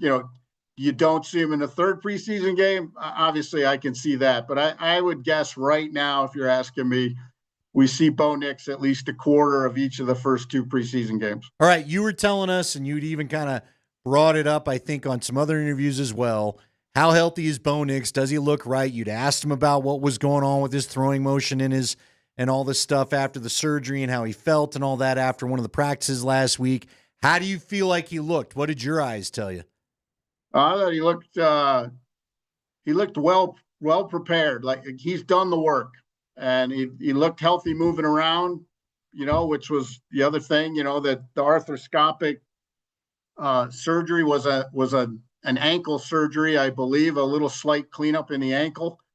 The back stuff is obviously healed, but I was intrigued to ask him because he had the arthroscopic surgery right after the season. And I was intrigued that, I had heard he took some time off throwing for the first time in probably his adult football life. So I asked him about it, and that was the case. And he said it was a good thing, and that basically he could see doing that moving forward, where he just did drills and worked on his mechanics. He just didn't actually throw the ball. And I thought that was intriguing, and I think it's important because if you're going to have a long career in the NFL, you cannot throw like college coaches tell these guys they got to throw, all through the spring, all into the summer, into fall camp. They simply can't throw as much or as often as a lot of college coaches put these guys on that schedule. And Nick's even mentioned that. Yeah. That the only reason you throw that much is because the people in authority are telling you have to, that he didn't necessarily think it was a good thing. He also mentioned, I thought it was really interesting was he kind of brought up, doing the same workout as the linemen and everything else that. The uniformity of how a guy like him had to go about his workouts when he was in college. And also, it's so tricky, in especially in a big-time college program, because there's two dudes right behind you that, they can play. They're good, and you can't give up your gig or anything else like that.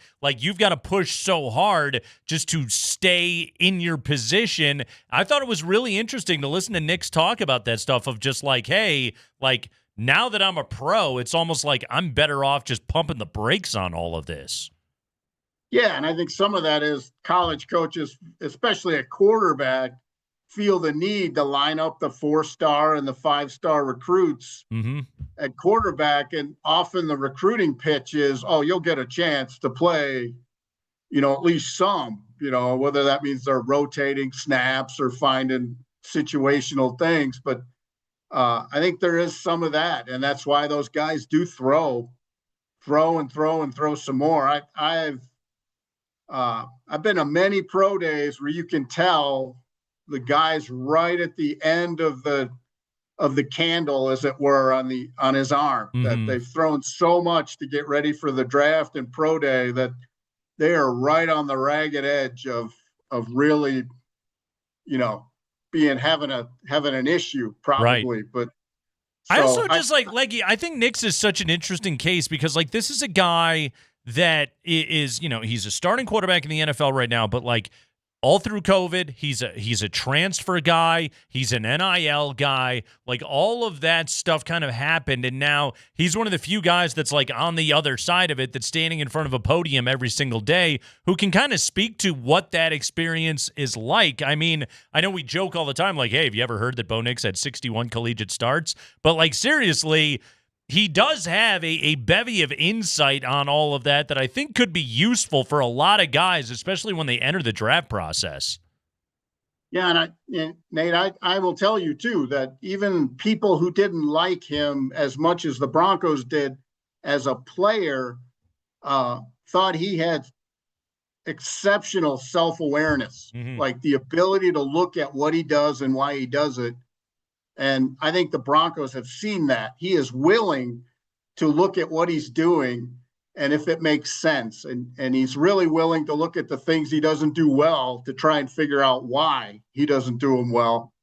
And I think the Broncos have seen that in this first real full off season. And, frankly, I had heard he had dialed back the throwing, but I wanted to see what he had to say about it. And I thought it was a really good answer that an awful lot of young quarterbacks should probably read and take heart with. Jeff, real quick before I let you go, because I know you're dying to comment on a little bit of everything. 9-50. 9-50. Did you ever think you'd see a baseball team get to June without 10 wins? And what happens first? I'm asking everybody today. 20 wins or 100 losses? What's first? Man, I don't know. If some of the Cub teams of my youth didn't get there, I never thought I'd see it. But what is it? They've been swept 8 times already? Yeah, 10 and 20 series, yeah. Yeah, no, okay. That was 2 behind. That tells you how bad it is already. No, it is an epic I don't know how you could run. Look, I'm never going to have enough money to own a baseball team. So let's just start there. I get it.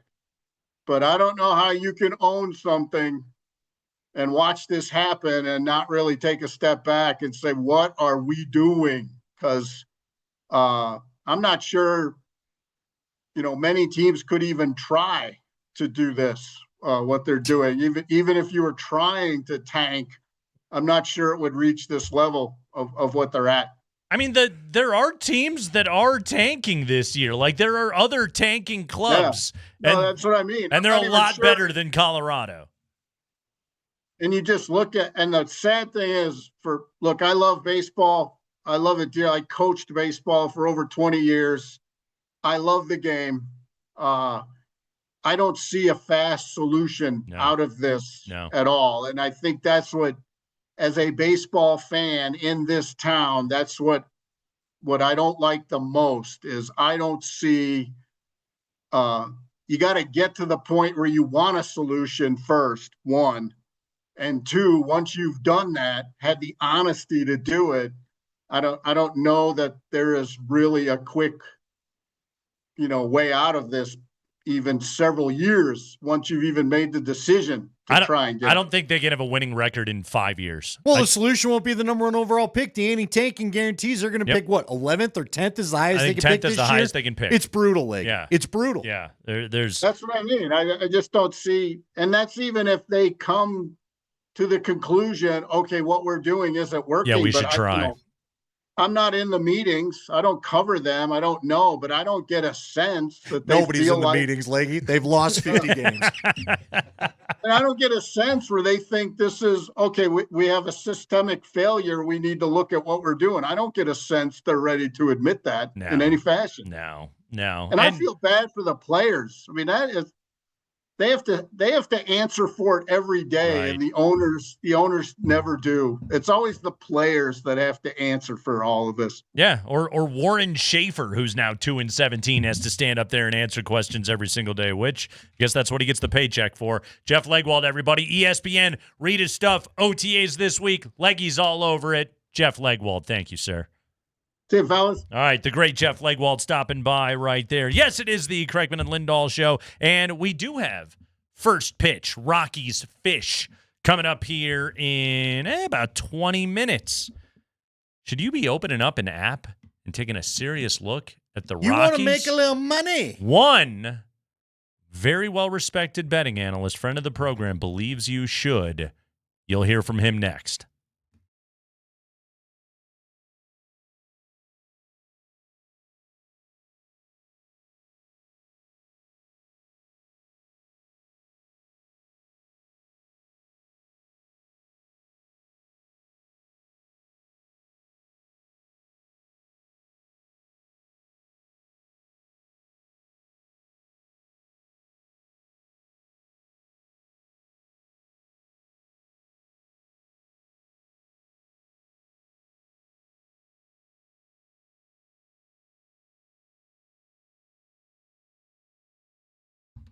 Hey, it's Nate Kreckman here for Roller Auction. The June 2025 Government Fleet Vehicles and Equipment Auction is on right now. Bucket trucks, sewer inspection trucks, rescue trucks, SUVs, sedans, vans, pickups, utility trucks, plow trucks, flatbed trucks, dump trucks, police interceptors, buses, UTVs, and so much more available for you to be able to bid on right now. Go to Fleet Vehicles and Equipment. And guys, that's the thing. These are well maintained. No matter what, these things are always up on all of their services. Get some great deals right now. This auction is going to be open until Wednesday morning. So you got tonight, you have tomorrow. Go to roller.bid/altitude. Get yourself signed up. By the way, you can win concert and sporting event tickets when you sign up at roller.bid/altitude. And check it out, 2 days left on the June 2025 Government Fleet Vehicles and Equipment Auction.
All right.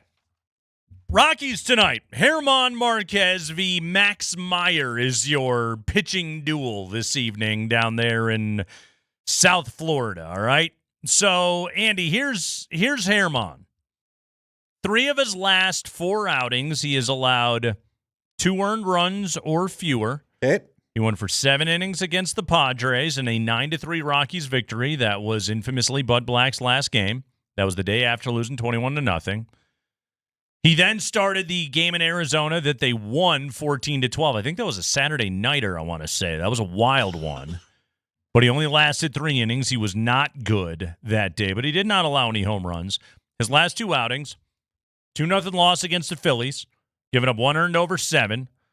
And then he pitched the extra inning. He started the extra inning game against the Cubs that they lost 4-3, only allowed 2 earned runs in 6 innings. I mean, the Phillies and the Cubs, that's 2 of the best lineups in all of baseball.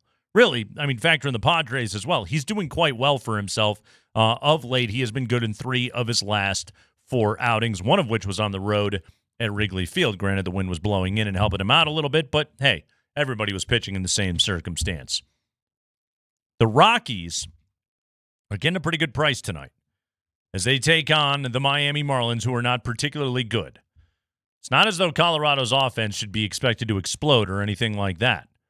But could the Rockies be a good play? I want to play a piece of audio for you right here.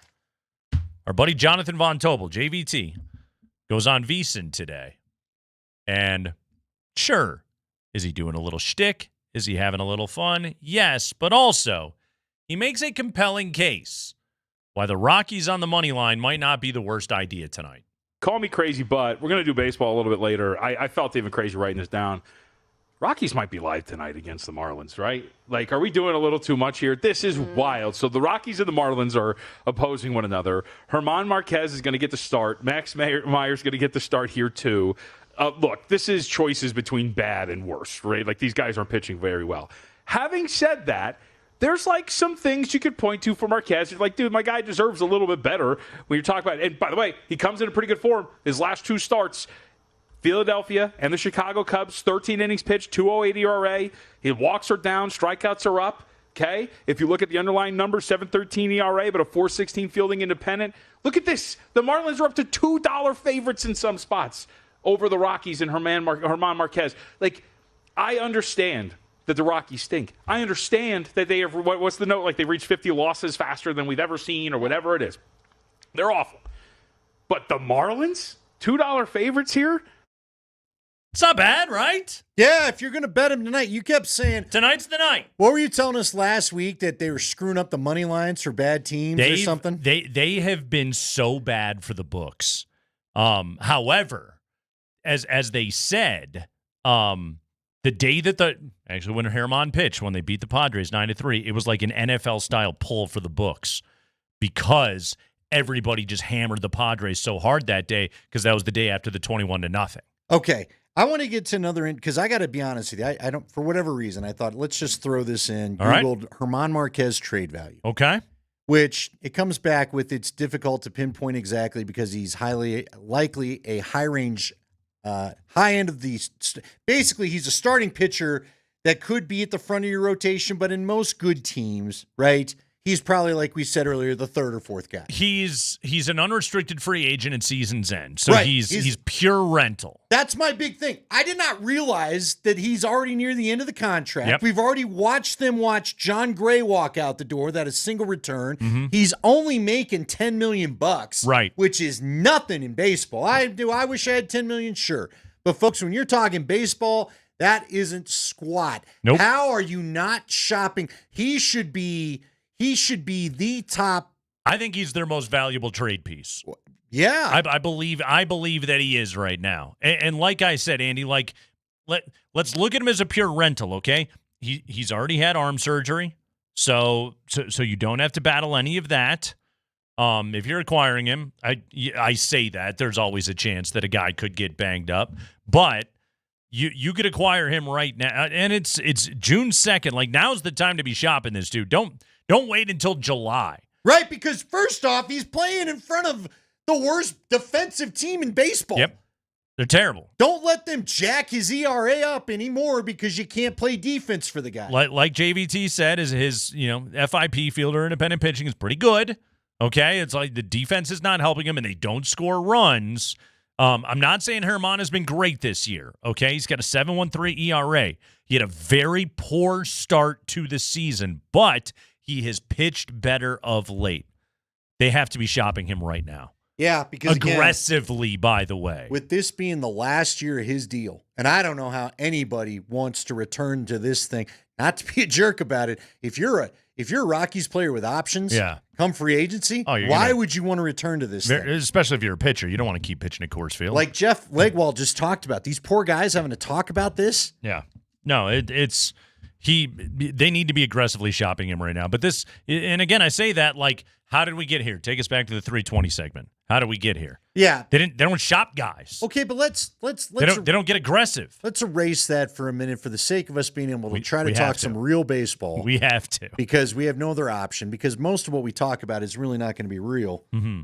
But let's just say for a second, what are you looking for from him? What are you hoping to acquire if you trade Marquez? If I can get 2 prospects, that'd be great. And what positions? What are we talking don't care. about? You don't even care because you need everything? You need everything. You just need good prospects. If they were arms, ideal. Absolutely. I don't even care if they're a couple of years away from the big leagues. That's fine. This thing's not going to be competitive anytime soon. This whole thing's a couple of years away from the big leagues. Yeah. No, it's you're looking. You just need pieces. They need so many pieces. They have to get so many of them. So there's almost no wrong answer. All right, I want to know if you're a fan. 303-504-0925. And look, folks, I'll say it for myself. I'm trying to find ways to talk about this that doesn't just completely focus on what is going on, although it will never get away, as you said, from what the history that's being made in front of our eyes. Yeah. But I want to know from the people that want to care about baseball. I think there's a lot of those people. Yeah, here. I know there is. That's how this town got the thing. We voted everything in. That's why the ownership has what it has, and now can cut real estate deals all around the park because that's how bad the voters of Denver wanted baseball here. So yes, there are people that care. I want to know what angers you the most. Is it the overall record and the embarrassing history? Is it the fact that maybe you don't feel pride in putting the old ball cap on when you're heading out? Is it Dick Montfort and just the ownership itself?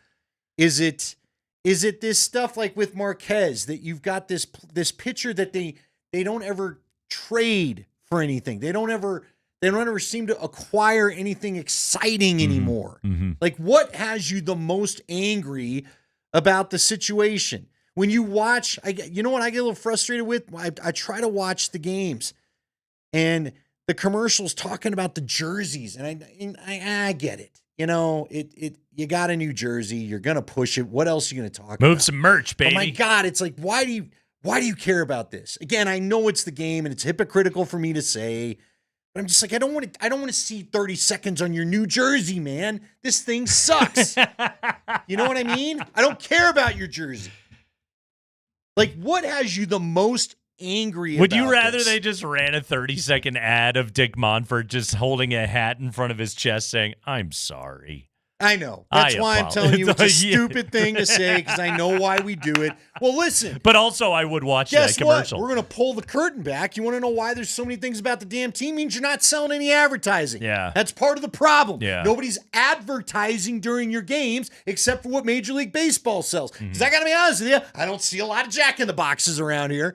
You know, that's got to be a national ad that they're just getting sold through baseball, because I think I know where one Jack in the Box is right now. Yeah. One. It is so unbelievably bleak. And there's some there have been proud days to watch this team. No, the Blake Street Bombers were fun. Todd and the Tots were fun. There has been, and again, my frustration just comes down to this was all so avoidable. This was all so avoidable, and you and I have gone on the radio for the last 5 years. And screamed about things they could have done that could have prevented this along the way, that could have restocked their system. Okay, you don't want to be a big player in free agency. Well, then you puked money all over Chris Bryant, and that was a disaster. But now now you use that, by the way, as a reason why you don't want to be active in free agency. And okay, but like the moves that could have been made. You and I, and we infuriated our fellow hosts here on Altitude Sports Radio. But I mean, early on, we were like, trade Marquez, do it now. We said it in 2019, the first year of our show. Yeah, do you it. And I, we hadn't even figured out what we were, Yeah, and we were in agreement. Move this guy right now, because guess what? He's pitching really well at Coors Field. He is damn near a Cy Young caliber pitcher. It's not going to last. So get it out of here. I mean, one of the things that absolutely blows my mind is that Kyle Freeland and Antonio Senzatella and Germán Marquez are 3/5 of your rotation right now. Like, guys are not built to last pitching that long at altitude. Like, you want to use altitude as an excuse, and yet you're running out of rotation. I mean, Kyle Freeland, his historic season when he was, what was he, 4th in the NL Cy Young, whatever it was, that was 2018. You know how long ago that was? 6 years. It's insane. 7 years. God, it's 7. It's insane. And they do not capitalize on the assets that they have because of a lack of a willingness to play the game. Like, I get it. It's tougher at altitude. It's tougher in a smaller market. You're in a difficult division. I can acknowledge all of those arguments while simultaneously saying this didn't have to happen. Yeah, and you know what? You brought up something else. That was kind of what triggered it. I forgot about that till you said it, the Chris Bryant thing. You know what angers me the most? I am so sick of hearing about this guy going on the 15-day DL, and now we haven't seen him since, the first 2 weeks of the season? Yeah. Every year, the 15-day DL might as well be the 150-day DL for this guy. He never comes off of it. I don't know if he'll I'm not sure they want him off of it at this point. I don't know if he'll play another Major League game. I really don't. I don't. Well, good. Cash out the insurance policy, get the damn money back, and let's get back to business. Whatever you can do. Yeah. Whatever you are able to do right now. I just can't believe that's the move you made. Yeah, it sucks. It's insulting to the fans. Again, I will never sit here and say on the radio, boycott Coors Field, boycott the Rockies. No. I will never say that because, number one, it's a good ballpark, and number two, like, there's businesses around the ballpark. There's people that work inside the ballpark. Like, they depend on that economic model continuing to work. If you like going to a baseball game, go. By the way, if you do want to the players didn't all get together and decide this was the squad. Right. It's hey, let's all of us do this. And you know what? If you don't want to open your wallet, I respect that as well. I'm never going to advise for it because a big part of our downtown economy depends upon people going to Coors Field. And unfortunately, there's literally nothing but sunsets to look at right now, which I think is kind of funny that that's sort of like the gist of the new jersey is it's all about our sunsets. Yeah, it's kind of all there is to look at. Yeah, man. But then again, we had the tweet last week where the jersey you display is a guy that you didn't even try to sign in the offseason. Oh, yeah, Brendan Rodgers. What are we doing? Like, how are you doing this? It's funny, and yet it's embarrassing. Yeah. How does that make it on the wall? Yeah. Why did you even make one? It's a great question. Why do you even have this year's City Edition jersey of a player you did no attempt to sign? Hey. None. Hey, we didn't bother to look at the roster before we printed up the jerseys. We got the 5 biggest stories of the day from around the NFL. We'll get to that coming up here at 5 p.m. Quick break. When we come back here on the other side, I've got an interesting quote here from one great Serbian about another great Serbian. Yeah, they're talking about Nikola Jokic. You want to hear this coming up next.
Deion Sanders reacts to Shadur's draft slide. We'll get to that coming up at 5 o'clock. But first, Andy, news from Paris. Roland Garros and the French Open. The world's second most famous Serbian athlete, Novak Djokovic, is on to the quarterfinals, and he sat down with the TNT crew. By the way, TNT does have the French Open, or Roland Garros, I suppose it is, as it is now called. But Djokovic sat down with the TNT guys, and Adam Lefkoe's hosting it, and former host of Inside the NBA. And so naturally, he had to ask a Nikola Jokic question. Interesting answer here from Djokovic about his buddy Nikola Jokic and about whether or not Jokic will suit up for Team Serbia in Eurobasket this upcoming summer. Jokic is a phenomenon. Honestly, what he does, how he does it, and also the way he goes about his private life. It's so like people thought at the beginning that he was fake, that he's like not interested in anything except his family and horses. Loves horses. But that's really everything he's interested in, like truthfully, like honestly. So yeah, I mean, I really respect that. He's such a talent, but he also works hard, and he has got a huge basketball IQ. And just to see him dominate with incredible athletes in American basketball is just something that we're all very proud of. So we all support him, cheer on him, and obviously the NBA season takes a lot out of him. And then every year we have either it's a European Championship or World Championship or Olympic Games, and then it is always a question mark: will he play? Is he going to play for his national team? So there's always a debate. And people are very passionate about, the best players playing for our national team. It's a lot of responsibility on him. I get him. I understand that. But, he has done so much for our country and for the basketball as a whole. It's amazing. Yeah, so once again, Andy, we're back in that place where the Serbian people are up in arms. Right now, the Kreckman and Lindahl right now of Sombor lighting up the phone lines. With Will. I like the Serbian guy. Thank you. Yeah, does that guy got a talk show on the side? Is Joker going to play at Eurobasket? So Bogdan Bogdanovic has come out and said he believes that his buddy Nikola is going to suit up. Hope he's wrong. Vasily Micic is going to be playing for Serbia. Bogdanovic is going to be playing for Serbia. But that's the whole question right now in Nikola Jokic's homeland. Will the Joker suit up? And to Djokovic's credit, and he's the one guy that can actually be like, okay, I would say Djokovic and Jokic are same level of fame, right? Sure. International superstardom, greatest athletes, probably the two greatest athletes in the history of their nation, right? Of their young nation, so to speak. So he can talk about it a little bit of like, it's a lot of pressure, man. It's a lot for him to have to deal with. Andy, I hope he doesn't. I honestly, at this stage of his basketball life, I would say Olympics only for Nikola. He's 30. I'm with you. The Nuggets use him for too many minutes to begin with. This guy needs recuperation. He's still got, he's got the elbow in the back, and he's got all the stuff. Like, skip the Eurobasket, dude. But again, it's not that simple for him. No, I know it isn't, but man, I'd like Bo Nix to drop him a call. A lot of what you're talking about sounds like Bo Nix as he gets out of a, college season, gets ready for the combine, then goes back into getting ready for an NFL season, had to do that competition in camp and on and on and on. And none of that involves the sort of high-level basketball that Olympic basketball brings. Jokic played too many minutes 2 years ago, then had to go to the Olympics, then played another boatload of minutes last year. The guy needs a break. But the problem is, ultimately, they probably don't care there because the Nuggets are not their country. So and here's the thing about Jokic. He loves his country. He does. And it's all right to be tired. He feels that loyalty to his people, and he knows, there's a lot of Nuggets fans in Sombor and Belgrade, all over Serbia, okay? Yeah, but that's the second favorite team that Jokic plays for. I found this quote. This is something that Jokic said last summer. He said, quote, I think the Olympics made me even better. I played for my country with other players under different rules, and that really made me a better player. That's an interesting quote. Here's the other pull factor for Jokic to play for Serbia that I wonder about. Okay? Do you remember the Netflix doc? Yeah. And seeing Serbia? What was Nikola Jokic doing the whole time he was with? Oh, he was smiling. Having fun. He was enjoying. He loved being with his countrymen, his buddies. They got sloshed after the bronze medal game, waiting for Team USA to finish off and win the gold medal. And so they, wandered out there to get their medals all tanked, but they're on the bus. They're singing songs. It's just this gigantic party.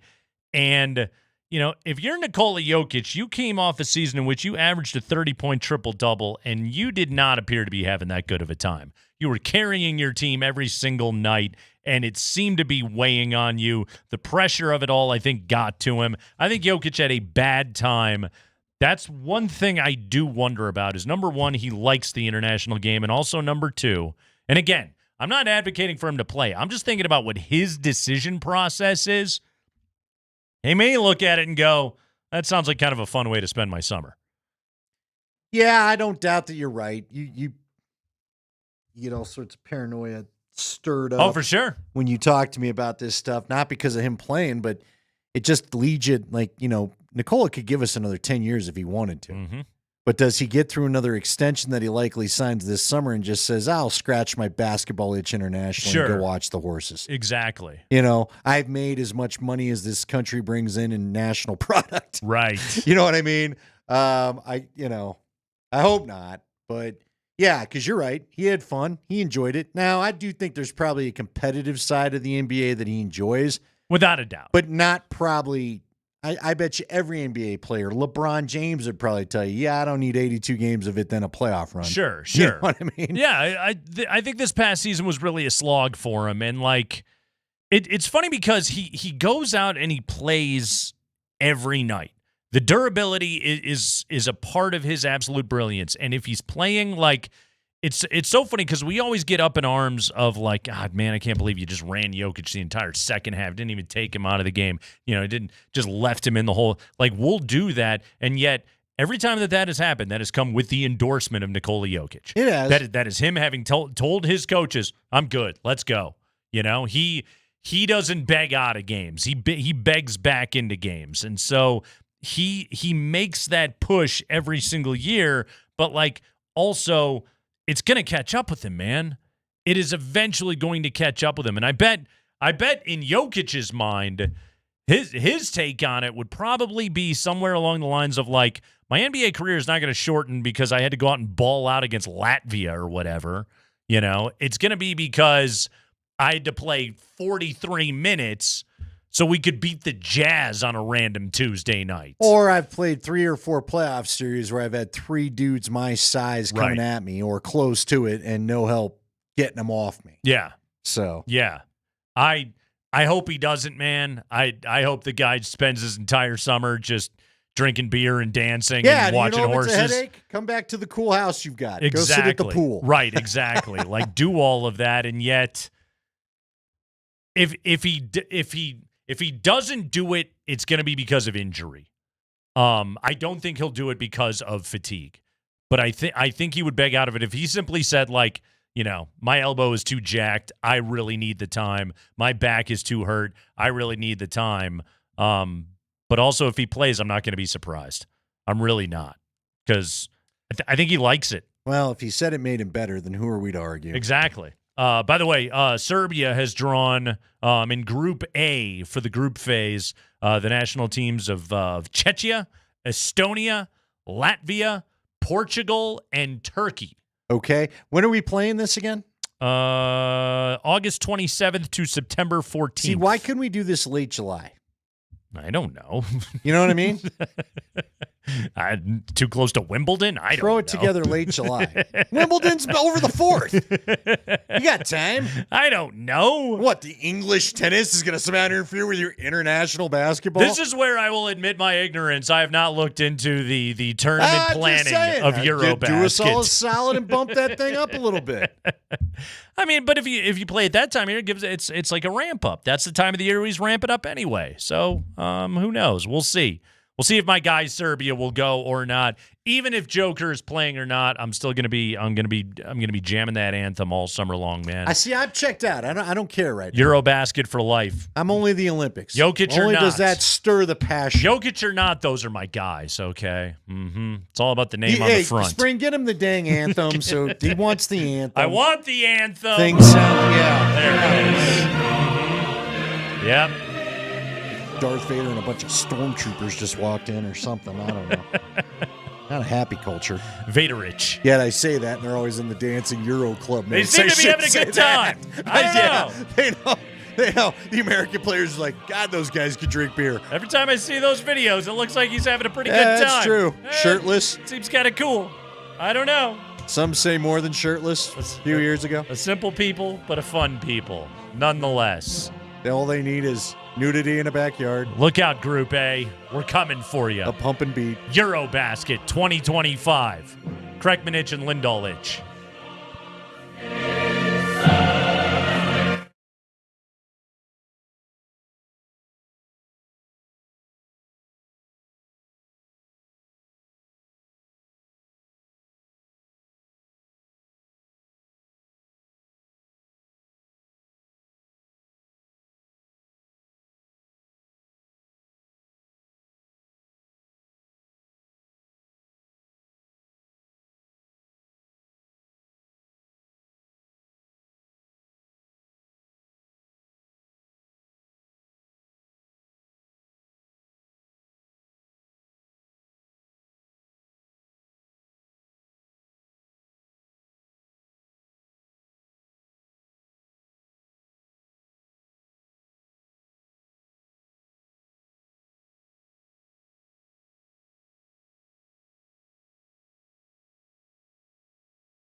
Made his debut on September 8th of 2016 as Ramirez whacks one on the ground to third. They're coming to the plate. It's not in time, and the ball gets away. Runners will advance. Ramirez will end up at second.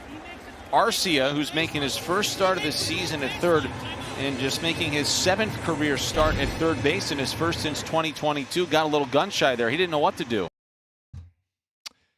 That Rockies money line thing is off to a shaky start. Rocks put one on the board in the top half of the first, Andy. A Tyro Estrada RBI double. Sure. To drive in Hunter Goodman. 1-0 good guys there. Top half of the first. What was that thing we were saying about Marquez having pitched really well of late? He goes leadoff walk, ground rule double by Jesus Sanchez, put runners on second and third. You heard that Ramirez fielder's choice that then ended up in an error. That was immediately followed by a, Otto Lopez RBI single and an Eric Wagaman sac fly. 3-1 Marlins after the first. We go to the top of the second in Miami. Rockies down by 2. Who do you know more of? Marlins or Rockies? Spring and I were going over the Marlins lineup before the start of the show today. It was seriously like, who the hell are these guys? I don't know who any of these guys are. Woo! Yeah. Anyway, those guys are beating the Rockies 3-1 right now in the top half of the second. So, maybe that Rockies money line wasn't such a good idea. Go ahead, Spring. All right, we shift to the NFL. It's time for the high five. And hey, let's hear from Deion Sanders. He went on Asante Samuel's podcast, former star NFL cornerback, because everybody has a podcast nowadays. His podcast is called Say What Needs to Be Said. And Deion was asked if it bothered him some of his colleagues were critical of Shadur Sanders. You have no idea. We've always been in front of the camera, so they know how to navigate. They know how to handle themselves. Yeah. And you're not going to catch them in no foolery and no mess. You're not. When you sit up there and say something like, he went in a meeting unprepared, like, dude, Shadur Sanders, who's had 6 different coordinators, who has still functioned and went up, leveled up every time we brought somebody new in, and you're going to tell me every situation. You're going to tell me he had on headphones. You're going to tell me he had on headphones. Anybody who knows my son understands he's a professional. He's going to go into a meeting with headphones on. Y'all, come on now. That was Deion Sanders responding to the stories about the pre-draft reports on Shadur Sanders. Here's the thing, Andy. You weren't there. I wasn't there. We have no idea how those meetings actually went, okay? I've heard some stories, though. Yes. And we've heard reports. We've heard rumors, all of that. This is the only conclusion that I can reach. He didn't get drafted until the 5th round, okay? That's not done out of some grudge against his dad, all right? That is not done on some grudge against Shadur. That's done because all 32 teams actively said multiple times, I don't want this guy on my football team. And that's how he lasted until the 5th round. So again, Deion can call the stories and the rumors into question, but at the end, it's just like scoreboard, man. He lasted until the 5th. He's a good football player, and he lasted until the 5th. There's a tangible reason for that. The only thing that NFL teams care about is winning football games. It's the only thing that they care about. They could give a crap what the guy does when he's away from the facility, so much so as he shows up and wins games on Sundays, and those teams all looked at that guy and said, he's not going to win us games on Sunday. I don't want him. Yeah, and you didn't throw at the combine. I'm just telling you. I mean, one of the guys that ended up going ahead of him, and I was telling, we were talking about it. I'd said it a couple of times. Jackson Dart somehow moved ahead of you. Guess what? Jackson Dart threw. Think Gabriel got drafted above him by that very team that took him. They threw. So there's just, I think there was a little bit of an interesting thing going on this year of because, again, the talent wasn't rated high enough to take the chance earlier than when they did, apparently. I just think there were some NFL teams in the NFL, maybe they just were like, look, man, you're not gonna change how we do combine. You're not gonna change how we do our interviews. You're gonna throw, you're gonna do what we ask. When we go to your pro day, we want the pro scouts to be able to have some say in what you're doing. Yeah. That didn't happen either. Mm-hmm. And here we sit. So yeah, he fell to the fifth because teams didn't want him. They didn't want him for a reason. And again, it's like, and look, it may not be because of headphones or added. It could just be because of size. Totally. Jeff Legwald told us right away he's a little undersized for a quarterback. And you think you're going to take the hit you took in college in the NFL and survive it, the odds say it's unlikely. I don't think he fell to the fifth because he's undersized, though. Let's be honest. Well, I think that maybe why he got out of the first 3 rounds. High five. All right, let's talk about Travis Hunter and his new NFL head coach, Liam Cohen. Duval. Talking to the media at OTAs today, and Liam was asked about how Travis Hunter is doing on the defensive end of the ball, and he said that Jaguars secondary coach Ron Miles wants more Travis on defense. Well, Milo came up to me after practice and said, can we have him more? And so that's a good thing, right? We were in the red area on Friday and didn't end up making any plays on the ball, but just the movement skills and some of the man coverages, the feel and zone, you can definitely see how natural it is for him.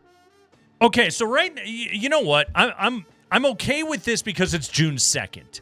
Okay, I'm okay with get him in your facility, get a look at him, start to figure it out. But it's I get it. It's a cute story, and he's trying to compliment his guy, all that stuff. By the start of training camp, you guys got to have a plan. You have to have a detailed plan of this is exactly how we're getting this guy prepared for the upcoming season, not just the coaches arguing over it or whatever it is. It has to be this is the detailed plan, this is the blueprint, this is the path, this is how we're getting this guy ready to go, and everyone's going to adhere to this, and you have to get to that place. Right now, you can be a little loosey-goosey with it, but to do right by this guy, know what the hell you're doing.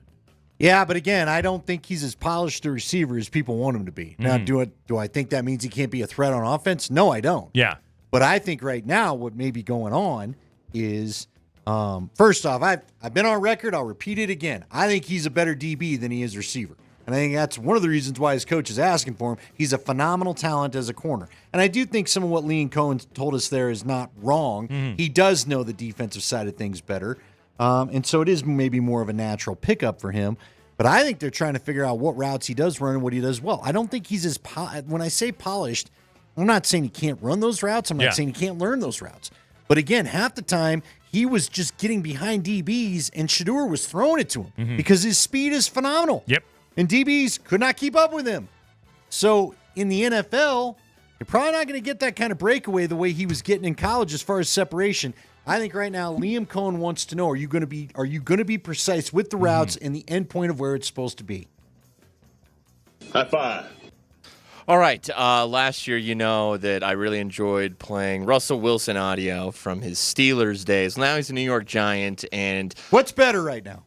You like Giant Russell Wilson or Steeler Russell Wilson? Larger sample size with the Steelers, but here we go. Russell Wilson. And let's see how long you can make it through this one. Here we go. He went on another podcast. He went on Carmelo Anthony's podcast. All right. Nice. All right. It's called 7 p.m. in Brooklyn. And Russell Wilson talked about his decision to sign with the Giants. It's a big market. There's bright lights. Here's Russ. I don't mind the lights. You know what I mean? I don't mind that part of it. I think the other part of it for me, most importantly, though, of all of that, is I've been here before. When you walk into a stadium, into a locker room, and my locker is the same locker I had when I won the Super Bowl. Oh. And so for me, when I see that, I'm like, Super Bowl. When I walk into that stadium, I'm like, I've been here before. Not just been here, but we did this before. Mm-hmm. You made it through the whole thing. Nice. You were on a way better team, and you were way better when you did those things. It was a dozen years ago, but too. Sure, because The locker is located in the same corner of the room that you used once in the Super Bowl. That has to mean you're going to win it all. By the way, you know that Russ emailed somebody with the Giants and was like, I need this one specific locker because I'm going to have an anecdote for all the talk shows I go on this year, okay? So make sure I get this one locker, okay? That was a shorter comment, caused the same rage in you. I am laughing, though, because I think of all the places I go to 12 years later. I'm like, well, I kind of remember where I was here. None of this looks the same, though. Yeah. Do you think those two, by the way, Spring, did you listen? Was there any Denver discourse there since they both are former Denver athletes? I did not listen to most of it. Who would you say, God, is hated the right word? Who do Denver fans dislike more, Melo or Russ? And Melo, because of the way he got out of town, there should be more. If we're just talking about what happened on the quarter field, it should be Russ. Carmelo did a lot of winning here, and there was a lot of fun. There's a lot of fun highlights to what he did. It was a really good time, and when he walked in the door, the Nuggets were coming off a 17-win season, and then they won, 43 his first year. Again, ugly divorce, to be sure. Frustrating that they got bounced in the first round almost every year, but there's pretty good times at Carmelo. No, I don't disagree, but I just kind of wonder. When were the good times with Russ? There weren't any. Cortland Sutton None. making sick catches in the end zone. There was a 4-game stretch with Sean Payton that lasted till the beginning of December. Yeah. And then maybe 5. Was it the Houston game or the Detroit game that killed it? I can't Both. remember which one. Yeah, Both of them. Let's be honest. Houston first, then Detroit. Yeah. Detroit is where Sean decided you and I will not work together anymore. Right. Houston is where they lost a chance and we were bummed. Let's put it this way, okay? Of the two divorces, there's at least a couple of nice photo albums with Carmelo. Right. We have a couple kids we're proud of. We're co-parenting now. Yeah, the Carmelo, the Russell Wilson photo album basically ends after signing day. If Russ's photo album was who was the coach that had the table? Urban Meyer's coffee table. Yes. There's a photo. A photo. It's his original There's headshot no with Christmases. the team. There's no Halloweens. No. There's no first day of Little League. It all once died on Christmas, if you recall. Yes. And finally, Spring. High five. Hey, Stephon Diggs finally showed up to Patriots OTAs. He's a little bit late.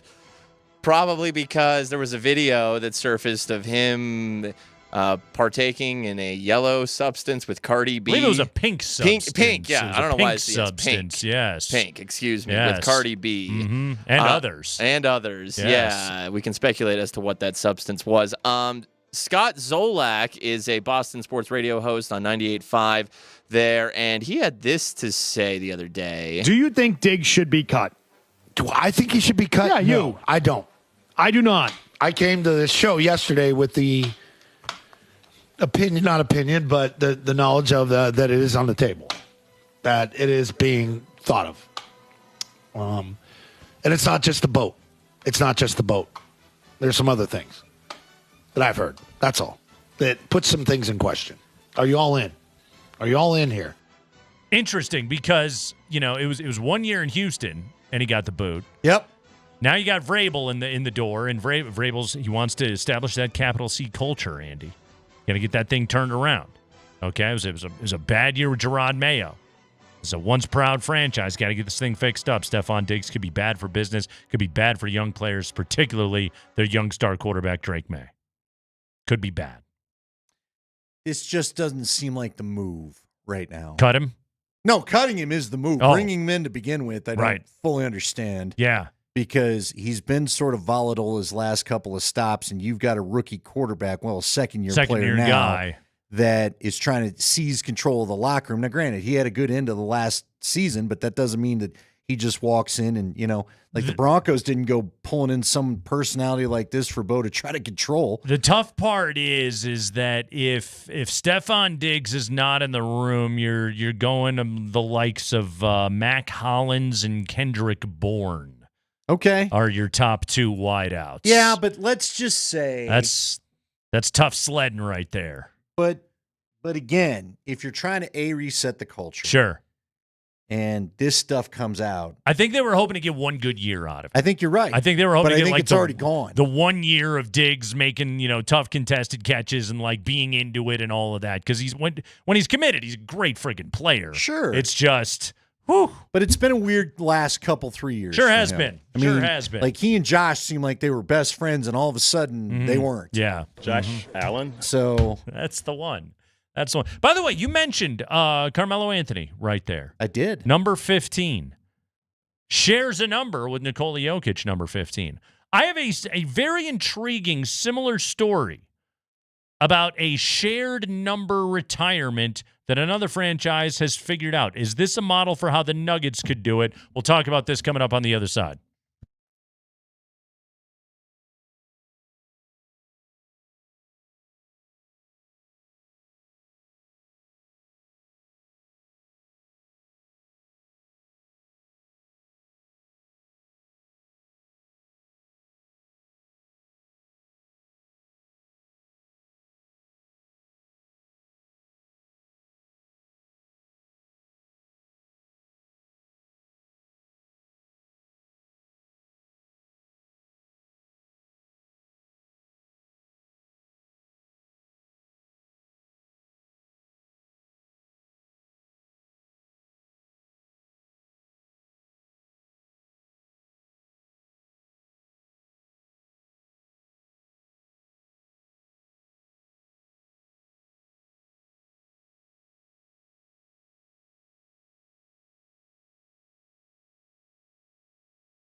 It's Kreckman, it's Lindahl. We have no basketball till Thursday, no hockey until Wednesday. What do we have right now? You want to update some things? Rockies currently trail the Miami Marlins, 4-1 in the top half of the third. Been a rough go for Herman Marquez, who we may have talked up a little bit earlier in the show. I won't put that on you, Andy. That was on me. But he's given up 3 earned over the first 2 innings, 4 runs in total. He has been touched up for 5 hits, 1 walk, 1 strikeout. Rockies trail the Marlins 4-1. Yeah, it's not over. It's not. But we were all riding that. They haven't lost 9 in a row. They've always stopped it at 8. Yeah. Mm-hmm. It's not looking good right now. No, I'll wear it too, by the way. Yeah. I'm the one that said, we ought to trade. Absolutely. Let's trade Herman. Although we did just get a Hunter Goodman solo home run to cut that Marlins lead in half. It's now 4-2 Fish in the top half of the third. So right on cue, Hunter Goodman with the solo blast. Because that's who I would have guessed. Yeah. Seriously. By the way, it was his error catching the ball at the plate in the first that allowed the first run of the ball game to score. Yeah, here's the problem with them getting back into it. They don't get guys on base, and when they do, they don't. Like, again, you always hear about the home run. It's a solo home run. That's just it because you can't get guys on and then bring them in. Yeah, Hilliard and Tovar both struck out the first 2 hitters of the inning, and then Goodman hits a solo When shot. did Sam Hilliard return? Couple Should I have days known ago. this? Yeah, I know. It was a couple of days ago. He had their lone run the other night, He didn't he? did, No. yes. He had a good home run that I thought might get him going, and then that was quickly answered. Back with the big club, yes. So I got a story out of Seattle. This is a fun one, okay? They're retiring a number. I love a good number retirement. So the Mariners announced today, because, Andy, today was actually a little bit of history here for you. Today was the 35th anniversary of Randy Johnson's first no-hitter in Seattle Mariners history. Okay. All right? And the club announced today they will be retiring Randy Johnson's number 51 next year. Okay. However, this is why this is notable, because there's a double 51 retirement coming up for the Mariners. This summer, they'll be retiring as Ichiro is going into the Hall of Fame this summer. So a part of him going into the Hall, they're retiring his number the same year. The Mariners then announced Randy Johnson, who wore the same number. He was traded in 1998, that the unit will have his 51 retired next year. Randy Johnson in a statement saying it will be an absolute honor to share having number 51 retired with the great Ichiro Suzuki. It's a nice story, right? Yeah, it's a great story. Yeah. It's a great story. Randy Johnson had a little bit of a little rocky ending to his time. There was some contract contention going on there at the end, and then he was traded to the Astros right at the deadline in 1998, would then go on to Arizona after that, where he would famously win the World Series in 2001. I believe co-World Series MVP with Curt Schilling in the 01 World Series. Bloody sock. All-time great World Series, man. 7 games over the Yankees. Was that the bloody sock? It or was. Schilling with Schilling had the bloody sock, and he had the bloody sock with the Red Sox. Right. Yes, yeah. But obviously, with later, before that, would start for the Diamondbacks, then later start for the Red Sox. Wasn't that when both guys went on no rest a number of times? It was incredible during the CS and the World Series. Both absolutely amazing. Just going every 3 or 4 days or something like that. That was just an unbelievable. That World Series is an all-time. Byung-Hyun Kim got didn't he blow 2 saves in that World Series, and then ultimately it was Luis Gonzalez got the little blooper off of Mariano Rivera in Game 7, and the Diamondbacks would win it. All-timer of a series. But yeah, Randy Johnson. So they're retiring number 51, and 51 has already been retired. So that then begs the question: can the Nuggets retire both 15 for Carmelo and eventually for the greatest player in franchise history, Nikola Jokic? Yeah, they can do whatever they need to. That's just it. But I don't think they will. You don't think they'll ever retire Melo's number? I don't think so. He asked out of here. I just think that changes the feelings of the people that make the decisions. Not really a committee. Even with time, even with time healing wounds. All right. How about this? The ability to be able to look back and say, hey, man, we had some great times. We had a contentious divorce, but we had some great times together. So in a way, Carmelo Anthony did for the Denver Nuggets a lot of what Tim Tebow did for the Denver Broncos. Now, over a longer period of time, it was more sustained. But both Melo and Tebow brought the two franchises back to national prominence and returned winning ways. Now, Melo did a lot more winning than Tebow did. Yeah. But again, I think that's the end of the what's odd is that they both wore 15 too. Interesting. I didn't really think about that. There but you are. There it is. But look, I'm just saying you're grateful for what has changed, but I don't think 4th leading scorer in franchise history. Sure. I mean, he's an all-timer. Nate, I'm not the guy you got to convince. I'm just saying when you ask out of a city and I think people hold grudges sometimes. Now, will they let it bygones be bygones, as you say? I guess maybe. Listen, I know this is crazy for those out there that don't know. Dikembe left. His number's retired. Kind of a different ownership group. Though. Sure. I don't know Josh Kroenke at all. Unless he watches Twitch, I could probably walk by Josh Kroenke. He would not realize I work for him. Okay. So I don't know how they feel about things. I don't know how forgiving they are. I just think sometimes owners get a little... I know it was contentious. Now, look, didn't they... I think Jim Irsay and Peyton Manning found a way to have their, kind of mend some things. Peyton said very nice things after he passed away. He did. So, and so maybe that's happened to this point. Maybe the fact that you won the championship after he left, maybe that... But I don't know how they feel about it. Would you retire as 15?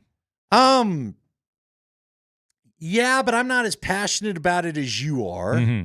He's an all-time great. Well, he is, but the guy wearing it now is the all-time great. He is, but that's just I've always thought that argument is stupid. Okay. Who cares? Cuz you put the name on the banner anyway. You can raise Carmelo Anthony 15 to the rafters. That does not diminish anything that Nikola Jokic has done wearing that number. Jokic is the greatest 15 in franchise history. Yeah, I think when you're as great as he is, you deserve to go up there by yourself. I mean, again, this is where put some statues up around the place.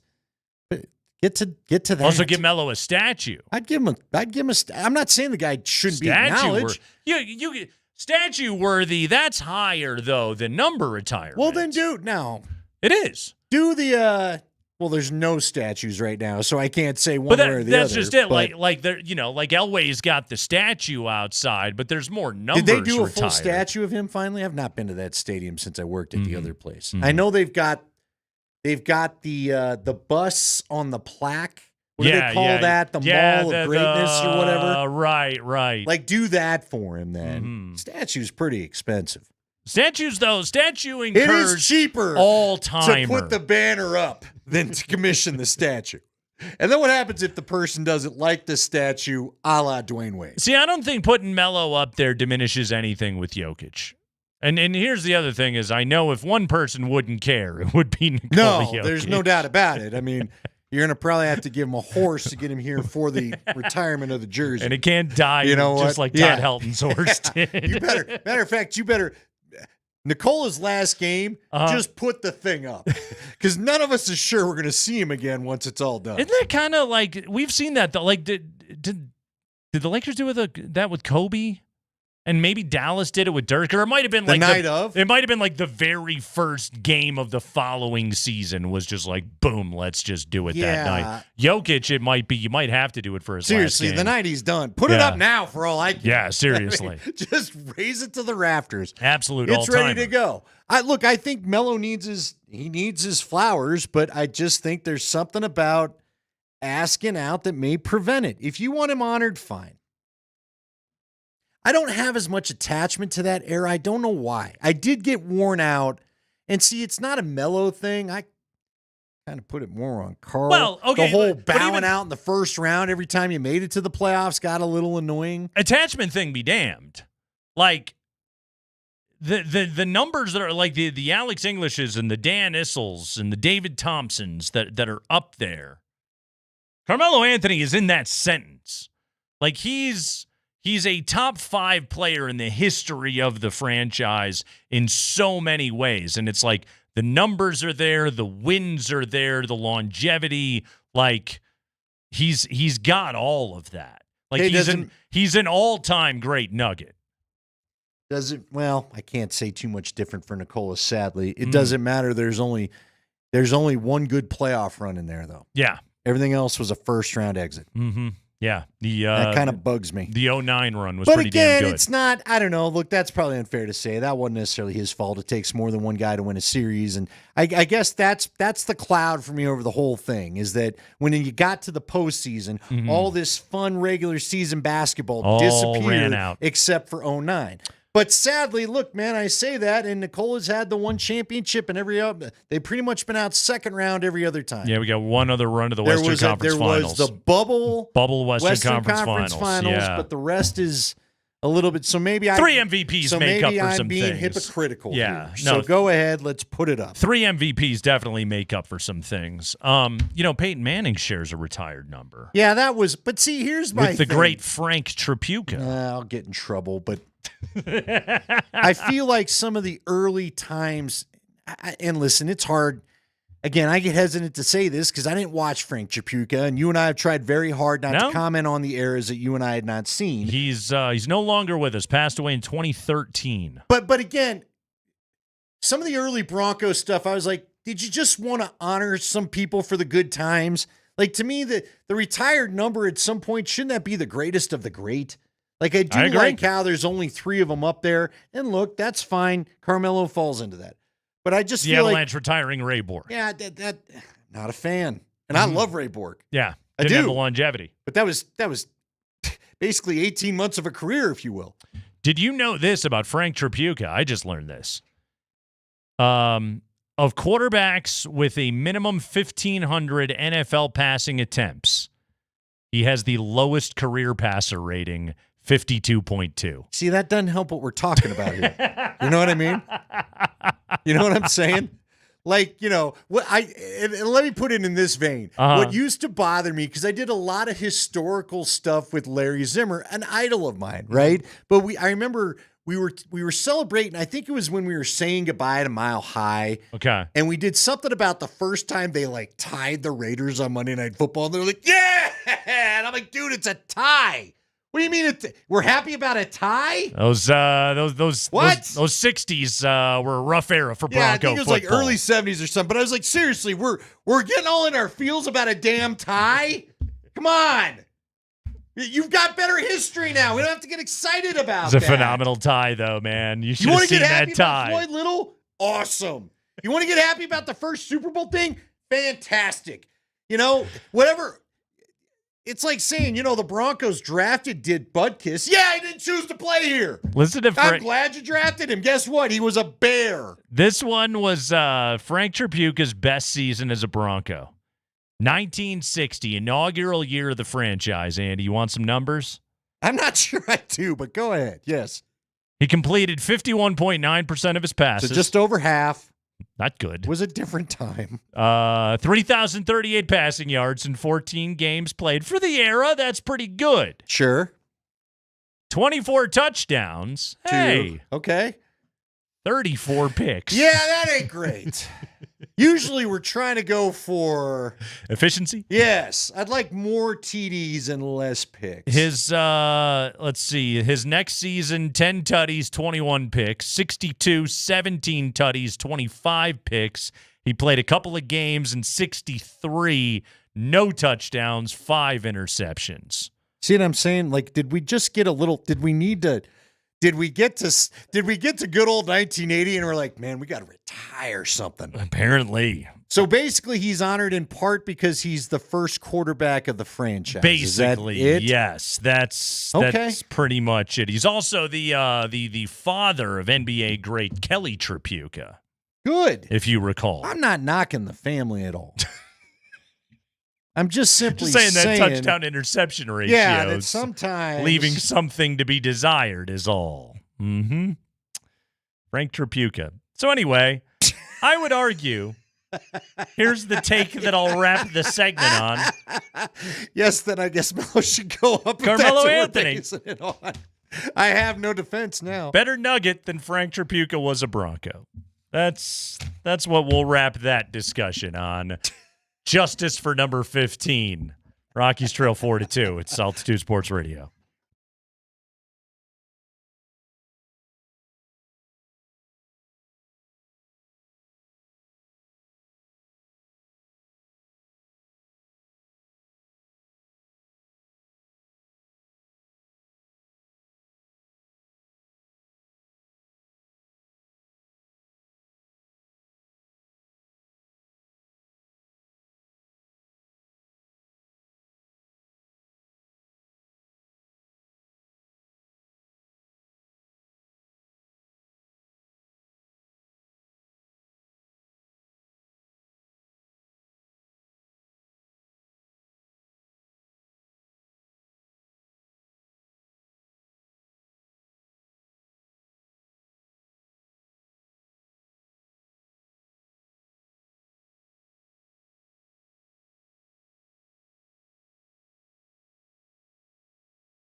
Look out for the Rocks. They've cut it to 4-3 now.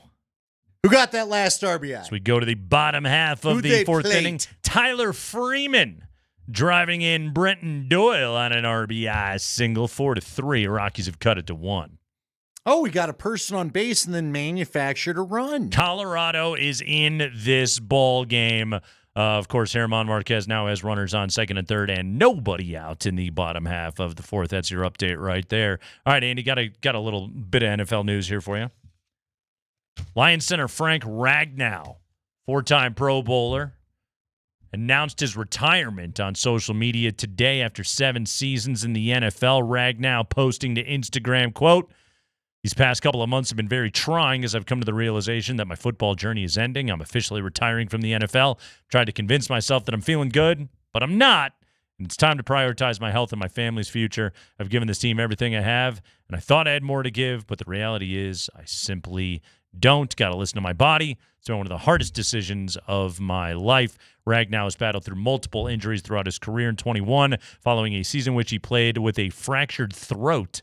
I repeat, fractured throat. General manager Brad Holmes and coach Dan Campbell made him the league's highest paid center at the time with a $54 million 4-year extension. I'd say that he earned it. How many years? 7 years. Played last year with a partially torn pectoral muscle. Didn't miss a start after he was named to the Pro Bowl for the 3rd consecutive season. Are we going to start seeing shorter careers out of these guys? It's funny because you go back to the numbers of Frank Tripucka, and I feel like a lot of those guys were just, God, they'd play through anything. But these guys, you make some NIL money, then you tag on some NFL money, and a guy like that with everything, every ailment you just laid out, how are they going to battle through that? What do you got to do it for? You know what I mean? Exactly. What do you? And especially if you get a Super Bowl early. Some guys are wired differently. This guy got to be a part of basically like arguably the greatest era of Lions football ever. That's a good point. And he's just saying, I'm out. Body's broken. I'm rich. Peace. So the retirement of Frank Ragnow. It's a great football name. It is, especially. Yeah. He'd have made a perfect Viking. Really good name, Ragnow. That name it's almost Webster Slaughter good. Oh, yeah. Yeah. Yeah. Mm-hmm. Yeah. So let's dive in. Here we go. NFL, all name teams. I always start with DeBrickashaw Ferguson. DeBrickashaw's at top. DeBrickashaw is an elite first ballot Hall of Fame football name. I've never met another DeBrickashaw. Nope, he's the only one that I know. And if you're going to come with DeBrickashaw after he being the DeBrickashaw, what was his measurables? He was giant, chiseled of stone. Yeah, very large human. He was a tackle, wasn't he? DeBrickashaw. Yeah. Oh yeah, you're not naming your gymnast kid DeBrickashaw. Is all I'm saying. No, that's a football-y name right there. DeBrickashaw got to be pretty high on the list. I'm always a big fan of, and a better name than a football player, Barkevious Mingo. Yes. Barkevious Mingo. You're not forgetting that name. All of it says football. All of it says D-line for you right there. Obviously, Bronco Nagurski. Sure. Yeah. Good football name. Dick Butkus. Good old Dick Butkus. Got to put that one pretty high on the list. How about this one for a corner? Quentin Jammer. Quentin Jammer's a really good one. Quentin Jammer. Yep. Great football names. We're taking them right now. 303-504-0925. Ndamukong Suh. Ndamukong. Remember, Ndamukong was, and I don't remember what the nation of origin was, but I remember Joel Klatt looked this up back in the day. Ndamukong meant House of Spears. House of Spears. Really? All right. Yeah. All-time great name. By the way, he almost killed Cody Hawkins on a football field one time. I remember that. Yeah. Yeah. It was pretty sweet. He was a tough guy. he was tough. Ndamukong Suh was as dominant a defensive player that I ever saw. I would have had no problem with him winning the Heisman Trophy. Was it Sam Bradford that won the Heisman Trophy that year when Ndamukong Suh was right there? I think you're right. Okay. And then he went on to be the last bonus baby. Yep. Pretty Bradford damn good. did. Pretty damn good. Ndamukong Suh. There was I don't know why, Jeroy Robinson was name. a Bronco linebacker draft pick out of A&M. Good name. Didn't play a lick for the team. He was a second-round pick or a third-round pick, but I always liked the name Jeroy Robinson. Jeroy Robinson. Jeroy. You know who he apparently shared the draft class with? Mm-hmm. Shannon Sharp. Jeroy did. Yeah. Okay. Sharp ended up being the much more successful of the draft picks. Did he know Bakari Rambo or Atari Bigby? Rambo was a great one. Yeah. Yes. Bakari Rambo. Good football names right there. Mm-hmm. Yep. All right. What do you got for running? I feel like there's some running backs. There's Hannibal Navies, I remember, was a CU linebacker. Hannibal. Remember Max Strong? Yeah. Max Strong. That's a good running back name. Bronco Nagurski was a running back. Yes. Mm-hmm. All right. So there you go. No Peyton Hillis for you? Good.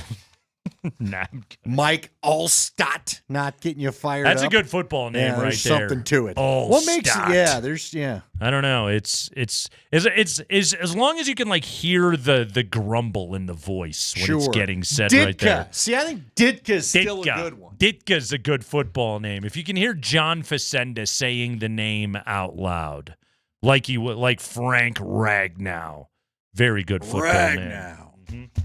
Mm-hmm. Are there any bad football names? Someday we're going to have to go the other way. Because if this Rocky season keeps going, we'll have time. Bad football names. Bad football names. If you're like a quarterback named Sack, you probably don't want to do that. Exactly. Mm-hmm. Kicker named Block. Actually, wait, who was that kicker? Now I can't remember. Okay. Was it a punter named Block? Was it a punter named Block? Yeah. Okay. You don't want the name to be Block. No, you really don't. You'd like that if you were a lineman. Sure. Good name. But Even you a ain't tight blocking end. for a QB named Sack either. Look, pal, it's costing me money. They sacked Sack Yeah. right now, which is no good at all. I got something interesting here for you. Listen to this. It's a little small market NBA factoids, okay? So as you know, Andy, this is the combined smallest market NBA finals ever between Oklahoma City and Indiana. The only teams with a smaller market than OKC are Memphis and New Orleans. The Pacers play in the NBA's 9th smallest media market. When OKC made the finals back in 12, they were playing Miami, which was a good-sized market. The Spurs were consistently in the middle, but they were always playing teams from bigger markets. But check this out, okay? It's not all downside. First off, the television money is already guaranteed, so the ratings ultimately don't matter. Now, the NBA doesn't want 6 years in a row of tiny market finals or anything like that. That could have an impact, but the NBA is getting paid no matter what. The biggest thing the NBA wants is they want a long NBA finals. They'd probably like 7. Yeah, they sell the advertising based on a 4 or a 5 game series, and then if it gets later than that, that's when hopefully they can really cash in. But listen to this, okay? What the NBA is hoping for is they'd like to be able to turn this small market finals into long-term viewership. While finals ratings have suffered in recent years, I saw this in The Athletic, when newer stars like Giannis and Jokic won championships, the league saw a benefit afterward. Nationally televised Milwaukee Bucks games saw a 21% increase in viewership from the previous season, the year after they won the title. Denver Nuggets games had a 32% increase in the season after the team won its 2023 title. Interesting. Yeah. So last year, and I would assume much of it carried over to this year because people now like Nikola Jokic, it was like, holy crap, okay. Number one, it validates a player when he wins an NBA championship. And number two, you figure out, oh, this guy rules. I want to be able to watch him play a whole ton. So whether it's going to be Shea winning the title this year, let's be honest, it's going to be Shea. Or if it's going to be Tyrese Halliburton and the Pacers, the league is expecting a viewership bump the following year. But I didn't know that about the way that there was a huge bump in nationally televised ratings for Nuggets games after they won the championship. I didn't either, but it does make sense. You know, I look. Yeah. I think the league is still figuring out the power of Jokic. Mm-hmm. You know, I remember, I think we talked about it halfway through, but I think they're starting to figure out that, guess what? People like watching this guy. Yep. What a shock. He's a team basketball player. Yep. And they were playing a fun brand of basketball. Although this year, This year might have hurt a little bit. They had some bad showings on national TV, Yeah, they did. just output-wise, right? Yeah. He also had a 30-20-20 game on national TV. No, he was good, but the team always got their butts kicked, it felt like. Yeah. So his 61-10-10 game was also nationally televised. Are you, like, I got to be honest with you, I'm happy. I'm kind of excited to watch some of this. Now, I think this finals is going to be great. I think it should be fun. Yeah. Because I think Indiana's a little better than people give it credit for. Now, I'm not, I don't think anything's stopping OKC. Right. They seem to just choke everybody out. But, yeah, I don't know. Look, I'll give it a 3 games, and we'll see where it goes from there. And I want to dive into this a little bit further tomorrow, but I think one of the things that we're learning about both this finals matchup and, like, looking back in recent years, and it's a new CBA and it's a new NBA, and I don't know if you've heard, it's going to be their 7th unique champion in 7 years. They're getting what they want. But there really is, like, we are beyond the super team era in the NBA. There's no one right way to build an NBA champion right now. No. And the Pacers, like, really the Pacers are a great example of this. Now, granted, are the Pacers there because everybody in the East got hurt and because they didn't have to play the Celtics? Yeah, kind of. But, like, when they made the Siakam trade, you weren't like, ooh, they're suddenly a contender. You were just like, it's a pretty good trade. Yeah, Pascal Siakam's a good player. It's a pretty good trade. But, like, now you look at it and you're just like, okay, well, you got Halliburton and Siakam as your 2 stars. You know, you make savvy new moves like getting Neesmith and getting Obi Toppin, and hell, even Thomas Bryant is contributing to that team right now. But you look at it and you're just like, okay, like, these are all, like, smart moves, but now they're on the precipice of winning an NBA championship. Let's spend some more time on this tomorrow. And I'm also curious, what's better, this new matchup or the rematch you're going to get in the NHL? Exactly. We'll dive into some of that tomorrow here on the show. Kreckman and Lindahl. DMac will be on YouTube tonight talking about the Rockies. They You going to join him? 4-3. You made a decision yet? I will probably not be tonight. But probably some other time. There'll be a night where you're bored enough to jump on there. Totally. Hasn't happened yet.